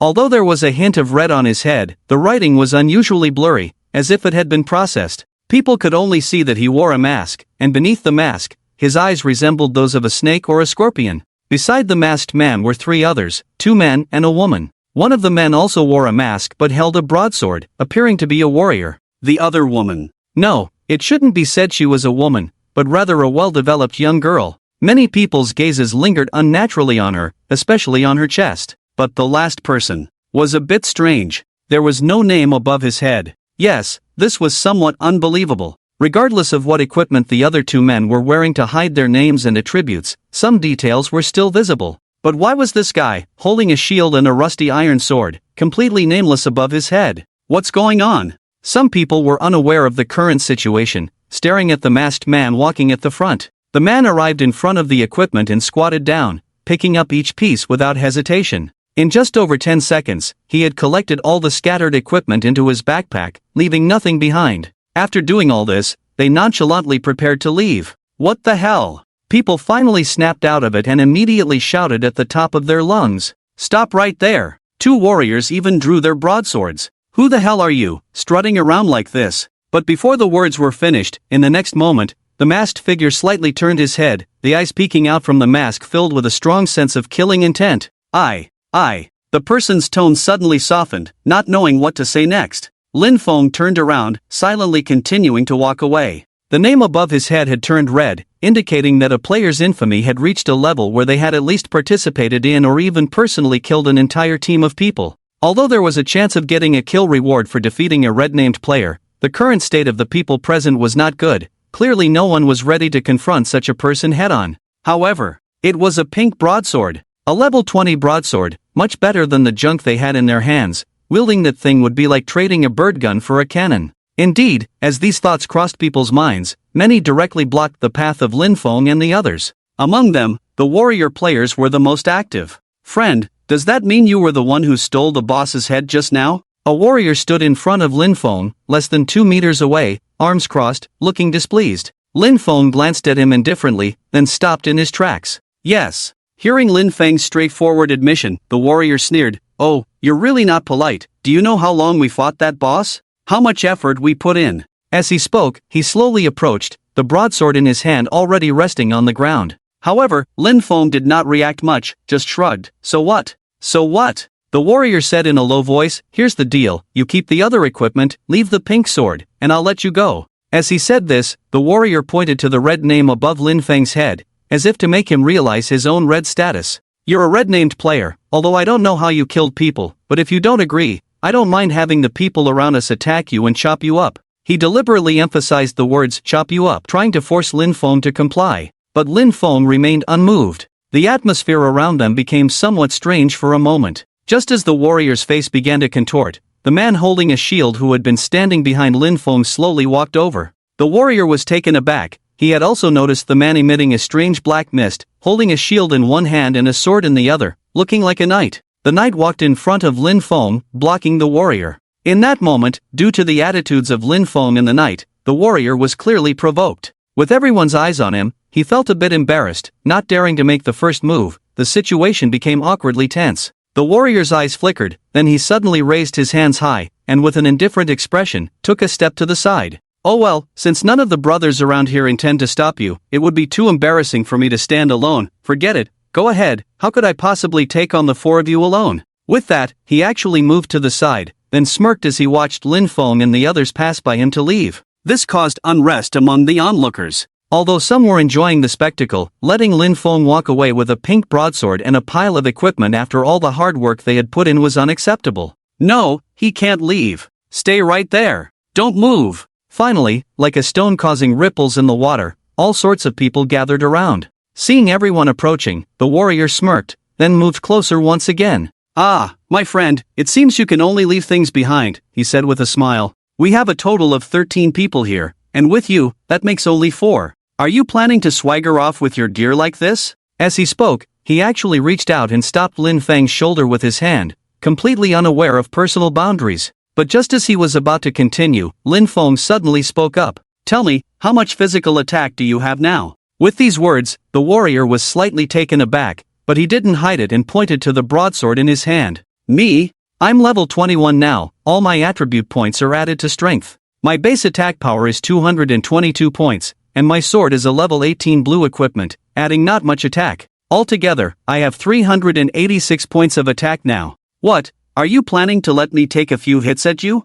But as he finished speaking, Lin Feng shook his head. He turned to look around and asked, does anyone here have higher attack power than him? With that said, people had no idea what Lin Feng was up to, but someone coldly snorted, what? Are you choosing how to die? Don't worry, if you still plan to swagger off, we don't mind poking a few more holes in you. Lin Feng sighed and turned to the undead Shield Mountain at his side. Shield Mountain, it's up to you now. Shield Mountain immediately understood. In the next moment, he walked to the center of the crowd and placed his shield in front of him. Lin Feng pushed the hand on his shoulder away and pointed at Shield Mountain, saying, you can all attack together. As long as you can kill him, not to mention that pink broadsword, all my equipment is yours. With that said, Lin Feng flicked his wrist. The sage's level 20 skill, Blessing of Sound, was activated. Blessing of Sound, release a range-shaped sound wave. Within the sound wave, teammates or oneself can gain a 3-dimensional enhancement of strength, intelligence, and agility within 10 minutes. Lin Feng's intelligence was now 77 points, allowing him to add 8 points of 3 dimensions to himself and friendly forces within the range. Do not underestimate these mere 8 points of strength. Shield Mountain himself had over 300 armor, which was now directly increased by 24 points. However, the people around were completely unaware, and someone immediately laughed disdainfully. A knight? To withstand everyone's attacks? Oh, why is this person betraying his teammates? What is this kid up to? Using others to kill? Who cares, let's kill the knight first, then him. When the red-named player dies, their equipment will definitely drop. Amidst the discussions, the warrior who had spoken up earlier became interested. Is what you said true? Lin Feng nodded without confirming or denying. The warrior chuckled, then let me show off. With that, he drew his broadsword and fiercely struck Shield Mountain's head. Ding! A strange sound rang out, a huge tremor spreading around. The warrior felt his hands trembling and involuntarily took a step back. Before him, some words appeared above Shield Mountain's head. -42. In that instant, the warrior's pupils gradually widened, and he almost instantly spat out a few words. I'll be damned. He felt like he was seeing things. After the strike, he even forgot what he should do next. After a while, he finally came to his senses.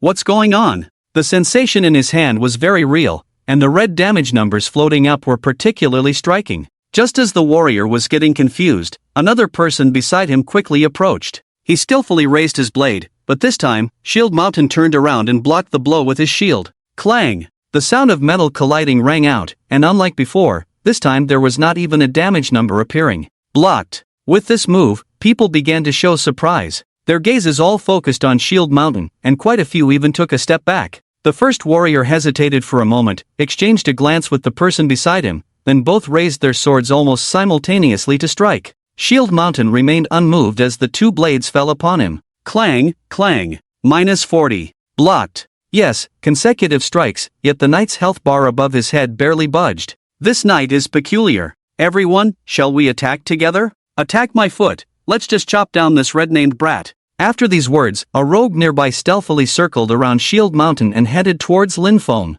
However, just as his dagger was about to reach Lin Feng's body, Shield Mountain suddenly turned around. His pupils widened as he sternly called out to the rogue, "Hey, you!" After the call, the knight's skill, Provoke, was activated. The rogue, who had been swinging his blade at Lin Feng a moment ago, inexplicably twisted his waist and viciously stabbed Shield Mountain. The blade once again struck the shield. Clang! Without triggering a block, the damage number floated out. -42. At this moment, the murmurs among the onlookers grew louder. They looked at each other, unsure of what to do next. What's with this knight? Just a while ago, they fought a wilderness stone golem boss and never encountered such low damage. But now, this knight shrouded in black mist seemed to have even higher defense than the wilderness boss? What's wrong? Lin Feng glanced around. Shall we continue? The most active warrior's eyes flickered once again. He was about to say something when a sense of extreme danger emanated from Lin Feng. He felt a chill down his spine, as if facing an abyss. He turned abruptly, meeting the gaze behind Lin Feng's mask. What do you plan to do? Lin Feng asked in a low voice, a hint of displeasure apparent, as if a murderous intent arose, making the name above his head even redder. The warrior hesitated, a faint snore escaping his slightly open mouth, but he said no more. Let's go. Lin Feng frowned, gesturing to Feng Chen and the other person. Subsequently, they pushed through the crowd, preparing to leave. Just as Lin Feng took a few steps, the warrior shouted once more, "Hey, who allowed you to leave?" However, this time Lin Feng did not stop or turn around. Instead, he sternly commanded Shield Mountain, attack. At his words, Shield Mountain suddenly moved, shifting his shield aside and the rusty iron sword in his other hand emitted a low hum. Without a hint of hesitation, he fiercely swung the sword towards the warrior. The warrior was taken aback, quickly using parry to defend. Faced with physical attacks, the skill parry acted like a block, mitigating some damage. The rusty iron sword then landed unceremoniously on the warrior's broadsword. Clang! A tremendous force surged from Shield Mountain's sword, making the warrior feel like he was hit by a siege weapon. He even staggered back continuously, his hand throbbing from the impact. But that wasn't the main concern. What truly caught his attention was the line of numbers floating above his head. -463. The warrior's eyes nearly popped out of their sockets at that moment. He should have stabilized after retreating 3 or 4 steps, but upon seeing those numbers, he subconsciously took 7 or 8 more steps back. Because the armor equipment on his body was not very good, the armor only had a little over 150 points. Coupled with the skill parry, he was still hit with 463 damage. This means, this thing actually managed to deal over 600 damage? Swinging the rusty iron sword, he dealt over 600? The warrior quickly raised his hands in surrender. Bro, I give up. You can have the equipment. However, Shield Mountain did not stop. As long as Lin Feng did not give the order, he would not stop. Damn! I surrender.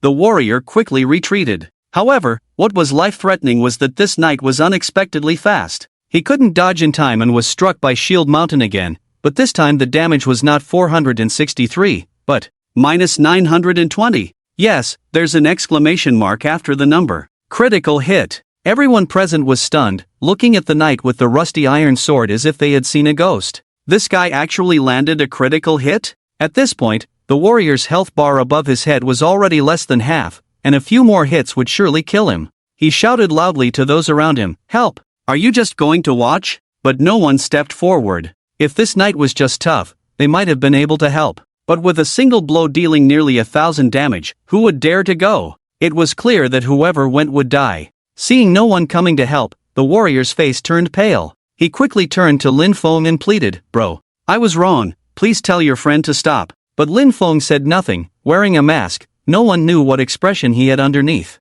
At this moment, Shield Mountain advanced again, wielding the iron sword without any flourish, thrusting forward. The warrior couldn't dodge and was hit once more. -918. Another critical hit. Seeing this, a smile couldn't help but appear on Lin Feng's lips. He had made the right bet. Not only him, even the undead he summoned could trigger the rusty iron sword's critical hit effect. It was just unknown if Shield Mountain's attack power would increase after killing an enemy with a critical hit. At this point, the warrior had already sat down on the ground, having lost all strength to resist. His health bar was almost empty, and he felt a wave of weakness washing over him. If he took another hit, regardless of a critical strike, he would be on the brink of death. Shield Mountain raised the rusty iron sword high, ready to strike. Lin Feng stopped him. "That's enough." The iron sword in Shield Mountain's hand stopped just a few inches from the warrior's forehead. Then, it slowly moved away. The warrior felt as if what moved away from his head was not a rusty sword but a mountain hanging over him, ready to take his life at any moment.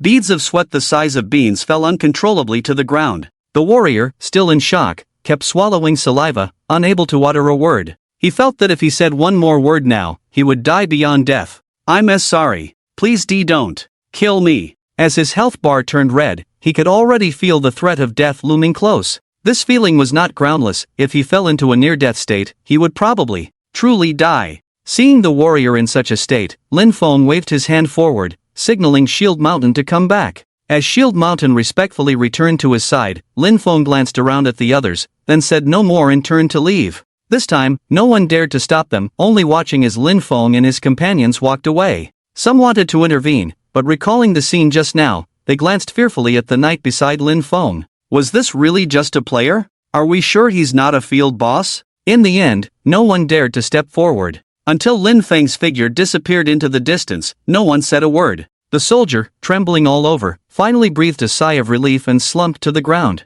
However, no one noticed the expression under Lin Feng's mask at this moment. He seemed somewhat fanatical, as if he had discovered the gateway to a new world. If a player turned undead like Shield Mountain can also activate a bug, that would be very interesting. Yes, Lin Feng had never imagined that one day he would be so excited because of an undead relative. If the player undead he summoned could stack attack power with a lucky ring and a rusty iron sword, who would it stack for? Shield Mountain? Or himself? Originally, Lin Feng intended to let Shield Mountain directly kill the soldier to test it out, but considering that his name was already turning red and continuing to accumulate murder points would be troublesome to clear the red status, he didn't want to attract too much attention, so he let it go. Therefore, he needed to quickly find a monster to test it out. With that in mind, he didn't say a word and walked briskly on his own. Besides Shield Mountain, Feng Chen and Zitzi behind him had no idea what Lin Feng wanted to do, but they didn't dare to ask too much and could only follow closely behind. As time passed quickly, nearly 10 minutes later, Lin Feng and his group arrived at a huge human gathering place. According to the mission prompt, this was the so-called survivor gathering place. However, after arriving here, Feng Chen and Zitzi clearly felt somewhat uncomfortable, with the girl even needing to cover her nose and mouth. Yes, a foul smell permeated the surroundings, with various players walking around, most of them wearing the same expression as Zitzi. The sky above this dilapidated gathering place was shrouded in a thick layer of haze, dim and lightless. Broken stone buildings were scattered around, interspersed with rusty wooden equipment and damaged vehicles. Vines and moss covered the mottled stone walls, old tents were set up softly, and besides the nauseating stench, the air was filled with dampness and decay, occasionally tinged with the smell of gunpowder. What place is this? Could it be the gathering place the main quest wants us to come to? Feng Chen pinched his nose and asked softly. It should be, Lin Feng replied. The two followed Lin Feng past one dilapidated tent after another, with the NPCs around them seeming soulless, holding rotten and moldy food, their eyes lifeless like dry corpses. It was only a few tens of minutes away from White Moon City, yet these people looked like this, which surprised Feng Chen and Zitzi. As they delved deeper, they could even see some players in conflict with the NPCs. Get your dirty hands off me. A glamorous nanny pushed away a survivor begging for help, then frowned unhappily as she wiped her clothes. Get lost. There were even warriors exchanging blows with the NPCs. But Lin Feng paid no attention to everything around him, just walking briskly. If an NPC suddenly ran up to them asking for something, Lin Feng didn't hesitate and immediately threw a few copper coins. Noble chosen one, may you be invincible, may the gods be in awe. The NPCs who received the reward immediately knelt down and kowtowed to Lin Feng's back. Everything around was too strange. Feng Chen walked behind Lin Feng, looking around, enduring for a long time before finally asking, "Brother, what's happening here?" Although in his eyes, both he and Lin Feng were visiting this place for the first time, he naturally knew that Lin Feng was unaware. But he was still somewhat curious. What if Lin Feng knew something? Lin Feng seemed to indeed know something and began to explain, "This is my first time at White Moon City. I'm not very clear about the structure and purpose here, but if I'm not mistaken, this place should be not far from the battlefield. There are many similar survivor gathering places on the land of the god of hunting. Travelers and the human resistance army jointly established this gathering place on this ruin, using remaining resources to build simple shelters to fend off attacks." Upon hearing Lin Feng's explanation, Feng Chen nodded thoughtfully and then asked, "Attacks? Defend against what kind of attacks?" "The followers of the gods," Lin Feng said lightly. As these words fell on Feng Chen's ears, he visibly paused. "Followers of the gods?" Feng Chen unconsciously repeated these words. Before he could say anything more, Lin Feng had already stopped in his tracks. "We're here," Lin Feng said lightly. At this moment, Feng Chen and Ji Zi raised their heads, realizing they had arrived at their destination. Ahead, the NPC standing was no longer a survivor in refugee attire but a soldier clad in armor. He held a sharp blade, and although his heavy armor was worn, it sparkled under the light of several suns shining overhead. Many players surrounded him, with several approaching to converse with the soldier. He then turned to Lin Feng, and his eyes widened suddenly. "You are," he spoke first, "esteemed chosen ones, you have finally arrived." Although Lin Feng had entered the land of the god of hunting for the second time, unlike the previous time, he had now arrived at a place called the Lost Coast. Each landing point encountered different NPCs and main quests, just like this officer named Melon above his head, whom Lin Feng was meeting for the first time. After carefully examining this NPC, Lin Feng nodded at him and straightforwardly asked, "What is the mission?"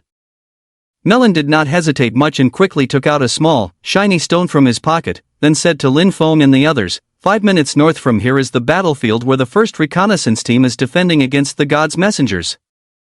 I hope the 3 chosen ones can bring this demon-breaking stone to the soldiers of the reconnaissance team." Saying this, he handed over the 3 stones to Lin Feng and the others in turn. As they took the stones, they immediately felt a chilling sensation. Looking down, they saw that the egg-sized green stone was covered with eerie patterns, occasionally shimmering in different colors under the sunlight. "Demon-breaking stone?" Feng Chen unconsciously muttered. "Yes," Melon nodded. "This kind of stone can effectively prevent the god's messengers from using magic shields. Once they lose their shields, the soldiers may launch a counterattack." At this point, he raised his voice earnestly, "Esteemed chosen ones, I hope that you 3 can also lend a hand when the time comes, helping our frontline soldiers in their battle." As Melon finished speaking, almost simultaneously, a notification sounded in the minds of Lin Feng and the others. "Ding! You have accepted a new main quest. Quest description: head to the battlefield of the first reconnaissance team and help the soldiers eliminate at least 20 god's messengers." With everything settled, Melon quickly began conversing with other players.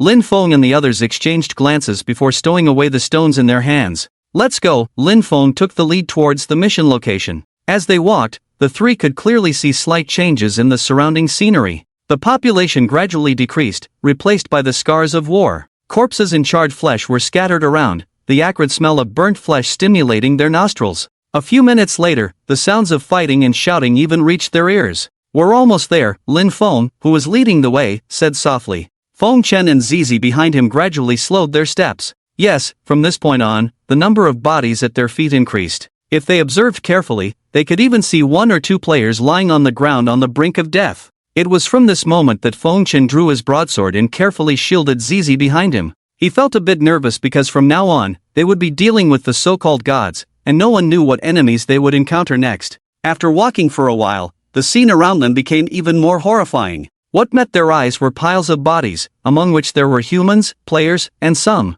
"Damn, are these the envoys of the gods?" Feng Chen exclaimed. In front of them lay a body sprawled on the ground, with a humanoid body shape, towering between 2 and 3 meters tall. The features on its face looked particularly eerie, with features seemingly mixed and inverted together. Above its forehead were 4 eyes, slowly dripping bright red blood. So, the blood of these servants of the gods was also red. The envoy had 2 spears and a broken sword pierced in its chest, but the real cause of death seemed to be the wooden stake stuck in its chest. Looking up, they could already see a chaotic scene not far ahead. A large number of human soldiers were fiercely fighting these creatures with their swords, but the height and strength of the human soldiers were far inferior to these envoys of the gods. It took almost 3 to 4 soldiers to engage with one envoy. However, when their swords touched the skin of these creatures, a glow would suddenly appear, and the blades had no effect on them. If he guessed correctly, this shield was the magical shield mentioned by Officer Melon just now. Gulp! Feng Chen's swallowing sound was particularly clear amidst the deafening battlefield.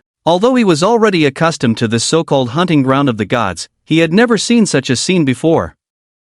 Even if he returned to the ancient battlefield of close combat, it probably wouldn't be as brutal. Seeing the pale faces of Feng Chen and Zizi, Lin Feng smiled slightly. Don't worry, it won't be as dangerous as you think. After all, it's a main quest. If it's too difficult, it loses its meaning. With that, Lin Feng stepped into the battle. Suddenly, a god's envoy in the distance sensed something. It had just torn a human soldier in half, and then swiftly charged towards the direction where Lin Feng was. Its speed was so fast that it brought a gust of wind. Bro, be careful, Feng Chen quickly reminded. It was only then that they saw how terrifying these so-called envoys of the gods were. Their running posture was extremely bizarre, using both hands and feet like a four-legged cheetah, and their twisted facial features seemed to wriggle continuously as they charged. It looks like an octopus. Zizi, trembling behind Feng Chen, murmured at this moment. Yes, Feng Chen also noticed that this unknown monster could also be called an envoy of the gods? Were all the servants of the gods in this world these things? Without much time to think, the envoy had already reached right in front of Lin Feng. It let out a piercing scream and swung its arms fiercely at Lin Feng. The arms fell like sharp blades, but Lin Feng didn't dodge and took the attack head-on. Swish! The blade passed, and Lin Feng's health bar moved. -60. Lin Feng nodded thoughtfully. My current physical defense is 183 points. If the opponent's attack hits me fully and does not crit, then the attack power of this thing is only around 245 points? Lin Feng murmured. Before he could react, the deity swung his arm again, surprising Lin Feng with his speed. -61. The attack power was strong, the speed was fast. Among the level 22 monsters, this creature was a nightmare for beginners. However, this time, Lin Feng didn't give the deity a chance for another attack. He swiftly drew his rusty iron sword and struck the towering monster. The strike did not crit. -840. Lin Feng subconsciously looked up at the deity's head. The health bar instantly decreased by more than half, leaving less than 600 health points. Lin Feng was confident. With a flick of his wrist, he struck again, killing the deity instantly, then called out, "Come out!" 3 undead figures surrounded by faint black mist appeared. In an instant, Yellow Hammer, Roaring Brother, and Shield Mountain were by Lin Feng's side, appearing like ghosts, unnoticed by Feng Chen and GZ. Without hesitation, they nodded towards Lin Feng. "My liege!" The 3 of them simultaneously spoke, with Shield Mountain even half-kneeling. Yellow Hammer and Roaring Brother exchanged glances and quickly followed suit, kneeling down. Lin Feng remained composed at the scene, first extending his hand towards Feng Chen and GZ. "Brother?" Feng Chen was puzzled. "Stones," Lin Feng said, "both of you give me the stones." Realizing what he meant, they quickly took out the demon-breaking stone given to them by Melon and tossed it over. Lin Feng caught it and handed it directly to Shield Mountain and the others. With the demon-breaking stones in their hands, along with Lin Feng's own, the undead each held one, unaware of Lin Feng's intentions.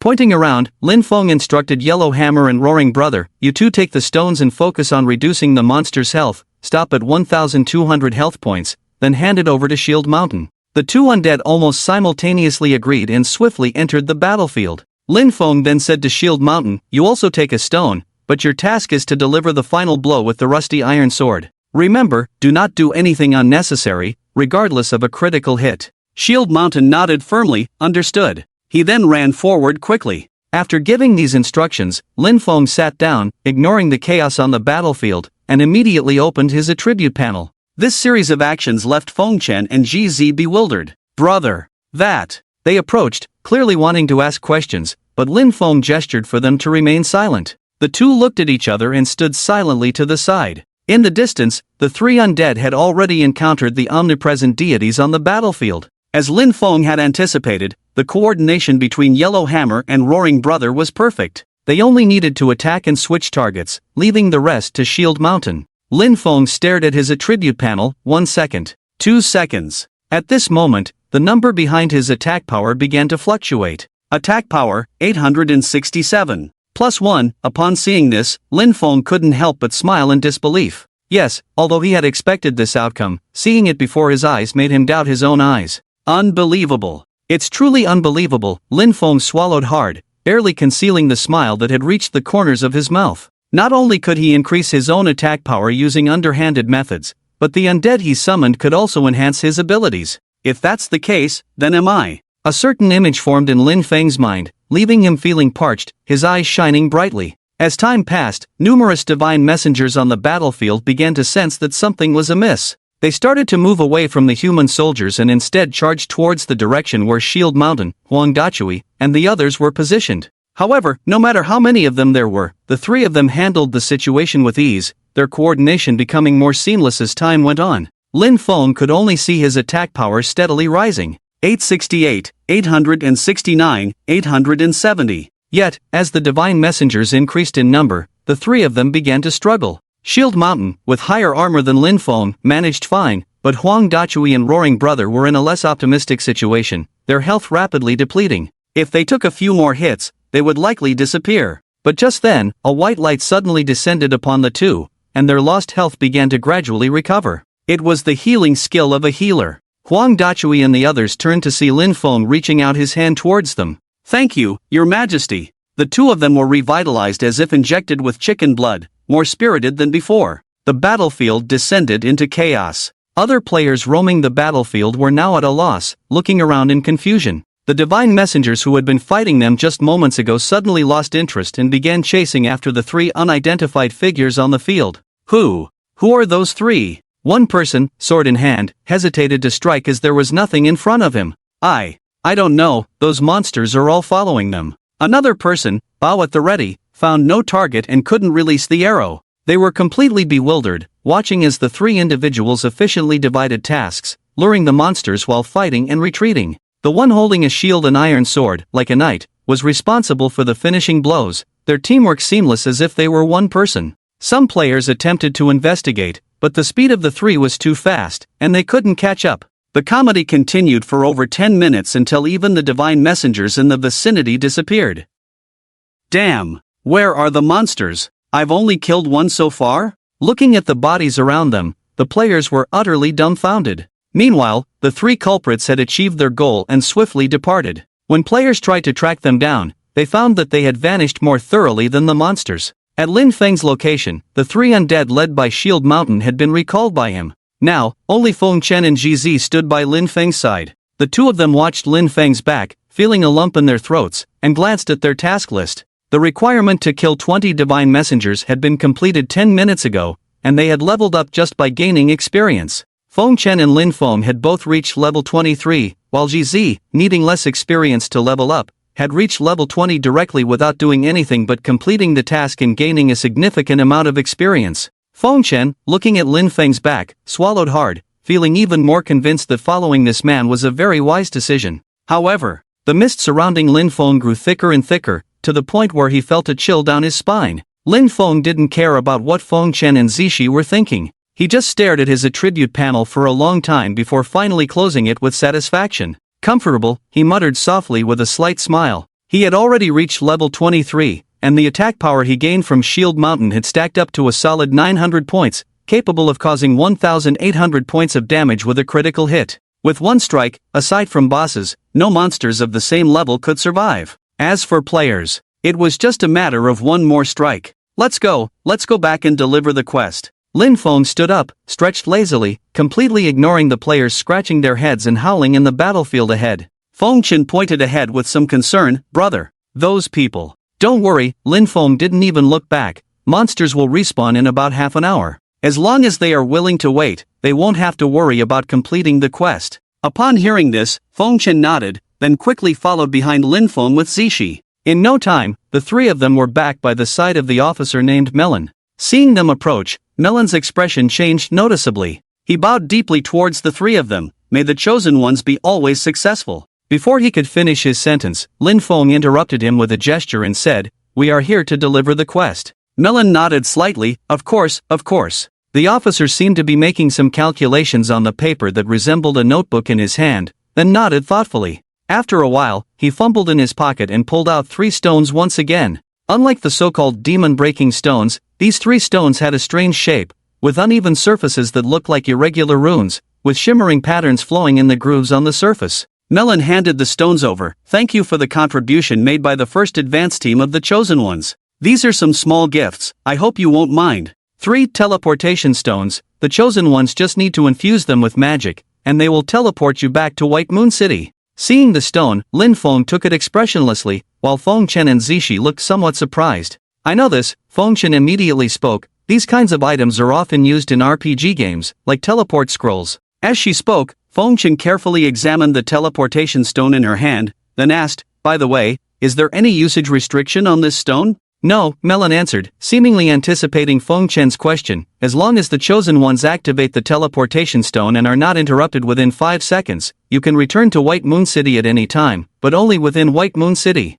"Understood, that's a big help," Feng Chen chuckled. An unlimited use teleportation stone could sometimes even be a lifesaver. And the next moment, the young girl Zishi unexpectedly asked, "Can this thing be used in dungeons?" This question not only surprised Melon and Feng Chen, but even Lin Feng raised an eyebrow and turned to look at her. Wasn't this girl saying that she had never played games before and only knew how to use healing skills? But now she was asking such a crucial question. It seemed that Zishi being in the top 20 of the combat power rankings in the previous life was not a fantasy. This girl had an extremely fast growth rate and was adapting to the rules of the hunting god's land. Melon nodded without hesitation. "Except for some specific dungeons, generally, teleportation stones can be used in dungeons. However, once used, the corresponding task of that dungeon will automatically fail and need to be reaccepted." After Melon finished speaking, GZ politely thanked him and then put the stone into her backpack. Immediately after, Melon let out a sigh. "Ah." The 3 of them looked over in unison, knowing that Melon was setting the stage for the next main quest. Sure enough, after sighing, Melon softly said, "Chosen Ones,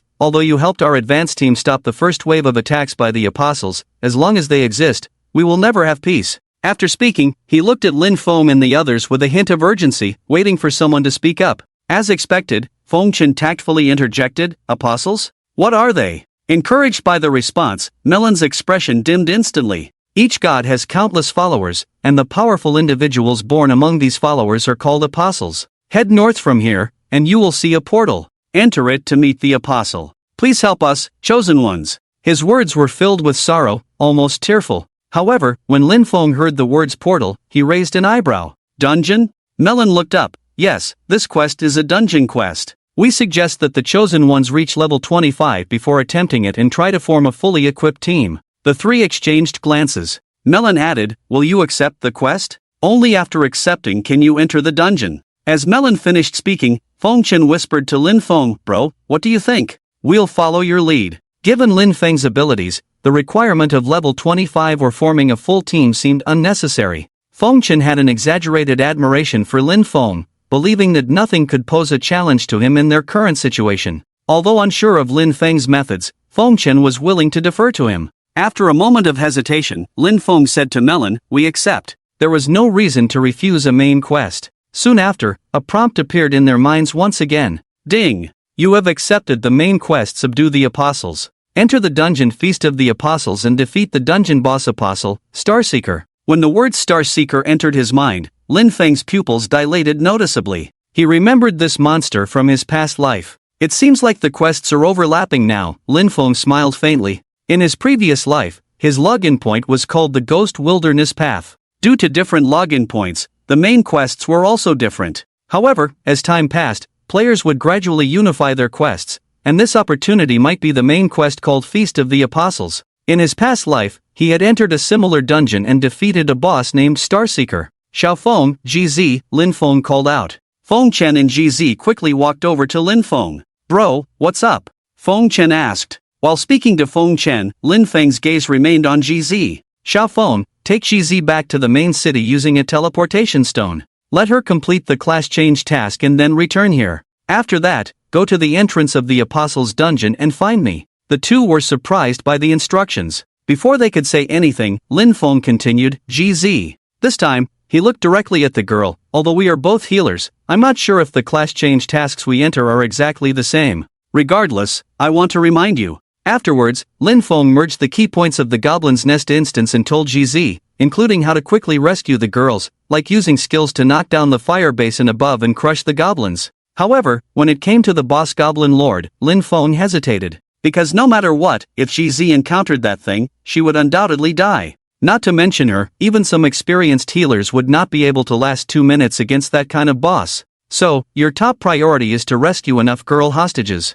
I don't require you to kill 100 goblins because you can't handle the final boss, Lin Feng said softly. Hearing such a detailed strategy, GZ was obviously nervous, her fair hands tightly gripping the staff in her hand, palms sweating. Understood? Lin Feng asked. Understood, Captain, GZ nodded hastily. Lin Feng stared at her for a few seconds, then initiated a trade with her. Ha! GZ was stunned. Captain, this is. Accept it, Lin Feng said lightly. GZ dared not delay and quickly accepted Lin Feng's trade invitation. Lin Feng then sorted through the healing items in his backpack that healers could use, and then placed miscellaneous items he didn't need into the trade window, giving them all to GZ. After all, he was a dedicated healer, with a lot of equipment and items that healers could use. This included a level 20 blue equipment dropped by the outdoor boss stone man he had previously killed, as well as other equipment he had been carrying in his backpack. Although they were not top-notch items, compared to what GZ was currently wearing, it was undoubtedly a qualitative leap.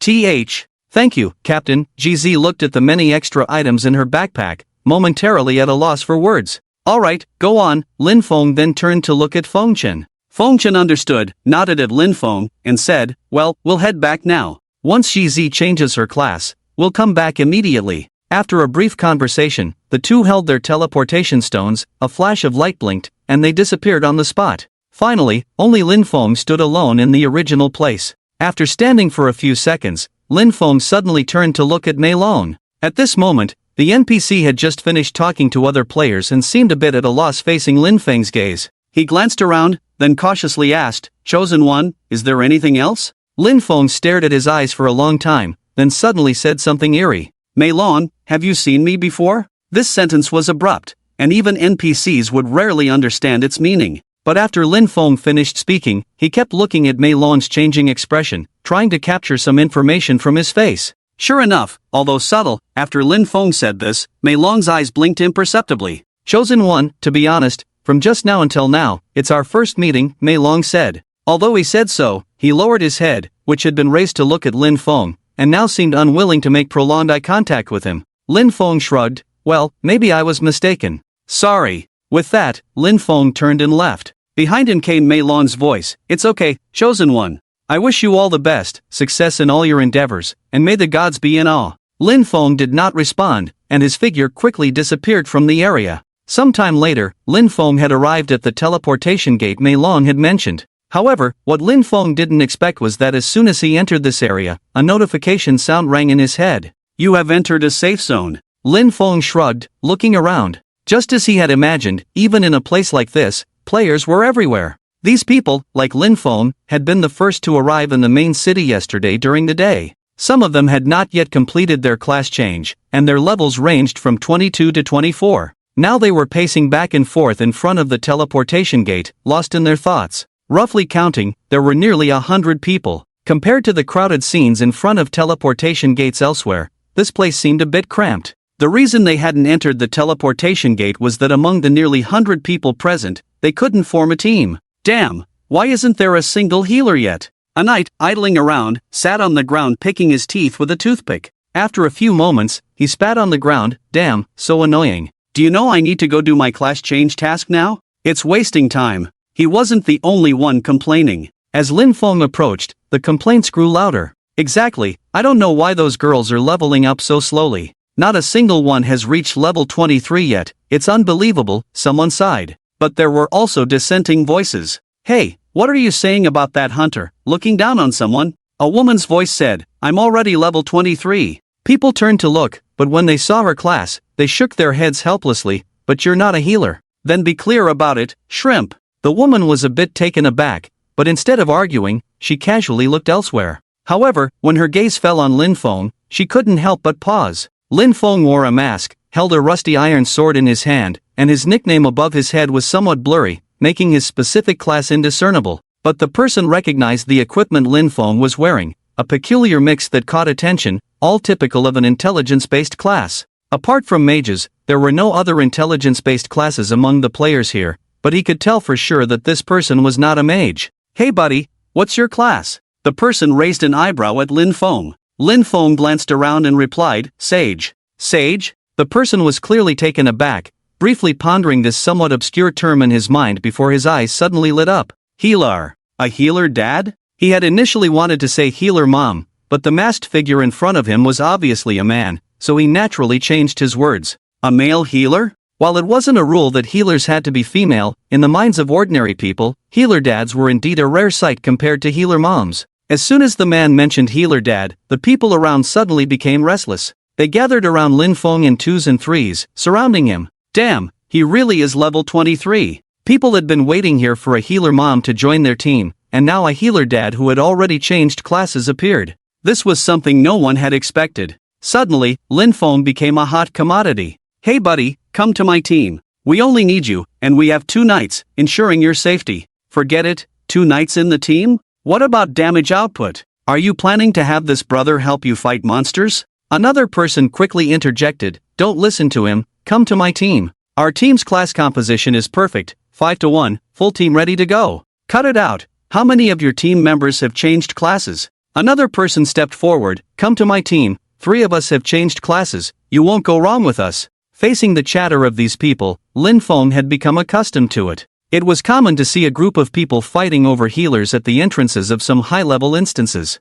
Although there were plenty of healers, there were very few who could match the high-level instances in the early stages of the arrival of the hunting god's land. This led to Lin Feng's popularity. However, Lin Feng ignored everyone, simply pushed through the crowd, found a place to rest for a while, and waited for others. But just a few minutes after sitting down, before his seat even warmed up, he suddenly froze. Even beneath his mask, his eyes were visibly trembling uncontrollably. No one noticed this, as some players around him continued to praise their own teams as if boasting. But Lin Feng's gaze remained fixed on something not far ahead. There, 2 figures were slowly approaching. One was a warrior, the other a healer. Dubushin had a smile on his face, occasionally turning to speak to the woman holding his arm. The healer, Yuding, also smiled, playfully punching the man's shoulder as she pretended to be angry. "Stop it, I'm ignoring you." The woman pretended to be upset. Alright, I won't tease you anymore." Dubushin made a pained expression, then chuckled. "By the way, Yuding, now that you've become a sage,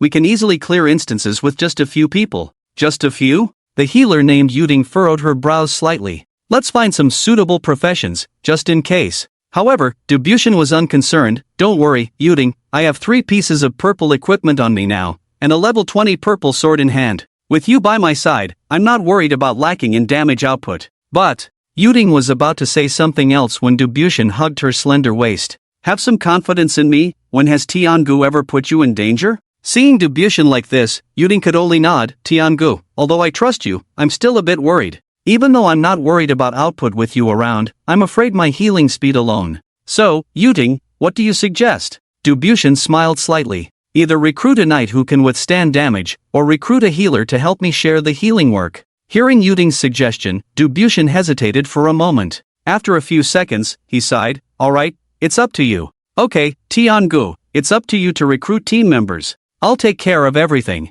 As they spoke, the 2 of them had already arrived in front of the teleportation gate. About 100 people were discussing in place, and when they saw someone appear, they glanced briefly, but when they saw Yuding's profession, they immediately exclaimed, "Another healer! And a profession change too, hurry, recruit her." Subsequently, many professions once again repeated what they had just done to Lin Feng, surrounding the newcomers. "Beauty, join us." But before the players around could finish inviting them to the team, Dubushin suddenly raised his hands high. "Everyone, are there any healers here?" With this statement, the voices of the people around gradually quieted down. They looked at the warrior named Dubushin, unsure of what he was up to. Someone frowned and asked, "Don't you already have a healer with you?" Dubushin grinned. "Although that's true, no one knows how dangerous this instance might be, so just in case, I'm planning to invite another healer to the team to be on the safe side." Speaking here, he looked around for a while and continued, "Instead of being afraid in these scattered mercenary teams, why not join my team? With 2 nurses taking care of you, it will be absolutely safe." He spoke loudly, completely ignoring the expressions on the faces of those around him. Soon, everyone present subconsciously turned to look at the masked figure sitting silently in the distance. Apart from Yenyu Hanting, he was the only healer present. Dubu Tian and Yenyu Hanting also noticed the gathering gazes of the people, and both of them looked over subconsciously. It was a somewhat solitary figure, sitting alone on a sparsely populated stone seat. Even though people kept walking by and trying to talk to him, he completely ignored them. Moreover, the person wore a mask, and the name on the top of the head was unclear, only a hint of blood red could be seen. Ha! Dubu Tian was taken aback. Another red-named player? A red-named healer? Just as the atmosphere around them became somewhat strange, the masked healer stood up. Dubu Tian unconsciously shouted to the person, "Friend, shall we go together?" After a while, the person made a move. Okay. His voice was hoarse, sounding like damaged vocal cords, or perhaps intentionally so. However, Dubu Tian paid no attention to this, as this person was the only healer around. He didn't care if the person had a peculiar personality, as long as he could help Yuting with some work. Soon, the masked healer joined the team. However, what Dubu Tian and Yenyu Hanting found intriguing was that even after joining the team, they couldn't see the person's nickname clearly. There was a special blurry effect that persisted, likely caused by some special item the person had. The two stared at the man, then quickly focused on his mask. After exchanging a glance, they tacitly understood each other. Are there any idle knights that no one wants around? Dubu Tian raised his hands high and called out. Soon, 7 or 8 knights gathered around. Me. Dubu Tian selected one person from these candidates who seemed to have the most reliable equipment, then randomly picked a few others, forming a very peculiar temporary team. 1 knight, 1 warrior, 2 nurses, a beast tamer, and a mage. The only output in the whole team was the warrior Dubu Tian, as the last mage to join looked like a young girl who had not yet come of age, with a hint of innocence on her face. Although everyone who could come to this place was not a good person, the equipment on this young mage was really not commendable. Probably a gaming addict in the real world, she just had some game experience that ordinary people didn't have, but her luck was really not good. Alright, everyone step aside, we're getting ready to enter the instance. Dubu Tian bowed to those around him, then raised his voice intentionally. Stop complaining. If you have time to do that, you might as well continue waiting for the nurses. Come on, make way. Although the people around were full of grievances, they had no choice. After all, they had also invited the masked healer themselves, and if he didn't want to join the team, they couldn't blame anyone else. Damn, a team with 2 nurses, what a waste. A hunter spat angrily. Alright, stop talking, let's continue waiting. It's also a good opportunity to see what will happen after this team goes in, let them be the scapegoats for once. After the statement spread through the crowd, the players around them finally calmed down slightly. Although the copy of the Feast of the Apostles has already been cleared by someone, most of the people gathered here now are those who have no idea about the strategy. So far, this team can be strictly considered as a group of pioneers. With that in mind, people could only stand in place and watch as the 6 individuals walked to the center of the teleportation gate. At this moment, Dubushin stood alone in front of the teleportation gate, his hand almost touching the energy vortex of the gate. However, he turned his head slightly to look at the masked nanny at the back of the team. After hesitating for a moment, he spoke up. Hey, buddy, are you okay? It was very necessary to ask because this nanny had been acting a bit strange since the beginning. Since he wore a mask, no one could see his face or expression clearly,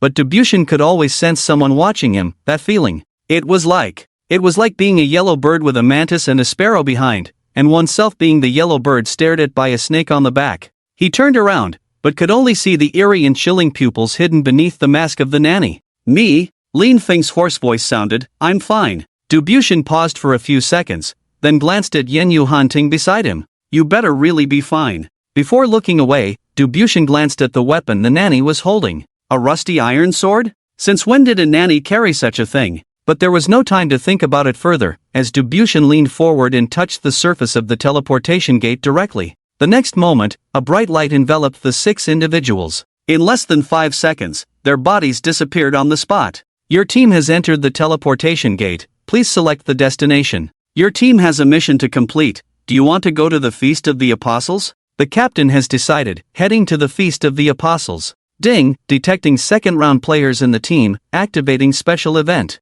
The blurry scene in sight was gradually returning, the bizarre sky above vanished, replaced by an incredibly bright moon. Around the moonlight, there seemed to be scattered twinkling lights. Lowering their gaze, the first thing that caught their eyes was the entrance to a desolate ruin. Among the broken walls, wild grass grew rampant, vines entwined, and the air was filled with a pungent smell like sulfur. Everywhere around were the remnants of buildings, yellowish rubble, and dust floating in the air. Then, on a collapsed ruin resembling a temple stele, the void trembled slightly, as if a rift had torn open in the air, and then, all 6 individuals appeared in the void at the same time. However, as soon as they appeared in this realm, an extremely uncomfortable feeling made everyone pause. Cough, cough, cough, cough. The young female mage in the team covered her mouth and nose, coughing violently. Almost simultaneously, the others also covered their mouths and noses. Be careful, there is a lot of dust in the air here. Try not to inhale too much into your lungs. Dubushin looked around and quickly turned to address everyone. After that, they looked ahead under the scorching moonlight.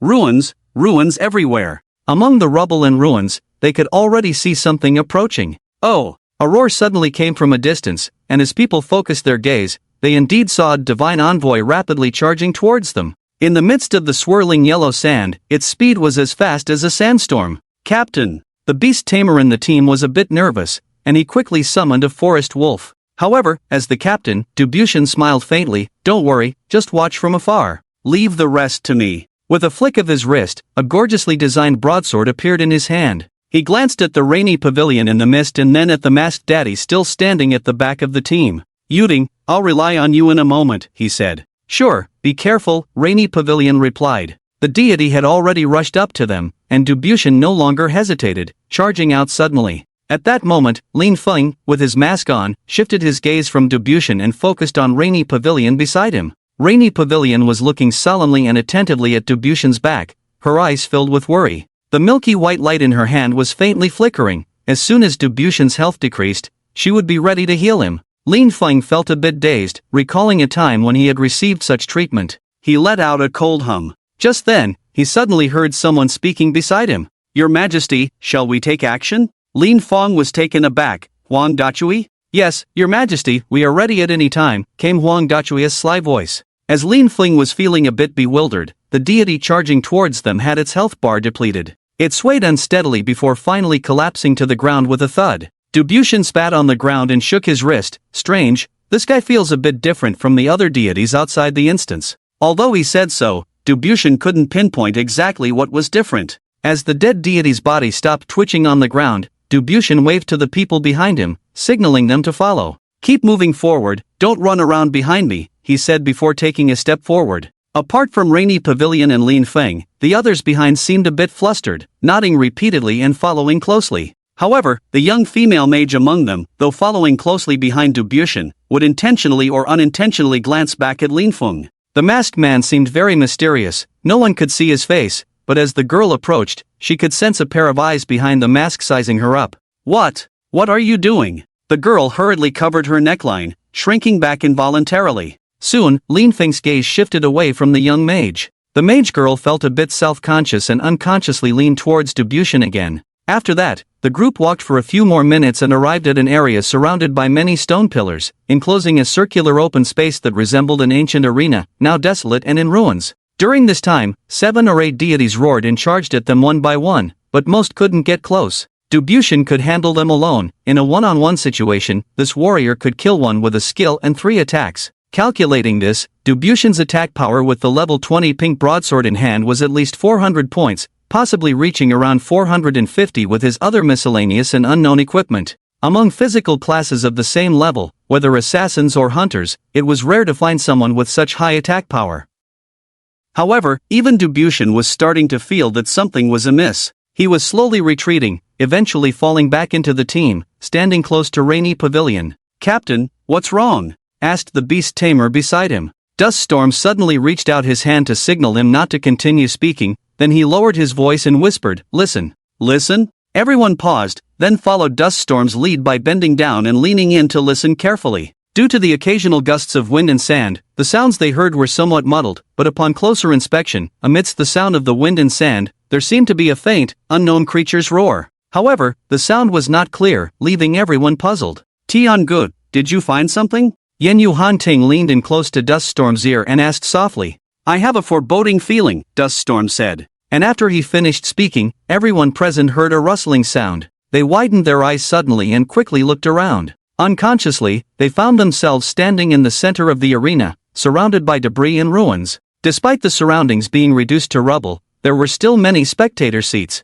Something seemed to be emerging from beneath the rubble-covered seats. Rustle, rustle. The sound grew louder from all directions. Then, a pale arm suddenly shot out from one of the seats, followed by more arms pushing through the debris, reaching out and pushing aside the rubble blocking their way. 1, 2, 10, 20. The deities emerged one after another from the ruins, shaking off the dust and growling softly towards the 6 individuals. Roar! As if warning them. Oh my god. At this moment, not only the others but even Duststorm himself was completely stunned. He turned around dazedly, seeing 50 to 60 deities surrounding them, howling loudly and dancing, resembling enthusiastic spectators at a beast fight. Watch out! Watch out! Duststorm unconsciously shouted. Subsequently, apart from Lin Feng, the other 5 individuals huddled back to back, their gazes vigilant, fearing the monsters might rush at them. Facing these monsters, Duststorm could take on as many as he wanted one-on-one, with the healing support from Yen Yuhan Ting. He even had the confidence to face 3 deities simultaneously.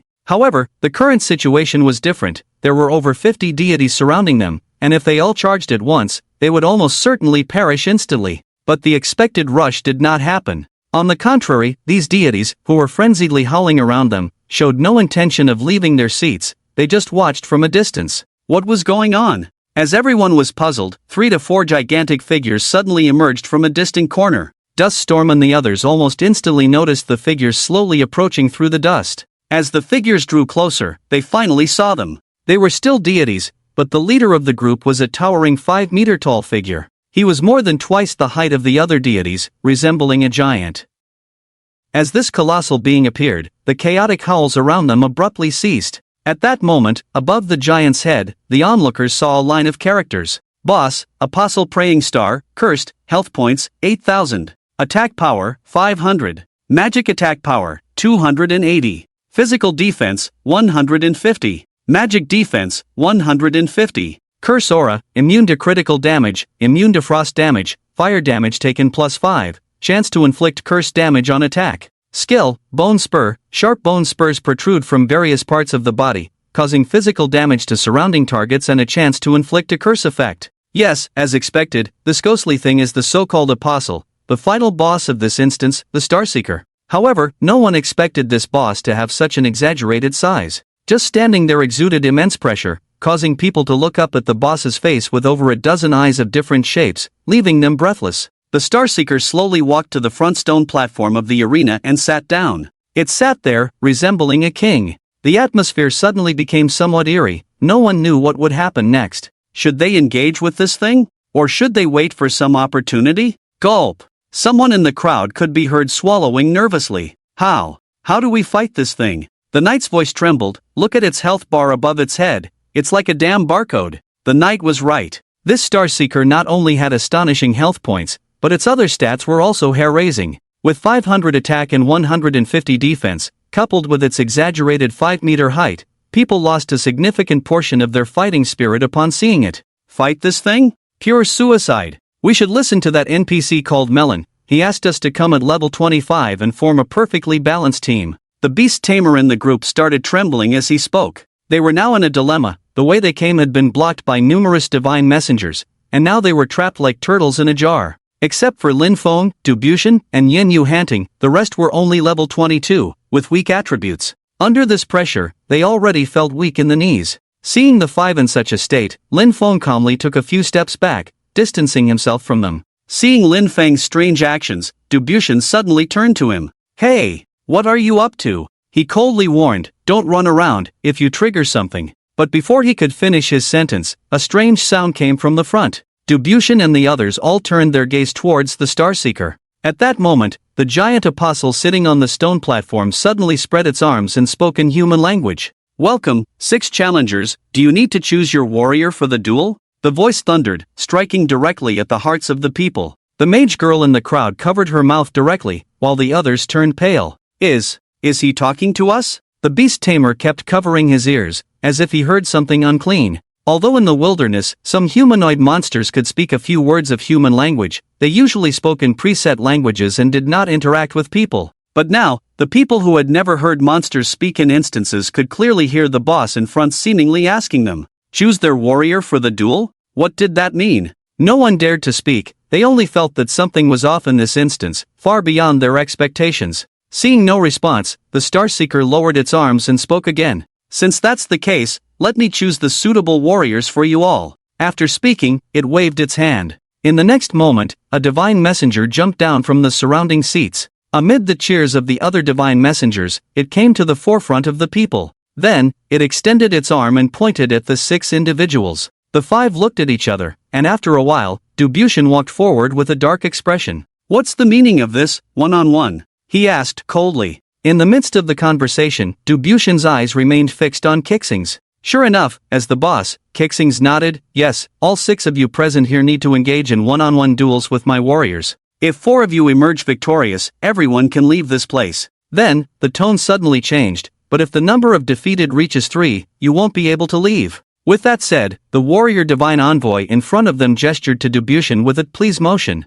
In that instant, Dubushin snorted coldly, said nothing more, and charged forward with a broadsword in hand. Roar! The warrior divine envoy roared, his hands instantly turning into blades, ready to strike. Unlike the previous encounters with ordinary divine envoys, this time Dubushin felt the speed of this warrior before him was incredibly fast. His consecutive 2 strikes were dodged by this creature, and the 3rd attack was even blocked by the creature's body. Ha! Dubushin's pupils contracted, reflecting the almost airy attack style of the divine envoy. Suddenly, it somersaulted using its hands instead of feet, while its lower body turned into spikes, fiercely descending towards Dubushin's head. Dubushin stepped back, simultaneously using parry, and then collided fiercely with the body spikes. -200. The parry was broken, still receiving 200 points of damage, forcing Dubushin to step back several times to absorb the impact. Before he could react, the divine envoy swiftly approached again, its speed ghostly. Gritting his teeth, Dubushin released a skill.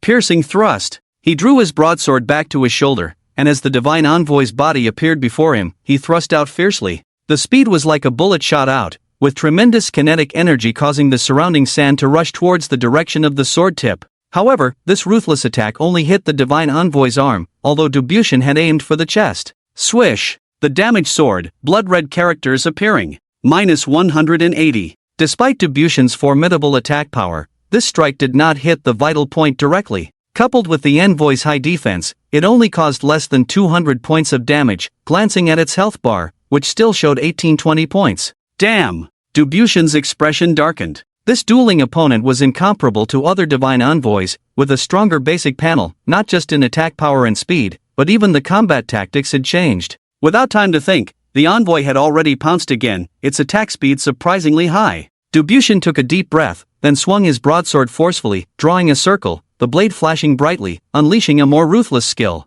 Warrior's Class Change, Level 20 skill, Draw Sword / activated. A watery sheen suddenly shimmered from Dubushin's wrist, silver light sprinkling on the blade. In a split second, the air was filled with a solemn killing intent as he swung the sword in a circle, the envoy unable to react in time. Swish! Following that, the air seemed to split in two, emitting a sharp breaking sound. This time, the draw sword slash solidly cut through the envoy's body, red numbers floating once again. -405. Yes, disregarding the envoy's armor, this strike undoubtedly maximized the damage, the immense kinetic energy causing the envoy to enter a strange state of rigidity. Dubushin didn't hesitate, swiftly moving forward, releasing one skill after another in a frenzy. Ghost slash, earth split slash, shield breaker strike, piercing thrust, and finally, he even drank a bottle of blue potion, unleashing another skill of the sword saint. Moonlight triple slash. In a brief gap, he repeated the skills he used for slashing. The god's head was continuously displaying a series of red characters one after another,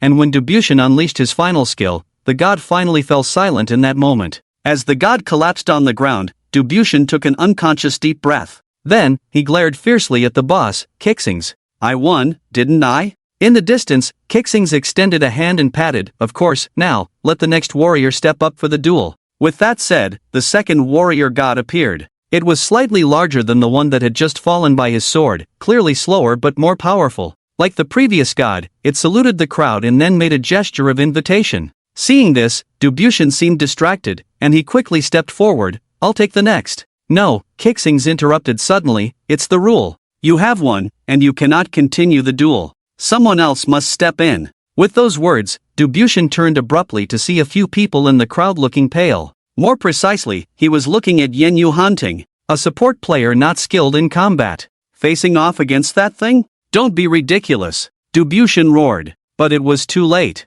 The warrior god pointed towards Yen Yu Hanting in the crowd, gesturing for a challenge. At that moment, Dubushin moved. He intended to step forward to stop the impending duel, but as he took a half step, a dozen gods surrounded him. Each of these gods seemed to possess the strength of the one that had just fallen by his sword. If he approached, the dozen gods would overwhelm him, and he would undoubtedly perish. Killing one had already taken considerable effort. Facing a dozen, he wouldn't last more than a few seconds. Yet, if he didn't intervene, the warrior god in the arena would engage Yen Yu Hanting. Dubushin looked anxiously to the other side. There, Yen Yu Hanting was trembling slightly, unconsciously turning to meet Dubushin's gaze, her lips pale as she muttered softly, Tian Ge, what should I do? Yen Yu Hanting's health was not lower than Dubushin's, as she had switched to the sage class. Her basic attributes were decent, but she had almost no combat abilities. Her only attack was the light glyph. If she had known she would face such a situation one day, she might have chosen to become a different class, a saint disciple.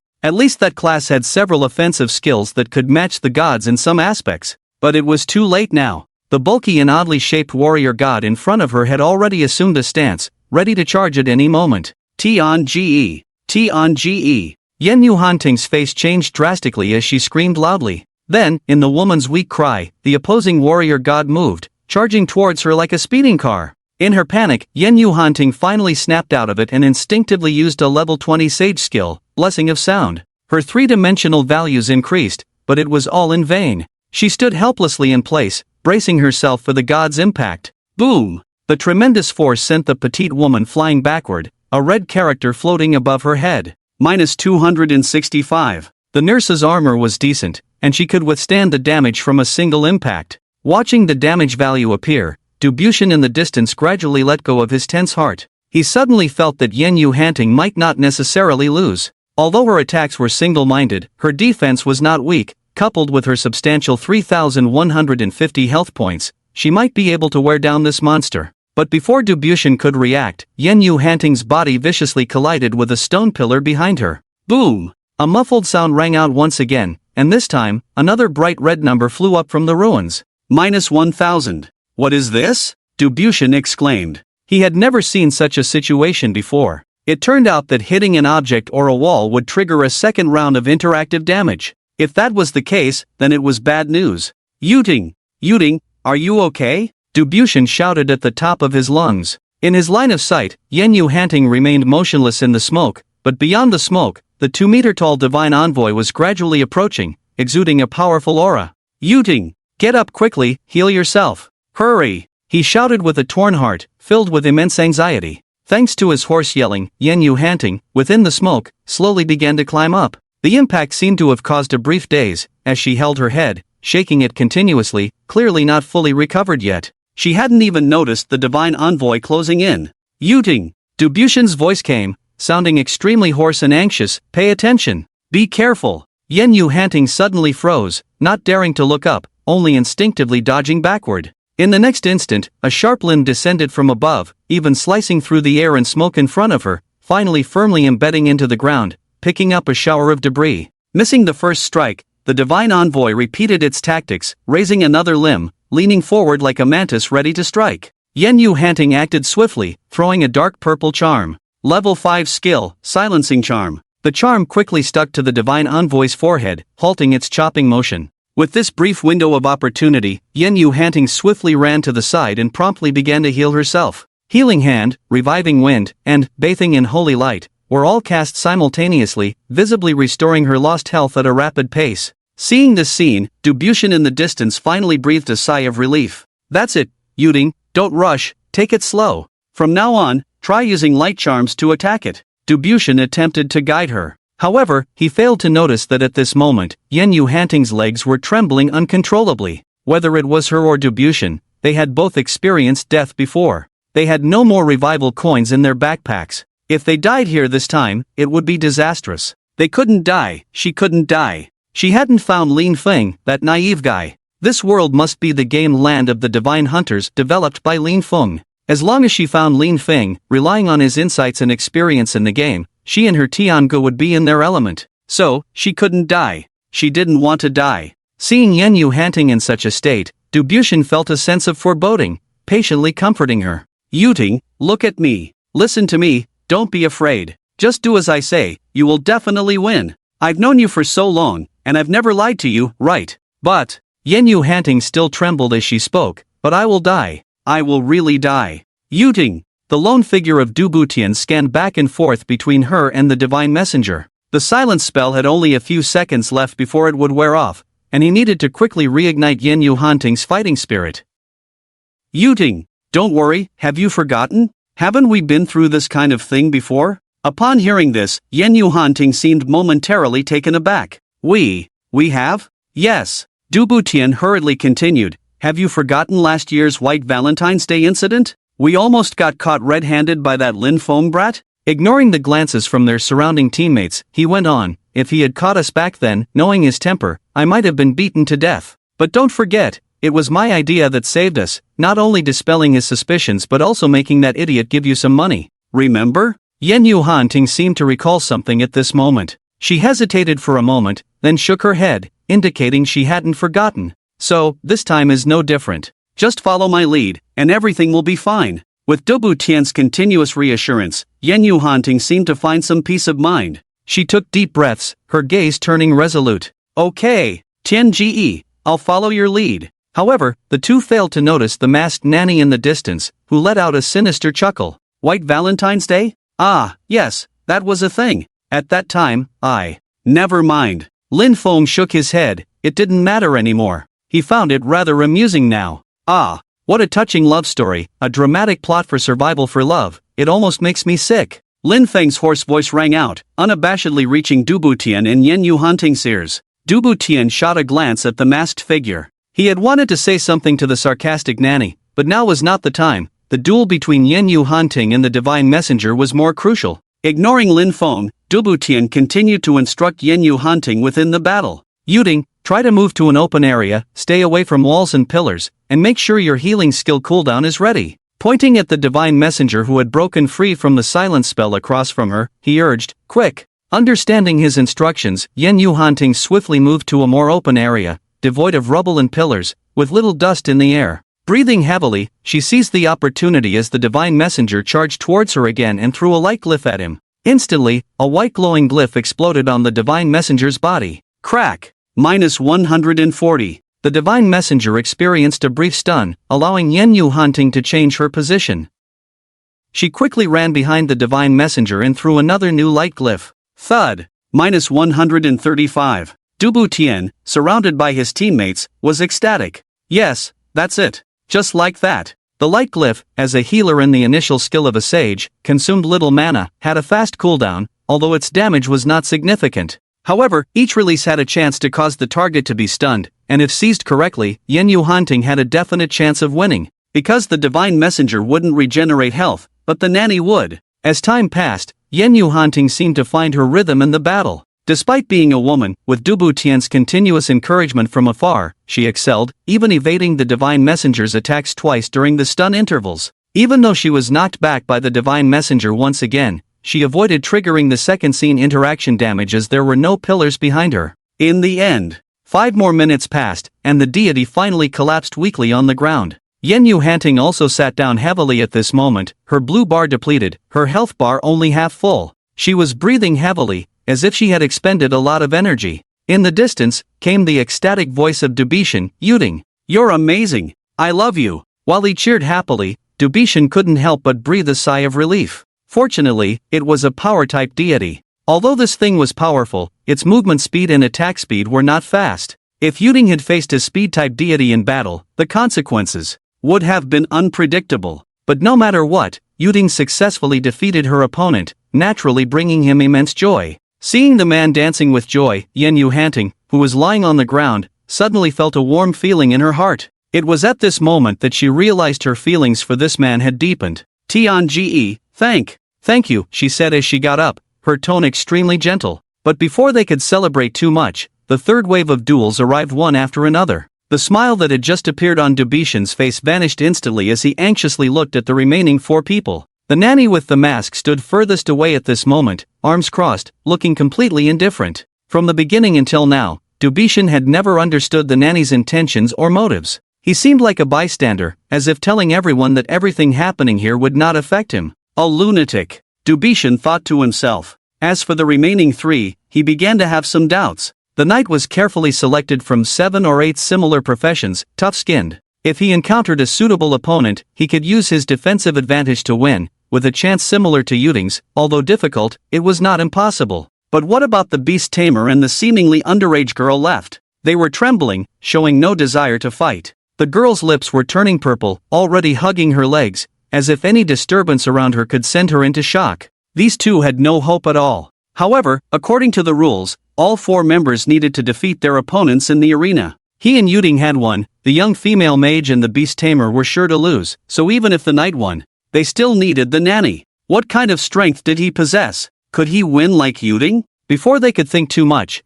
the deity had already pointed towards the beast tamer in the crowd. The beast tamer was suddenly shocked, then he raised his hands high. I surrender. Dubishan and the others raised their eyebrows in surprise, then turned to look at Boss Kixings. Sure enough, after he announced his surrender, Kixings waved his hand and directly declared the outcome of this duel. Is this allowed? Dubishan felt a bit nervous, because the next moment, the 4th deity chose the underage girl as expected. Without surprise, the girl declared her surrender even faster than the beast tamer. The outcome was split again. 2 people had already been defeated. All remaining hopes were now placed on the knight and the nanny with the mask. A few seconds later, another deity walked to the center of the arena, hesitated for a moment, then pointed at Lin Feng. All eyes were on Lin Feng. Seeing himself chosen as the challenger, Lin Feng stood up straight, moved forward slightly, and then suddenly shouted at Boss in the distance. May I ask? Kixings looked at Lin Feng calmly. Lin Feng asked, if we lose in the arena, will we never be able to leave?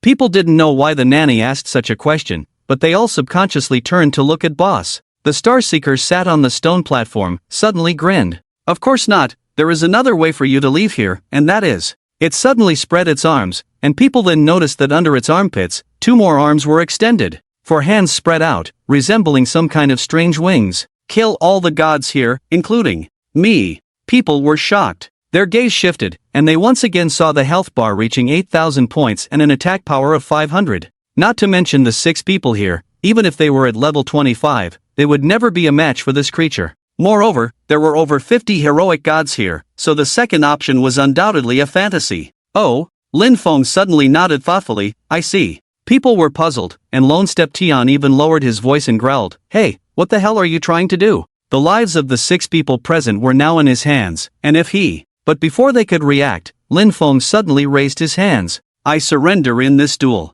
Yes, Lin Feng chose the second way to leave here, he chose. I choose to kill you. Although the words were directed at the Starseeker, strangely, Lone Step Tian felt that the masked figure was looking at him. The atmosphere suddenly became eerie. An unknown chill rose from the ground, enveloping everyone's hearts. Lone Step Tian, after a moment of confusion, suddenly looked fearful, pointing at Lin Feng and cursing loudly, Are you crazy? Are you trying to get yourself killed and drag us down with you? He quickly ran forward, shouting at the boss, These rules are nonsense. We have defeated our opponents in the arena, so logically we should have earned the right to leave, and the losers. Lone Step Tian seemed to realize something. Yes, let the losers die here, that would be fair. That would be just. But no matter how Lone Step Tian shouted, the boss completely ignored him. Moreover, after Lin Feng surrendered, the Starseeker slowly stood up from the stone platform at that moment, its massive body exuding an overwhelming pressure. Lone Step Tian, who had been negotiating with the boss a moment ago, involuntarily took a step back, feeling dry-mouthed and weakening in his tone, eventually falling silent and just staring ahead intently. The Starseeker's body began to tremble gradually, the tremors growing more intense. Upon closer observation, it seemed to be laughing. Ha ha, ha ha ha, ha ha ha ha. Its laughter was deafening, its entire body shaking with laughter, until abruptly stopping after a few seconds. Then the boss extended one of its arms in a gesture of holding something, and said in a low voice, 3 warriors have been defeated. From now on, I will be your opponent. If you want to leave here, it paused ominously, you must kill me. As the words fell, a massive energy rippled outwards, and the health bar above the Starseeker's head began to glow brightly. Not only it, but also the 50 or so gods around it leaped down from the stands, each displaying a health bar above their heads. The intent to kill surged, a desperate situation. Seeing this scene, people once again huddled closely together, their fear materializing and suffocating them. Lone Step Tian had lost his earlier arrogance, even attempting to plead with the boss, but to no avail. The Starseeker raised its 2 to 3 meter long arms and ruthlessly smashed them towards the ground where the people were. Knight! Lone Step Tian forcefully pulled the trembling knight behind him in front of himself. The knight didn't have time to prepare, didn't have time to use any skills, and was solidly slapped by a big hand on his body. The immense force caused his body to sink directly into the ground, with a character popping up above his head. -860. Dubu Tianyan's eyes widened sharply as he saw an exclamation mark behind the number. Critical hit. He even got a critical hit. The knight's face turned pale at this moment. With one strike, he felt his internal organs writhing madly. The pain and discomfort accompanying the decrease in his health bar were particularly evident. Damn! Why can he feel pain now? Even when he died at the hands of monsters before, apart from feeling weak and unable to move or speak when on the brink of death, he didn't feel pain even when his health bar hit 0. But now, with a single slap, the knight even spat blood, feeling as if his heart had been struck by a siege hammer. No! I can't hold on. I can't. The knight muttered, about to retreat, but Dubu Tianyan firmly held him back. Don't worry, my rain ting will heal you. It's not that, this boss is hitting me. He's hitting me. It hurts. I can't do it. I'll die. Hearing the knight's words, Dubu Tianyan was taken aback. What does he mean? It hurts? But before he could think further, this time the Starseeker had even raised his leg high, ready to kick directly. The knight's soul was about to flee, but Dubu Tianyan firmly held him in place. What are you doing? Let go of me. But no matter how he struggled, the warrior named Dubu Tianyan's strength held him tightly, and he couldn't go anywhere. By now, the Bigfoot had already stepped over, and the knight could only grit his teeth and activate all defense-boosting skills he had. Then, the huge foot stomped on the shield the knight held up. Boom! A dull sound rang out, and the knight felt that this time the injury to his body was even greater. He directly knelt on one knee on the ground, and as his head lowered, a mouthful of bright red blood fell into the dusty ground, mixing with the sand. Above his head, the health bar decreased again, this time without a critical hit, but it still made the knight feel quite uncomfortable. Then, a white light shone around the knight's body as the healing hand skill from Yenyu Hanting was activated. The health bar above the knight's head was slowly increasing. According to previous knowledge, the knight should have recovered quickly. But he didn't. This knight was still panting and coughing incessantly, chunks of blood dripping from his mouth, his breath erratic, as if he had really suffered a serious injury. Wah! What's going on? Seeing this, Yenyu Hanting immediately released 2 more healing skills. Even though the knight's health bar was full again, his condition remained very weak. Just as everyone was puzzled, Lin Feng's hoarse voice came from afar. Although healing skills can restore health bars, they cannot cure his curse status. Lin Feng's sudden words immediately drew the attention of those around him, and Dubu Tianyan also turned back abruptly and growled, "Hey! What the hell? What is the curse status?" Lin Feng snorted coldly, "Are you all blind? Can't you see the boss's skills?" Hearing Lin Feng's words, people finally looked back at the Starseeker's status bar. Sure enough, behind the Starseeker's name, they saw 3 words, "Cursed," and he had another peculiar skill, Curse Aura, with a clear sentence behind this skill, chance to inflict curse damage when attacking. Could it be this? Does it mean that this knight has already been cursed? What should we do? Yenyu Hanting was a bit flustered at this moment, quickly asking Lin Feng. However, Lin Feng did not answer, just maintaining a cold and aloof look. It was not just about their grievances, even if they spoke, it would be futile. To dispel the negative state, the sage needed to reach level 30, learn the purification skill at level 30,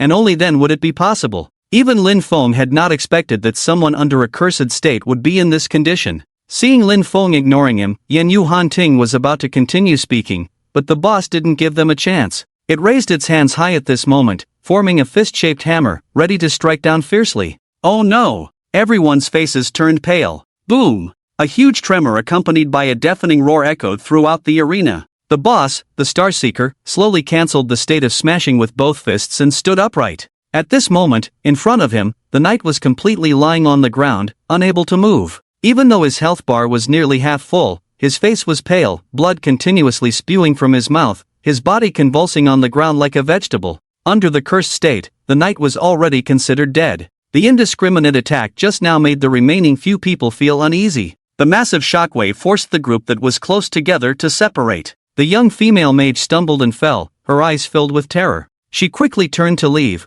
but the surrounding divine messengers had already surrounded them. They had nowhere to go. It's over. This time, they would all die here. However, soon, the beast tamer, who had been trembling all along, suddenly remembered something. When the others weren't paying attention, he took out a stone. Lin Feng saw this scene, and the stone in the beast tamer's hand was the teleportation stone. Lin Feng's eyes lit up, understanding what the man was planning to do. But what happened next caught Lin Feng's attention because no matter how the beast tamer activated it, the teleportation stone kept flashing but couldn't transport him back to White Moon City in a short time. Failed. How is this possible? How is this possible? The beast tamer seemed to be struck by something, muttering to himself. I asked that NPC named Melon. He said it could be used in the instance. Why isn't it working? Where did it go wrong? Why? He repeatedly activated the teleportation stone, but not once did it succeed. Why? Why? His voice was already trembling, just activating the teleportation stone had depleted his mana bar.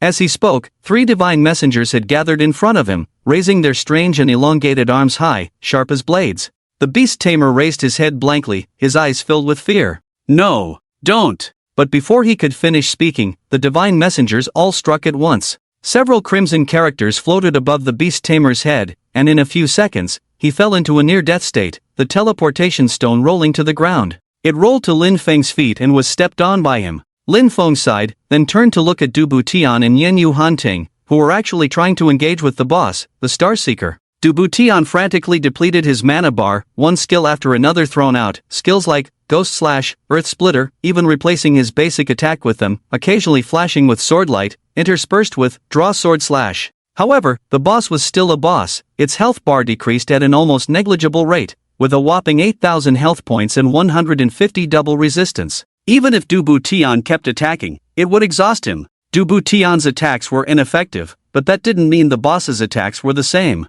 Every time the star-praying warrior struck, Dubishan would do his best to dodge. He dared not block. Even if his armor and health points could withstand the boss's attacks, he didn't dare to risk it. If he ended up cursed like the knight, it would be troublesome. After all, no one knew the probability of the boss's attacks causing a curse. If his luck was bad, he would undoubtedly die. However, constantly fleeing would gradually deplete his stamina. As time passed, Dubishan's speed had slowed down, narrowly avoiding being hit by the star-praying warrior several times. Tian Gu! Yen Yu Hanting shouted anxiously from behind, also keeping an eye on the sudden appearance of the warrior god beside her. Don't mind me! Dubishan shouted at Yen Yu Hanting, watch out for the warrior god beside you. But in that brief moment, Dubishan suddenly felt something was wrong. A sharp bone suddenly pierced his abdomen. He had been moving at high speed a moment ago, but now he looked down at his stomach in a daze. A bone spike had almost pierced him through, and Dubishan spat out blood. Suddenly, Dubishan remembered something.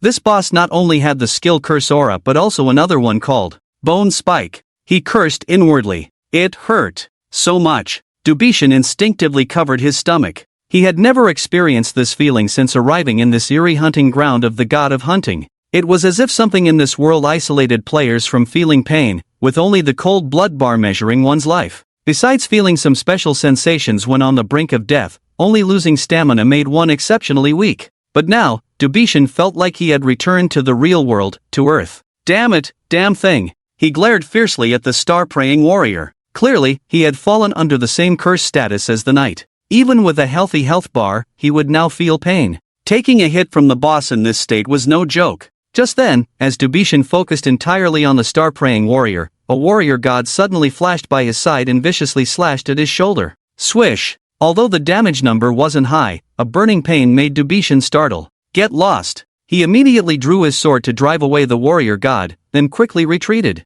Blood continued to flow from his abdomen and shoulder, the thick blood turning into a strange solid upon touching the yellow sand. A sense of weakness washed over him. Dubishan's lips had turned pale. In the distance, Yen Yu Hanting seemed to sense something. She lowered her gaze, her face turning ashen. Tian Gu? Dubishan turned to look at Yen Yu Hanting and chuckled, Yuding, it seems. We're really going to die here today. Hearing this, Yen Yu Hanting slumped to the ground like a deflated balloon, seemingly losing the will to resist. Seeing the woman in such a state, Dubishan also looked troubled. Indeed, there were no other options now. The knight lay on the ground, healthy but spitting blood like a dead man. The beast tamer in the distance was on the brink of death, and the young female mage was curled up in a corner trembling. Dubishan's gaze shifted and finally settled on the masked milk dad. When he saw the milk dad, a hint of cunning flashed in Dubishan's eyes. Yes, it's this guy. If he hadn't given up, things wouldn't have escalated to this point. If he could choose to be like Yuding, he could definitely defeat his opponent.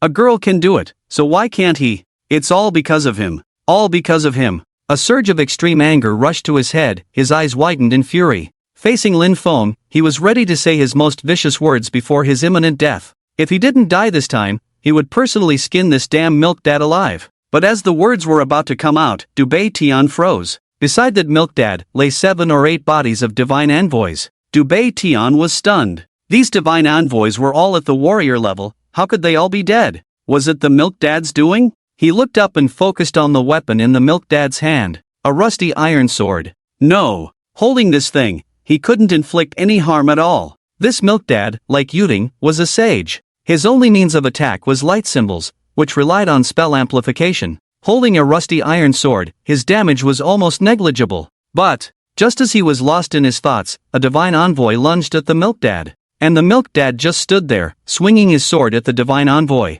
-1812. Dubei Tian felt his eyes deceive him. As Lin Feng's blade descended, the divine envoy's health bar emptied instantly, and it fell stiffly onto the bodies of the other divine envoys, forming a stack. Dubei Tian was completely stunned. Ignoring the pain in his abdomen and shoulder, he rubbed his eyes in disbelief. Did he make a mistake somewhere? How much damage did that one strike do? 1800? Although Dubei Tian saw the exclamation mark, he still felt like he was hallucinating. Even if it was a critical hit, that was still 1,800 damage. The health of a warrior divine envoy was over 300 points higher than a regular divine envoy, totaling around 1750 points. Yet, with one strike, he not only took down the divine envoy but also owed the milk dad over 60 points? Dubei Tian was now convinced that he was hallucinating due to excessive blood loss. He even chuckled helplessly. But as his gaze shifted down to the bodies of the divine envoys at the milk dad's feet, he was bewildered once more. Was this also a damn illusion? Not just him, the other divine envoys around seemed to have noticed Lin Feng as well. They abandoned the others and gradually surrounded Lin Feng. Glancing around, Dubei Tian realized that the commotion caused by the masked milk dad had even attracted the attention of the divine envoys and the boss. Seeing the monsters being drawn towards Lin Feng, Dubei Tian collapsed to the ground with a thud, the intense pain making it hard for him to stand. He felt his body temperature rapidly dropping, unable to muster any strength. Cough, cough, cough. Dubei Tian began to cough violently, now certain that he was indeed hallucinating. Yen Yuhan Ting, who was watching from afar, snapped out of her daze and quickly ran over to support Dubei Tian. Tian Ge, how are you? Yen Yuhan Ting appeared extremely flustered. I'll heal you right away. Despite her words, when she glanced at Dubei Tian's health bar, she froze. Dubei Tian's health bar was full. The woman became flustered, pressing her hands firmly against Dubei Tian's abdomen where fresh blood was gushing out. But Dubei Tian paid no attention, his gaze fixed on the masked milk dad surrounded by divine envoys. But, was that really an illusion? Tian Ge? Yen Yuhan Ting called out softly. Dubei Tian didn't respond, so the woman followed his gaze. In the encirclement, 3 more figures had appeared beside Lin Feng. Yen Yuhan Pavilion thought she had made a mistake, even turning back to glance at the knight and beast tamer lying in the distance, and then sizing up the young female mage whose whole body was trembling uncontrollably. After confirming that everyone was present, she returned her gaze to the side of the milk dad. However, there were indeed 3 extra people. The bodies of the 3 individuals displayed a dark tone, a bit far away for Yen Yuhan Pavilion to clearly see, but she felt as if some black smoke was drifting from them. One of them carried a huge double-handed hammer, standing about 1.9 meters tall, facing the surrounding 40 or so divine messengers with a disdainful arrogance on his face. The second person was very tall, slightly weaker compared to the divine messengers, but still over 2 meters tall, carrying a massive machete on his shoulder, looking terrifying like a humanoid construction tool. The last person was a bit shorter, but he held a shield in one hand and a rusty iron sword in the other. Among the 3, this one who appeared like a knight seemed to have a more noble identity. Nevertheless, all 3 of them bowed their heads respectfully towards the masked milk dad, like subjects before a king. Shield Mountain saluted Lin Feng. Your Majesty, shall we use the same tactics as before? The 3 of them had previously used a coordinated tactic outside the instance to kill many ordinary divine messengers. Although the divine messengers here had slightly higher basic attributes, it made no difference to them. After listening, Lin Feng shook his head and softly spoke to the 3 of them. No need, we don't lack these few small fries. Big Hammer, you and Roar Brother deal with these divine messengers, don't hold back, kill them all. After that, he turned to Shield Mountain and said, Shield Mountain, go and meet the boss. The roles were clear for the 3, and they immediately nodded. Understood. But just as Shield Mountain was about to leave, Lin Foam stopped him. Wait a moment. Shield Mountain turned back and saw Lin Foam handing him a single-handed hammer with densely packed spikes on the head. Change your weapon. This was dropped by that wild boss stone man, a level 20 green equipment that adds 185 damage and 20 armor penetration. Shield Mountain was stunned for a moment, then quickly took the single-handed hammer. Thank you for the reward, Your Majesty. With that, he put away the rusty iron sword, replaced it with the green single-handed hammer, lifted the pink giant storm shield onto his shoulder, and strode towards the Starseeker. Shield Mountain had to look up to see the Starseeker's face covered in eyes. Then, the knight-like figure raised his shield towards the Starseeker, seemingly waiting for the boss to attack him. At the same time, the knight's skills Indomitable and Bronze Holy Shield were activated. Not only the Lone Step Tian and Yen Yuhan Pavilion present, even the Starseeker himself was stunned. It looked at Shield Mountain in confusion and whispered, "What does this mean?" Shield Mountain was taken aback, then answered seriously, "Come on, hit me." Lin Foam, standing behind, could only interject helplessly, "Shield Mountain, there's no need to talk to it." Only then did Shield Mountain realize, "Oh, okay." But before he could react, the Starseeker seemed provoked in some way, raising its hand and slamming down fiercely. Shield Mountain was not afraid at all, slightly lifting his shield upwards. Subsequently, a huge tremor spread out, shockwaves scattered, kicking up a gust of sand. Lone Step Tian and Yen Yuhan Pavilion quickly shielded their eyes, and a few seconds later, they looked back. Words appeared above Shield Mountain's head. -136. The health bar moved slightly, but Shield Mountain stood firm. However, this scene in number, when seen by Lone Step Tian, made him directly open his mouth in shock. He should not have completely lost consciousness yet, but what on earth was 136 points of damage? You should know that this Starseeker has a basic attack power of a whopping 500 points, coupled with various other damages. Just now, with one slap, even the knight in his own team lost a direct 860 HP. How could this knight have so little left? How did this person get here? Why is his defense so high? Before Dubution could figure it out, the Shield Mountain suddenly moved. He broke free from the Starseeker's giant hand and viciously smashed the Starseeker's leg with his one-handed hammer. Crack! Then, the damage floated out. -690. As the damage appeared, Dubution felt like he was going crazy. It was too damn exciting. In that moment, he felt like he completely didn't understand the rules of this god hunting ground. Initially, Dubution had mentally classified this unknown Shield Mountain as a type of hidden profession, possibly very similar to a knight but with even more exaggerated defense, possibly even able to withstand a boss's attacks. However, the next moment, when he saw the damage dealt by Shield Mountain, Dubution was dumbfounded. No, this wasn't some hidden profession. This completely belonged to the category of cheating players. As time passed, the battle between the Starseeker and Shield Mountain had already reached a white-hot stage. Although the difference in their health bars was over 5,000, in terms of proportion, the amount Shield Mountain lost was even less than the boss. What's going on? Does this mean that if they continue fighting like this, the boss will be single-handedly killed by him? And what shocked Dubution even more was that within a short 2 minutes, they had already fought countless times, using shields, huge hands and feet, one-handed hammers, bone spurs. So many attack methods and defense mechanisms emerged one after another, leaving damage numbers on each other constantly. But that Shield Mountain had still not fallen into a cursed state. How is this possible? Dubution was somewhat puzzled. He and the Starseeker had barely exchanged blows before being cursed, and the knight as well. Just one slap had plunged him into a cursed state. But what kind of ghost was this knight covered in black, enduring over 20 attacks from the boss, yet still lively and unharmed?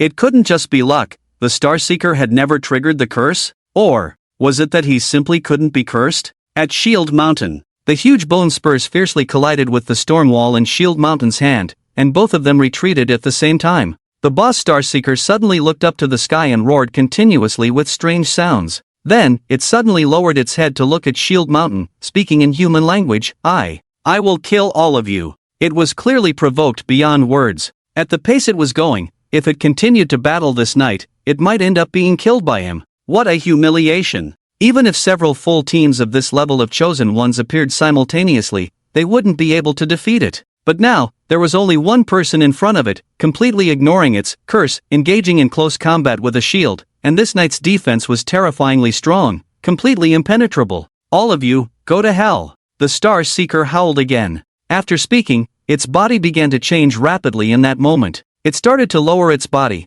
a 5 to 6 meter colossal creature, touching all its limbs to the ground. Then, its pale skin at the bottom began to wriggle continuously, and one by one, bone-white bones pierced through its subcutaneous tissue. These bones were extremely sharp, even emitting a cold light. Starting from its jaw, the bone spurs spread and eventually covered its entire body. The dense formation resembled a massive hedgehog. Lin Feng stood still, raising an eyebrow beneath his mask. Entering the second phase? Indeed, as the Starseeker had completely transformed, the blood bar on its head was rapidly replenishing. In less than 10 seconds, the health points slashed off by Shield Mountain had fully recovered. Faced with such a situation, other players would probably be terrified, but Shield Mountain showed no fear. He positioned himself, placing the storm wall in front of him and striking the shield with his hammer, producing a thud-thud-thud sound. The knight's initial skill, Provocation, was activated. People watched Shield Mountain's health bar above his head. With 3,200 health points, he now had only 1,600 left. If they engaged in combat again, his situation would become perilous. However, his actions seemed to deliberately provoke the boss, displaying a fearless attitude. In the next moment, a white light descended from the sky onto Shield Mountain's body, followed by a gentle breeze mixed with specks of green starlight enveloping him. His health bar above his head began to rapidly recover. 1850/3200, 1988/3200, 2340/3200. Shield Mountain did not turn back. He smirked at the Starseeker ahead. You have your second phase, but I have the favor of the monarch. Are you still afraid? The Starseeker's head, now bowing down, glanced slightly sideways, then looked past Shield Mountain at Lin Feng behind him. Shield Mountain shifted his body slightly, blocking Lin Feng from view. The majesty of the monarch is not something you can fathom. With those words, the two clashed once again. Instantly, yellow sand flew around, and the surrounding pillars and ruins were continuously affected by the battle. Watching this terrifying scene before him, Lin Feng couldn't help but click his tongue. He was still amazed at the terrifying nature of the skill Undead Resurrection. The undead summoned after awakening a player's soul were much stronger than ordinary monsters, with their inherent attributes combined with a 50% inheritance from the player, giving Shield Mountain an almost exaggerated combat capability. Lin Feng was 100% certain that if he were to replace Shield Mountain below, he wouldn't be able to completely ignore the boss's attacks and engage in close combat as he did. There was no strategy, it was just a back-and-forth exchange of blows. Boom! Just as Lin Feng marveled, Shield Mountain's body suddenly shot out from a distance, crashing heavily onto a ruin, raising a cloud of dust after a loud bang. It was only then that Lin Feng carefully surveyed the arena around him. After the battles between Shield Mountain and the boss, Yellow Hammer Roar, and the surrounding divine messengers, the place was in shambles. Everywhere lay debris and rocks, the already dilapidated wreckage now reduced to ruins. Pillars were shattered and scattered, while the monster corpses that were once visible were now buried under dust. Lin Feng's gaze shifted, finally resting on Du Butian and Yen Yu Hanting nearby. Both of them were in a terrible state. Du Butian was already afflicted by a curse, and now injured in this condition. Even with Yen Yu Hanting constantly healing him, his face grew paler as blood continued to flow from his abdomen and shoulders. As long as the curse was not lifted, Du Butian might even become a person on the brink of death despite being at full health. Moreover, the battle between Shield Mountain and the boss was too intense and domineering, with the two not far from where they were, suffering at least 3 or 4 waves of impact. At this moment, not only Du Butian but even Yen Yu Hanting looked weak. Yu Ting, how are you? Du Butian's voice was weak, his lips starting to turn purple. The woman beside him hurriedly reached out and held his trembling hand. Tiangu, I'm fine. How about you? Are you feeling better? But before they could say more, a loud shout came from afar. Shield Mountain, who had just been sent flying by the Starseeker, suddenly burst out of the smoke and dust in a rage. He pressed the shield completely against his elbow, then shrunk his body entirely within the shield, fiercely ramming towards the Starseeker. The knight's level 15 skill, Fearless Charge. His speed of impact was extremely fast, almost without any deviation, hitting the bulky body of the boss hard.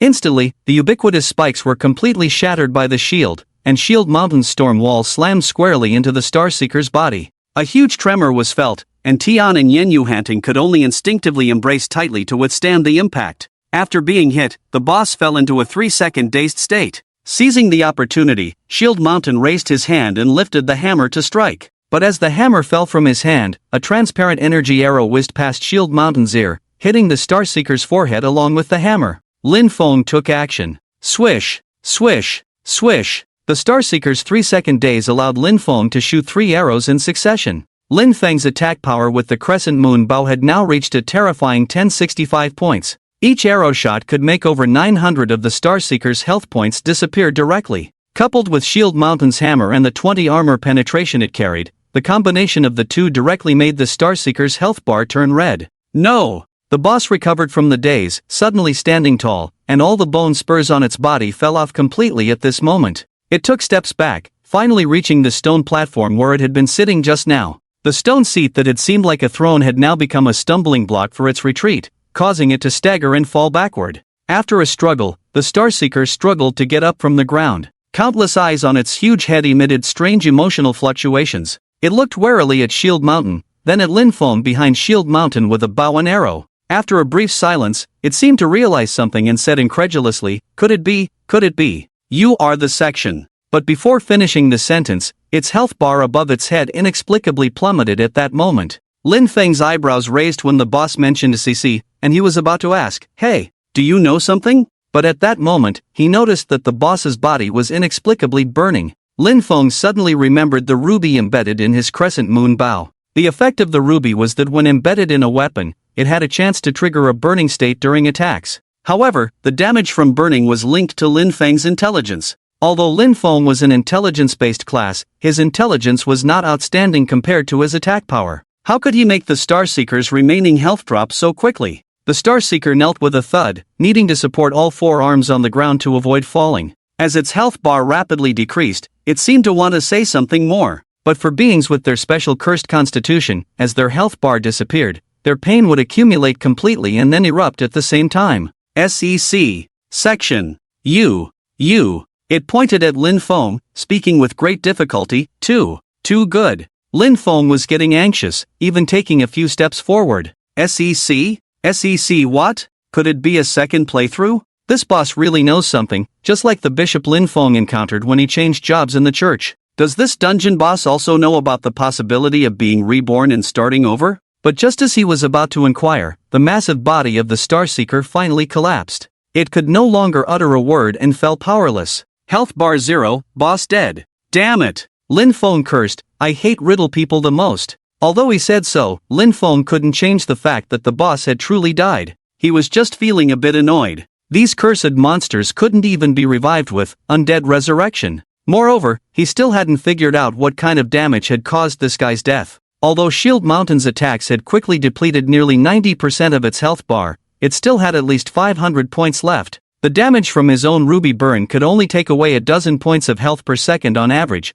far from enough to kill it in such a short time. Thinking of this, Lin Feng didn't hesitate and walked forward. As he approached the body of the Starseeker, a special and familiar energy fluctuation appeared in Lin Feng's mind. This energy is Blessing of the Zombie King? Lin Feng was stunned, realizing he had forgotten a very important piece of equipment. With that in mind, he quickly glanced at his personal panel. Ignoring all the equipment attributes, he headed straight for his amulet. In the amulet section, there was prominently the Blessing of the Zombie King, with the words, "Unique," written on it. He remembered that this equipment could evolve, with each kill increasing its evolution value by 1 point. Since Lin Feng obtained it at level 23, he had killed over 500 units, including those killed by Shield Mountain and Hammer Roar Brother. His initial attack power was just over 700, now it was over 1,000. Lin Feng's gaze shifted down, and indeed, he noticed some additions to the equipment attributes. Blessing of the Zombie King, unique, type, amulet.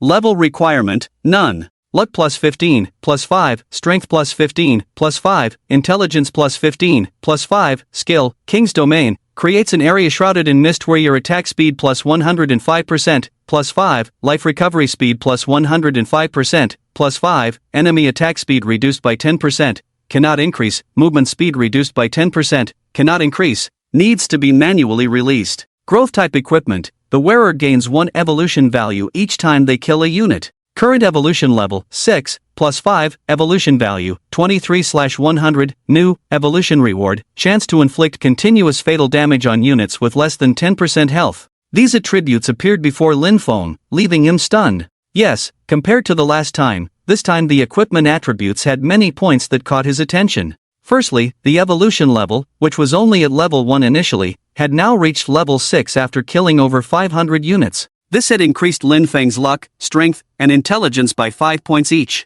However, the most important change was below. King's Domain, the skill had actually been enhanced by the evolution value? As the evolution level increased, his attack speed and life recovery speed could also continue to rise? Gulp. Lin Feng swallowed, then looked at the end of the attributes. This extra new term is the culprit of the just deceased boss, causing fatal damage to units with less than 10% health? Similar to an execution, Lin Feng murmured. Afterwards, Lin Feng carefully examined the amulet again, his breathing quickening involuntarily. Truly deserving of being the sole equipment, the only thing in the entire hunting god's land, its terror made even Lin Feng secretly shudder. Zombie King. What exactly is it? Lin Feng muttered the name, then subtly glanced at an item in his backpack. It was a key called the King's Invitation. Lin Feng closed all the open pages. Rewards calculation began in his mind. You have leveled up. You have leveled up. As the notification sounds for 2 consecutive level-ups rang out, Lin Feng didn't wait for any other prompts. But then again, they were not the first team to clear this instance, so they didn't receive any first kill rewards or achievement rewards. However, Lin Feng paid no attention to these. He turned his head to look at his side. Yellowhammer and Roaring Brother had almost finished the battle, with only a divine envoy left by their side continuously roaring and preparing to swing its limbs towards Yellowhammer. However, Yellowhammer remained unfazed, letting the divine envoy keep striking his body without dodging. Not only that, he didn't retaliate either. But Yellowhammer's defense wasn't too high, and as the divine envoy kept striking, his health bar slowly began to decrease. Yellowhammer frowned helplessly. Buddy, can you switch targets? With that said, Yellowhammer walked to Roaring Brother's side and gestured for the divine envoy to attack Roaring Brother. Roaring Brother didn't refuse, extending his hand in front of Yellowhammer. But the divine envoy paid no attention and continued to swing its limbs at Yellowhammer. Yellowhammer grew a bit agitated. If I could kill you, I would have done it already. Despite his words, Yellowhammer kept watching his health bar, which was almost depleted by the continuous attacks from the divine envoy. Do you want to run? Roaring Brother beside him said in a muffled voice. Yellowhammer hesitated. I guess that's the only option. And then he prepared to run, but at the next moment, Shield Mountain, holding a shield, walked over. He waved at the only remaining divine envoy in the field. Come here. The night skill, Provocation, was activated. After a brief moment, the divine envoy unexpectedly stopped attacking Yellowhammer and turned around, thrusting his sword into Shield Mountain. Ding! The sound of metal clashing rang out, and a line of text appeared above Shield Mountain's head. -1. Yes, the divine envoy's attack power was not even as high as Shield Mountain's armor. According to the rules of the hunting god's land, Shield Mountain would only lose a drop of blood at most. Shield Mountain let the divine envoy keep attacking him, while he lazily crossed his arms and watched into the distance. 3 undead relatives blocked the last divine envoy, preventing the teleportation gate from opening even though the boss had died. Lin Feng then slowly walked up to Dubushin and Yenyu Hunting. At this moment, these 2 individuals were clearly not doing well, especially Dubushin, who had lost the ability to move and could only lie still with his head tilted back, feeling as if some force had hollowed out his body. Lin Feng glanced at Dubushin's status bar. The curse status had 2 minutes left before disappearing, after which he would recover. But under the curse status, he felt unbearable pain. When Yenyu Hunting saw Lin Feng appear, she suddenly froze, then protectively shielded Dubushin behind her, her tone unfriendly. What do you want to do? In the eyes of Yutian and Dubushin, the masked milk dad in front of them was extremely mysterious and dangerous, his approach now no less terrifying than the boss they had just encountered. Faced with Yenyu Hunting's questioning, Lin Feng did not answer immediately. He simply walked to the side, placed a rock to sit on, and crossed his legs, his eyes behind the mask fixed firmly on the man and woman. His voice lost its hoarseness and pretense. Long time no see, Yuting. Upon hearing this, Yenyu Hunting was startled. While her wariness had not completely dissipated, a new emotion quickly surfaced in her eyes. She recognized that voice. No, it was not just recognition, but a deep familiarity. You. Zhao Yuting suddenly stood up, momentarily forgetting to protect Dubushin behind her. She took a step forward in disbelief. You are Lin. Her words stuck in her mouth as the milk dad in front of her slowly reached out his hand and gently removed the mask from his face. A face that Zhao Yuting and Dubushin could never have expected but was incredibly familiar appeared before them. Lin Feng wore a smile of unknown meaning on his face. After taking off the mask, he did not hurry to put it back on, but raised an eyebrow. It's me.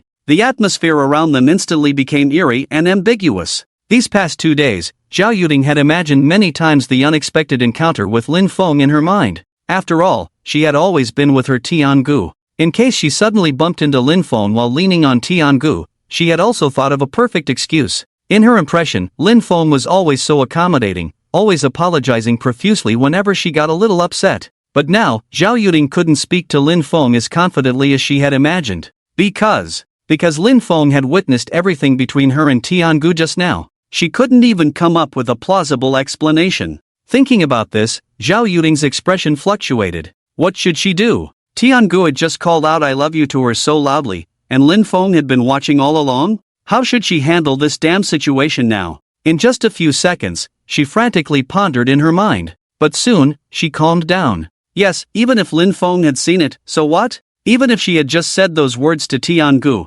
what could he do about it? Lin Feng was Lin Feng. If she could handle him for so long, she could naturally take the moral high ground this time. Zhao Yuding had a dozen new excuses in her mind in less than half a second. Indeed, Zhao Yuding almost hesitated at all and immediately reproached Lin Feng in a low voice. Lin Feng, what do you mean? You knew all along that I was working with Li Tianhua, and you kept it from me? This woman's aura suddenly took a 180-degree turn, even causing Lin Feng to raise an eyebrow. Truly, she was Zhao Yuding. He had been in a relationship with this woman in the previous world for 3 years, then protected her in the land of the hunting god for another 3 years, a total of 6 years. Lin Feng almost forgot Zhao Yuding's character. How could he forget? This woman who liked to present herself as a strong and willful girlfriend in front of Lin Feng, even if caught red-handed, she would still be so self-righteous. She was certain that Lin Feng wouldn't dare make her angry. They had been through this for so many years. As long as she came up with some excuses, Lin Feng wouldn't make things difficult for her.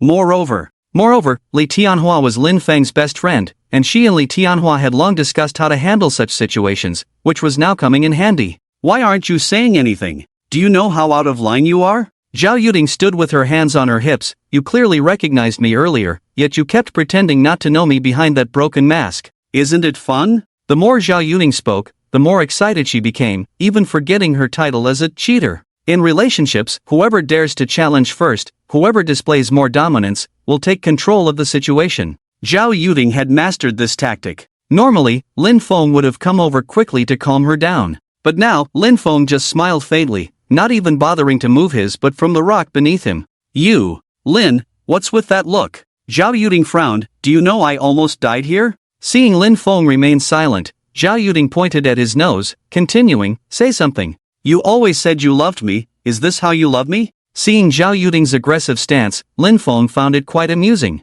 Was he really controlled by such people in the past? Did he really care so much about others? Even if the other person rode on his head, he still had to check if she was upset. After experiencing death once, the new Lin Feng found his tastes quite unique. He uncrossed his legs and raised the other one. Zhao Yuding kept accusing him, but as Lin Feng remained unfazed, her tone gradually softened from accusation to complaint. Tears the size of beans began to fall from Zhao Yuding's face. Sniffling, she said, you don't love me at all. You only care about yourself. What am I to you? Just a foolish woman who ran from one city to another for a man. With that, she forced herself to sob. However, Lin Feng completely ignored her and instead looked with interest at Li Tianhua lying beside Zhao Yuding. This man, known as Dubu Tian, awkwardly smiled at Lin Feng. Lin, didn't expect to see you here. Lin Feng was Li Tianhua's nickname. They were college classmates and Lin Feng's closest friend due to his introverted nature. However, Lin Feng didn't want to dwell on the past.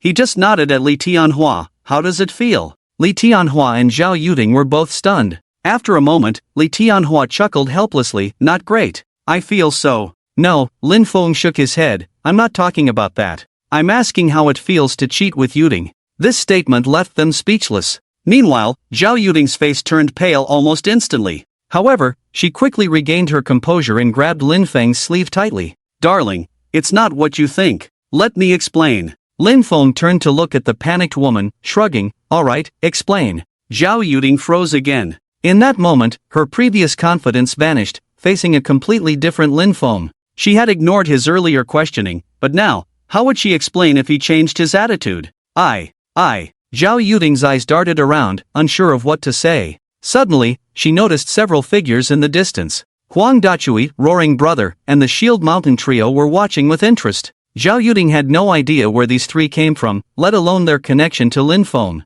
Zhao Yuding felt as if she was being watched by outsiders, which was extremely embarrassing. Reacting as if she had been caught red-handed, she suddenly felt a bit reckless. Lin Feng, Are you here to catch an affair in the act? She pointed to where Dunshan was located. Are you sure you want to make me lose face in front of these people? She once again regained her composure, her face showing a hint of displeasure, even though tears still hung on her cheeks. Lin Feng raised an eyebrow, looking at the woman with some interest. Catch an affair? He repeated these words, suddenly feeling that it made some sense. Now that you mention it, it does seem quite fitting. Lin Feng, that's enough. Zhao Yuding's face turned serious. Let's discuss this after we leave. There are outsiders here, and if you're not embarrassed, I am. With that, Zhao Yuding pointed at the last divine envoy attacking Dunshan, making it clear that she wanted Lin Feng to quickly kill this monster so the instance could open the portal. For whatever reason, she didn't want to stay in this eerie place for another moment. However, the next words from Lin Feng made her freeze in place.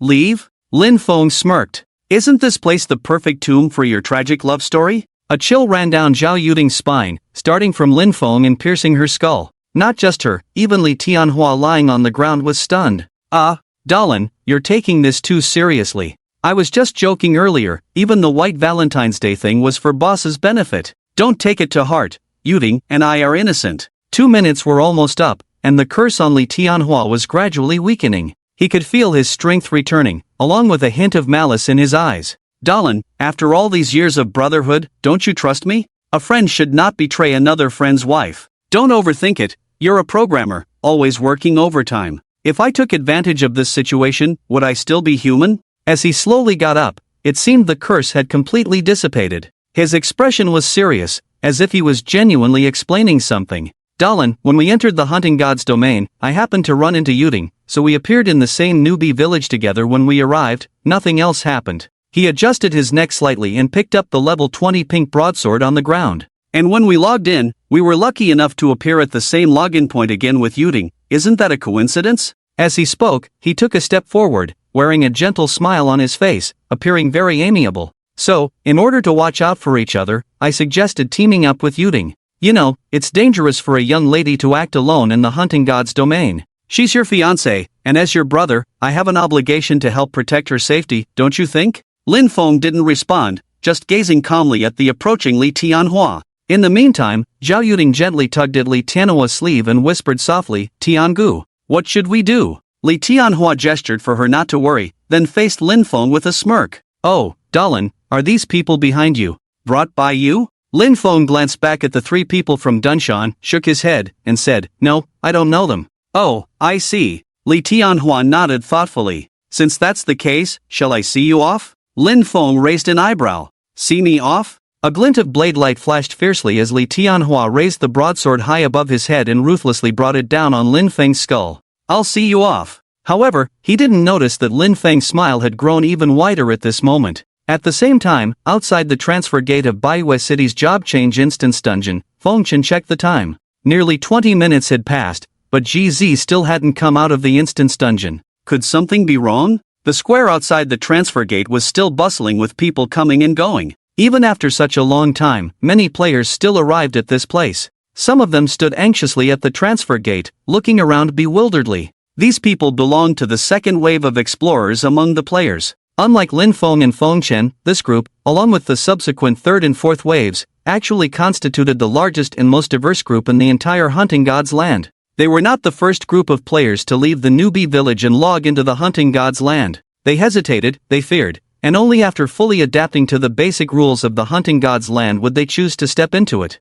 Therefore, their levels generally wouldn't be too high, mostly within level 20, or even lower. These people were basically unable to participate in job change tasks. They could only come here to get a feel for the place and then try to find a senior who had changed jobs to explain the precautions of the instance dungeon to them. As the crowd grew larger, Fengchen became visibly impatient. However, as he began to pace back and forth, a young girl suddenly appeared behind him and lightly tapped Fengchen's shoulder. Fengchen was startled, shuddered, then turned around abruptly to find GZ smiling at him.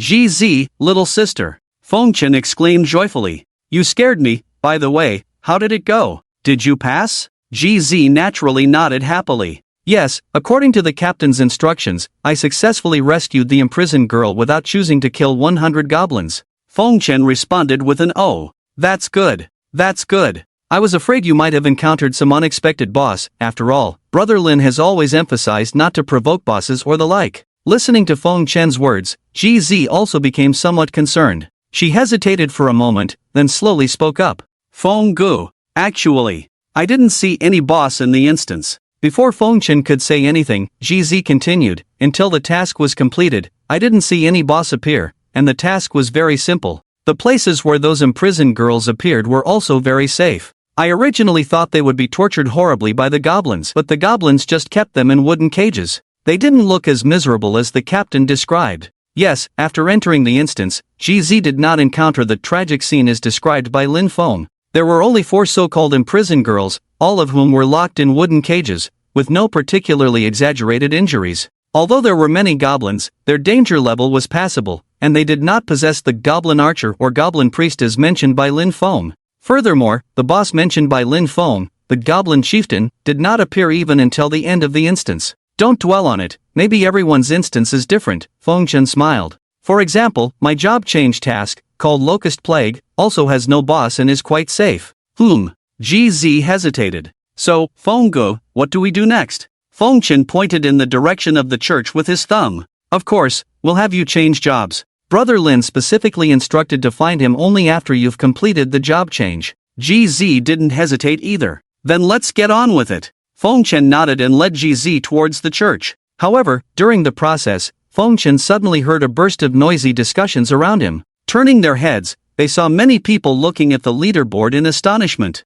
Oh my god, what's going on? When did this person appear on the combat power ranking? Wait, wasn't this person the first on the combat power ranking before? They disappeared for a while, how come they're back now? Their discussions grew louder, spreading from 1 to 10, then to 100. Feng Chen also glanced at GZ with some concern, and they exchanged glances. Soon, they both noticed something in each other's eyes. They quickly opened the leaderboard and saw the long-lost name at the top of the combat power ranking. Combat power ranking 1, Programmer. Newbie Village Code, 9527. Current Main City, White Moon City. Occupation, Sage. Feng Chen suddenly raised his head and muttered to himself. Did Lin Gu take off the mask? Inside the Prayer Star Instance Dungeon. Lin Feng stood still, but he made a gesture behind him, signaling the people behind not to approach. This gesture stopped Huang Dechui and Roaring Brother from rushing forward. They could only stand on both sides of Lin Feng, looking fiercely at Li Tianhua ahead. At this moment, Li Tianhua looked as if he had seen a ghost above his head. Yes, he had just used a skill to attack Lin Feng, but it only caused less than 200 damage to Lin Feng's nearly 4,000 health points,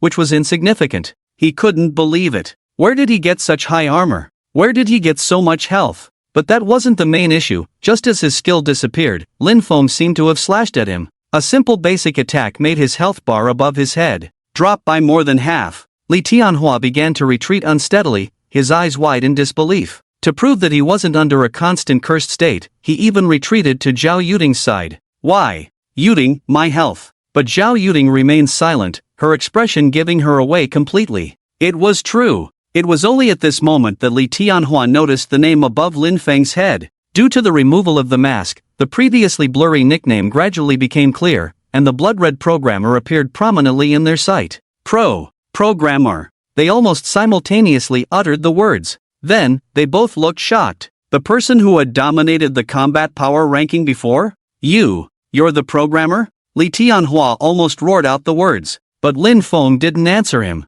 He lazily straightened his body, the rusty iron sword in his hand swaying back and forth, and then, under Li Tianhua's horrified gaze, Lin Feng had already moved in front of him.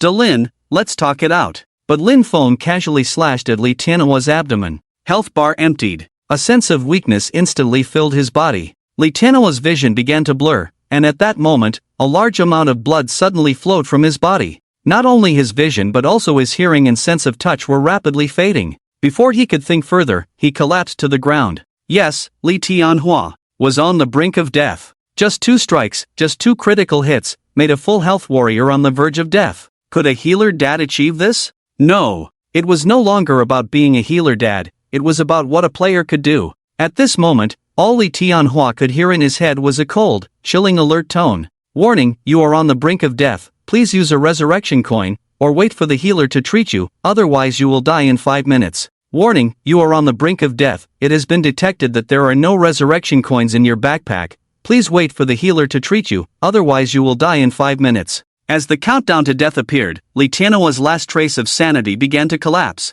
Resurrect? At this moment, who has the ability to resurrect him? Although the skill Heavenly Corridor is limited to level 12, he has never seen even one healer who can learn it. He is doomed to die. Damn it! Why did he die so suddenly, and moreover, died at the hands of Lin Feng?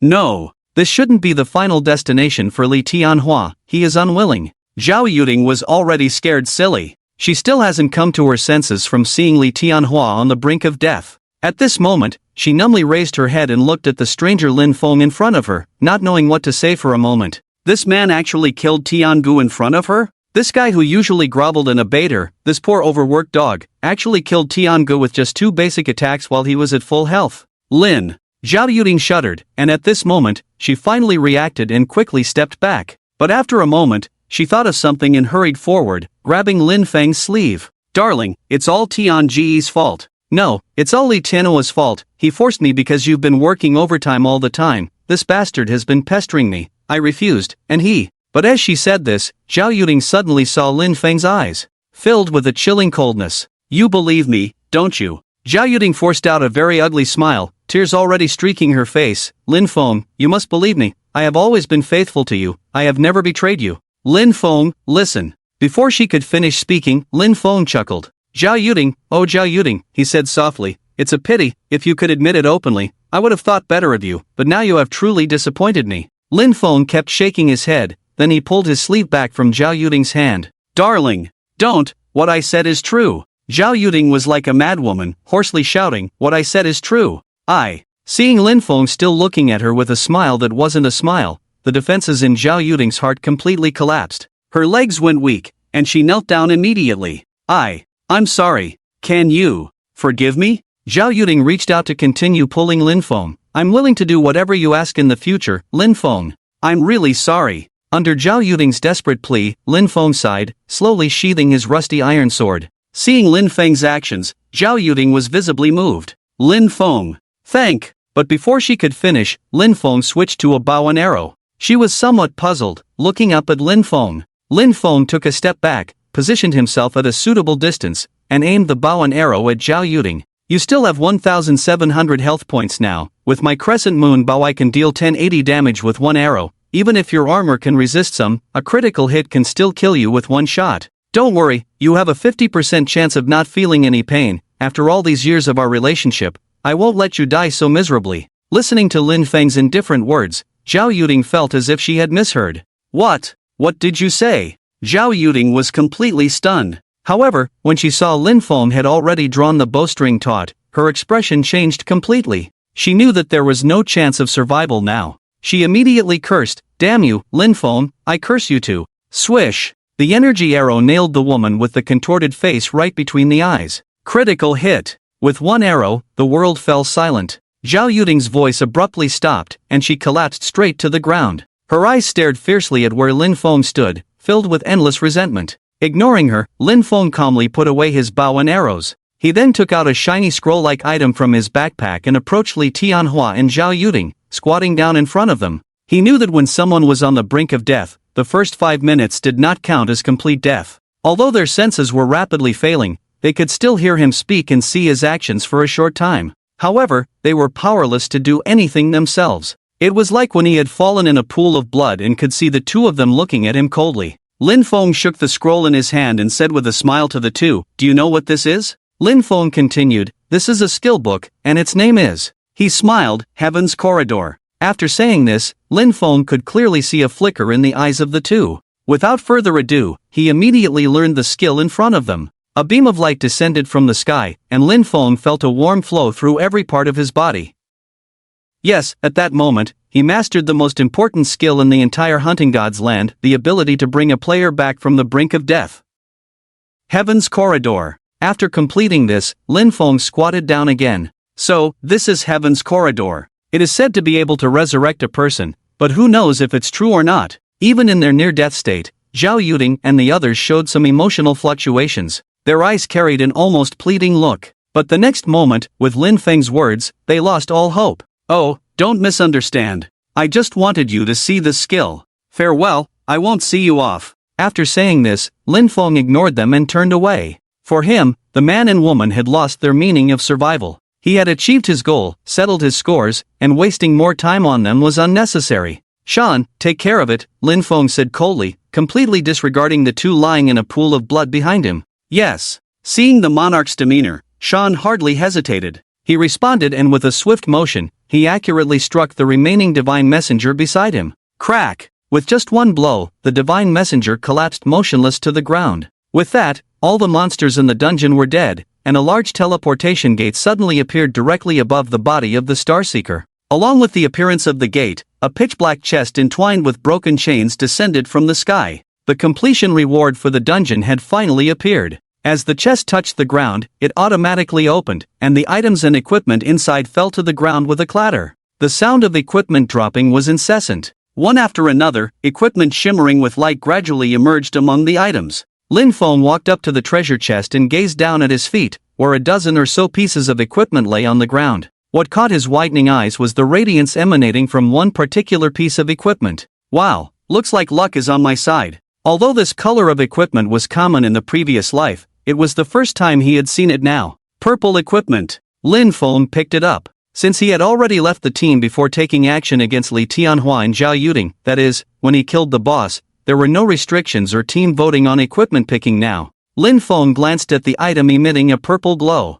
Mithril armor, item type, upper garment, heavy armor. Item level, level 25. Class requirement, Knight, Weapon Master. Plus 600 maximum health points. Plus 8% health regeneration rate. Plus 165 physical defense. Plus 125 magic defense. Socket slots, 3. Plus 4 random attributes. Effect, forms a magical shield upon leaving combat, which can resist 500 points of magic damage. Seeing the attributes and descriptions of this equipment, Lin Feng couldn't help but raise an eyebrow. Wow, indeed a heavy armor upper garment specialized for the Knight class, with a whopping 165 added armor points and a passive shield that can resist 500 points of magic damage. Too bad, I can't wear it. Lin Feng muttered to himself, but the next moment, he beckoned to Shield Mountain by his side. Shield Mountain was taken aback and quickly approached. Your Majesty. Lin Feng casually handed over the mithril armor in his hand. Seeing a purple equipment being handed to him, Shield Mountain was clearly astonished. Your Majesty. This is for. Don't waste words, put it on. There's no difference between you wearing it and me. Shield Mountain realized Lin Feng's point and promptly accepted it, putting on the equipment. In the next moment, Shield Mountain's attributes panel instantly leveled up. His health points reached 3,800, only 200 points less than Lin Feng, and his armor and magic resistance. Lin Feng couldn't help but gasp. Shield Mountain's current armor, which was physical defense, had reached 400. If Shield Mountain activated a defense skill, he could truly stand still and remain unharmed throughout. After that, Lin Feng rummaged through the items on the ground. In total, there were 15 pieces of equipment, including the purple mithril armor, as well as 2 other pink ones, but they were mostly things Lin Feng couldn't use. One was a pair of gloves for a martial artist, and the other was a beast tamer whip for a beast tamer. As for the rest, Lin Feng simply equipped Shield Mountain with the best items available. In the end, the undead tank was fully armed with a variety of colored equipment. Thank you for your Majesty's reward. Shield Mountain knelt down with a thud. Before Lin Feng could speak, he continued, from now on, if any harm befalls your Majesty in Shield Mountain's presence, it will be considered Shield Mountain's dereliction of duty. This resolute statement made Lin Feng chuckle and scold, oh, come on. But it was understandable why Shield Mountain was so confident. With all the equipment equipped, his current armor on the bear panel had reached 485 points. Even Li Tianhua, wielding a pink broadsword, could only inflict 1 damage on Shield Mountain now. After summoning Shield Mountain, Lin Feng inadvertently glanced at Yellow Big Hammer and Roaring Brother. These 2 undead seemed crestfallen. Yes, although they didn't show any expression on their faces, as their monarch, Lin Feng could still sense the emotions swirling above the heads of the 2. It was understandable, they were souls awakened from monsters and couldn't equip themselves. Their own panels only inherited half of Lin Feng's, far from reaching Lord Shield Mountain's level. As Lin Feng grew stronger, their roles would diminish. Seeing the 2 in such a state, Lin Feng shook his head helplessly, wanting to say something to comfort them but realizing nothing seemed appropriate. So, he remained silent. Pausing, he called back the 3 undead in front of him. Now, only Lin Feng stood within the instance. The countdown for the teleportation gate began. With 1 minute left, players in the area would be forcibly teleported out. Lin Feng glanced around. Besides Li Tianhua and Zhao Yuding, who were on the brink of death, there was a young female mage and a trembling knight lying on the ground still alive. The knight was the unfortunate first to suffer from the cursed status, which should have been lifted by now, but he seemed severely affected, lying motionless on the ground. Apart from them, there were no other survivors. The beast tamer had long fallen into a dying state, missing the chance for resurrection and now lay lifeless. Lin Feng remained still, sitting casually on a treasure chest, turning his head with interest to observe Li Tianhua and Zhao Yuding. In the previous life, he had lain in a pool of blood watching the two of them. Now, the roles were reversed. Whether by coincidence or otherwise, as the countdown for the teleportation gate ended, it coincided with their moment of final death. Lin Feng wanted to see them off. Unable to move, their time had come, all sensations in their bodies lost. Finally, both their sight and hearing faded away. In their blurred vision, they could only see a dark figure sitting far away with the sun at their back. Apart from that, they saw nothing. After a minute passed, the world around them began to change. 3 beams of white light descended from the sky, landing on the knight, the young female mage, and Lin Feng respectively. Beneath Lin Feng's indifferent expression, the next moment, he vanished from this world. Simultaneously, Li Tianhua and Zhao Yuding lost all signs of life. Above their heads, a sentence was written, "Shall this soul be awakened?" When their vision returned, Lin Feng had reappeared in front of the teleportation gate. Alongside him were the young female mage and the trembling knight. As the two emerged, some people approached them. Those seeking guidance for the instance seemed to have been waiting for their exit. With the instance over, they naturally wanted to know what had happened inside. Over time, more people gathered around, creating a scene uncommon in mainline instances, though not as grand as the transfer gates outside the White Moon City. "They're out, they're out. Quick, go ask what's inside." "Strange. Why are there only 3 of them?" People hurried over to Lin Feng and the others, but by then, Lin Feng had already donned his mask again and swiftly left the crowd. Some noticed him but couldn't make out his name, attempting to stop him for a question, only to find the crowd too dense, and Lin Feng had disappeared. Helpless, they could only continue to inquire around the remaining 2. "Hey, girl, what's this instance like? Is it dangerous?" A middle-aged man with a broadsword kept shaking the pale-faced young girl in front of him, but no matter how they asked, the girl just curled up, obviously still not recovered from the scene just now. As for the other knight, is he really still alive? His face was as pale as a corpse, his whole body convulsing continuously, and if you looked closely, there was even foam residue in his mouth. "I'll go. What's going on with this guy?" With this, people were completely stunned. Those present knew that a clearly 6-person team had entered, with the captain being a warrior named Dubu Tian, looking very confident. But in the end, only 3 people came out, 1 person was missing, and the remaining 2. Damn, that was too dangerous. We can't go in, everyone, let's level up first, reach level 25 before we try again." "Damn, thank goodness we didn't go in." People began to gradually leave, with more than half of those who were just gathered here a moment ago gone within 5 minutes. Some people still remained around the girl mage and the knight, while others hesitated.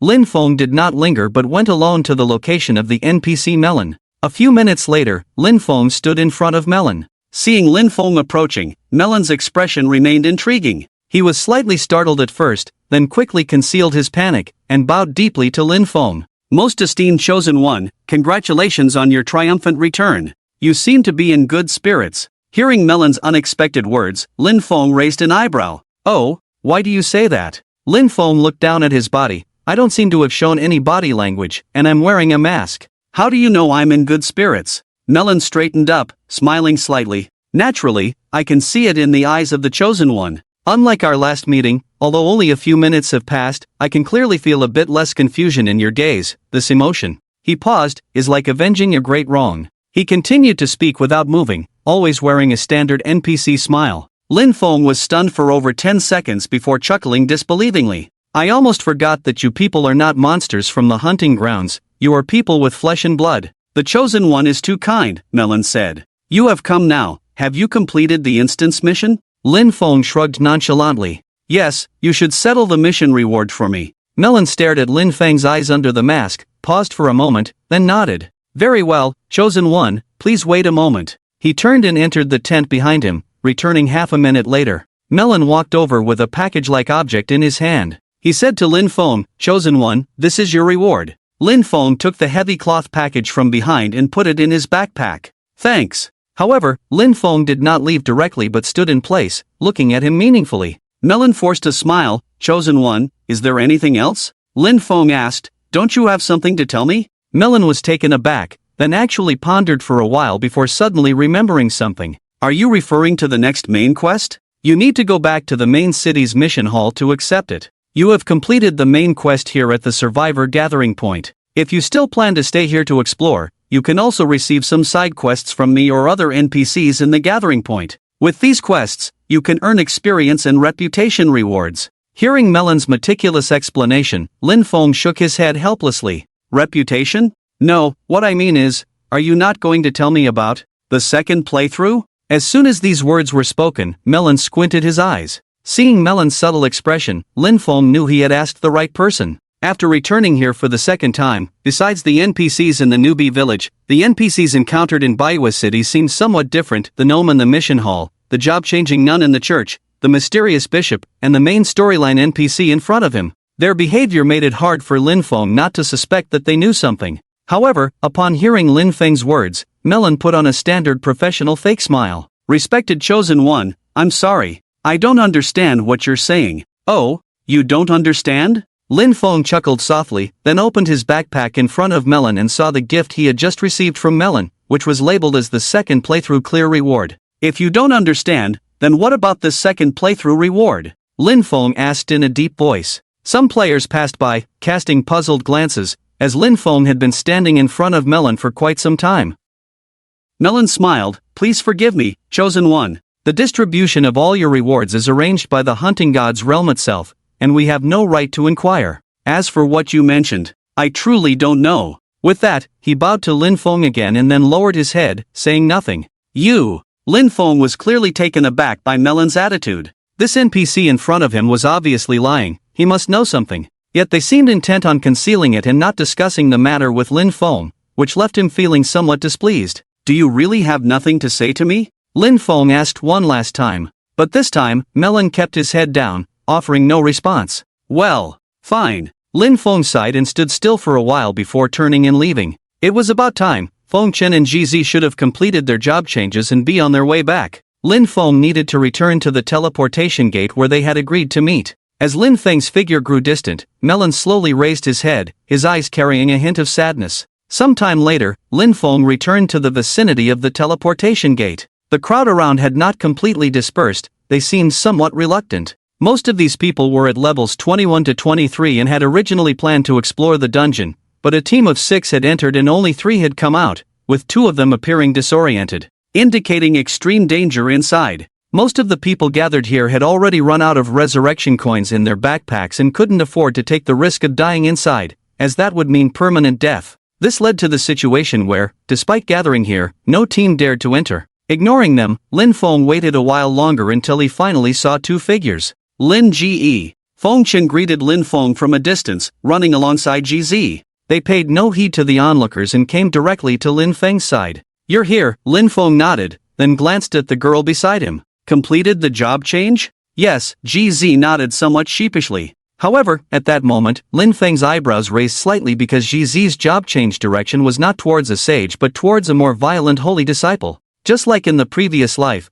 this girl indeed had a unique insight into the hunting god's realm. Seeing Lin Feng staring at Gardenia, Feng Chen beside him also smiled and said, girl, I told you Lin Ge would be surprised by your choice. You, a gaming newbie, ended up choosing a violent healer. Gardenia bit her lip and didn't speak, but timidly raised her eyes to look at Lin Feng. Captain, did I make the wrong choice? But Lin Feng didn't mind. Wrong? No, it's good. The late-game output of a holy disciple is not weaker than frontline professions. Since this girl had chosen the holy disciple twice in a row without even changing her choice upon his appearance, it was enough to show that Gardenia had her own plans. Only then did Gardenia breathe a sigh of relief. After a brief conversation, Feng Chen suddenly looked around and asked somewhat puzzled, Lin Ge, why are there so many people here? Why aren't they entering the instance? Gardenia also looked around and noticed many people looking at her. She felt a bit out of place but couldn't pinpoint where this strange feeling was coming from. However, a few seconds later, Gardenia finally realized what was wrong.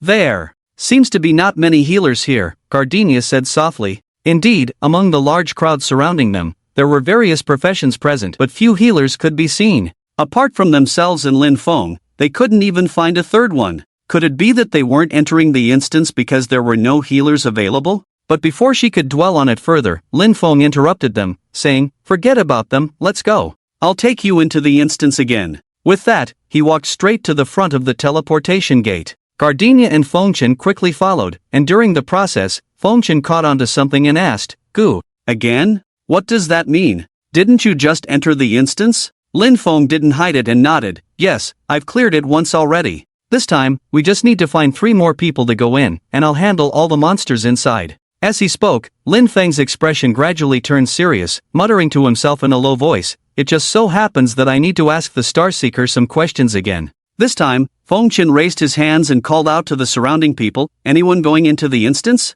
3rd tier, need 2 healers, come on, come on." The warrior's shout attracted many people around. However, no one immediately sent a team request. Yes, many present had witnessed this scene before. Less than an hour ago, a warrior named Lonely Sky had called out in a similar manner, echoing the words of this warrior. The only difference was that the warrior's name was no longer Lonely Sky but had changed to Dust in the Wind. Are these people crazy? Don't they know that just a while ago, a team like him boasted and ended up losing 3 members? They must be newcomers. Let's watch the show. How many do you think will die this time? I guess they'll all perish. The surrounding discussions grew louder, leaving Fengchen bewildered. Normally, scenes like this of forming a team to raid an instance would attract a continuous stream of people eager to join. But now, people were staring at them as if they were fools, completely throwing Fengchen off. He glanced at Lin Feng, who simply replied with 2 words, "Call again." Fengchen nodded and continued to shout to the surroundings. As time passed, more and more people gathered around, and finally, after 5 minutes, they received a team request in the list. Fengchen turned to see a hunter standing beside him. The young boy who didn't look very old hesitated and raised his hand to ask, what does "come as you please" mean? Fengchen chuckled, "Literally, it means no requirements. We just need to guard the entrance together in the dungeon without doing anything else. The rest will be taken care of by others, so you won't be in any danger." This statement was not discreet, and everyone around heard it. The crowd looked at each other, and most of them burst into laughter. The young hunter's eyes lit up after hearing this, clearly not expecting such a good deal. Then I'll join. Welcome, Fengchen confirmed, and the young boy joined the team. Later, he raised both hands high again, "We need 2 more for a full team, let's get going." Although Fengchen's actions drew ridicule from many, some puzzled individuals tried to approach. These people were obviously newcomers, not understanding why they stopped to watch instead of joining the team. Another warrior immediately raised his hand, "Count me in." A voice from the back of the crowd also said, "I'm coming too." It took a full 10 minutes for the team to finally be complete. 2 warriors, 2 healers, 1 hunter, and 1 mage. A mismatched lineup, not even including a knight, was more unconventional than the previous team configurations. Watch closely, everyone will definitely die. Hurry up and give me your money, I've already won. Don't speak so soon, I estimate. At least 1 person will survive. I guess 2 will make it. Amidst the laughter of the crowd, Fengchen, as the captain, touched the teleportation gate with his hand. In the next moment, 6 beams of light descended from the sky, enveloping them directly. Lin Feng was entering the dungeon for the 2nd time. However, the moment he stepped into this area, he felt an extremely unsettling sensation. He stood still for several seconds, until Fengchen reminded him, snapping him out of his daze. "Brother, what's wrong with you?" Fengchen asked, waving his hand in front of Lin Feng's eyes. Lin Feng blinked and looked at Fengchen. Then he took a step forward and said to the others, "Stay here and don't wander around, leave the next part to me." Except for Fengchen and GZ, the other 3 looked at each other in confusion. Someone chuckled, "Dude, aren't you a healer?" In their eyes, even if there were any legendary figures in the team, it should be Fengchen as the captain. They never expected that the so-called big shot turned out to be a healer. "No, a healer, Dad." Before Lin Feng could say anything, Fengchen turned to the speaker, scrutinizing the mage and asked, "What's the matter?" The mage was taken aback. What's wrong?" He looked around, "A healer, Dad. Going through the dungeon alone?" Fengchen was also puzzled and asked, "Is there a problem?" This time, the other 3, led by the mage, didn't know how to respond. Just as they were about to say something, Lin Feng gestured to them, "Alright, equipment acquisition will be decided by rolling dice. If you come across rare equipment or above, be sure to pass it to me." With that said, he didn't waste any more time, flicked his wrist, and a rusty iron sword appeared in his hand before he turned and walked away. Seeing this scene, the mage who had just spoken was stunned. A healer dad. Holding a whiteboard iron sword? He covered his forehead, then suddenly turned around, frantically searching for something. Hey, buddy, Fengchen was puzzled. What are you looking for? The teleportation gate. The mage nervously looked around. I want out. Fengchen and GZ exchanged a smile and didn't offer any explanation. Lin Feng walked while whispering, Dunshan. In the next instant, a black light suddenly separated from Lin Feng's body, and then a dark figure appeared by his side. Your Majesty. With Lin Feng's level and attributes increasing, Dunshan's sense of heaviness also rose. Now, just standing in place, he exuded an almost exaggerated sense of security. It's a bit strange. Lin Feng reached out to feel the air in the area. Dunshan, do you sense anything different? Dunshan was startled, then immediately stood straight and carefully felt the differences around him. After a while, Dunshan's eyes widened. Your Majesty, it seems like there's a lack of a certain special aura. Hearing Dunshan's words, Lin Feng nodded. It's not just the aura and atmosphere, even the smell in the air has changed. He didn't know why this change had occurred here. Could it be that only the first time entering this kind of instance would have the previous effects? Thinking this way, when Lin Feng entered the instance this time, it seemed like there was indeed no so-called second playthrough prompt. Could it be? Lin Feng suddenly paused, then immediately summoned Huang Dachui and Roaring Brother. Before the two could even kneel down to pay their respects, Lin Feng coldly said, No need. Pointing at Dunshan, he instructed, Dunshan, you're in charge of clearing the area. Kill all the monsters in the instance, remember, use the rusty iron sword. Dunshan acknowledged. Lin Feng then turned to Huang Dachui and the others. You two, follow me. With that, Lin Feng instantly released the king's domain, a mist emanating from him, increasing his movement speed by 106% in that moment. Without hesitation, he charged towards the depths of the instance. Along the way, encountering some obstructing divine messengers, Lin Feng paid them no mind. His speed was so fast that those divine messengers couldn't even touch him. A few minutes later, Lin Feng arrived at the familiar arena. As soon as his foot stepped into the arena, a large number of divine messengers appeared around him, roughly 50 or more. Lin Feng glanced around at these jubilant divine messengers, squinting his eyes. Something's not right. Very wrong. Yes, these divine messengers were completely different from the ones he had encountered before. They were just ordinary divine messengers, lacking any sense of warrior that he had felt before. Shifting his gaze forward, Lin Feng looked at the boss that emerged from the shadows. What's going on? Lin Feng muttered to himself. The boss with the words Apostle Praestar written above its head was only about 3 meters tall. In his impression, shouldn't this guy be twice as tall? And the attributes of this Praestar were particularly concerning to Lin Feng. Boss, Apostle Praestar, HP, 4500. Attack, 280. Magic attack, 160. Physical defense, 100. Magic defense, 100. Skills, bone spur. Sharp bone spurs protrude from various parts of the body, causing physical damage to surrounding targets and a chance of critical hit. After reading these words, Lin Feng finally understood what felt off. It's not a cursed state? The problem lay here. The previous novice instance, Spider Cave, encountering the Spider Queen, or the Ye Goblin Lord, in the job change task, or even the previous, Praestar, they all had one thing in common. That is, after the names of these bosses, there would be the words, cursed, written. They can speak human language, possess emotions similar to humans, and almost all have a skill. The curse halo. However, the prayer star in front of them is just an ordinary copy boss with only 4,500 health points and an attack power of 280 points. He stands there stupidly, not saying a word. If it's this type of boss, it's no wonder Li Tianhua, also known as Dubushan, has such great confidence. Perhaps with Zhao Yuding behind him to heal, he really can take down this boss single-handedly. Where did things go wrong? Lin Feng was completely puzzled. He had many questions he wanted to ask the prayer star, especially since last time, due to the protection of the Zombie King's Blessing amulet, Lin Feng accidentally killed it, leaving some questions unanswered. But everything changed after coming in again. Lin Feng lowered his head in thought, ignoring the changes around him. At this moment, the prayer star boss seemed to be enraged, roaring loudly. The surrounding angels jumped off the stone platform, snarling at Lin Feng. Lin Feng finally gave up, sighed, his eyes cold. Big Hammer, Roaring Brother, I leave the boss to you two, and let Shield Mountain deal with the angels around.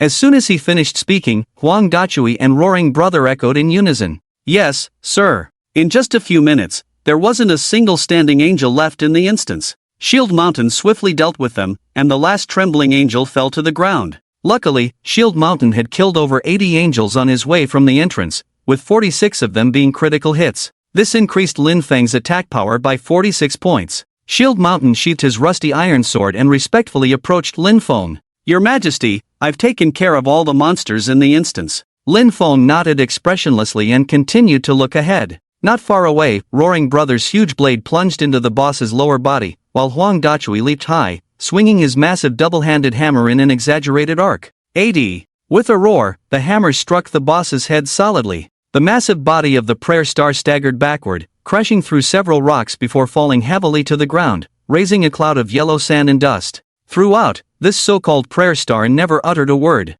It was just an ordinary end-of-instance boss, without any other titles. So much so that Lin Feng didn't need to intervene. Huang Dachui and Roaring Brother could handle it smoothly. Until the treasure chest descended from above, Lin Feng didn't move an inch. He just furrowed his brow slightly, clearly puzzled. Why did everything change this time he entered the instance? Not only the strength of the boss prayer star, but even the environment in the instance, the levels of ordinary monsters, all had stark differences. Could it be that these instances only encounter the so-called cursed boss the first time you enter? Or perhaps, once the boss is killed, they won't resurrect when re-entering the instance? It's getting stranger and stranger. Lin Feng muttered to himself softly, glancing at the treasure chest in front of him. The chest dropped several pieces of equipment, but Lin Feng lost interest after a quick scan. They were all ordinary items, with only one piece of pink equipment, a protective amulet. The rest were mostly coins and consumable potions, nothing of great use. Apart from the pink talisman, all the other equipment had been distributed among the members of the team.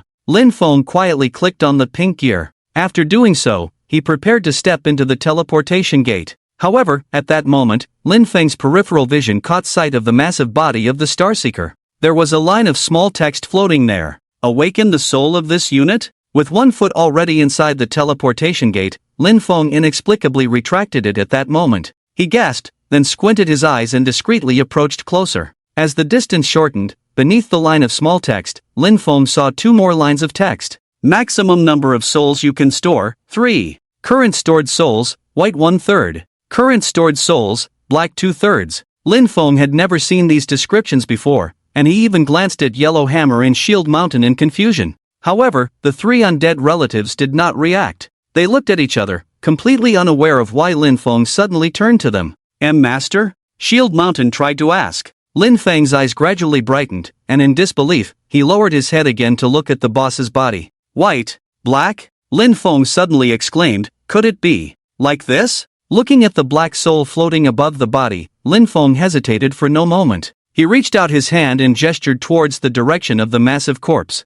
"Rise." A moment later, something that made everyone present gasp happened. The 3-meter-tall Starseeker was rapidly enveloped in some kind of black energy at that moment, swiftly converging and wrapping its massive body into a sphere. Then, the black sphere shattered, and a black figure climbed up from the ground. It was entirely black, standing at a height of 3 meters, emitting mist similar to Yellow Hammer and the others. This new undead relative that appeared directly half-knelt on the ground, lowering its massive head towards Lin Feng. At that moment, including Shield Mountain, the 3 undead were stunned. "Master, what are you?" Shield Mountain's pupils dilated. However, Lin Feng waved his hand, indicating the 3 not to disturb him for now, as he had already seen a familiar line of text above the Starseeker's head. "Please name this relative." Lin Feng pondered for a moment as he looked at the Starseeker with 4 hands and 7 or 8 eyes on its face, then entered a name. Chi Yu. After entering the name, the eyes of Chi Yu suddenly flickered with emotional fluctuations, almost instantly opening its huge mouth and emitting a deep voice.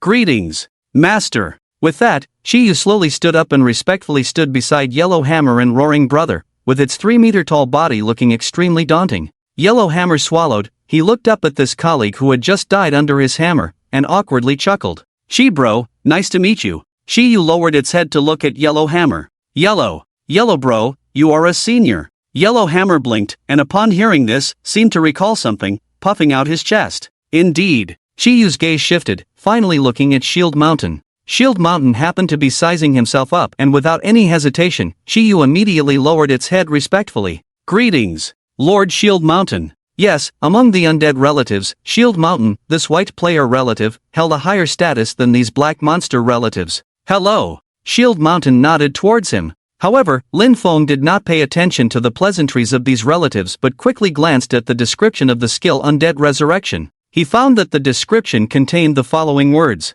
Current maximum number of souls that can be stored, 3. Souls stored, white 1/3. Souls stored, black 3/3. Lin Feng couldn't help but burst into laughter. Well, so, the souls of players and monsters are actually counted separately. This means that apart from Yellow Hammer, Roaring Brother, and this newcomer Chiyu, Lin Feng can still create 2 more player souls like Shield Mountain. At this moment, Lin Feng felt like he was living in a dream. What a pity. Knowing how exaggerated this bug's skill is. I tried it with Li Tianhua and Zhao Yuding before, Lin Feng said softly. However, he quickly shook his head to dismiss the thought. No, keeping them around feels a bit unsettling. Despite saying this, Lin Feng really wanted to test if he could continue summoning 2 player souls. Now that he could summon Shield Mountain, if he could summon 2 more players, wouldn't he? Lin Feng didn't dare to think about it. Just as Lin Feng was lost in thought, the countdown on the teleportation gate was coming to an end. 5, 4, 3, 2, 1.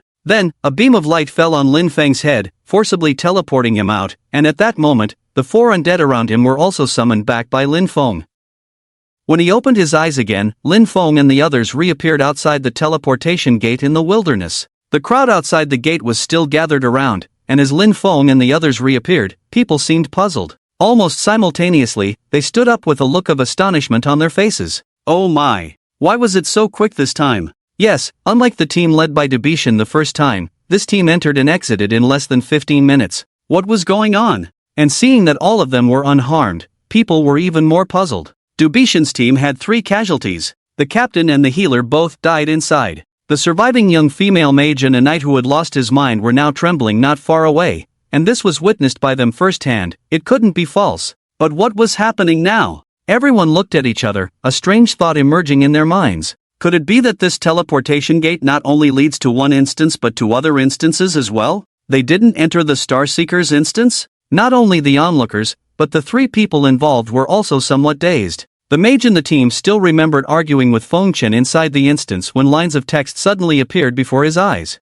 Experience points plus 155. Experience points plus 162. Experience points. Before he could react, a series of equipment allocation information panels appeared before him. According to the rules, except for pink and higher grade equipment that cannot be allocated, any other items can be allocated. So, within those short 15 minutes, apart from standing there dumbfounded, they mechanically allocated their points.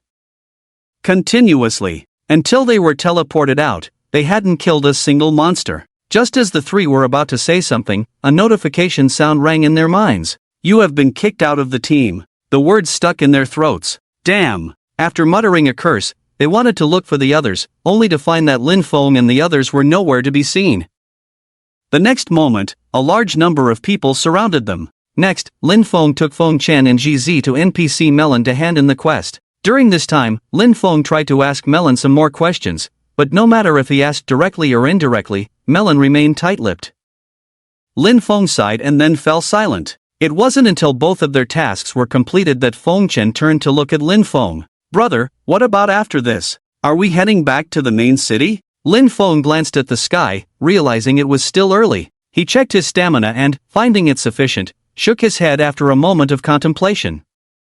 I'm planning to continue with the next dungeon. Upon hearing this, Feng Chen and GZ exchanged a glance, then asked with confusion, Brother, why do you want to continue with the next dungeon? I heard that if you keep killing the same monsters in a dungeon after completing the task, the experience points will decrease by 50%. Feng Chen learned about this while waiting in the main city for GZ to complete her job change task. It was said that if a player repeatedly raids the same dungeon, the experience points would decrease with each raid. After clearing it, continuing to raid would reduce the monster's experience points by 50%. On the 3rd entry, it would decrease by 25%, and so on. Eventually, it would only yield a few experience points, a waste of stamina.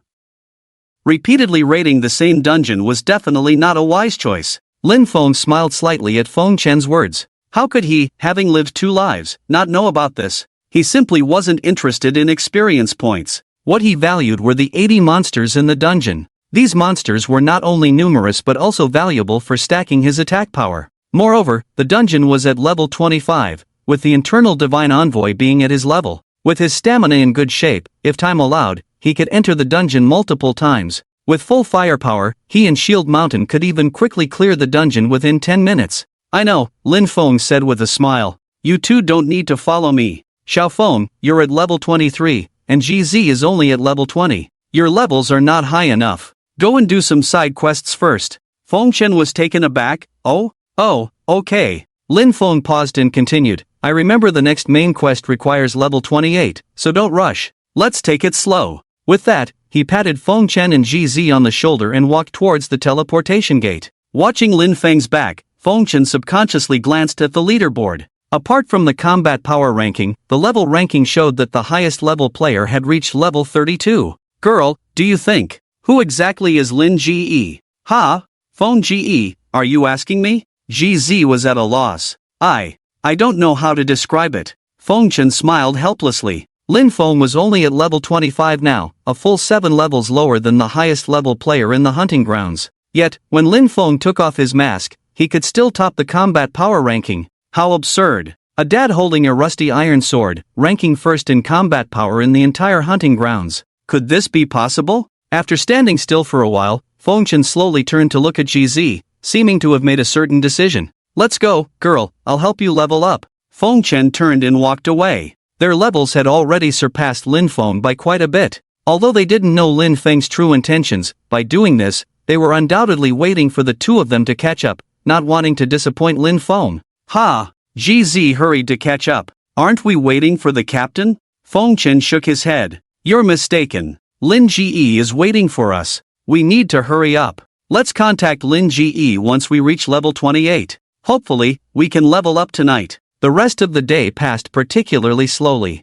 Fengchen and GZ had already consumed several bottles of stamina potions by the afternoon, but the limited ways to obtain these recovery potions forced them to be frugal. After completing 2 side quests, they were still a distance away from reaching level 28. Now, the two of them stood in the mission hall of Baiue City. As they finished the final task, the evening had already set in. GZ's face gradually showed signs of fatigue, her stamina dropping significantly, reaching a threshold of exhaustion. Fengchen noticed this and immediately inquired, "Are you okay, girl? Shall we take a break?" GZ hesitated for a moment, then shook her head repeatedly. No need. I'm fine. With that, she glanced at her level. 24. Fengchen, on the other hand, was now at level 26. As night fell, they wondered if they could reach level 28 the next day. However, upon checking their friend list, they found Lin Feng was still in a dungeon. Fengchen and GZ exchanged a glance, both sensing a hint of bitterness in each other's eyes. Compared to them, Lin Feng was truly a formidable individual. Yet, whether it was due to repeatedly entering the same dungeon, the highest level on the leaderboard had reached 35, while Lin Feng had only advanced to level 26 from the morning. Girl, don't push yourself too hard. I have another stamina potion here. What about you? I also have one. Fengchen nodded, then let's take on another task. Just as Fengchen turned to accept a quest from an NPC, he suddenly noticed a group of people approaching. Initially, Fengchen and GZ paid no attention, but when these people stood next to GZ, Fengchen sensed something was amiss. He had been conversing with an NPC a moment ago, but now he swiftly moved to stand in front of GZ. Girl, what's wrong? Fengchen asked cautiously. GZ shook her head in confusion. I don't know them. At the forefront of the group stood a very gloomy man. He wore peculiar attire with cape-like accessories, and a strange headdress resembling a twisted crown, similar to the mask on Fengchen's face. Fengchen couldn't discern the man's profession, and when he tried to check the man's attributes, a force blocked him completely. This discovery made Fengchen wary as he stared at the group and spoke softly, "Is there something you need?" The man in front didn't answer immediately. His voice was deep as he paused slightly before speaking. "May I ask, does this young lady belong to a guild?" This question not only surprised GZ but also caught Fengchen off guard. He quickly exchanged a glance with GZ and replied on her behalf, "I'm sorry, we don't belong to any guild, but..." Before he could finish, the man interrupted, "In that case, would you like to join our guild?" Fengchen's words got stuck in his throat, completely swallowed back. A guild? Someone had already established a guild so quickly? According to the rules of the hunting god's domain, although there were no exaggerated requirements for the establishment of an early guild, it was still no easy task. The founder, the guild leader, had to reach level 35, possess at least 1 gold coin as initial capital, recruit a minimum of 12 founding members, and finally, clear a special dungeon. All 4 conditions were indispensable, but now everyone is still exploring. Although there is no level restriction to join a guild, the speed at which guilds are being established has truly caught Fengchen by surprise.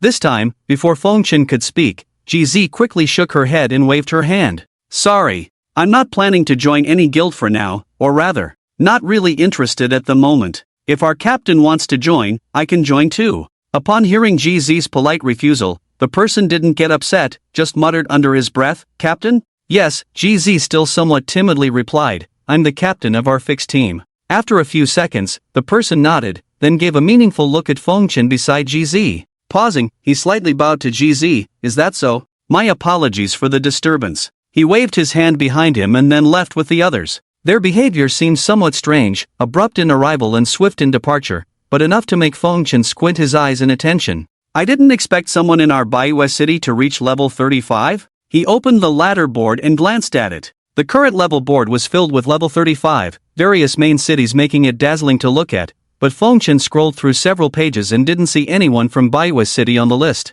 After flipping through a few more times, he gave up. The players in the land of the hunting god were as numerous as drops in the sea. Although the highest level was 35, the number of players at this level was enough to fill several hundred pages. So, it was not surprising that someone in the small Baiwa city had reached level 35, but he didn't expect these people to hastily establish a guild right after reaching level 35. Just as Fengchen was somewhat surprised, GZ behind him asked softly, Fenggu, what is a guild? Fengchen was about to explain but didn't know where to start with a gaming novice. After thinking for a while, he could only vaguely say a sentence. It's a large organization that you can join and get many benefits from. GZ nodded thoughtfully after hearing this. Oh, I see. She almost understood why the other party wanted to recruit her. After all, at this moment, it was not easy to find a level 24 nurse who had switched professions, whether for dungeon clearing or team tasks. Knights and nurses were indispensable important professions. Soon, the two put this little episode behind them and continued to take on tasks. Night. Fengchen and GZ dragged their exhausted bodies back to the task hall. Their stamina had been completely depleted. Not only their stamina, GZ's mana bar was also almost empty, and Fengchen's health on the side was not too good, obviously having gone through a tough battle. However, despite this, there was still a gap between GZ's level and reaching 28. Although Fengchen had reached level 28, GZ was still at level 26. Can't go on. Fengchen sat down on the hall floor after completing the task. There were still many people coming and going in the hall, although the number was much smaller than during the day. There were still many night owls and strategy groups active. GZ was also exhausted. She sat down, her face covered in large beads of sweat. It's too difficult to level up, girl. It's impossible for you to reach level 28 today. I'm sorry. Fengchen muttered to himself. GZ waved her hand repeatedly, seeming too tired to talk, but after a while, she suddenly remembered something and, imitating Fengchen during the day, opened the friend list. When she saw that Lin Feng was still in the dungeon, she felt her eyes deceive her. How is it going? Has brother Lin left the dungeon? Fengchen turned his head to look at GZ, or did he enter the dungeon again? GZ was about to say something, but in the next moment, behind Lin Feng's name, the status changed from in instance to idle. Lin Feng had exited the instance. GZ quickly stood up. It seems like the captain has finished. Fengchen was somewhat indifferent, not necessarily. During the day, we also saw Lin Ge's status as idle, but that was just after he came out of the instance. Maybe he'll go back in after a couple of minutes. However, GZ shook her head repeatedly. No, the captain messaged me. With that said, Fengchen raised an eyebrow, and with unknown strength, he stood up straight and leaned in. What did he say? Fengchen asked. GZ, somewhat unfamiliar, opened her chat list. It was her first time seeing such a page in the god hunting grounds. If Fengchen hadn't taught her, she wouldn't even know that people could communicate remotely here. On the page, next to the name programmer, was a line of text. GZ, where are you in Shaofeng now? GZ hesitated for a moment, glanced at Fengchen, and then replied cautiously, we're in the White Moon City Mission Hall. After a few seconds, the programmer sent another message. Then wait for me where you are, I'll come to find you now. After that, GZ's chat box closed automatically. The girl was a bit dazed, and when her gaze returned, she noticed Fengchen blinking at her eagerly, continuously asking what Lin Feng and GZ had said. Ah, the captain said he's coming to find us, GZ hurriedly replied. However, at that moment, GZ's expression changed again as she looked past Fengchen towards the front. What's wrong? Fengchen was puzzled, following GZ's gaze and seeing the group of people they had encountered in the evening appearing once again. Leading them was the same gloomy man with a twisted wooden crown, who initially stood still, then approached with a few others behind him. They never expected that in just a few hours, this girl's nanny's level had reached 26. You. Fengchen, like before, instinctively stood in front of everyone. Why are you here again? Didn't we say? However, this time, Fengchen and GZ noticed something was off. Standing beside the gloomy man was someone they hadn't seen in the evening. This person had a shallow scar on his face, extending from his eyebrow to his jaw, looking particularly eerie under the special lighting in the mission hall at night. Behind him was a bow and arrow shimmering with a pink light, swaying slightly as he moved. Scarface glanced at GZ, then chuckled with interest, turning to the gloomy man. Is it her? The gloomy man nodded without speaking. With the confirmation, Scarface turned his head to look at Fengchen, or rather, through Fengchen at the girl behind him. Beauty, interested in joining our guild? Our guild has just been established, and we happen to need a high-level nanny. If you join now, I can speak to the guild leader and offer you a good position. Facing Scarface, GZ was visibly uncomfortable, instinctively moving behind Fengchen.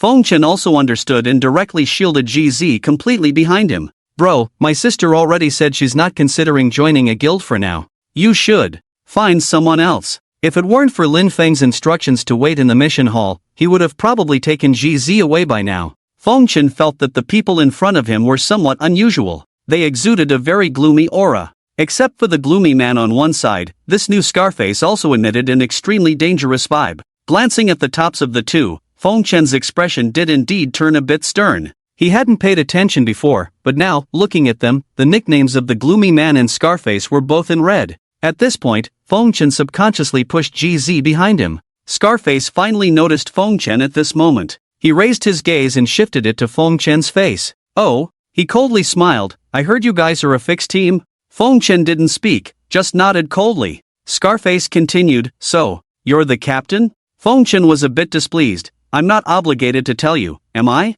Scarface shrugged, then looked back at the girl behind Fengchen. Beauty, how about this? I'll have a little spar with your team captain. If I win, you join our guild, sound fair? With that, he glanced at Fengchen again. Of course, if the beauty is willing, your team members can also join us. With a hint of provocation in his eyes, it was clear that the level 26 healer in front of him was a must-have for their newly established guild, especially for a high-level dungeon they needed to conquer. They had roamed the mission hall all night and only found one suitable candidate, so they couldn't let this opportunity slip away. If the other party had any sense, they would retreat under his pressure. After all, he was at level 32. The warrior named Fengchen, even with good equipment, was only level 28, not even reaching level 30, so he was not worth his attention. Seeing the silence, Scarface said with a half-smile, What? Want to spar with me or just admit defeat? Fengchen and GZ exchanged a glance, their expressions somewhat strange. At that moment, Scarface seemed to feel he had misjudged. The warrior before him, Fengchen, seemed to show a disdainful look.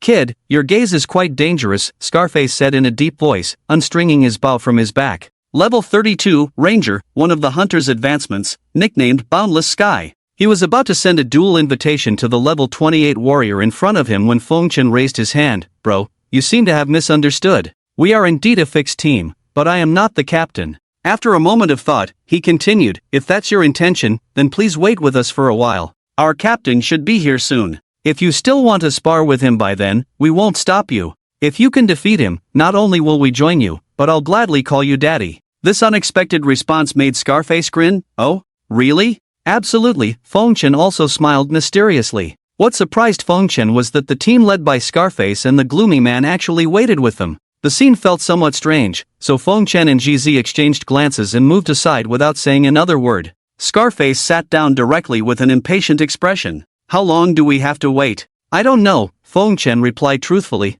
The atmosphere around them became uneasy after that. Despite the players moving around, the few of them felt awkward. A few minutes later, the scar-faced man couldn't sit still. Hey, did your captain get lost? Why hasn't he arrived yet? Fengchen also seemed anxious and nudged GZ beside him. Girl, ask Lingo when he'll be here. However, GZ also showed a somewhat hesitant look and replied softly, maybe. It's better not to. GZ belonged to the social anxiety type to begin with, and coupled with Lin Feng's exaggerated methods, she rarely dared to speak to Lin Feng on normal days. Asking her to inquire about Lin Feng, she really didn't dare. Alright, I'll ask. Fengchen opened his friend list. He was about to contact Lin Feng when he suddenly saw a familiar figure slowly walking towards this place from outside the hall. Fengchen quickly closed the page, then stood up abruptly and shouted, He's here. Brother Lin is here. At that moment, everyone present subconsciously shifted their gaze. But when they saw the masked man approaching, they clearly froze. If they weren't mistaken, this person should be a healer. Although they couldn't see the nickname on top of his head, the healer's equipment, combined with the profession icon with a blurry name prefix, made them feel like they were mistaken, if not for the oddly mismatched iron sword he was carrying. Scarface named Boundless Sea turned his scarred face somewhat puzzled towards Fengchen. Kid, are you kidding me? Your captain is a milk dad? Fengchen naturally understood what Scarface meant. He smirked and said, kidding you? Do I have the need for that? Lin Feng had already arrived, and Feng Chen and GZ hurriedly went to greet him. Brother Lin, Captain, they both called out simultaneously. At the same time, Scarface and the group led by the gloomy man slowly approached, surrounding Lin Feng and scrutinizing the masked man's body. Is this for real? A milk mom? No, should be a milk dad. A level 27 milk dad? Scarface exchanged a glance with the gloomy man. Their mission was originally to find high-level healers, thinking GZ was a good choice, but now, Scarface's face looked somewhat unnatural. He awkwardly cleared his throat, but was already starting to plan in his mind. What's the feasibility of bringing him and GZ into the guild together? However, apart from Scarface and the gloomy man, the other members they brought along did not see Lin Feng's profession. These people's gazes were very offensive, lacking any politeness, openly scrutinizing Lin Feng from head to toe, gradually showing a hint of disdain in their eyes. Yes, although they couldn't see Lin Feng's profession, nor check his attributes and name, they could still clearly see the level displayed above his head. Level 27. One level lower than Feng Chen. A level 27 person, with subordinates who are level 28? How is he going to lead a fixed team? How will he duel with a hunter who has switched to level 32? Hey kid, our vice president is ready to spar with you, give us some face? A member said arrogantly. Hearing someone speaking up for him from behind, Scarface turned back somewhat embarrassed and glared at him. Then he turned back, his tone still low, staring into the eyes behind the mask. So, you're the captain of this beauty? He pointed at GZ. Although not knowing the specifics, Lin Feng probably guessed something. He glanced at the silent GZ, then looked at Fengchen. Fengchen understood, leaned in and whispered, Brother Lin, this group of people is insisting on pressuring GZ to join their guild, saying if she agrees, they will arrange a nice position for her.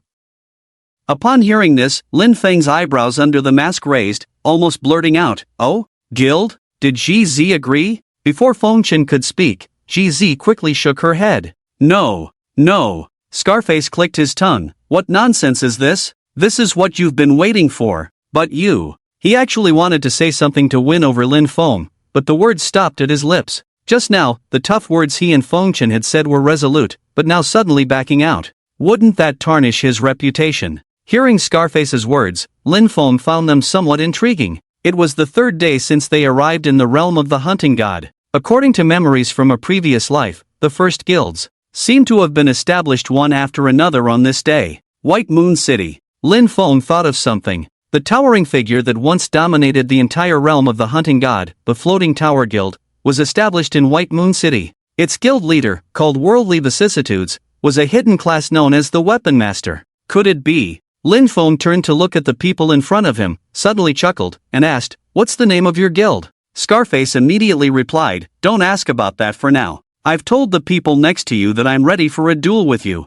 If you can defeat me, I'll leave with my people immediately, but if No need, Lin Feng interrupted him. GZ can join you. This statement not only stunned Scarface but also Fengchen and GZ. Scarface blinked, obviously not catching on. But he quickly figured it out and was about to speak when the gloomy man behind him stepped forward. Although this man's voice was not as rough as Scarface's, it made people even more uncomfortable to listen to. Excuse me, besides this girl, can you also join us? As if by chance, Fengchen and GZ seemed to sense a hint of a request in this man's tone. Lin Feng glanced at the people in front of him and suddenly smiled. You haven't answered my question from earlier. What's the name of your guild? The man and Scarface looked at each other, then replied softly, Our guild's name hasn't been finalized yet because we still need to complete a mandatory dungeon task.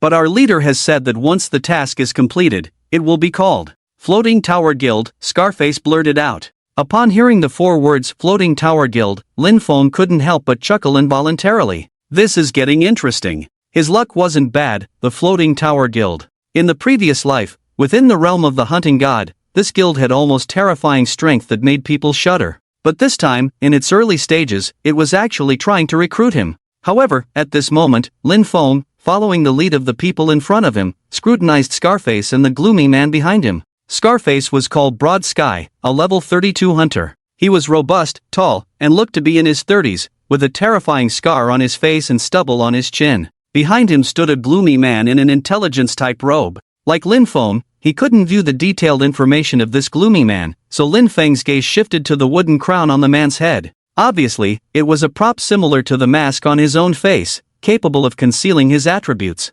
However, Lin Feng felt a bit dazed. In the previous life, the guild leader and vice leader of the Floating Tower Guild were formidable figures renowned in the realm of the hunting god. The guild leader was called Worldly Vicissitudes, and the vice leader was called Settle and Survive. Their individual combat power even ranked in the top 30 on the power rankings. He had never heard of a vice leader named Broad Sky. Could it be that when the Floating Tower Guild was just established, this hunter was the vice leader? Lin Feng silently pondered. And after some changes, was he replaced by Settle and Survive? Just to prove a point, while Scarface and the gloomy man seemed somewhat pleased, Lin Feng still asked, "By the way, is your guild leader called Worldly Cynicism?" Scarface's expression changed upon hearing this. "Ha? How do you know our guild leader's name? Have you, perhaps, met him?" With a confirmed answer, Lin Feng had no more reservations. "No problem, let's go. Take me to meet your guild leader." Scarface, also known as Boundless Sea, nodded. Meeting the guild leader should be fine, but... He glanced at the dark night outside the hall. "It's too late now. Let's do it tomorrow morning. I'll take you then." Lin Feng smiled slightly. "Oh, are you sure?" "Absolutely." Scarface hesitated. "What's wrong? What do you mean?" Lin Feng no longer looked at the burly hunter but turned to the gloomy man. "If I'm not mistaken, the guild is currently in the prefabricated stage, right? You are searching for suitable healers everywhere because you are about to embark on a very dangerous dungeon mission." The gloomy man raised his head, his brows furrowed slightly. As the masked man spoke, the eyes behind the mask seemed to be fixed on him, making him uneasy. Lin Feng continued, "Only by clearing this dungeon, obtaining items dropped by the dungeon boss, can a guild be truly established. Otherwise, the guild is just superficial, not to mention guild benefits and rewards. They might not even have a guild venue. Am I right?" The surrounding people fell silent, staring straight at Lin Feng. "How do you?" The gloomy man's voice was low. "You seem to know quite a bit, but judging by your level, you shouldn't have access to guild establishment information." Lin Feng shrugged nonchalantly. "That's why I want to meet your guild leader. I have something to discuss with him regarding this dungeon." "Speak of it here." The gloomy man asked softly. "I am the guild leader." Unmoved by this, Lin Feng simply shook his head discreetly. "I'm just a healer, level 27. Why, are you worried I have ulterior motives?" Lin Feng patted Scarface and the gloomy man on the shoulder, but his gaze remained on the gloomy man. "I may not see your name, but Worldly Cynicism is a hidden class, not a mage." At this, the gloomy man became alert. From the start, he felt something off about this masked individual, who seemed to know too much, not only the guild leader's name but also that he was a hidden class? He wanted to say something, but considering this man's class and level, there was really no need to worry. If they were to recruit him, being overly cautious was not wise. After a dozen seconds, the gloomy man nodded slightly. "All right, since that's the case, follow me." With that, the group slowly made their way out of the hall. Lin Feng waved to Feng Chen and Zizi, and they followed closely behind. After a dozen minutes, the group stopped at a desolate place on the outskirts of White Moon City. It was a street full of ruins, with no intact buildings around, making it difficult to see in the night. They could only make out a few small tents with NPCs sleeping inside. Feng Chen couldn't help but look around. They had never been to this place before, and the surroundings were eerily quiet. If not for the scattered rocks and ruins, Feng Chen would have felt like they were in a deserted wilderness. "This is where the guild will soon be located," Lin Feng said. "Once all preparations are ready, we can choose a spot in this barren land to build the guild hall. However, there are no guilds in the entire main city right now, so this place is deserted." Upon hearing Lin Feng's explanation, Feng Chen nodded thoughtfully. But the gloomy man and Haikuo Tianquo walking ahead were puzzled. They became increasingly curious about how this level 27 milk dad knew things even they were unaware of. They turned to look at Lin Feng, seeming to have questions on the tip of their tongues. Before they could ask, Lin Feng met their gaze and spoke. "Have we arrived?" Scarface Haikuo Tianquo hesitated for a moment before replying, "Yes, we have." Everyone looked ahead to see a small tent with two figures conversing in front of it. One player and one NPC. "Bro, someone wants to see you," Haikuo Tianquo called out.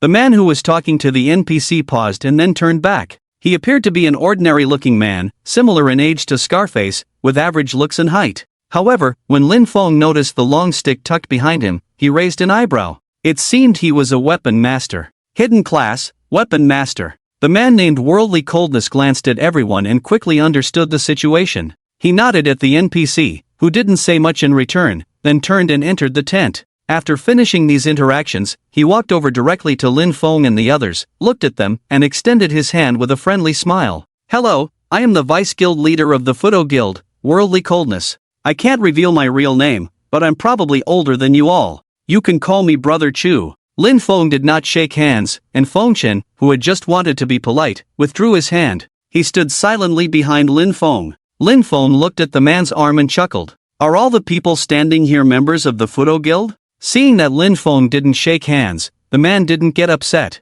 He just brushed his sleeve with his other hand and said, "Yes, the guild has just started, not even officially established yet. The people here are the founding elders of the guild." Scarface, who had brought Lin Feng and the others here, looked displeased. He pointed at Lin Feng and whispered, "Hey, kid, don't be disrespectful. Our guild leaders shook hands with you, what's with your attitude? Is this how your parents taught you in real life?" His tone was angry, and his expression turned fierce. Feng Chen, who stood behind Lin Feng, was about to retort but found himself at a loss for words. After all, joining the Fudo Guild was Lin Feng's idea. Lin Feng coughed awkwardly and remained silent. However, Lin Feng didn't mind and went straight to the point with the man in front of him. "Alright, Guild Leader Chu, I won't hide it from you. I can help you clear this dungeon, but I have a request." Worldly Coldness was taken aback. Looking at Lin Feng with interest, he asked, "What request?" "If you agree." Lin Feng crossed his arms, "I will tell you." After a moment of contemplation, the man suddenly chuckled.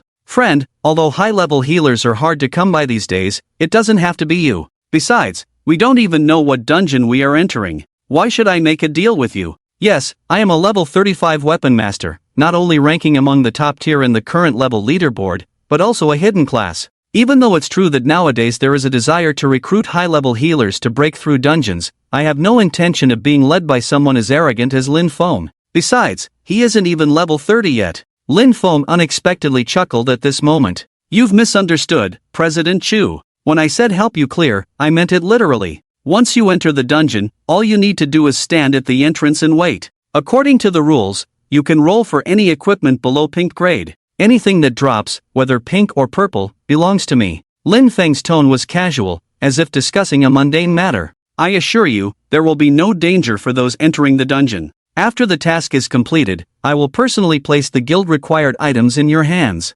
Amid the peculiar gazes of the surrounding people, Lin Feng added, "Deal?" Suddenly, the surroundings fell even quieter. It was unclear how much time passed before a strange sound broke out. It was like someone who had been holding back laughter for a long time and finally couldn't contain it. This was followed by uproarious laughter. "Ha ha, ha ha ha." Scarface's laughter was the most exuberant. He and the teammates around him supported each other, as if they might laugh themselves breathless at any moment. "Oh, my stomach hurts, this is hilarious." Scarface openly clutched his stomach. "I feel like this kid is out of his mind. President, my bad, my bad. You should know this kid is not right in the head, I would never have brought him here." Not only him and the other teammates, even the usually silent gloomy man couldn't help but let out a cold laugh. They all felt it was utterly absurd. Although the dungeon had no minimum level requirement, it was a genuine level 35 hard mode dungeon, unlike any they had encountered before. Any dungeon labeled hard mode required the most elite and well-balanced team composition. Even a team of all level 35 members could face life-threatening situations inside. Yet here was this level 27 healer boasting about soloing a level 35 hard mode dungeon? Daydreaming. Oh no, it's nighttime. Which means he must be dreaming right now. As laughter echoed around them, GZ and Feng Chen's faces turned pale. "Hey, I think you all should stop now." With these words, Feng Chen even drew his broadsword. A pink light shimmered, and although Feng Chen was only level 28, the pink broadsword still made an impression. Among the people present, apart from Scarface, the gloomy man, and President Chu, few had pink equipment, let alone the rarer pink weapons. They belonged to the Vanguard team, focused on leveling up quickly, so their own equipment was somewhat lacking. However, the laughter around them subsided slightly, though Scarface still had tears of laughter in his eyes. "Buddy, not to be rude, but is your captain really out of his mind?" Scarface pointed at Lin Feng. "Or maybe you're not all there either? Didn't you hear his shameless boasting just now? Feng Chen remained silent and grim. Among all present, only he and GZ knew Lin Feng's capabilities and naturally paid no heed to the exaggerated behavior of the others. But he couldn't stand seeing Lin Feng being mocked by these people. Just as Feng Chen was about to say something, Lin Feng reached out and placed his hand on the broadsword. Brother! Feng Chen was taken aback. It's fine. Lin Feng nodded at Feng Chen, then turned to face the world with a cold gaze. President Chu, what do you say? Do you want to smile like your vice president first? The world was indifferent and did not smile. To become the president of a guild, even if this guild was just starting out, his scheming was deep enough. At this moment, he kept staring at the eyes beneath Lin Feng's mask, as if trying to see something in them. After a long while, he sighed helplessly. Go ahead and tell me your request. He still couldn't understand the motive behind Lin Feng's words just now, not that he didn't want to believe. It's just truly unbelievable. His current level was 35. After reaching level 30,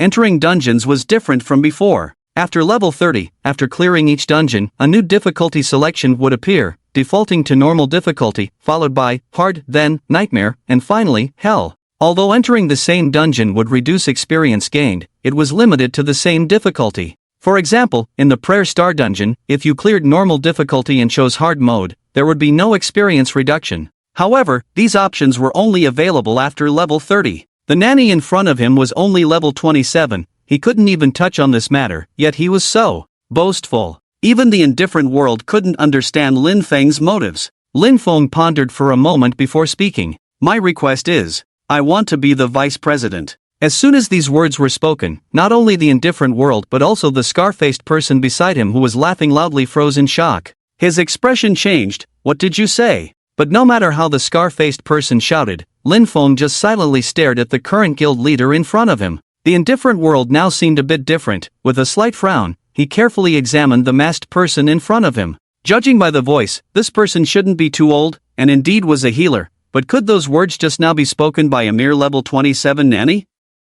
Arrogant, presumptuous, and even mixed with some dullness. After a long time, the indifferent world shook his head and smiled. You want to be the vice president? Friend, your appetite is too big. But why should I trust you? With the rusty iron sword in your hand? However, Lin Feng seemed to have known that the other party would say that. He spread his hands and said softly, Don't worry, I will prove my abilities. Even if you want to verify now, I have no objections. Before the indifferent world could respond, the scar-faced person beside him strode over, facing Lin Feng, his nose almost touching the mask on Lin Feng's face. Kid, you must be out of your mind, wanting to replace me. If that's the case, let's have a one-on-one. If you win, you don't need the president's approval, I'll give you the vice president position myself. With that, he pulled out his bow and arrow from behind. The guild leader behind him whispered, boldly, let it go. But the scar-faced person was clearly excited, shaking his head repeatedly, no. I have to teach these ignorant kids a lesson. These brats think they're invincible because they're young and like to play games,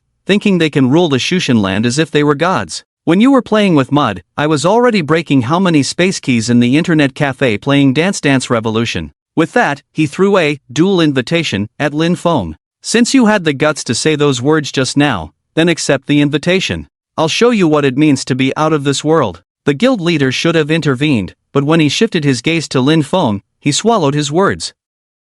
This young milk dad seemed to have some kind of trick up his sleeve. Even though Scarface had already challenged him to a duel, he showed no sign of fear and no other reaction. Could it be he really intended to fight back? As the people around smirked at Lin Feng, he suddenly spoke up. Although there won't be any deaths in the duel, if I do kill you, you might wake up at the main city's resurrection point. I remember it's not exactly close to here, are you sure? Lin Feng said. Upon hearing this, Scarface smirked coldly, I'm sure. If I lose, I'll run over, kneel before you, and respectfully offer you the vice president title. Lin Feng nodded, then, under everyone's gaze, he reached out and selected accept. Moments later, people suddenly saw a beam of light shining down from the dark sky, landing on their heads and spreading outwards, forming a semi-transparent arena that enveloped Lin Feng and Scarface.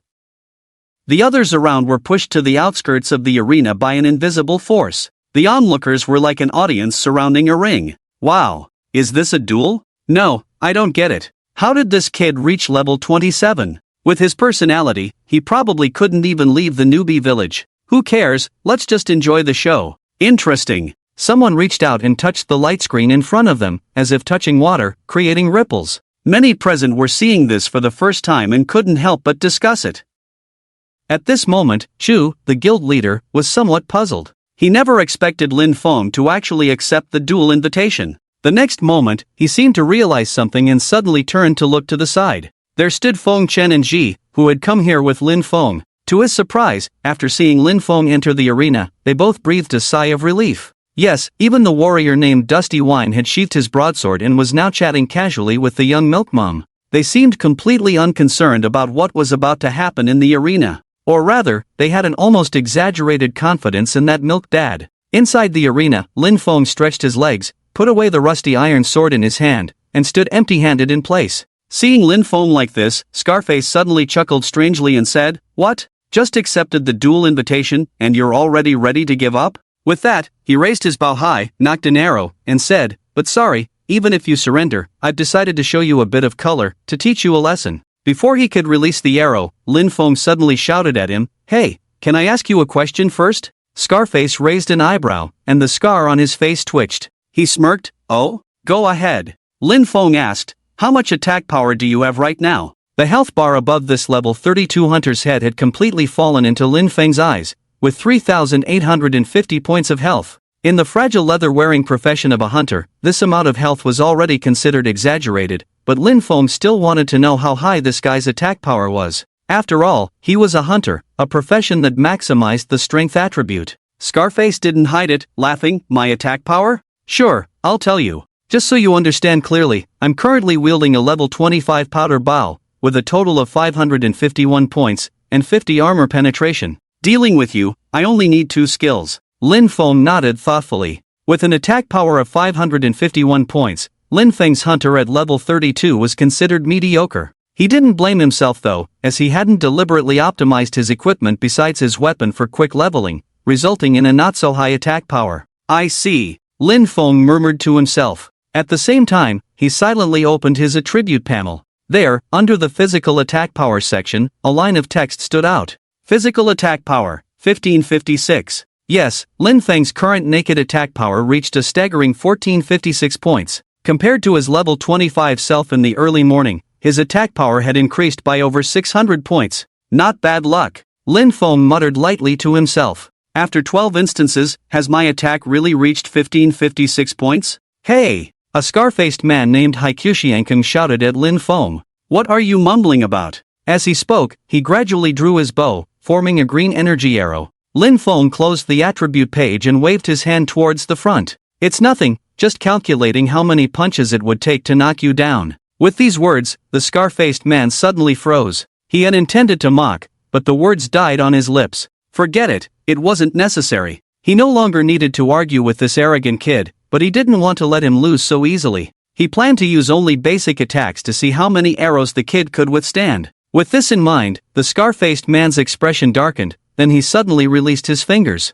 Swish! The arrow whistled towards Lin Feng's face. Lin Feng remained motionless, a gust of wind blowing his hair back forcefully. Before the arrow reached him, the fierce wind arrived. However, just as the arrow was about to hit Lin Feng's mask, he suddenly shifted his foot. The arrow grazed past his face and pinned itself to the light screen behind him. Ripples spread across the huge light screen, like a stone dropped into a calm lake, creating endless ripples. The scar-faced man raised an eyebrow, then shot another arrow. This arrow's momentum was equally strong, the sound of its flight mixed with a rush of wind. Yet Lin Feng remained unfazed, moving his feet at this moment and suddenly taking several steps forward, charging towards the arrow. When he was only a few centimeters away from the flying feather arrow, Lin Feng suddenly took a step, exaggeratedly leaned to the side, and dodged the arrow once again. The scar-faced man was stunned. If the first dodge was luck, how could he explain this second one? Your agility isn't bad, kid. Interesting. As a support player, you managed to dodge my attacks twice in a row?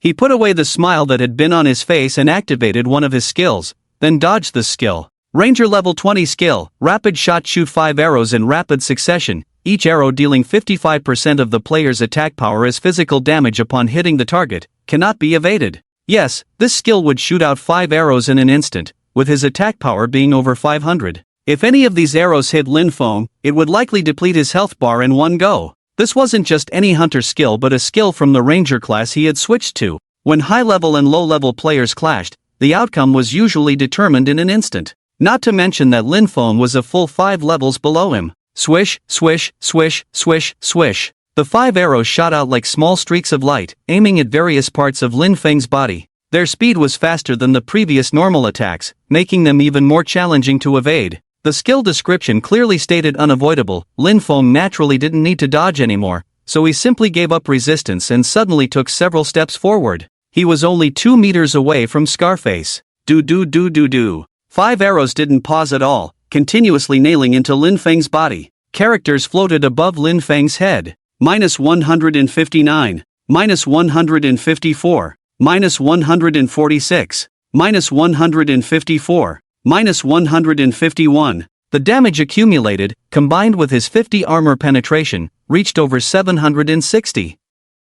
Scarface was taken aback. Something seemed off. Why was the damage so low? Could it be that his armor was also high? When Scarface looked at the health bar above Lin Feng's head, he couldn't help but be stunned. Lin Feng's health bar had only dropped by about 1/5. What is this? He was somewhat puzzled. Why did a support 5 levels lower than him have such high health? He still had 50 armor penetration. Hey! Scarface was a bit slow to react, just about to say something when he suddenly realized that Lin Feng was almost within arm's reach. Oh no! Scarface was startled, quickly raising his bow and arrow, preparing to continue using skills. The Ranger's level 25 skill, Shadow Flying Knife. However, Lin Feng didn't give Scarface the chance to use skills. He raised his fist, simultaneously stepping back with his right foot, his shoulder moving with his waist, and fiercely threw a punch. In the realm of the hunting god, any profession could fight with their weapons or even discard them and fight monsters barehanded. However, without the attack power of equipment or the bonuses of spells, fists could only deal basic damage, and hardly anyone would make such a move, especially a healer. Scarface stared blankly as the seemingly soft fist struck his abdomen. Thud! The force seemed considerable, causing Scarface to feel his body continuously retreating, step by step. He retreated 7 or 8 steps before stopping. Although he couldn't feel pain, what was this force? Why was he retreating so many steps? Could it be? He suddenly looked up at his health bar. Not looking was fine, but once he did, his face turned ashen. His 3850 health points were now only 2450. Scarface couldn't believe it, reaching up to touch his head as if to confirm if his health bar was malfunctioning. But the next moment, his pupils widened in shock as the masked support once again approached, bending down and delivering a solid uppercut. Thud! This time, he finally saw the red text floating above his head. -1402. And his health was down to only 1000 points. His body was forcefully thrown into the air by this power. Although he couldn't feel pain, he felt as if his chin was struck by a siege hammer from below, his body leaving the ground by 3 meters before crashing down. -130. Yes, after falling to the ground, he even suffered additional damage from the environment. Scarface was completely dumbfounded this time. So much so that when Lin Feng walked over slowly, he forgot to run. But just then, Scarface suddenly heard a low growl coming from outside the arena. Run! The voice was faint. The arena had excellent soundproofing, making communication between inside and outside almost impossible. But being cornered by Lin Feng, Scarface was right by the brooding man who had been watching. The brooding man was tapping the light screen, seemingly saying something to himself. You're a hunter, fight and run. Though the voice was low, Scarface heard it clearly. Yes. Although he didn't know what this milk dad was all about, he was a hunter himself. The skill he just used had obviously caused considerable damage. As long as he could kite, he could still win. With this in mind, he quickly got up and then ran as fast as he could. At the same time, he also activated another level 20 skill of the Ranger class. Swift Walk. Increase self-movement speed by 150% and attack speed by 50% within 30 seconds. His speed increased at this moment. He was ready to run to a safe distance and then deal with that milk dad properly with his bow and arrows. He had been careless just now. But not anymore. He was going to maximize the damage output of the hunter profession. After a moment, he found a corner that was very suitable in distance from Lin Feng, then turned sharply, pulled his bow and set an arrow. But at this moment, Scarface froze again. Because Lin Feng also had a bow in his hand, aiming at him. Ha! Scarface blinked, obviously not understanding the situation. What does this mean? Before he could finish his sentence, an arrow shot from the opposite direction, right into his chest. Then, a red critical hit number popped up above his head. -3150. Scarface was completely stunned. If he wasn't mistaken, That last attack seemed to be a critical hit? But the problem wasn't that, even if it was a critical hit. How could he lose over 3,000 health? He only had less than 4,000 total health. Just one arrow, combined with the 2 punches Lin Feng had just thrown, Scarface's vision instantly blurred. He felt his body light and airy. After a moment of dizziness, the surroundings completely changed. The darkness was no longer everywhere, the milk dad he dueled with, the guild members watching around. All these people were gone. In their place, there was a grand altar hall that he found somewhat familiar. Damn! Is this the respawn point? Beams of light flickered around, the light dissipated, and resurrected players like Scarface appeared from various places. Because he was defeated in the main city's arena, this death wouldn't consume a resurrection coin, but even so, his resurrection was still at this altar. Just like other players using resurrection coins. As time passed, Scarface's expression changed constantly. He felt that no matter how much time he spent, he couldn't understand how he lost. 2 punches, plus 1 arrow. And then he opened his eyes, finding himself in this place again. Damn, this is just too much. Just as he was puzzled, a message popped up in his line of sight. Someone sent a private message. Worldly reality, how are you doing? Scarface scratched his head and replied helplessly. Boundless sea and sky, I'm still confused for now, bro, let me calm down first.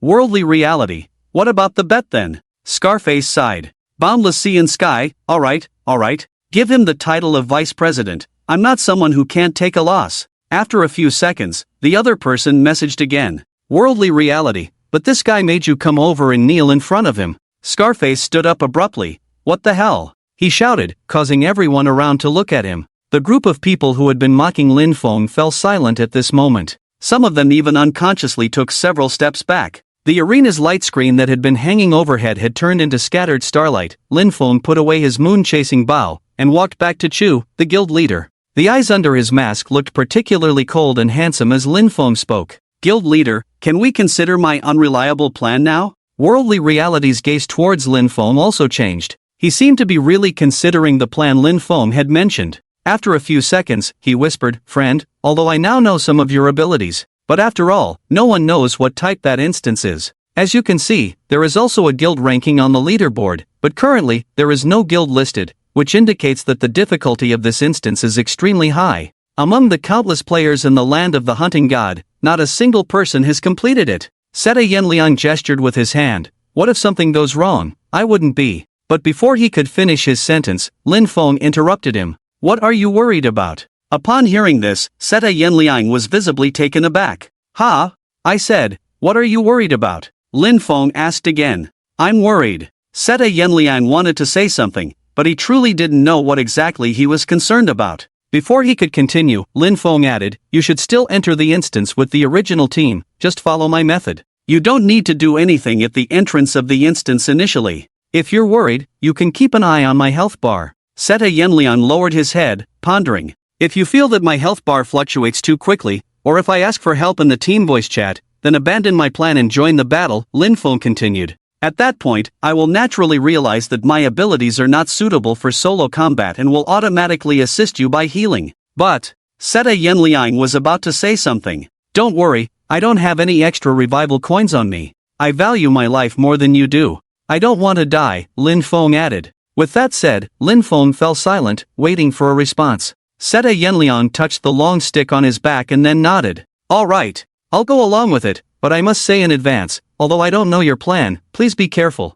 Don't die inside the instance. To prevent any unnecessary incidents, I will arrange a perfect team composition. There will only be you as the healer in the team. If you die in there, we'll be in trouble. Lin Feng shrugged, it's okay, you can use the town portal stone to exit the instance at any time. This type of instance won't restrict your return. And, rest assured, I won't die. After a brief conversation, Seta Yenliang finally reached an unconventional agreement with Lin Feng. Although many people still had doubts in their hearts, after all, no one had entered a difficult level instance before, and no one knew what was inside this instance. In this unknown situation, the team's healer had to choose to solo the instance alone. The more they thought about it, the more unreliable it seemed. However, it seemed like the decision had already been made, and they couldn't say anything about it. All they could do was pray for a smooth instance run tomorrow. Seta Yenliang quickly arranged some work and then dismissed the people present. Everyone, disperse now. Gather here early tomorrow morning. He waved to the people around him. Oh, and tell Oldly not to come over. We'll talk about the bet tomorrow. The people here also began to disperse gradually. Lin Feng also prepared to leave with Feng Chen and Ziji. It was getting late, and the three of them had almost finished all the stamina potions in their backpacks. Their condition was not good, so it was very necessary to get a good night's sleep. And Lin Feng also needed to buy some more rusty iron swords. A whole day of instances had consumed all the durability of the iron swords in his backpack. However, just as Lin Feng was about to leave, Seta Yenliang called out to him. "Friend, what should I call you?" Lin Feng stopped and turned to look at him. With a worldly perspective, Lin Feng also raised his head to try to see the top of his own head. Due to the mask, his name appeared blurry, only a red character could be seen. Lin Feng did not choose to remove the mask. He didn't want to attract too much attention. If he took off the mask, his name would probably skyrocket to the top of the leaderboard instantly. "My surname is Lin," Lin Feng replied. The man paused for a moment, then no longer inquired, nodding and smiling. "Brother Lin, may I ask, how did you?" He gestured towards Lin Feng's body, the implication clear. As a level 27 dad, cleanly defeating a level 32 hunter was something no one would believe. Lin Feng calmly responded, "Sorry, I can't talk about this matter. Do you have any other questions?" The man awkwardly scratched his head. "Well, can I ask why you chose to solo a dungeon?" Upon hearing this, Lin Feng hesitated for a moment before slowly speaking. "To be honest with you, I don't want anyone to steal monsters from me in tomorrow's dungeon." The next morning, the people who gathered here last night were once again all present. Many of them were still sleepy, some even yawning continuously. "Good morning, everyone." Scarface was the last to arrive, stretching lazily as he walked. However, when he opened his eyes and saw so many people in front of him, he quickly snapped out of his daze. "Wow, everyone is here so early?" In front of them, led by Worldly and Lin Feng, everyone was already standing in front of an NPC, their team formed and waiting for him to join. Sorry, overslept." Scarface quickly requested to join the team, only then noticing that besides himself, Gloomy Guy, Lin Feng, and Leader Chu, there was another unfamiliar face. Turning to look, he saw the level 28 warrior, Feng Chen, raising an eyebrow at him. "You?" Scarface rubbed his eyes in confusion. "How come you're here too?" Feng Chen shrugged. "What? Can't I be here? What's a level 28 warrior doing here causing trouble?" Scarface frowned. "Isn't it suicide to enter a difficult dungeon before reaching level 30? But Feng Chen didn't mind at all, crossing his arms. "You don't need to worry about that. The vice leader personally invited me in. Can you do anything about it?" Scarface was stunned. "When did I invite you?" But as he spoke, he suddenly remembered something. That's right, he was no longer the vice leader. Scarface's face turned pale, he fell silent, not saying a word. "What's wrong?"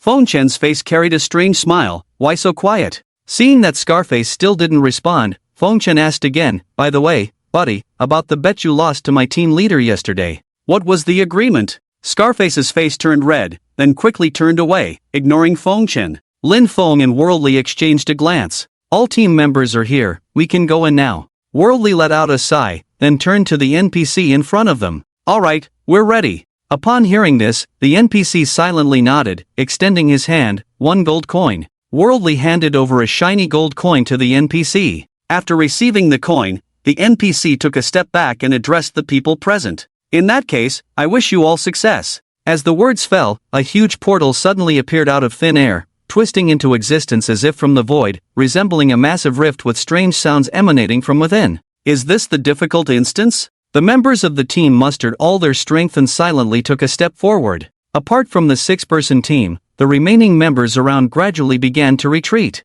Strong winds seemed to have surrounded them, causing their clothes and hair to flutter wildly. It was the first time they had seen such commotion outside a portal. Ji stood at a distance, constantly looking around. She wanted to say words of encouragement, but each time she tried, the words failed to come out. Until finally, as the 6 individuals completely entered the portal, she remained silent. A dizzying sensation swept over them. Each person felt a strange touch on their skin at that moment. They opened their eyes and found themselves surrounded by darkness. "Damn!" Scarface muttered, "Why is it so dark?" Moments later, a fireball suddenly appeared in the hands of the gloomy man. And as the light illuminated the scene, flames began to flicker one by one from the braziers on the walls, resembling startled cats swaying back and forth. This sudden movement startled everyone. With more and more light from the flames, the surroundings finally came into view. It was a dark underground structure resembling a maze, with strange walls and hidden doors everywhere. Placing a hand on these walls sent a chill through their bodies, making their palms icy cold.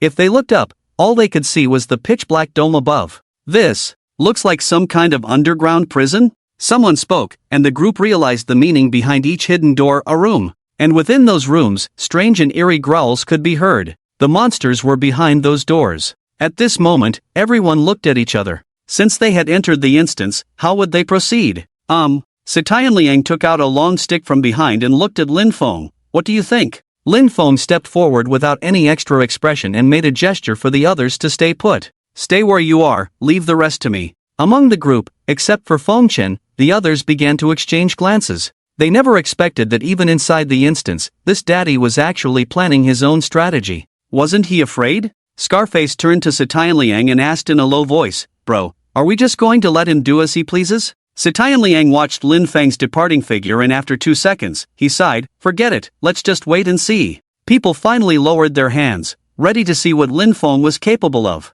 The eerie silence around them was terrifying. Lin Feng walked for some time, and by now, he couldn't even see the other 5 anymore. It was at this moment that he found himself standing in what seemed like a corridor. Ahead was an extremely long passage with iron doors on either side. Roughly counting, there were at least a dozen doors on each side. Standing at the end of the corridor, Lin Feng could clearly hear the monster's low growls. Nostalgic. Lin Feng suddenly chuckled. Since his second entry into the realm of the hunting god, except for the spider cave and the beginner's village at the beginning, the monsters he encountered and the instances he entered were mostly different from the previous life, given the different landing points. But now, Lin Feng could be 100% sure that this instance before him, he had cleared it in his previous life. If I remember correctly, in this instance, there is a room where the monster Bizarre Demon is locked up. It is this very monster that compels Lin Feng to participate in the raid of this instance no matter what. This kind of monster, given enough time, can summon countless little bizarre demons. Lin Feng muttered softly, "Shield Mountain,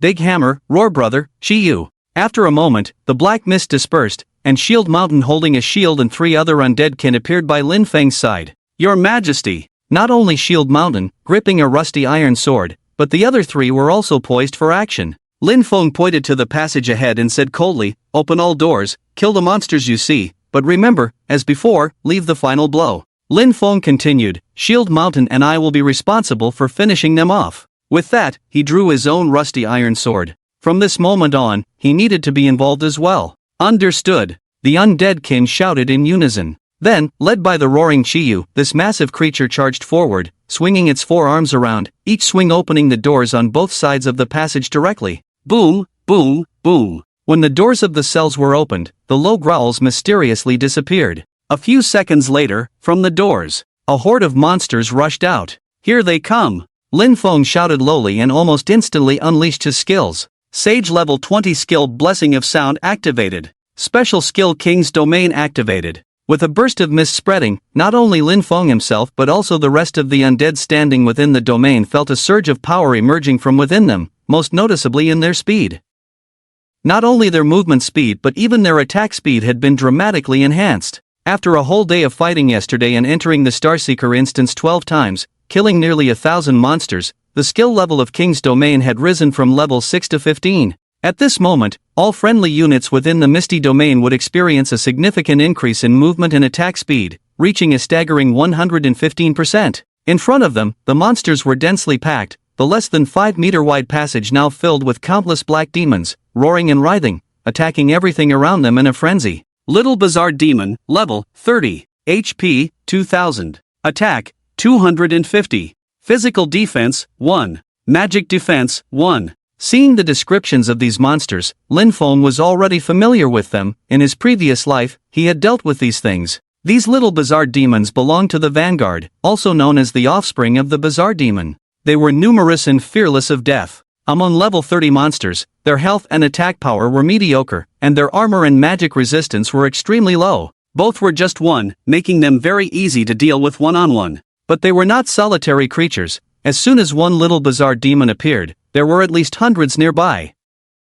"I've been craving this." A rusty iron sword appeared in Lin Feng's hand instantly. This was why he needed to enter this instance. Bizarre demons were not commonly seen, but coincidentally, in the guild establishing mission instance, they could be encountered. At this moment, Lin Feng turned his head and exchanged a glance with Shield Mountain by his side. Shield Mountain understood, and his shield storm wall flashed. Then he activated his defensive skill and plunged into the tide of monsters. Meanwhile, Lin Feng followed suit, continuously swinging his iron sword. After Lin Feng also charged into the monster tide, Yellow Big Hammer and Roar Brother completely joined the battle. As more and more little monster demons surged out of the prison cell, the damage they could cause was enough to make everyone gasp. However, just as they were about to attack Lin Feng and the others, Shield Mountain, who stood at the forefront, suddenly roared, "Hit me!" After that command, the small monsters would abruptly change direction and claw at Shield Mountain with their sharp claws. -1, -1, -1. With Lin Feng's level increasing, Shield Mountain's defense at this moment became even more exaggerated. Unlike Huang Dachui and the others, Shield Mountain could not only inherit 50% of Lin Feng's attributes at any time but also had his own growth attributes. At this moment, Shield Mountain's physical defense reached a high of 510 points. The monster's attacks could only cause 250 points of damage, and if it weren't for the rules in the God of Hunting Land, he wouldn't even shed a drop of blood. In the King's domain, everyone's life recovery speed was directly increased by 115%, making these damages as insignificant as mosquitoes and flies, more annoying than harmful. With this sudden surge, Huang Dachui, Roaring Brother, and Chiyu felt like fish in water, completely letting loose and wielding their weapons in a frenzy amidst the monster tide. As for Lin Feng, his task was much simpler. At this moment, he held the rusty iron sword in his hand, raising and lowering it with each strike. With Huang Dachui and the others covering for him, regardless of whether Lin Feng landed a critical hit or not, he would cleanly and efficiently kill a monster with each strike, advancing step by step, his attack speed getting faster and faster, as if strolling in his own backyard. Attack +1, attack +1, attack +1. At the entrance of the instance dungeon, Feng Chen, after sheathing his broadsword, squatted on the ground in boredom, picking up a stone shaped like a pigeon egg and examining it carefully. His actions seemed completely detached from the situation, leaving everyone around him utterly bewildered. What was wrong with this guy? Wasn't he supposed to be friends with that tank? Why did they all seem so incomprehensible one by one? Hey, Scarface leaned in slowly. What are you doing, buddy? Feng Chen glanced up at him slightly. Me? I'm waiting to allocate points. Allocate points? Scarface raised his head and exchanged glances with the others, then hesitated before asking, allocate. What points? Feng Chen blew on the stone in his hand, wiped it on his clothes, and then contentedly tucked it away. After doing this, he shrugged. Of course, I'm preparing to allocate points for equipment. Although all equipment above pink quality belongs to my brother Lin, the rest of the equipment and items we can allocate points for. Later, we can distribute them. If there's something suitable for me, keep it for me. Feng Chen's tone was unusually calm as he spoke, showing no signs of feigned composure. Scarface was completely speechless, feeling a bit irritated now. The instance had officially begun, but something felt off. As for what exactly felt off, Scarface couldn't quite put his finger on it. It wasn't until the end that he sighed at the world's coldness and said, Chu, I feel like we should go check on him. We only have one healer. But before he could finish his sentence, not even Chu had a chance to reply. A floating character appeared above everyone present. Upon seeing this line of text, Feng Chen's eyes lit up, and he smiled. It's starting. It's starting. Everyone, get ready to allocate points. That line of text was called Experience Points plus 200. People looked at each other. If such a prompt appeared, it meant the healer had already taken action? But before they could react, the prompts came in waves, one after another. Experience Points plus 201 Experience Points plus 200 Experience Points plus 202 Experience Points plus 198 Experience Points. At this moment, everyone was stunned. The speed of the Experience Points prompts was too fast for them to catch up. They could only see these things floating above their heads continuously.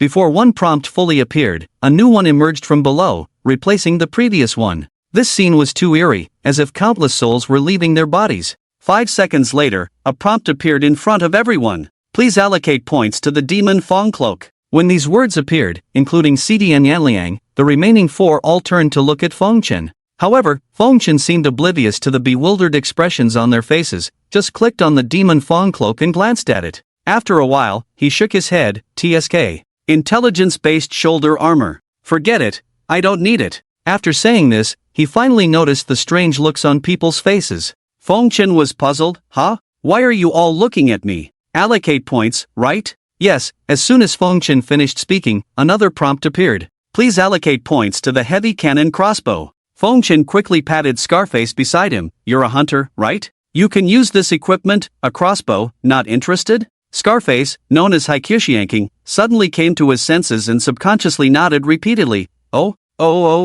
He dazedly allocated his points. The dice rolled in his line of sight, finally showing a 5. After finishing, Fengchen turned to the others. If you don't need this equipment, you can cancel the allocation. Fengchen seemed like a seasoned gamer teaching newcomers how to play. But little did he know that everyone present had higher levels than him and no less knowledge of the hunting grounds. They were just completely baffled. Yanliang glanced back at the passage where Lin Feng had disappeared, then shifted his feet. However, as he took a few steps out, he heard Fengchen's low voice. Guild leader, I suggest you don't go there. Yanliang turned around, meeting Fengchen's eyes. Fengchen shook his head at him, as if really explaining something. Guild leader, I don't know if you've played similar games in the real world before, but there's an unwritten rule in gaming: when the big shots bring up something, it's best not to do anything unnecessary. Yanliang's stepping foot really paused. Then he retracted it, standing silently in place, lost in thought. Roaring Brother leaped into the tide of monsters, howling to the sky. Roar! His unique skill, Angry Roar, was activated, and the sound wave swept through, causing the surrounding little monsters to stagger, clutching their heads and spinning in place. Just then, Yellow Big Hammer, shouting 80, in his mouth, spun his hammers 360 degrees in his hands, the hammers resembling a whirlwind, leaving a trail of damage numbers wherever they landed. The coordination of the undead was seamless. Shield Mountain took on the damage, and the remaining 3 focused on depleting the monster's health as much as possible. The rest was left to Lin Feng and Shield Mountain, as they slashed one after another, and the little monsters fell one by one. Swish! Another slash, and the little monster's body slumped to the ground. Lin Feng continued to slash while keeping an eye on his attack power. 1501, 1502, 1503. With his luck value rising, the critical hit rate had increased significantly compared to the beginning. 15 minutes passed, and his attack power had reached 1550 points. During this time, Lin Feng had even reached level 28, with less than 1/5 of the experience points needed to reach level 29. As the last small demon finally fell, the battlefield was already a river of blood. Lin Feng waved his wrist, having depleted the durability of 5 rusty iron swords. After all, being level 1 white equipment, it was too difficult to use them to kill level 30 monsters. If only I could get a diamond, Lin Feng muttered as he looked at the rusty iron sword in his hand. The so-called diamond was a gem similar to a ruby, which could be embedded in weapons and armor. This gem had a special effect. Once embedded, it would change the durability of the equipment. Inferior diamonds could reduce equipment durability wear by 30%. Normal diamonds could reduce wear by 50%. Perfect diamonds by 70%. Flawless diamonds by 80%. And the highest grade radiant diamond would directly reset the wear of the equipment. Yes, as long as the highest grade diamond was embedded, the equipment would never wear out. However, these gem-like items were already extremely rare, and diamonds, in particular, were one of the most rare gems. Thinking about these now seemed somewhat unrealistic. Lin Feng raised his head and looked towards the end of the passage. It was pitch black there, but even so, Lin Feng could still see a huge iron door. Shield Mountain walked up to Lin Feng and said, "Your Majesty, do you want to open that door?" After saying this, Shield Mountain could clearly feel Lin Feng's aura changing. He slightly put away the rusty iron sword in his hand and took out the crescent moon bow. Chi Yu. Lin Feng drew the bow and aimed at the iron door in front of him. Chi Yu took a step forward, his huge body like a fierce beast, and responded in a deep voice, "Chi Yu is here." Lin Feng whispered, "Open the door." Without hesitation, Chi Yu took 3 steps, stepping over the bodies that were gradually disappearing on the ground, and then placed his hand on the iron door. With a strong pull, the huge iron door instantly shattered. "Make way!" Lin Feng shouted. Chi Yu understood and instantly dodged to the side. At the same time, a huge figure broke through the darkness of the cell. Roar! Its roar was more domineering than the angry howls of the Roaring Brother, the sound waves sweeping out, shaking eardrums and causing ordinary players nearby to feel their livers and gallbladders rupture. It was at this moment that this monster, which looked like a combination of a black bear and a hunting dog, suddenly froze in place, because a simple arrow was nailed to its forehead. Dang! Minus 3,230. A critical hit with 1 arrow, causing this end of dungeon boss to not even fully appear before entering the second phase directly. And at this moment, Lin Feng pulled out the rusty iron sword again. He was waiting for the second phase of the strange demon. After entering the second phase, the boss strange demon would continue to summon small strange demons to fight for it. Although the number wouldn't be as exaggerated as before, given enough time, it would probably be enough to satisfy Lin Feng. Shield Mountain, how's the durability on your equipment? Lin Feng asked as he handed over a rusty iron sword. Shield Mountain respectfully took the sword and replied softly, Your Majesty, the durability of the shield in Shield Mountain's hand has reached its limit, but the armor should still have half its durability. Lin Feng nodded, understood. As he spoke, the boss had already activated a certain passive skill,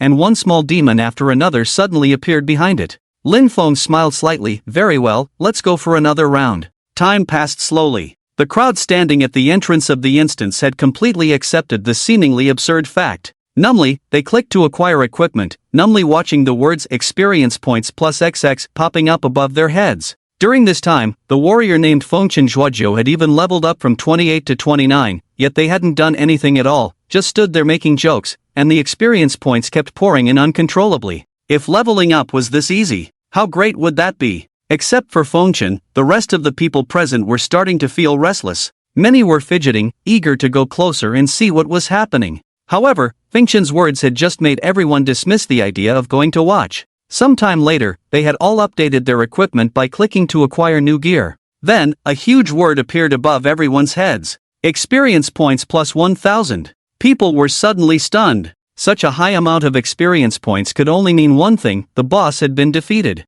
People looked at each other, and in the next moment, Fengchen made the first move. His level had officially reached 30 at that moment, but he didn't have time to think much. He quickly rushed towards the depths of the instance. The others exchanged glances and then followed suit, understanding without a word. After a while, they stopped in their tracks. Their pupils dilated as they saw before them a long, enclosed passage with various types of prison doors, followed by countless monster corpses. The bodies of these little monster demons had not yet been cleared by the system and were still lying around in disarray, resembling eerie black mountains. As they looked up, they saw a huge monster lying dead in a corner, surrounded by scenes of destruction. Its head, resembling that of a canine or a bear, was slightly lowered, with a line of text above it. Boss, strange demon, deceased. Level, 35. Health points, 0/9000. Attack power, 520. Magic attack, 350. Physical defense, 300. Magic defense, 200. People didn't need to look at anything else.